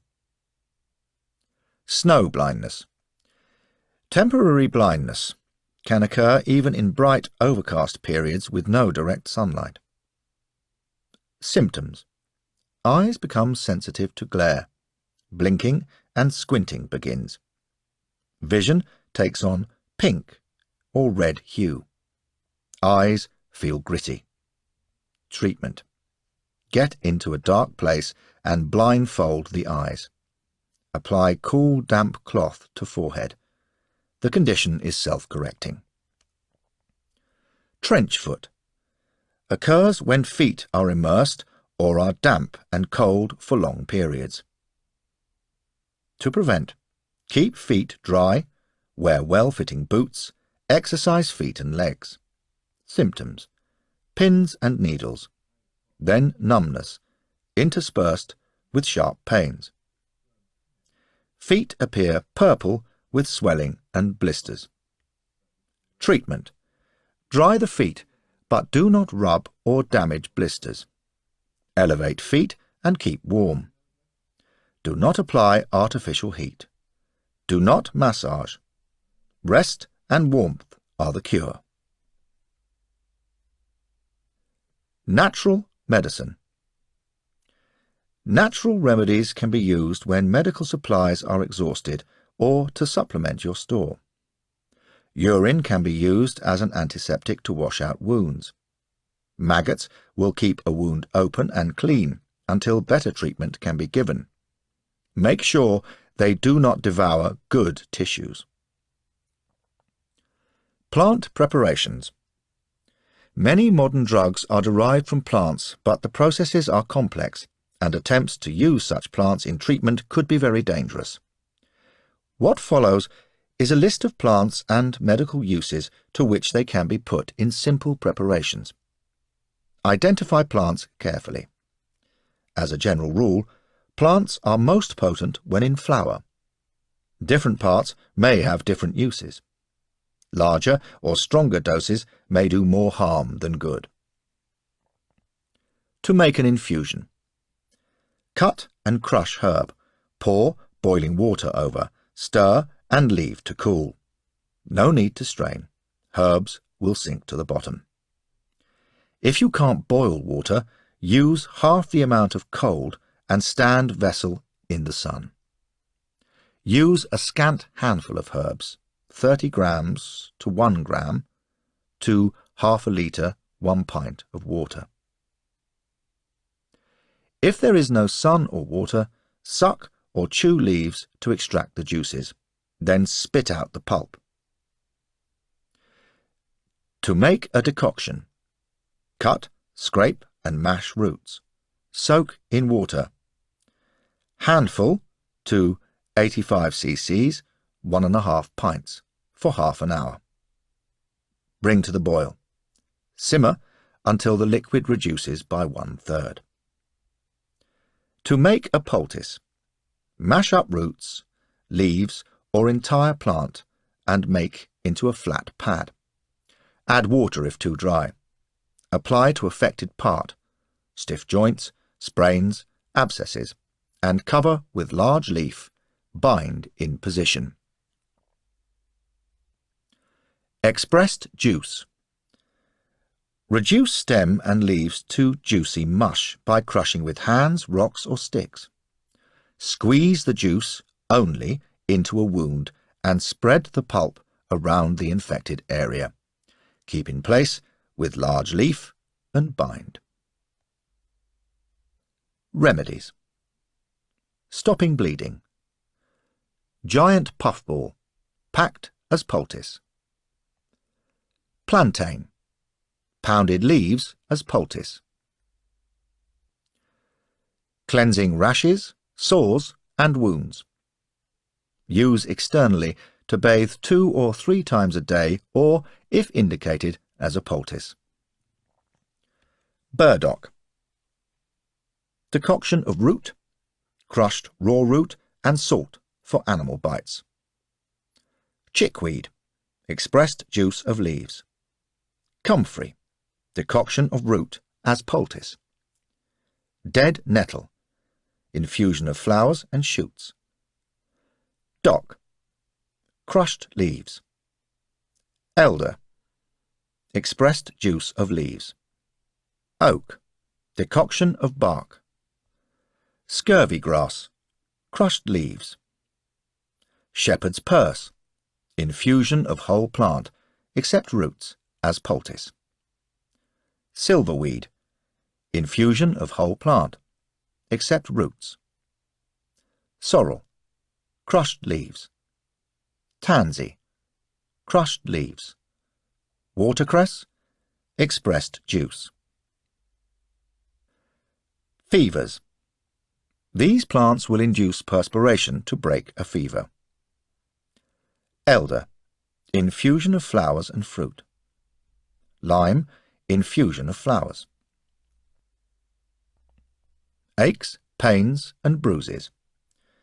Use externally where indicated. Birch, infusion of leaves. Borage, infusion of whole plant except roots.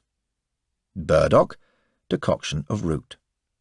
Chickweed, infusion of whole plant except roots. Comfrey, decoction of root applied to swellings. Cowberry, infusion of leaves and fruits. Dock, crushed leaves for bruises. Poplar, infusion of leaf buds. Sorrel, crushed leaves applied to bruises. Tansy, crushed leaves applied to bruises.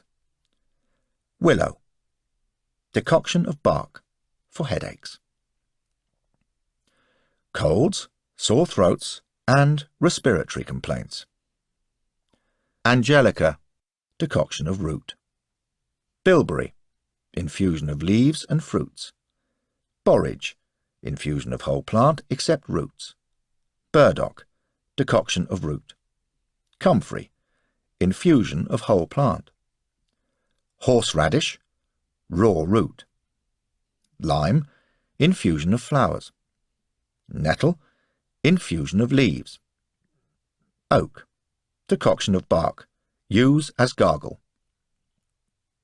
Plantain, infusion of leaves and stems. Poplar, infusion of leaf buds. Rose, decoction of hips. Willow, decoction of bark. Stomach upsets. Bilberry, decoction of fruit. Bracken, infusion of leaves. Bramble, infusion of leaves. Dandelion, decoction of whole plant. Horseradish, infusion of root. Mint, infusion of whole plant except root with crushed charcoal. Diarrhea. Take 2 or 3 times daily until symptoms subside. Bilberry, decoction of fruit. Bistort, infusion of whole plant except roots.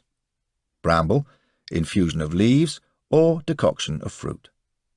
Cowberry, decoction of fruit. Great Burnet, infusion of leaves and shoots. Hazel, infusion of leaves. Mint, infusion of whole plant except roots. Oak, decoction of bark. Plantain, infusion of leaves and stems. Silverweed, infusion of whole plant except roots. Constipation. Barberry, expressed juice of fruit. Couch grass, Elymus, decoction of root. Dandelion, decoction of whole plant. Elder, expressed juice of fruit.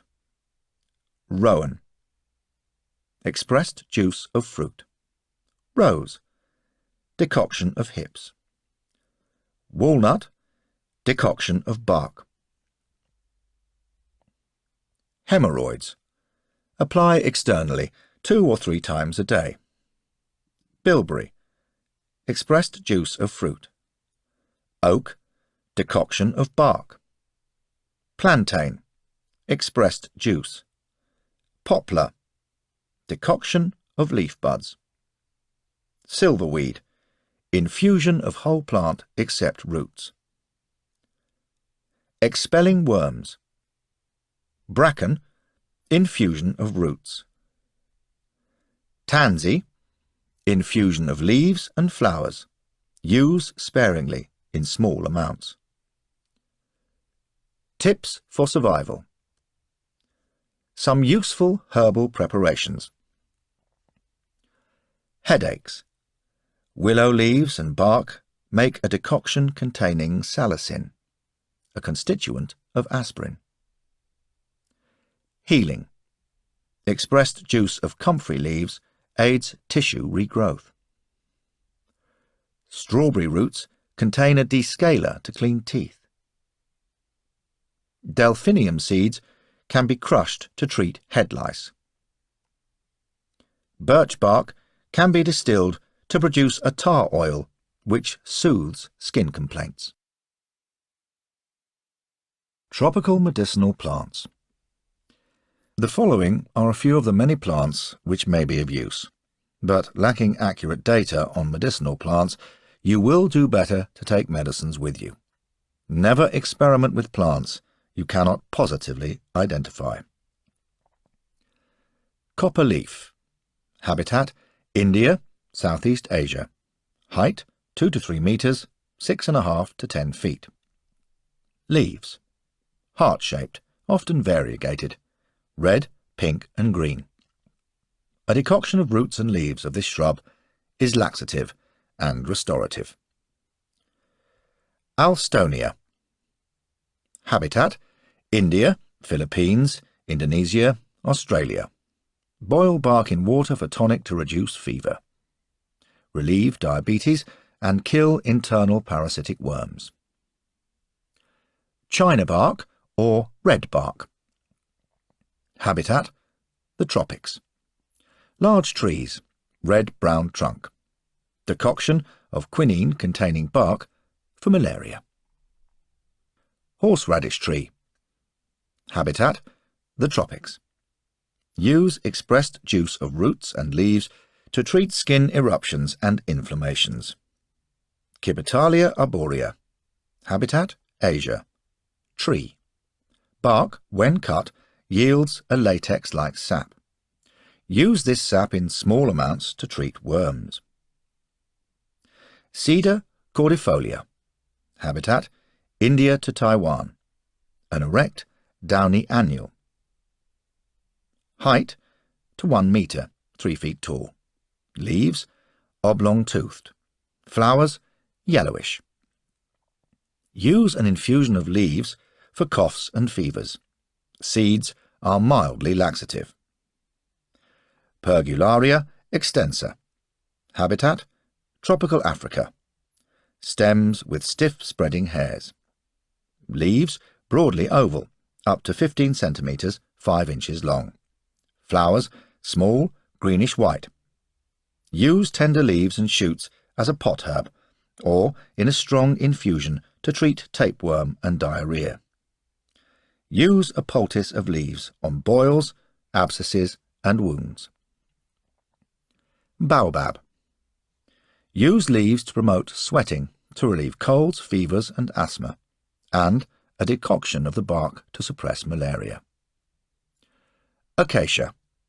Scrape gum off the bark. Used to treat worms and diarrhea. Medicinal plants. General and antiseptics. 1. Eyebright. Habitat: grassy places, mountains in Eurasia. Height to 30 centimetres, 1 foot. Leaves: oval, often downy. Flowers: white, tinged violet or purple veined with yellow spot. Strained infusion of whole plant for eye infections. Also eases hay fever, catarrh and nasal congestion. 2. Garlic. Habitat: temperate and tropical parts. Leaves: long, strap-like. Flowers: small, pink or white, on top of tall stem. The smell will lead you to them. The bulb is antiseptic. Use externally as expressed juice diluted with water for wounds and swellings. Eat garlic to treat and prevent colds. 3. Wild thyme. Habitat: dry, grassy places, western Eurasia. Mat forming. Leaves: oval, small. Flowers: red, purple. Use as infusion for coughs and colds or as pot herb. 4. Figwort.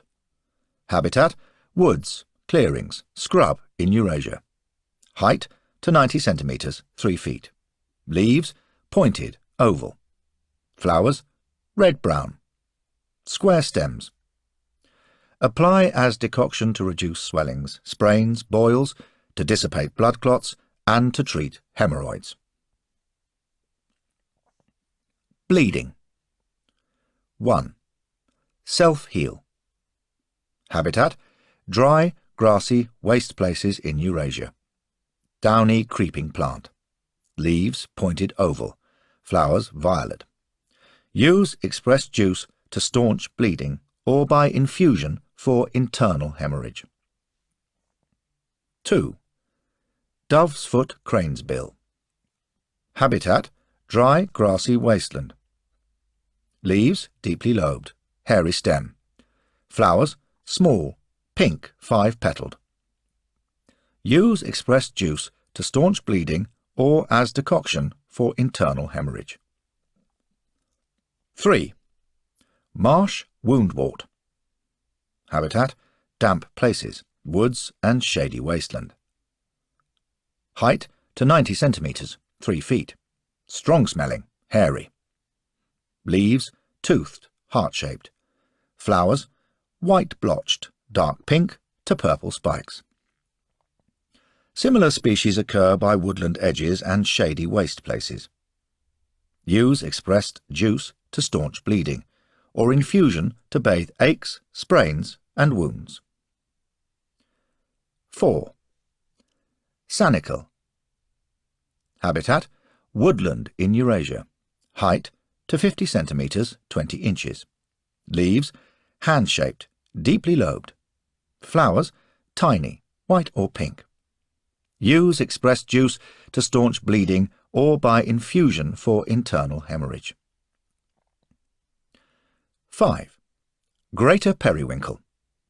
Habitat: woods, scrubland and rocky areas in Eurasia. Height to 50 centimetres, 20 inches. Leaves: broad, spear-shaped. Flowers: large, blue-violet. Use expressed juice externally to staunch bleeding. Intestinal problems. 1. Mountain avens. Habitat: mountainous, rocky and northern Arctic areas. Resembles a creeping wild strawberry. Leaves: well-lobed, paler below. Flowers: large, white, yellow stamened. Use an infusion of stems, leaves and flowers for diarrhea or as gargle. 2. Balm. Habitat: grassy areas in warmer parts of Eurasia. Height to 60 centimetres, 2 feet. Leaves: toothed, oval, green-yellow. Flowers: small, white, occurring at leaf bases. Use infusion of whole plant for fever and nausea. Can also be used to ease painful menstruation. 3. Water mint. Habitat: near fresh water. Height to 80 centimetres, 32 inches. Leaves: aromatic, hairy, toothed, pointed oval. Flowers: clusters, pink. Use infusion of leaves for diarrhea and heated to induce perspiration in fevers. If too strong, infusion becomes emetic. Similar mints are also effective. 4. Elm. Tall trees. Leaves: large, oval, toothed. Green, disc-shaped fruit. Often suckers at base of the trunk. Use decoction of bark for diarrhea and skin eruptions. 5. Cleavers or goosegrass. Habitat: widespread on moist, woody and wasteland. Straggling with long, prickly stems. Leaves: narrow, prickly. Flowers: small, white. Use an infusion to ease constipation. Give frequent doses mixed with marshmallow for cystitis. 6. Agrimony. Habitat: dry, grassy places. Height to 90 centimetres, 3 feet. Downy stem. Leaves: toothed, spear-shaped leaflets. Flowers: yellow, on tall spike. Use infusion of whole plant for constipation and acid stomach. Frequent small doses for cystitis. 7. Lesser celandine. Habitat: wet woodland, damp areas. Height to 20 centimetres, 8 inches. Leaves: shiny, dark green, heart-shaped. Flowers: yellow. Apply expressed juice externally for hemorrhoids. Do not confuse with poisonous relative, the buttercup. 8. Solomon seal. Habitat: wood or scrubland. Small, patch-forming, with arching stems. Flowers: tube-shaped, green-white. Use decoction of root externally for hemorrhoids and bruises. Infusion for nausea. When boiled, root sets hard as makeshift splinting agent. An infusion or poultice of powdered root eases bruising. Berries are poisonous. Fevers, coughs and colds. 1. Chamomile. Habitat: grassy places in Eurasia. Aromatic, creeping. Leaves: finely dissected. Flowers: daisy-like. Use infusion of whole plant for fevers, headaches, migraines and colds, or expressed juice of flowers for aches and strains. Calming influence. 2. Coltsfoot. Habitat: bare or waste ground from late winter. Leaves: heart-shaped. Flowers: large, yellow, dandelion-like. Asparagus-like stems. Use infusion of leaves for colds and coughs. 3. Lungwort. Habitat: mixed woods and scrub in Eurasia. Height to 30 centimetres, 1 foot. Leaves: downy, pale spotted, spear-shaped. Flowers: bell-shaped pink or purplish blue. An infusion of the whole plant for chest complaints and diarrhea. For coughs, use with equal parts of coltsfoot. 4. Horehound. Habitat: dry scrubland in Eurasia. Thyme-scented, downy, squarish stems. Height to 50 centimetres, 20 inches. Leaves: roundish, crinkly, greenish-white. Flowers: white, in whorls. Use infusion of whole plant for chills and respiratory disorders. Oil expressed from leaves soothes earache. Good cough remedy for infants. In large doses, it is laxative. 5. Yarrow. Habitat: grassy places. Downy, aromatic. Height to 60 centimetres, 2 feet. Leaves dissected, feathery, dark green. Flowers white or pink, tiny. Use infusion of whole plant, but not roots, for colds and fevers. Hastens clotting of blood in an injury and reduces blood pressure and bleeding in hemorrhoids. 6. Musk mallow. Habitat: grassy, scrubby places. Height: hairy stem to 60 centimetres, 2 feet. Leaves deeply divided. Flowers large, pink, 5-petalled. Widespread, many varieties. Use as marshmallow. 7. Tree mallow. Habitat: rocky coastal areas, Europe to Asia Minor. Height to 3 metres, 9 feet. Hairy stem, woody at base. Leaves ivy-shaped.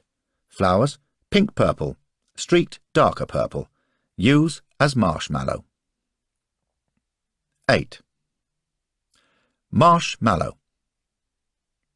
Height to 90 centimetres, 3 feet.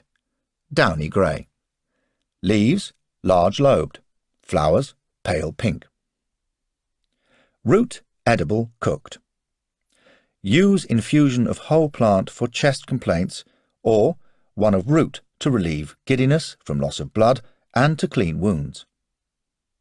Rub insect bites with bruised leaves. Boil leaves as poultice for skin eruptions. 9. Great mullein. Habitat: dry, warm, grassy places. Height to 2 metres, 6 feet. Covered in pale woolly down.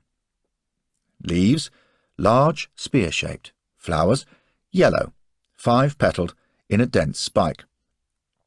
Use infusion of flowers and leaves for coughs and chest complaints, or decoction of root as gargle. Powder flowers for pain-relieving tea. 10. St. John's wort. Habitat: open woods, grassland. Height to 60 centimetres, 2 feet. Leaves small, oblong. Translucently spotted. Flowers golden yellow flower which exudes a red juice when crushed.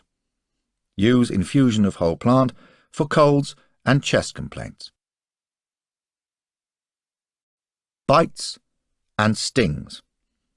These creatures are not a major problem, but should be treated with respect. 1. Scorpion. Habitat: tropical, subtropical regions. Lives under tree bark, rocks, etc. Colour varies from yellow to brown or black. Most are nocturnal. Cornered or crushed scorpions may sting repeatedly. Venom is neurotoxic, causing respiratory or cardiac problems. Seldom fatal in adults. 2. Recluse fiddleback spider. Habitat: Asia, US, South America, Europe.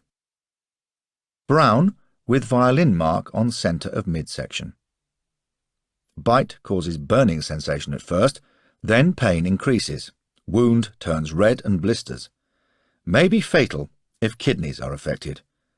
Can lead to amputation if untreated. 3. Black widow hourglass spider. Habitat: warm areas worldwide. Small, dark. Recognizable by red, yellow or white hourglass-shaped markings on abdomen. Bites cause dull pain in limbs, chest and abdomen. Nausea, cramps, vomiting follow. Fatal in children. 4. Funnel web. Habitat: Australia. Small black spider spins funnel-shaped web. Fangs can penetrate clothing. A bite can kill an adult in 90 minutes. 5. Tarantula. Large, hairy spider. Despite menacing appearance, the poison is mild and causes skin irritation. 6. Centipede. Habitat: worldwide, under stones, in piles of wood and damp places. Most are small and harmless, but some tropical and desert kinds may reach 30 centimetres, 12 inches. Their feet have sharp claws which can puncture skin and cause infections. Some species' bites cause swellings and infections. Do not swat with bare hands. Brush off in the direction they are moving. 7. Hornet. Swarms guard nests ferociously. Very aggressive. The killing of a single worker can disturb the whole colony.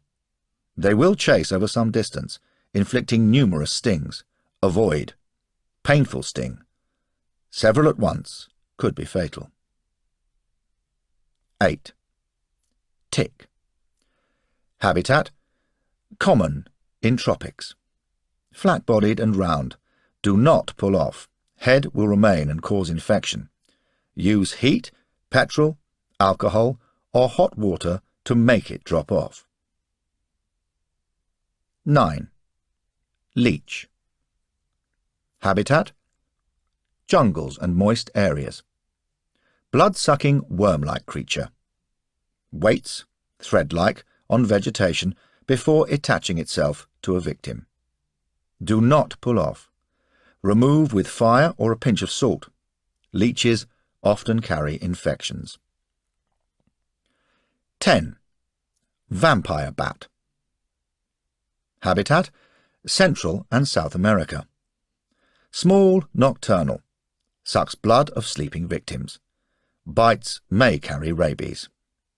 Keep covered at night in these areas. Safety alert. Poisonous snakes, safety rules. Do not approach, provoke, or handle snakes, even if they seem to be dead. Some only move to strike when prey is close, and they can strike faster than you can. Watch where you step. After eating and when shedding skin, snakes are sluggish, and a well-camouflaged one is easily trodden on. Look closely before parting bushes or picking fruit. Some snakes are arboreal. Stay calm. Do not move suddenly or corner a snake. Back off slowly. Most snakes will be eager to escape. Do not put hands or feet in places you can't see. Use tools or sticks, not hands, to turn over logs and rocks. Wear stout boots. Check bedding, clothes and packs before putting them on. Snakes may use them as shelter. If you have to kill a snake, use a long stick to make a single, chopping blow to the back of the head. Make it effective first time. A wounded snake is very dangerous. Not every snake is poisonous, nor do poisonous species always inject venom when they bite. Effects of bites vary depending on age, health, and fitness of victim. Most bites are on arms or on unprotected legs. Spitting snakes. A few cobras spit poison as well as bite. This is not dangerous unless the poison reaches an open cut or the eyes. If it does, wash out immediately with water or, in an emergency, with urine. Poisonous snakes. North and South America. 1. Rattlesnake. Chunky body, wide head. Rattle at end of tail, usually but not always sounded as warning. Widespread in USA and Mexico.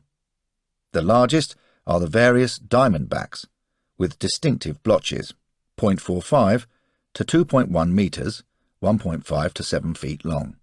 Very dangerous. 2. Copperhead.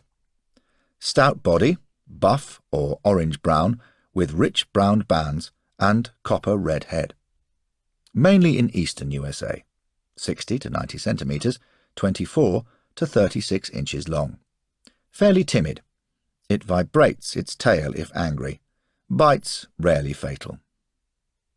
3. Cottonmouth, or water moccasin. Thick, brown or brown-olive body. Yellowish belly, sometimes blotched. Inside of mouth is white. 60 to 130 centimetres, 24 to 54 inches long. Aquatic. Found in or by fresh water in the southern USA. Belligerent. Do not annoy. Victims may suffer tissue damage necessitating amputation. 4. Cascabel, or tropical rattlesnake. Diamond-shaped marks. 2 dark stripes on neck and rattle on tail. 1.5 to 2 metres, 5 to 6 feet long. Nocturnal. Dry areas, South and Central America. Aggressive. One of the world's most dangerous snakes. 5. Fer de lance. Brown with paler geometric markings. 1.3 to 2 metres, 4 to 6 feet long. Various related species in South and Central America. Some are arboreal. The cause of many deaths. Tend to loop body before striking. 6. Bushmaster. Large-headed, pink-brown with dark brown triangles. 2 to 2.6 metres, 6 to 8 feet long. Nocturnal. Lowland forests in Central and South America. Often in burrows. Vicious when cornered. One of the most feared of all New World snakes. 7. Coral snake. Slender. Strikingly coloured with bands of black and red, yellow and white. Southern USA to South America. Similar species in southeastern Asia. 45 to 90 centimetres, 18 to 35 inches long. Small-mouthed, reluctant to bite, but deadly. Europe. 1. Adder. Only poisonous snake of northern Europe. Found on heaths, moors, and in open areas. Olive grey to red-brown with zigzag pattern. 30 to 75 centimetres, 12 to 30 inches long. Timid, but strikes quickly and repeatedly if alarmed. Bite rarely fatal. Africa and Asia. 1. Puff adder. Thick-bodied, large-headed, short-tailed. 90 to 130 centimetres, 35 to 51 inches long. Straw-brown with darker markings. Found in savanna and semi-arid areas, often near water, African and Arabian Peninsula. Very poisonous. Bite causes extensive internal bleeding. 2. Saw-scaled viper. Rough-scaled, pale reddish to sandy brown with darker markings and light blotches. 40 to 55 centimetres, 16 to 26 inches long. In arid areas from North Africa to India. Vicious. Causes many fatalities. 3. Russell's viper. Brownish, with 3 rows of spots formed of white-bordered black rings with a reddish-brown centre. 1 to 1.25 metres, 40 to 50 inches long. Found in most areas from Pakistan east to Taiwan. Responsible for the majority of viper bites in the area. Highly venomous. 4. Malay pit viper. Fawn, reddish or grey marked with geometric patterns. The belly yellowish or spotted greenish-brown. 60 to 80 centimetres. 24 to 32 inches long. Southeast Asia and Indonesia. Bites are common. This snake has many relatives in area, so avoid any that resemble it. 5. Cobra. When alarmed, recognizable by raised head and spreading hood.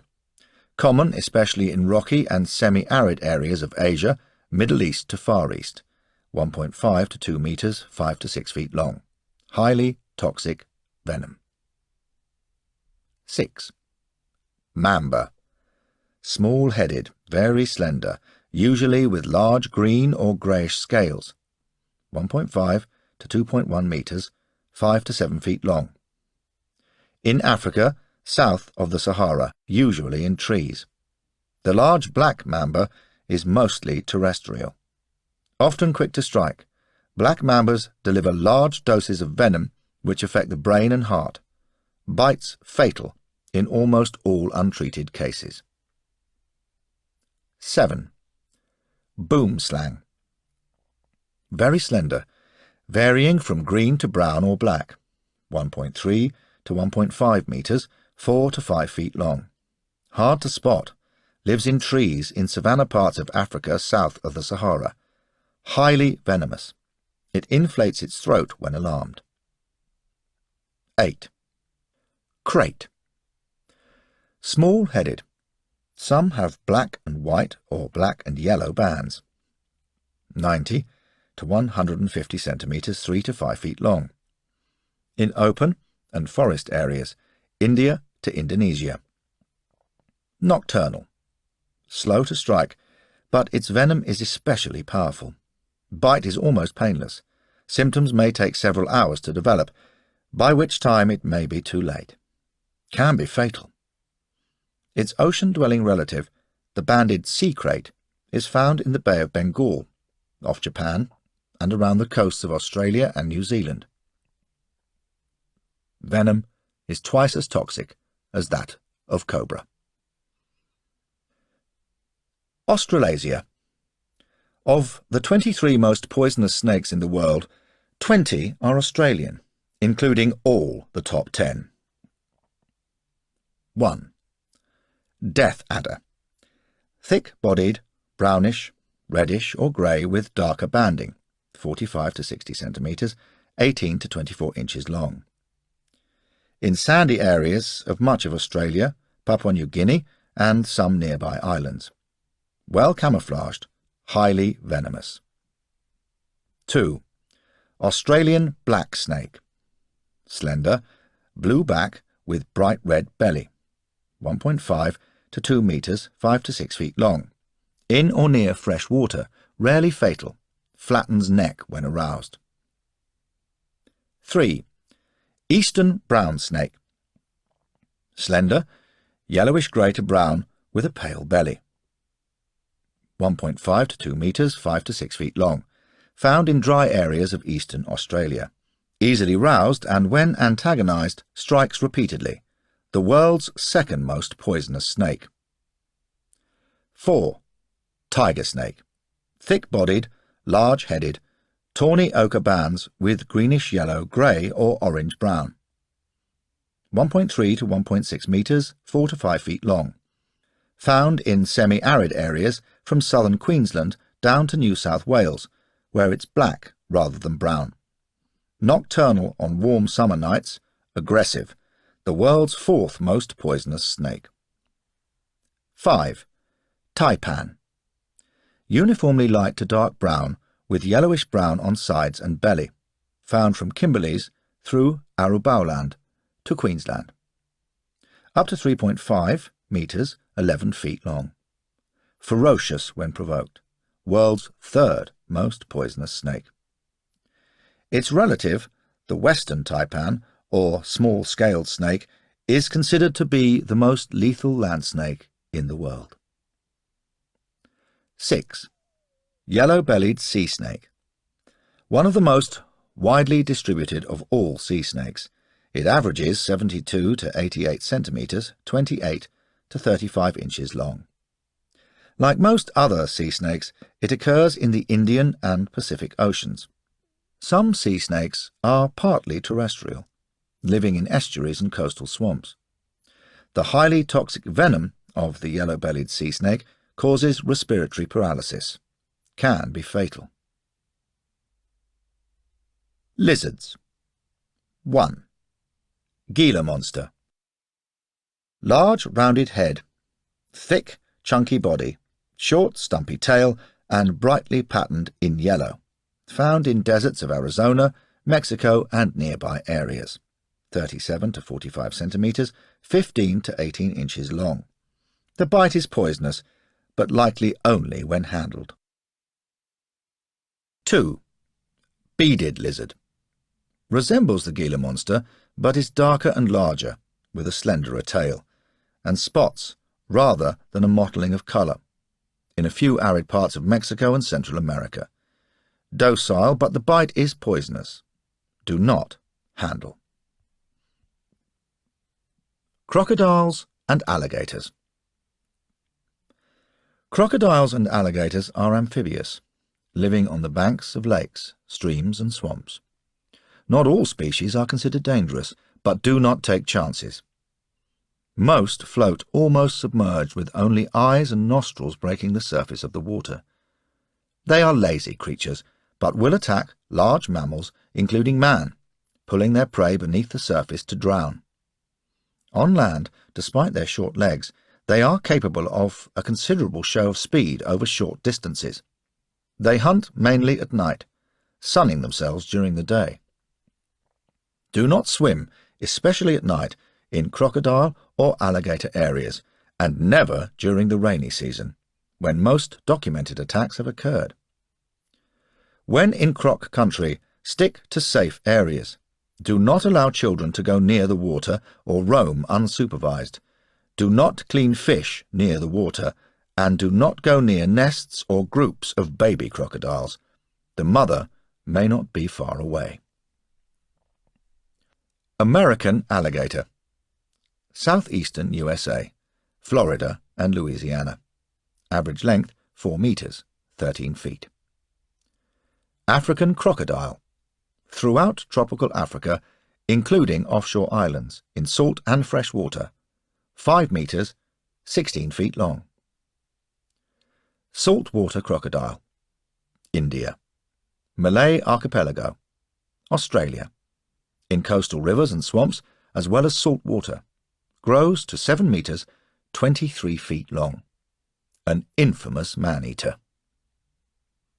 Mugger, or marsh crocodile. Still common in parts of India and considered sacred. Up to 3 meters, 10 feet in length. Black caiman. Amazon and Orinoco basins. Largest of the caimans. It is big enough to pose a threat to man. Dangerous water creatures. Rivers. 1. Electric eel. Native to Orinoco and Amazon river systems of South America. 2 meters, 7 feet long, and 20 centimeters, 8 inches thick. Rounded body, olive to black, pale belly. Often prefer shallow water. The shock from a large one can be 500 volts, enough to knock a man off his feet and to pose a threat to swimmers. 2. Piranha. Orinoco, Amazon and Paraguay river systems of South America. Vary in size up to 50 centimeters, 20 inches long. All are deep-bodied and thick-set, having large jaws with razor-sharp interlocking teeth. Can be very dangerous, particularly in the dry season when the water levels are low. Seas and rivers. 3. Stingray. A danger in shallow waters worldwide. Very variable, but all have distinctive ray shape. Venomous spines in the tail can inflict severe injury. Amputation or death may result. Saltwater. 4. Rabbitfish or spinefoot. Occur mainly on reefs in Indian and Pacific Oceans. 25 to 30 centimeters, 10 to 12 inches long. Edible, but with sharp spines in most fins. Venomous. Handle with care. Tropical waters. 1. Tang or surgeon fish. Found in all tropical waters, where they often form large schools, 20 to 25 centimetres, 8 to 10 inches long.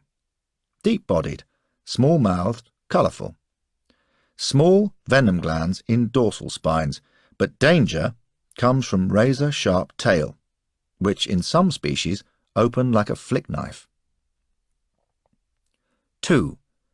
Toadfish. Occur in tropical, subtropical and temperate waters, 7 to 10 centimetres, 2 3/4 to 4 inches long. Dull-coloured and large-mouthed. Lie buried in sand. Sharp, very poisonous spines on side of head. 3. Scorpion fish or zebrafish. On reefs in the tropical Indian and Pacific Oceans, 10 to 20 centimetres, 4 to 8 inches long. Very variable, but usually reddish with long, wavy fin rays and spines. A sting is intensely painful. Heart failure may result. 4. Stonefish. Occur in tropical Indo-Pacific waters, 40 centimetres, 16 inches long. Their drab colours and lumpy shape make them difficult to see.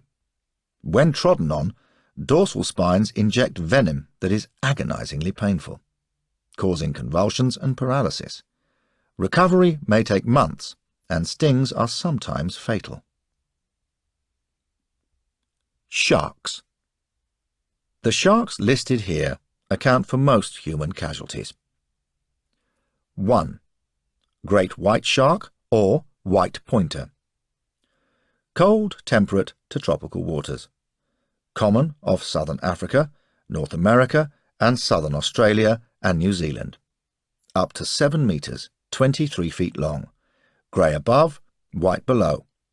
Thick-bodied, black eyes, a stubby conical snout. 2.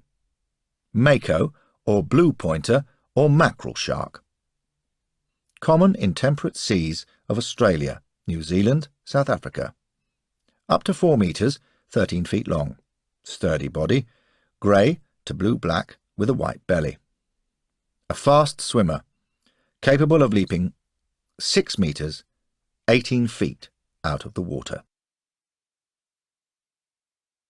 Tip for survival.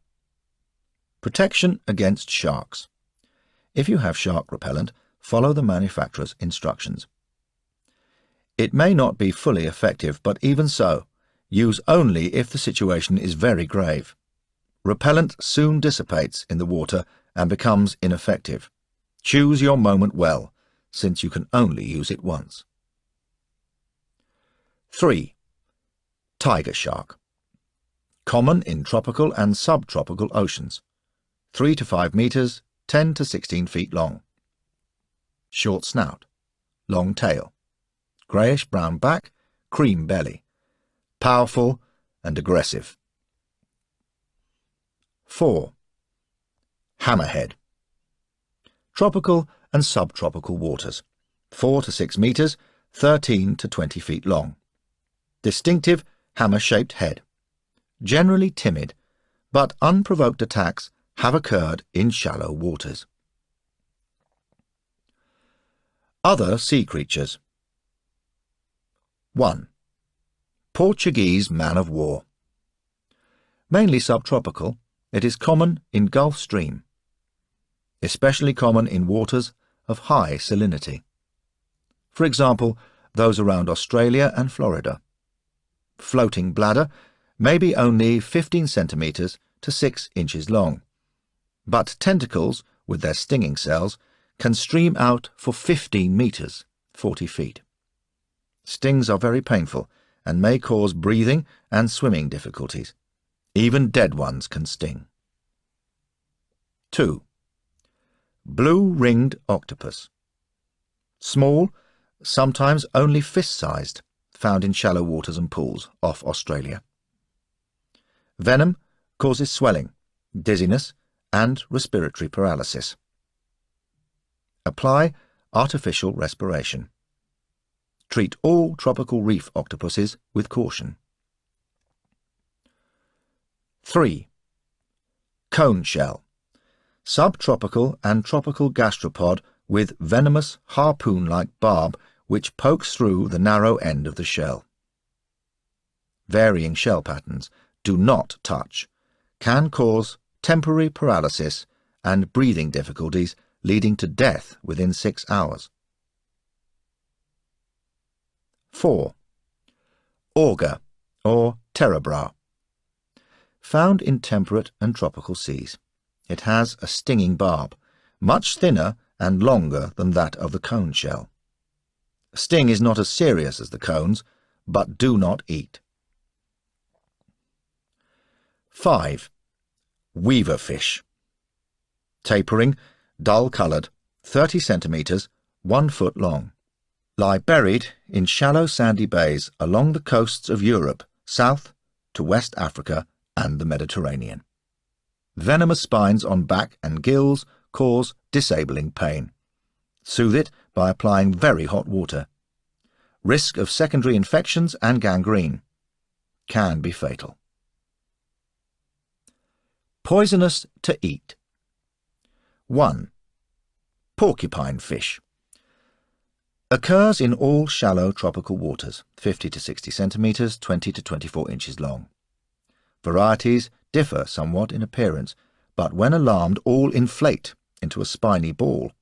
The flesh is poisonous. 2. Pufferfish. Occurs in tropical and warmer temperate waters, a few kinds in rivers in Southeast Asia and tropical Africa. Stout-bodied, rounded, 15 to 75 centimetres, 6 to 30 inches long. Most kinds with spines. When alarmed, they puff into a ball. Their blood, liver, and gonads are poisonous. Even a tiny quantity of the poison can kill. 3. Triggerfish. Occurs in huge variety, mostly in shallow tropical seas. Deep-bodied, compressed, usually under 60 centimetres, 24 inches long, with very large, stout dorsal spines. Many kinds are poisonous to eat. Avoid them all. Some other dangerous sea creatures. Sea wasp, box jellyfish. A cube-shaped jellyfish, 25 centimetres, 10 inches across. Clusters of tentacles at the corners up to 9 metres, 30 feet long. Venom can be fatal. Avoid all jellyfish streamers, even when washed up on the beach. Many fish with dangerously sharp spines are hard to detect, except at close quarters. The spines usually occur on the back, but may also be on fins on the side of the fish. Even a small spine can inflict a bad prick, with consequent risk of infection. Large spines, and some spiny catfish, grow as large as a man, are as effective as stiletto knives. Wade or step with caution. Sea urchins can also inflict painful injuries, and sea anemones can sting. Toadfish, stonefish, and scorpionfish are edible. If you land one, strike it on the head and handle only when dead, and then with great care. Poisonous to eat. Many inshore fish, living in reefs and lagoons, are poisonous to eat. Most of these are confined to the tropics. But wherever you are, be wary of eating any fish that you cannot positively identify. Some fish that are otherwise good to eat are inedible when taken from reefs and lagoons, where they will have absorbed poisonous substances. The most poisonous kinds, such as pufferfish, usually have rounded bodies with hard shell-like skins covered in bony plates and spines. They also commonly have parrot-like mouths, small gill openings, and either lack pelvic fins or have only a small one. Disaster strategies. Accidents and isolation are not the only causes of a survival situation. many natural and man-made forces can produce disasters in which your survival skills and strategies will come into play. Predicting disaster. Meteorological stations around the world study weather conditions 24 hours a day and play a major role in warning of disasters. Monitor weather broadcasts for advance warning of severe weather conditions and disasters such as flooding, hurricanes, volcanic eruptions and earthquakes. Drought. In temperate regions, if rainfall drops far below the normal, periodic drought may be produced. The resulting death of vegetation causes deprivation right through the food chains that are based upon it. If the drought becomes severe, dead and dying animals may pollute what water supplies still remain. Fire risks. Corpses of dead animals should be buried in deep graves. Dry ground can be very hard, but burying is the best way to remove these possible sources of infection. The bodies could be burned, but since drought leaves everything tinder dry, a fire could easily get out of hand, and without water to check the flames, fire spreads rapidly. If you must have a fire, dig down to bare earth and keep the fire small and attended at all times. Hygiene. Lack of water for washing and sanitation poses a health risk. Sweating will help to keep pores open and free of dirt, but even when you need all available water for drinking, try to clean your hands after defecation and before preparing food. Make a latrine near the camp. Store and conserve water. If a monsoon does not come, or a hot, dry summer causes a parching of the earth, take precautions by storing as much water as possible and using it wisely. Keep it covered and shaded to avoid evaporation. Dig a pit for a storage cistern in a shady spot, avoiding tree roots. Line it with a polythene sheet or with cement if available, but don't fill it up until the cement has had a chance to dry thoroughly. If there is clay in the area, dig a pit and line it with clay. If the clay or concrete is built into a partial dome, it will help to keep the contents cool and leave a smaller opening to keep covered. Safety alert. In conditions of severe drought, be especially careful of contamination of water supplies. Disease from dead animals may be rampant. However thirsty you are, boil all water before drinking. Never waste water. Water used for cooking can later be used for washing. Boil all drinking water. If a well runs dry, you may gain more water by digging deeper. But the further you dig, the more you deplete the water stored in the earth. Try to eat foods with a high moisture content, such as fruit, and which require little preparation or clearing up afterwards. Flies may be a serious problem. Ensure that all foodstuffs are covered. Protect your supplies from dust, which may become a hazard as topsoil is blown away. Safety alert. When nature is disturbed by a severe drought, animals act abnormally. Crazed by thirst, normally docile creatures may attack you. Fire. The best protection from fire is prevention. Many fires are caused by carelessness, with lighted cigarettes and burning matches. The sun shining through a piece of glass can start a blaze in a dry season. Forest fires. If you are present where a fire starts or where a campfire accidentally spreads in woodland or on heath or grassland, your first action should be to smother it. The first sign of an approaching forest fire will be the smell of smoke.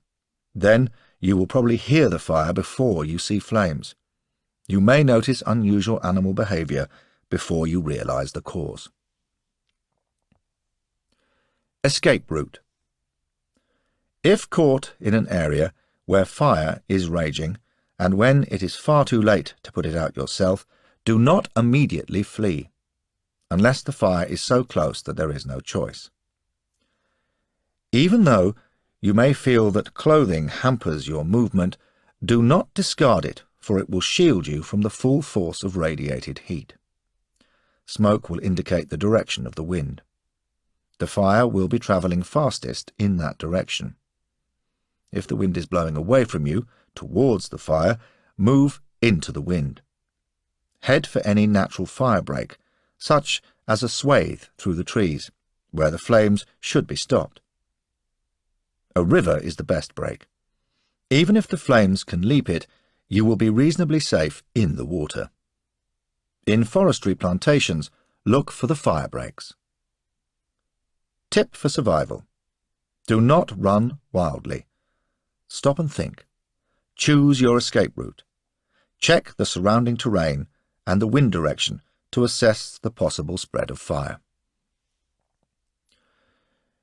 If the wind is blowing towards you, the fire is likely to travel more quickly, and the flames can leap a larger gap. Fire travels faster uphill, so do not make for high ground. Try to go around the fire if you can, but some forest fires burn on a front several kilometres wide, making it impossible. If you can neither skirt nor outdistance the blaze, take refuge in a large clearing, deep ravine, watercourse, or gully. Going to earth. If you can semi-immerse yourself in a creek, so much the better. However, if there is no natural break or gully in which to shelter, and the fire is too deep to think of running through, you may have to seek the protection of the earth itself. People have survived fires by digging themselves in and covering themselves with earth, allowing the fire to burn over the top of them. The risk is great, not just from heat but from suffocation. Fire burns up oxygen. Scrape as much of a hollow as you can, clearing away grass and foliage, and throwing the earth onto a coat or cloth if you have one. Lie face down and pull the cloth over you with its earth covering. Cup your hands over your mouth and nose and breathe through them. This won't increase the amount of oxygen, but it will cool down and filter the very hot air and sparks which can damage the respiratory system. Try to hold your breath as the fire passes over. Tip for survival. Stay in a vehicle. Don't try to drive through thick smoke. If caught in a fire in a vehicle, park in a clear area. Pull off the road, but don't risk getting bogged down. Turn on the headlights and stay inside the car. Wind windows tightly shut. Turn off the ventilation system and seal the air vents. The car will give you some protection from radiant heat. It is possible to survive by staying in a vehicle until the glass begins to melt, by which time the fire will have moved beyond you. There is a danger of a petrol tank exploding, but if the fire is intense, your chances are much better inside the vehicle than outside. Fighting a forest fire. In forestry plantations, you should see racks of fire-beating equipment at intervals along the main routes. This consists of bundles of twigs tied in a broom and spade-shaped beaters with rubber blades. They can be effective in putting out the beginnings of a blaze. Despite their name, do not beat rapidly with them. The object is to smother the fire by bringing the beater down over the flames to extinguish them. If no equipment is available, use a coat or blanket to smother the fire, or use a leafy branch to beat it out. Fight fire with fire. Provided it is still some distance away, it may be possible to use fire to create protection when there is no way of getting out of the path of a forest fire or going through it. The technique is to burn a patch of ground before the main fire reaches it. With nothing left to ignite, the flames cannot advance, giving you a place of refuge. The main fire must be sufficiently far away for your fire to burn a space it cannot jump before it arrives. Light your own fire along as wide a line as possible, at least 10 metres, 30 feet wide, but 100 metres, 300 feet would be better. It will burn in the same direction as the main fire, creating a break which you can move into.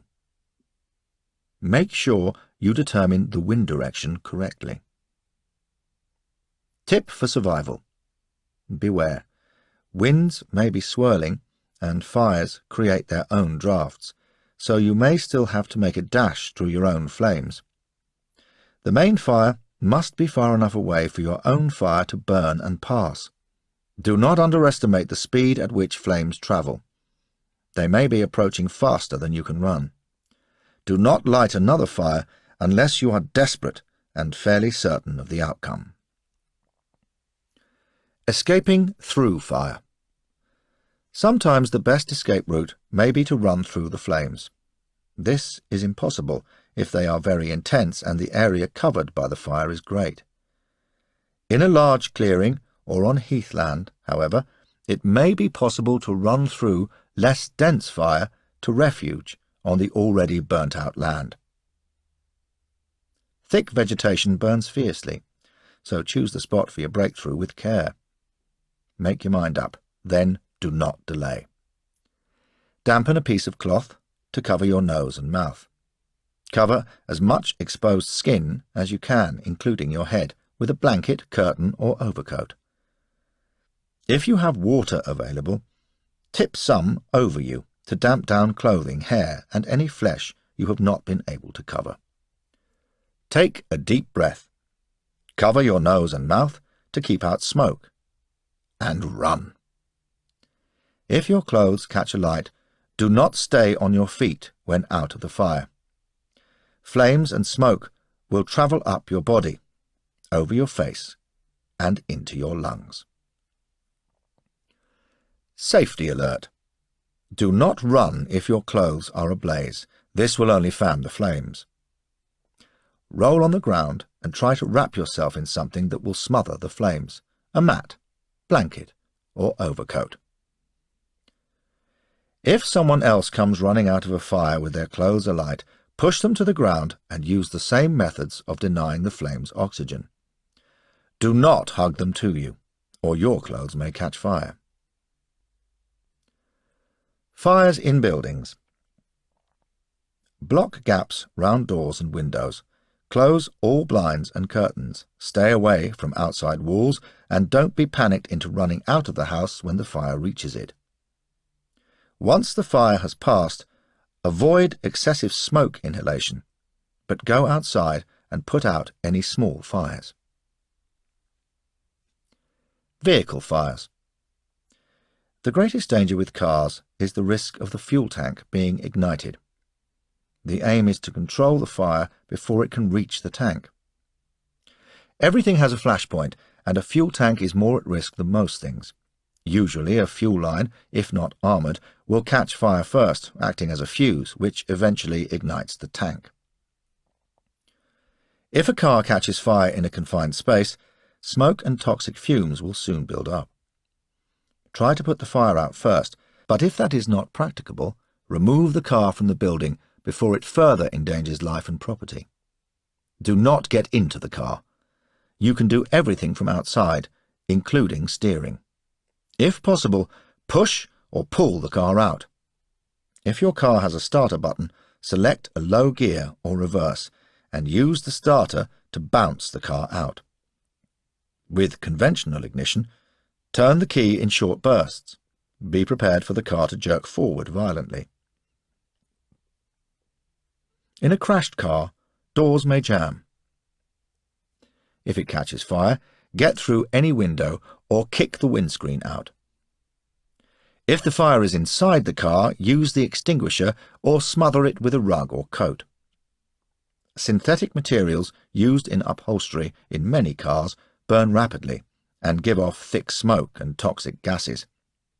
These will persist even when the flames are extinguished, so get out into the air as soon as possible. Tip for survival.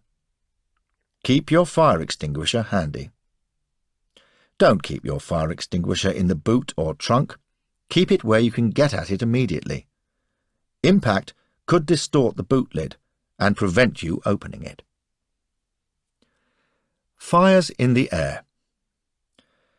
Aeroplanes are equipped with automatic extinguishers for engine fires and handheld extinguishers in the cabin. Action should be taken immediately. On civil airlines, summon a flight attendant immediately you suspect fire. The staff know where equipment is and how to use it. Avoid creating panic among other passengers. If you see smouldering or flames, smother with an airline blanket or clothing. The main fire dangers are before takeoff, when there is volatile fuel and vapour around the plane, and especially when landing under difficult circumstances, when fuel tanks could be ruptured and electrical or friction sparks ignite aviation spirit. Every safety precaution is taken to ensure that fire is not a hazard. You can help. Do not smoke when told not to smoke. Do not smoke and doze at the same time. Flood. Flooding can occur for many reasons. It may be caused by the overflowing of rivers, lakes and reservoirs caused by heavy rains, not necessarily rainfall at the place where the flood occurs. By the build-up of sea or lake water due to the effects of submarine earthquake, hurricanes and freak high tides and winds, or by the collapse of dams or dikes. Heavy rain can rapidly produce torrents where there was a dry riverbed, or a build-up in a narrow channel or behind a barrier which then gives way to a rushing wall of water that envelops everything in its path. Persistent rainfall over a long period after a dry spell and heavy storms should alert you to keep clear of water channels and low-lying ground, but a flood can affect much wider areas. It is always safer to camp on a spur. If the water is rising, move to higher ground. In hilly areas, keep out of valley bottoms, which are particularly prone to flash floods. Food is not likely to be a problem, at least at first, for animals will also head for high ground. Both predators and prey are likely to concentrate on getting to safety, but beware of injury from panic-stricken animals in the water. Drinking water may be difficult to obtain, for the water swirling around you may be contaminated. Collect rainwater to drink and boil any other water before you use it. Flooded buildings. If you are in a building when the water begins to rise, stay where you are. You will be less at risk than trying to evacuate on foot. Turn off gas and electricity and prepare emergency food supplies, warm clothing and drinking water in well-sealed containers. Collect a torch, whistle, mirror and brightly coloured cloths for signalling, and add them to your gear with a camp stove, candles and matches. Move to an upper floor or onto the roof in a single-storey building. If you are forced to occupy the roof, erect a shelter. If it is a sloping roof, tie everyone to a chimney stack or other solid structure. If the water continues to rise, prepare some kind of raft. If you have no ropes, use bed sheets. Unless the water rises so high you are forced to evacuate, stay until it stops rising. Evacuation. Seek shelter on higher ground. You don't have to be at the bottom of a hill to be on low ground. When walking or driving to a safer location, remember that a small drop in the level of the roadway down a hill can make a difference to the water depth. If your car stalls, abandon it. You and your vehicle could be swept away. Do not attempt to cross a pool or a stream unless you are certain the water will not be higher than the centre of the car's wheels or your knees. If you must cross, use the river crossing techniques explained in On the Move. If crossing bridges which are underwater, take special care if flood has already swept part of the bridge away. Flash floods. In a sudden heavy rainfall, keep out of valley bottoms and stream beds both during and after rainfall. You don't have to be at the bottom of a hill to be caught by water rushing down it carrying mud and debris. Coastal flooding. This is usually a combination of high tides and winds, which make them even higher. Flood warnings will usually be given, and evacuation is the best action. Flood aftermath. Do not go outside until you know it's safe. More storms could be on the way. As flood waters recede, they leave a scene of devastation littered with debris and the bodies of flood victims. With decay and the pollution of the water comes the risk of disease. Take extra precautions. Burn all animal corpses. Do not risk eating them, and thoroughly boil all water before using. Some crops may still be available after the flood waters recede, and birds that have escaped the flood will be safe and good to eat. Tsunami. A tsunami, or tidal wave, is linked with an earthquake beneath the ocean, creating a series of waves which can reach more than 30 meters, 100 feet high, and travel vast distances, causing damage along coasts. Not all earthquakes cause tsunami, but any earthquake could. Keep away from shores and take to higher ground when there are tremors. Do not go to look for a tsunami. If you are close enough to see one, you are too close to escape it, unless high above its level. There is no defense against a moving wall of water. Evacuate. A tsunami is not one wave but a series. Do not return to the danger area after the first wave, as you may be killed by the onslaught of a second or third. Avalanche. There are several types of avalanche.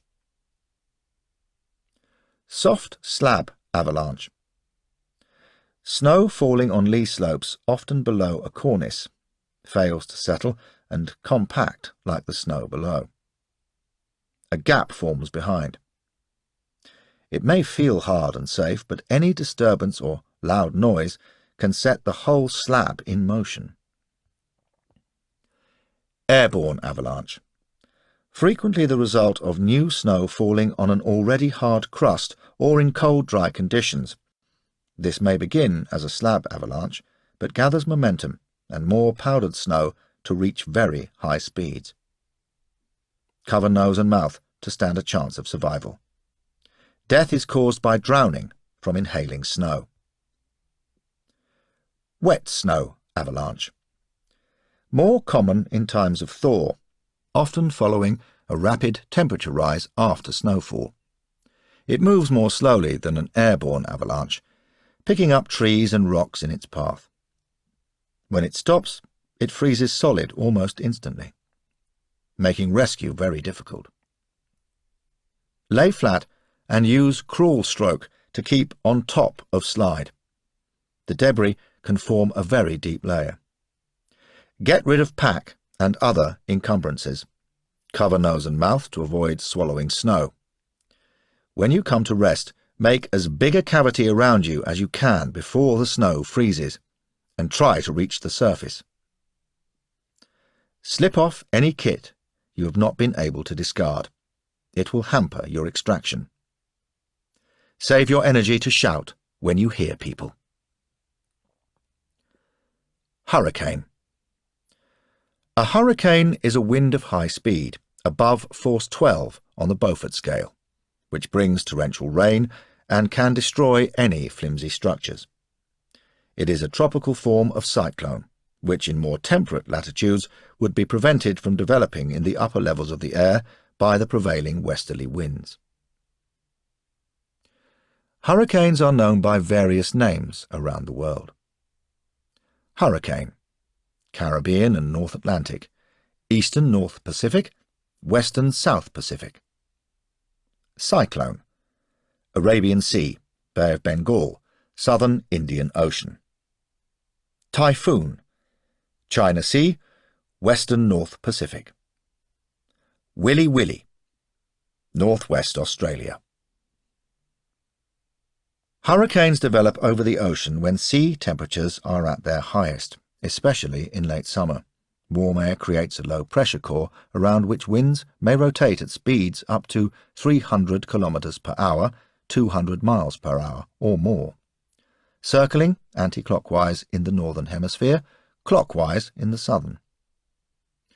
The strongest winds are usually 16 to 19 kilometers, 10 to 12 miles from the center of the hurricane, but the center, or eye, brings temporary calm.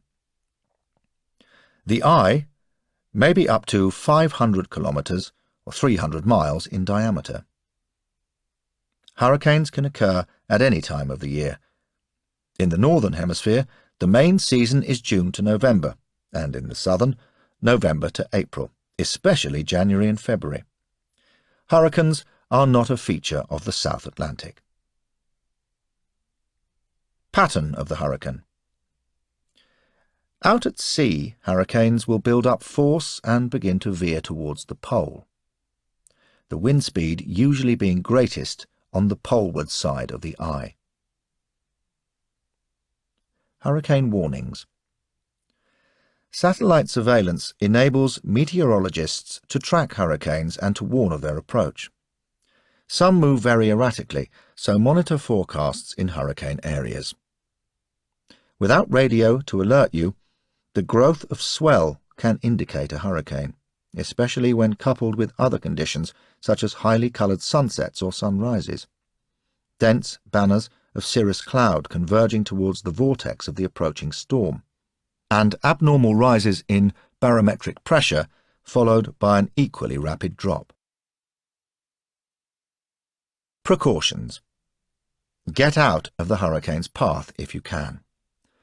Hurricane warnings are usually issued when one is expected within 24 hours and will give you plenty of time to evacuate its path, if you are prepared. Keep away from the coast and from riverbanks. Board up windows and secure any objects outdoors that might be blown away. At sea, take down canvas, batten down hatches, and stow all gear. If you are in a solid building and on high ground, stay where you are. Travel in a hurricane is extremely dangerous. The safest place is usually in a cellar or under the stairs. Do not shelter near an internal chimney breast. The chimney may collapse. Store drinking water. Water and power supplies may be cut off by the storm. And have a battery-operated radio to listen for any instructions. If you are not in a sturdy structure, evacuate to a hurricane shelter. Shut off power supplies before you leave. Tip for survival. Do not drive in a hurricane. Cars offer no protection from high winds and flying debris. Seeking shelter. Outdoors, a cave will offer the best protection. A ditch will be next best. If unable to escape, lie flat on the ground, where you will be less of a target for flying debris. Crawl to the lee side of any really solid shelter, such as a stable rocky outcrop or a wide belt of large trees. Beware of small trees and fences which could be uprooted. Tip for survival. Stay where you are when the hurricane appears to have passed. There will usually be less than an hour of calm as the eye passes, and then the winds will resume in the opposite direction. If sheltering outdoors, move to the other side of your windbreak in preparation, or move to better shelter if close by. Tornado. Tornadoes are the most violent of atmospheric phenomena, and the most destructive over a small area.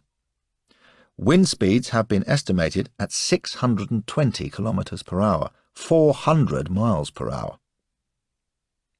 The diameter of the twister at ground level is usually only 25 to 50 meters, 80 feet, but within it, the destruction is enormous. Everything in its path except the most solid structures is sucked up into the air. The difference in pressure outside and inside a building is often the cause of collapse. Tornadoes can sound like a spinning top or engine and have been heard up to 40 kilometers, 25 miles away. They travel at 50 to 65 kilometers per hour, 30 to 40 miles per hour. Tornado precautions. Take shelter in the most solid structure available, ideally in a storm cellar or cave. In a cellar, stay close to an outside wall or in a specially reinforced section. If there is no basement, go to the center of the lowest floor, into a small room or shelter under sturdy furniture, but not where there is heavy furniture on the floor above. Keep well away from windows. Close all doors and windows on the side facing the oncoming whirlwind and open those on the opposite side. This will prevent the wind getting in and lifting the roof as it approaches, and equalize the pressure to prevent the house exploding. Do not stay in a caravan or car. It could be drawn up in the storm. Outdoors you are vulnerable to flying debris and to being lifted up. You can see and hear a tornado coming. Get out of the way. Move at right angles to its apparent path. Take shelter in a ditch or depression. Lie flat and cover your head with your arms. Lightning. Lightning can be especially dangerous on high ground or when you are the tallest object. In a lightning storm, keep away from hill brows, from tall trees and lone boulders. Make for low, level ground and lie flat. Insulation. If you cannot get away from tall objects, sit on dry material, which will provide insulation. A dry coil of climbing rope makes good insulation. Do not sit on anything wet. Bend your head down and hug your knees to your chest, lifting your feet off the ground and drawing in all your extremities.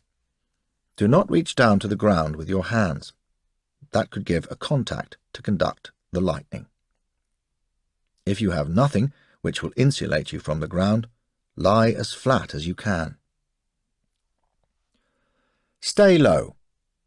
You can sometimes sense that a lightning strike is imminent by a tingling in the skin and the sensation of the hair standing up on end. If you are standing up, drop to the ground at once, going first to the knees with the hands touching the ground. If you should be struck, the charge may take the easiest route to the earth through your arms, missing the torso and possibly saving you from heart failure or asphyxiation.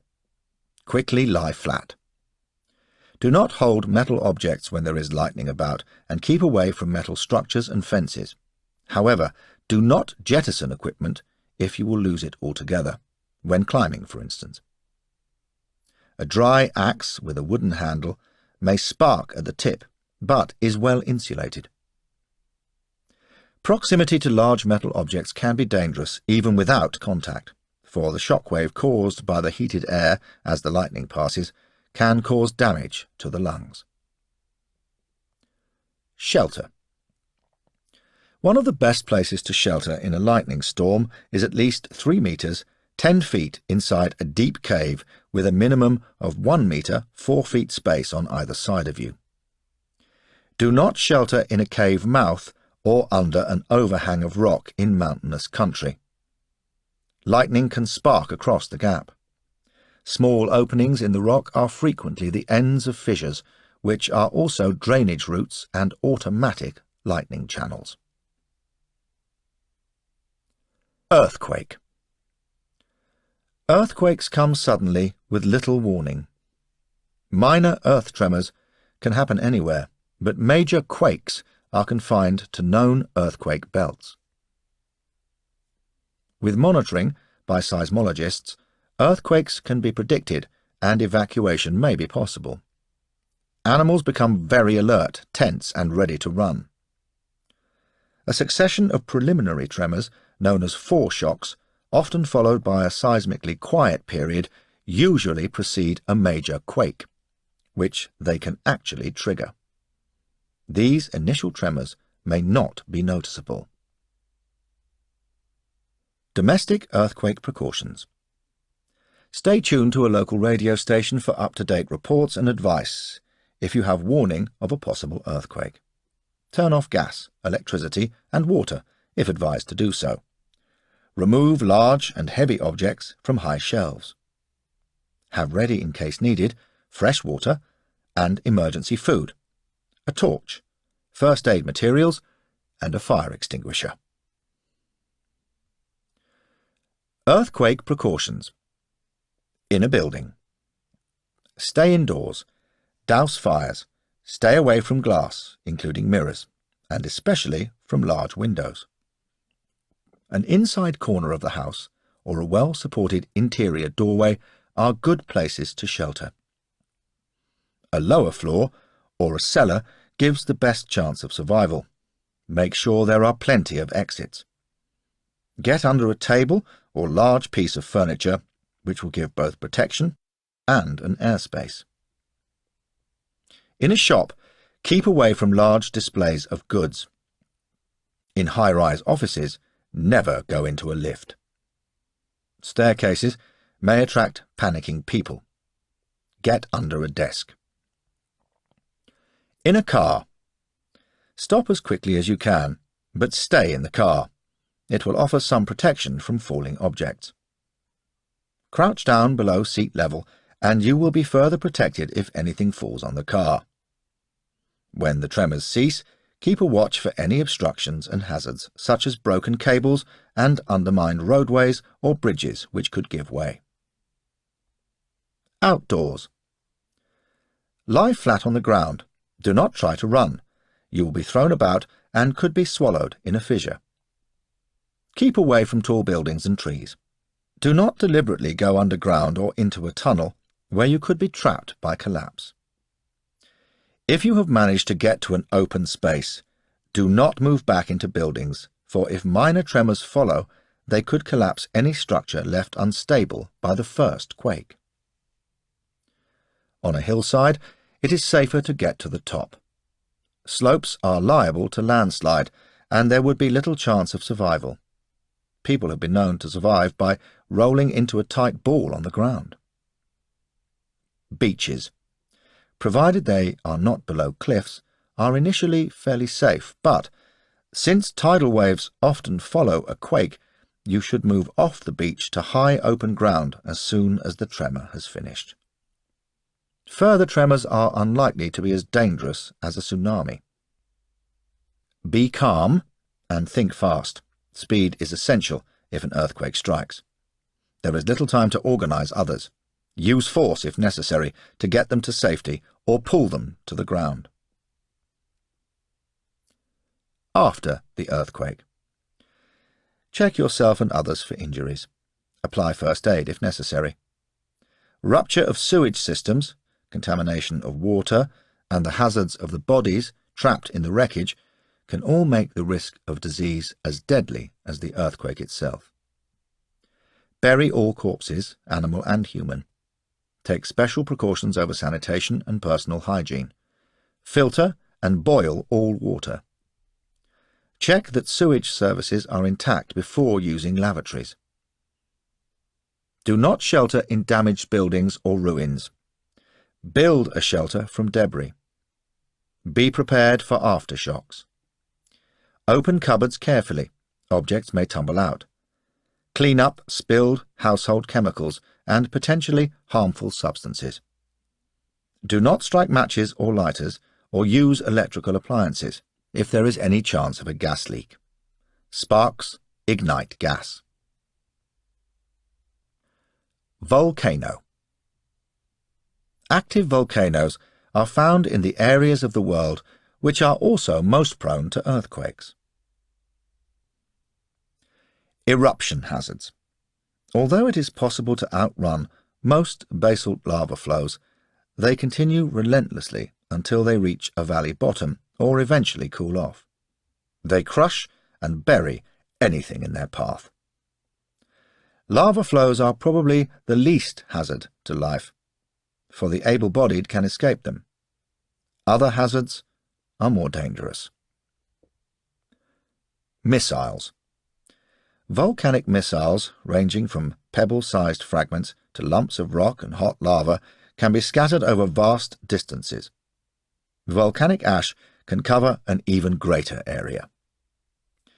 If evacuating from close to the volcano, hard helmets offer some protection. Over a wider area, evacuation may not be necessary, but protection should be worn against the ash and any accompanying rain. Ash. Volcanic ash is pulverized rock forced out in a cloud of steam and gases. Abrasive, irritant and heavy, its weight can cause roofs to collapse. It smothers crops, blocks transport routes and watercourses, and, combined with toxic gases, can cause lung damage to the very young, the old, and those with respiratory problems. Only very close to an eruption are gases concentrated enough to poison healthy people. However, when ash is combined with rain, sulfuric acid and other acids are produced in concentrations which can burn skin, eyes, and mucous membranes.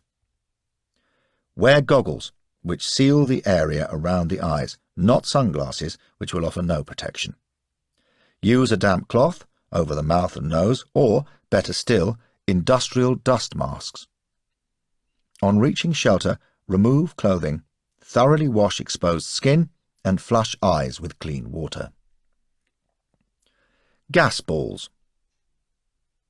A ball of red-hot gas and dust may roll down the side of a volcano at speeds of more than 160 kilometers per hour, 100 miles per hour.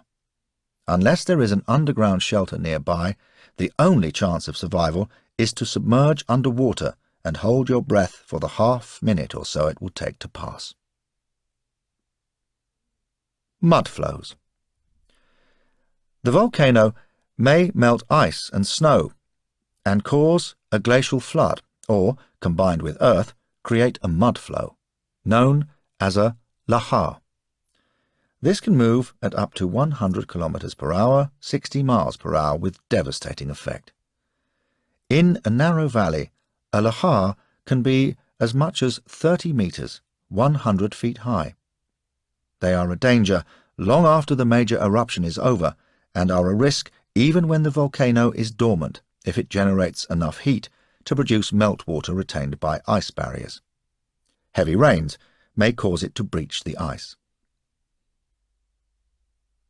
Tips for survival. Volcanoes usually show increased activity before a major eruption. Sulphurous smells from rivers, stinging acidic rain, loud rumblings or plumes of steam from the volcano are all warning signs. Remember, if evacuating by car, ash may make roads slippery, even if it does not block them. Avoid valley routes, which could become the path of the lahar. Vehicles. Transport has an important role to play in disaster strategy. Make sure you know how to get the best use out of your vehicle in any situation. Before setting off. For desert travel, fit long-range fuel tanks and make provision for storing drinking water. Carry further supplies of both in jerry cans. A jack is no use in soft sand, and an airbag should be carried, which is inflated by the exhaust. Extra filters will be needed in the fuel line and air intake. Sand tyres must be fitted and sand channels carried to get you moving again when bogged down in loose sands. For high altitudes, adjust the carburetor. In scrub country, thorn gaiters will reduce puncture risks. Antifreeze and suitable wheels and chains are needed for snow and ice. The engine will need special tuning to match climatic conditions and its own spares. Carry a spare wheel and a good toolkit. In hot climates. Overheating. Stop and allow the engine to cool. If you are driving a particularly tricky stretch and stopping is out of the question, switch on the heater. This will give greater volume to the cooling water, and although the inside of the car will get even hotter, the engine will cool. When convenient, stop and open up the bonnet. Do not undo the radiator cap until the temperature drops. Check the radiator and all hoses for leaks. If the radiator is leaking, adding the white of an egg will seal small holes. If there is a large hole, squeeze the section of the copper piping flat to seal it off. It will reduce the size of the cooling area, but if you drive very steadily, you will be able to keep going. Metal gets hot. Be careful. All metal parts of a car can become hot enough to cause blisters. Safety alert.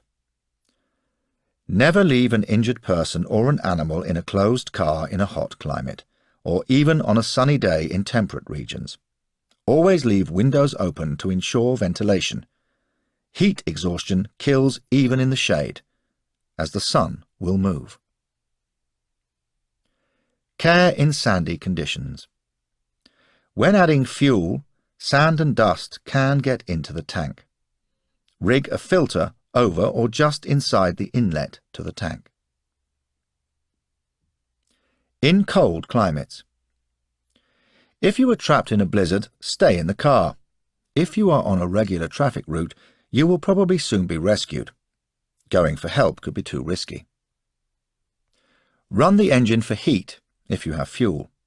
Cover the engine so that as little heat as possible is lost, but make sure the exhaust is clear. Do not risk exhaust fumes coming into the car.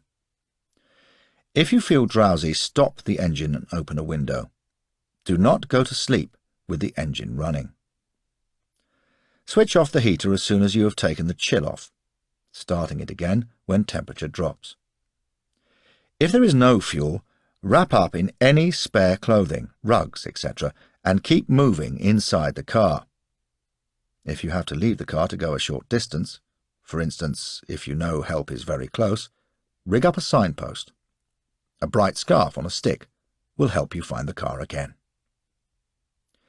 When the blizzard stops, if it is daylight, otherwise wait until morning, it is worth walking out if there is a clear guide to the route, such as telegraph poles. If miles from anywhere and the snow is building up to bury the car, get out and build yourself a snow cave. When the blizzard stops, scrape large signs in the snow and use other signals to attract attention. Starting. Always try to park on a gradient so that you can use a bump start to back up the starter. Once you get the engine going, keep it running, but check that the handbrake is firmly on and never leave children or animals in an unattended vehicle with the engine running. Demisting. Don't try to drive looking through a small clear patch on a misty screen. Rub onion or raw potato on the inside of the screen to stop it misting up. Cover the outside of the windscreen and windows with newspaper to prevent frost building up on them. If damp, however, paper will stick.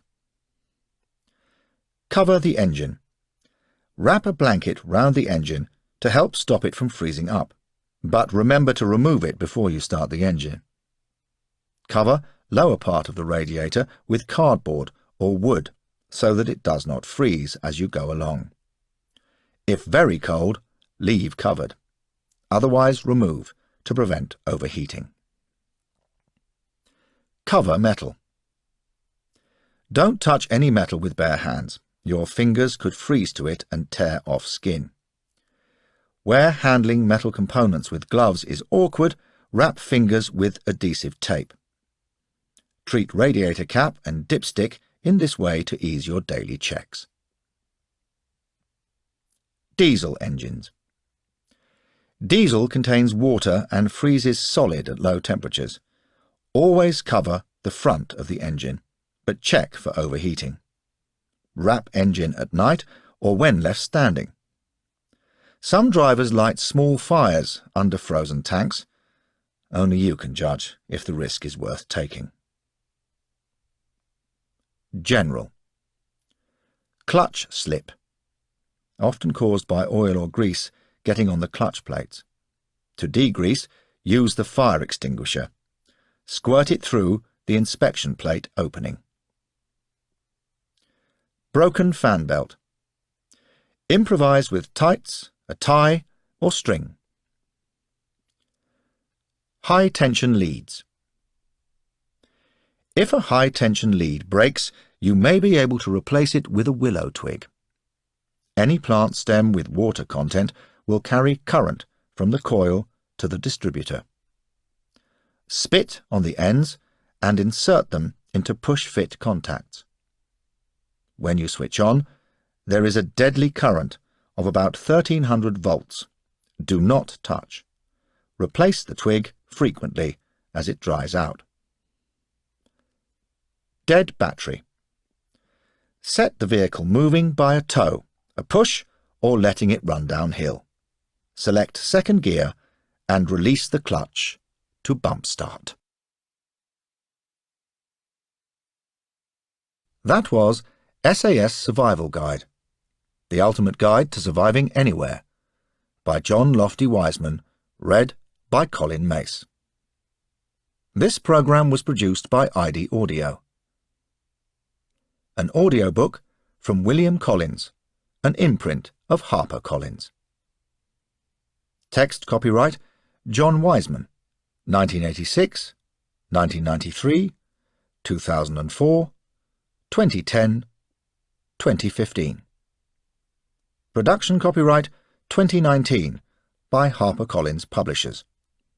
All rights reserved. John Wiseman asserts the moral right to be identified as the author of this work. Thank you for listening. Audible hopes you've enjoyed this program.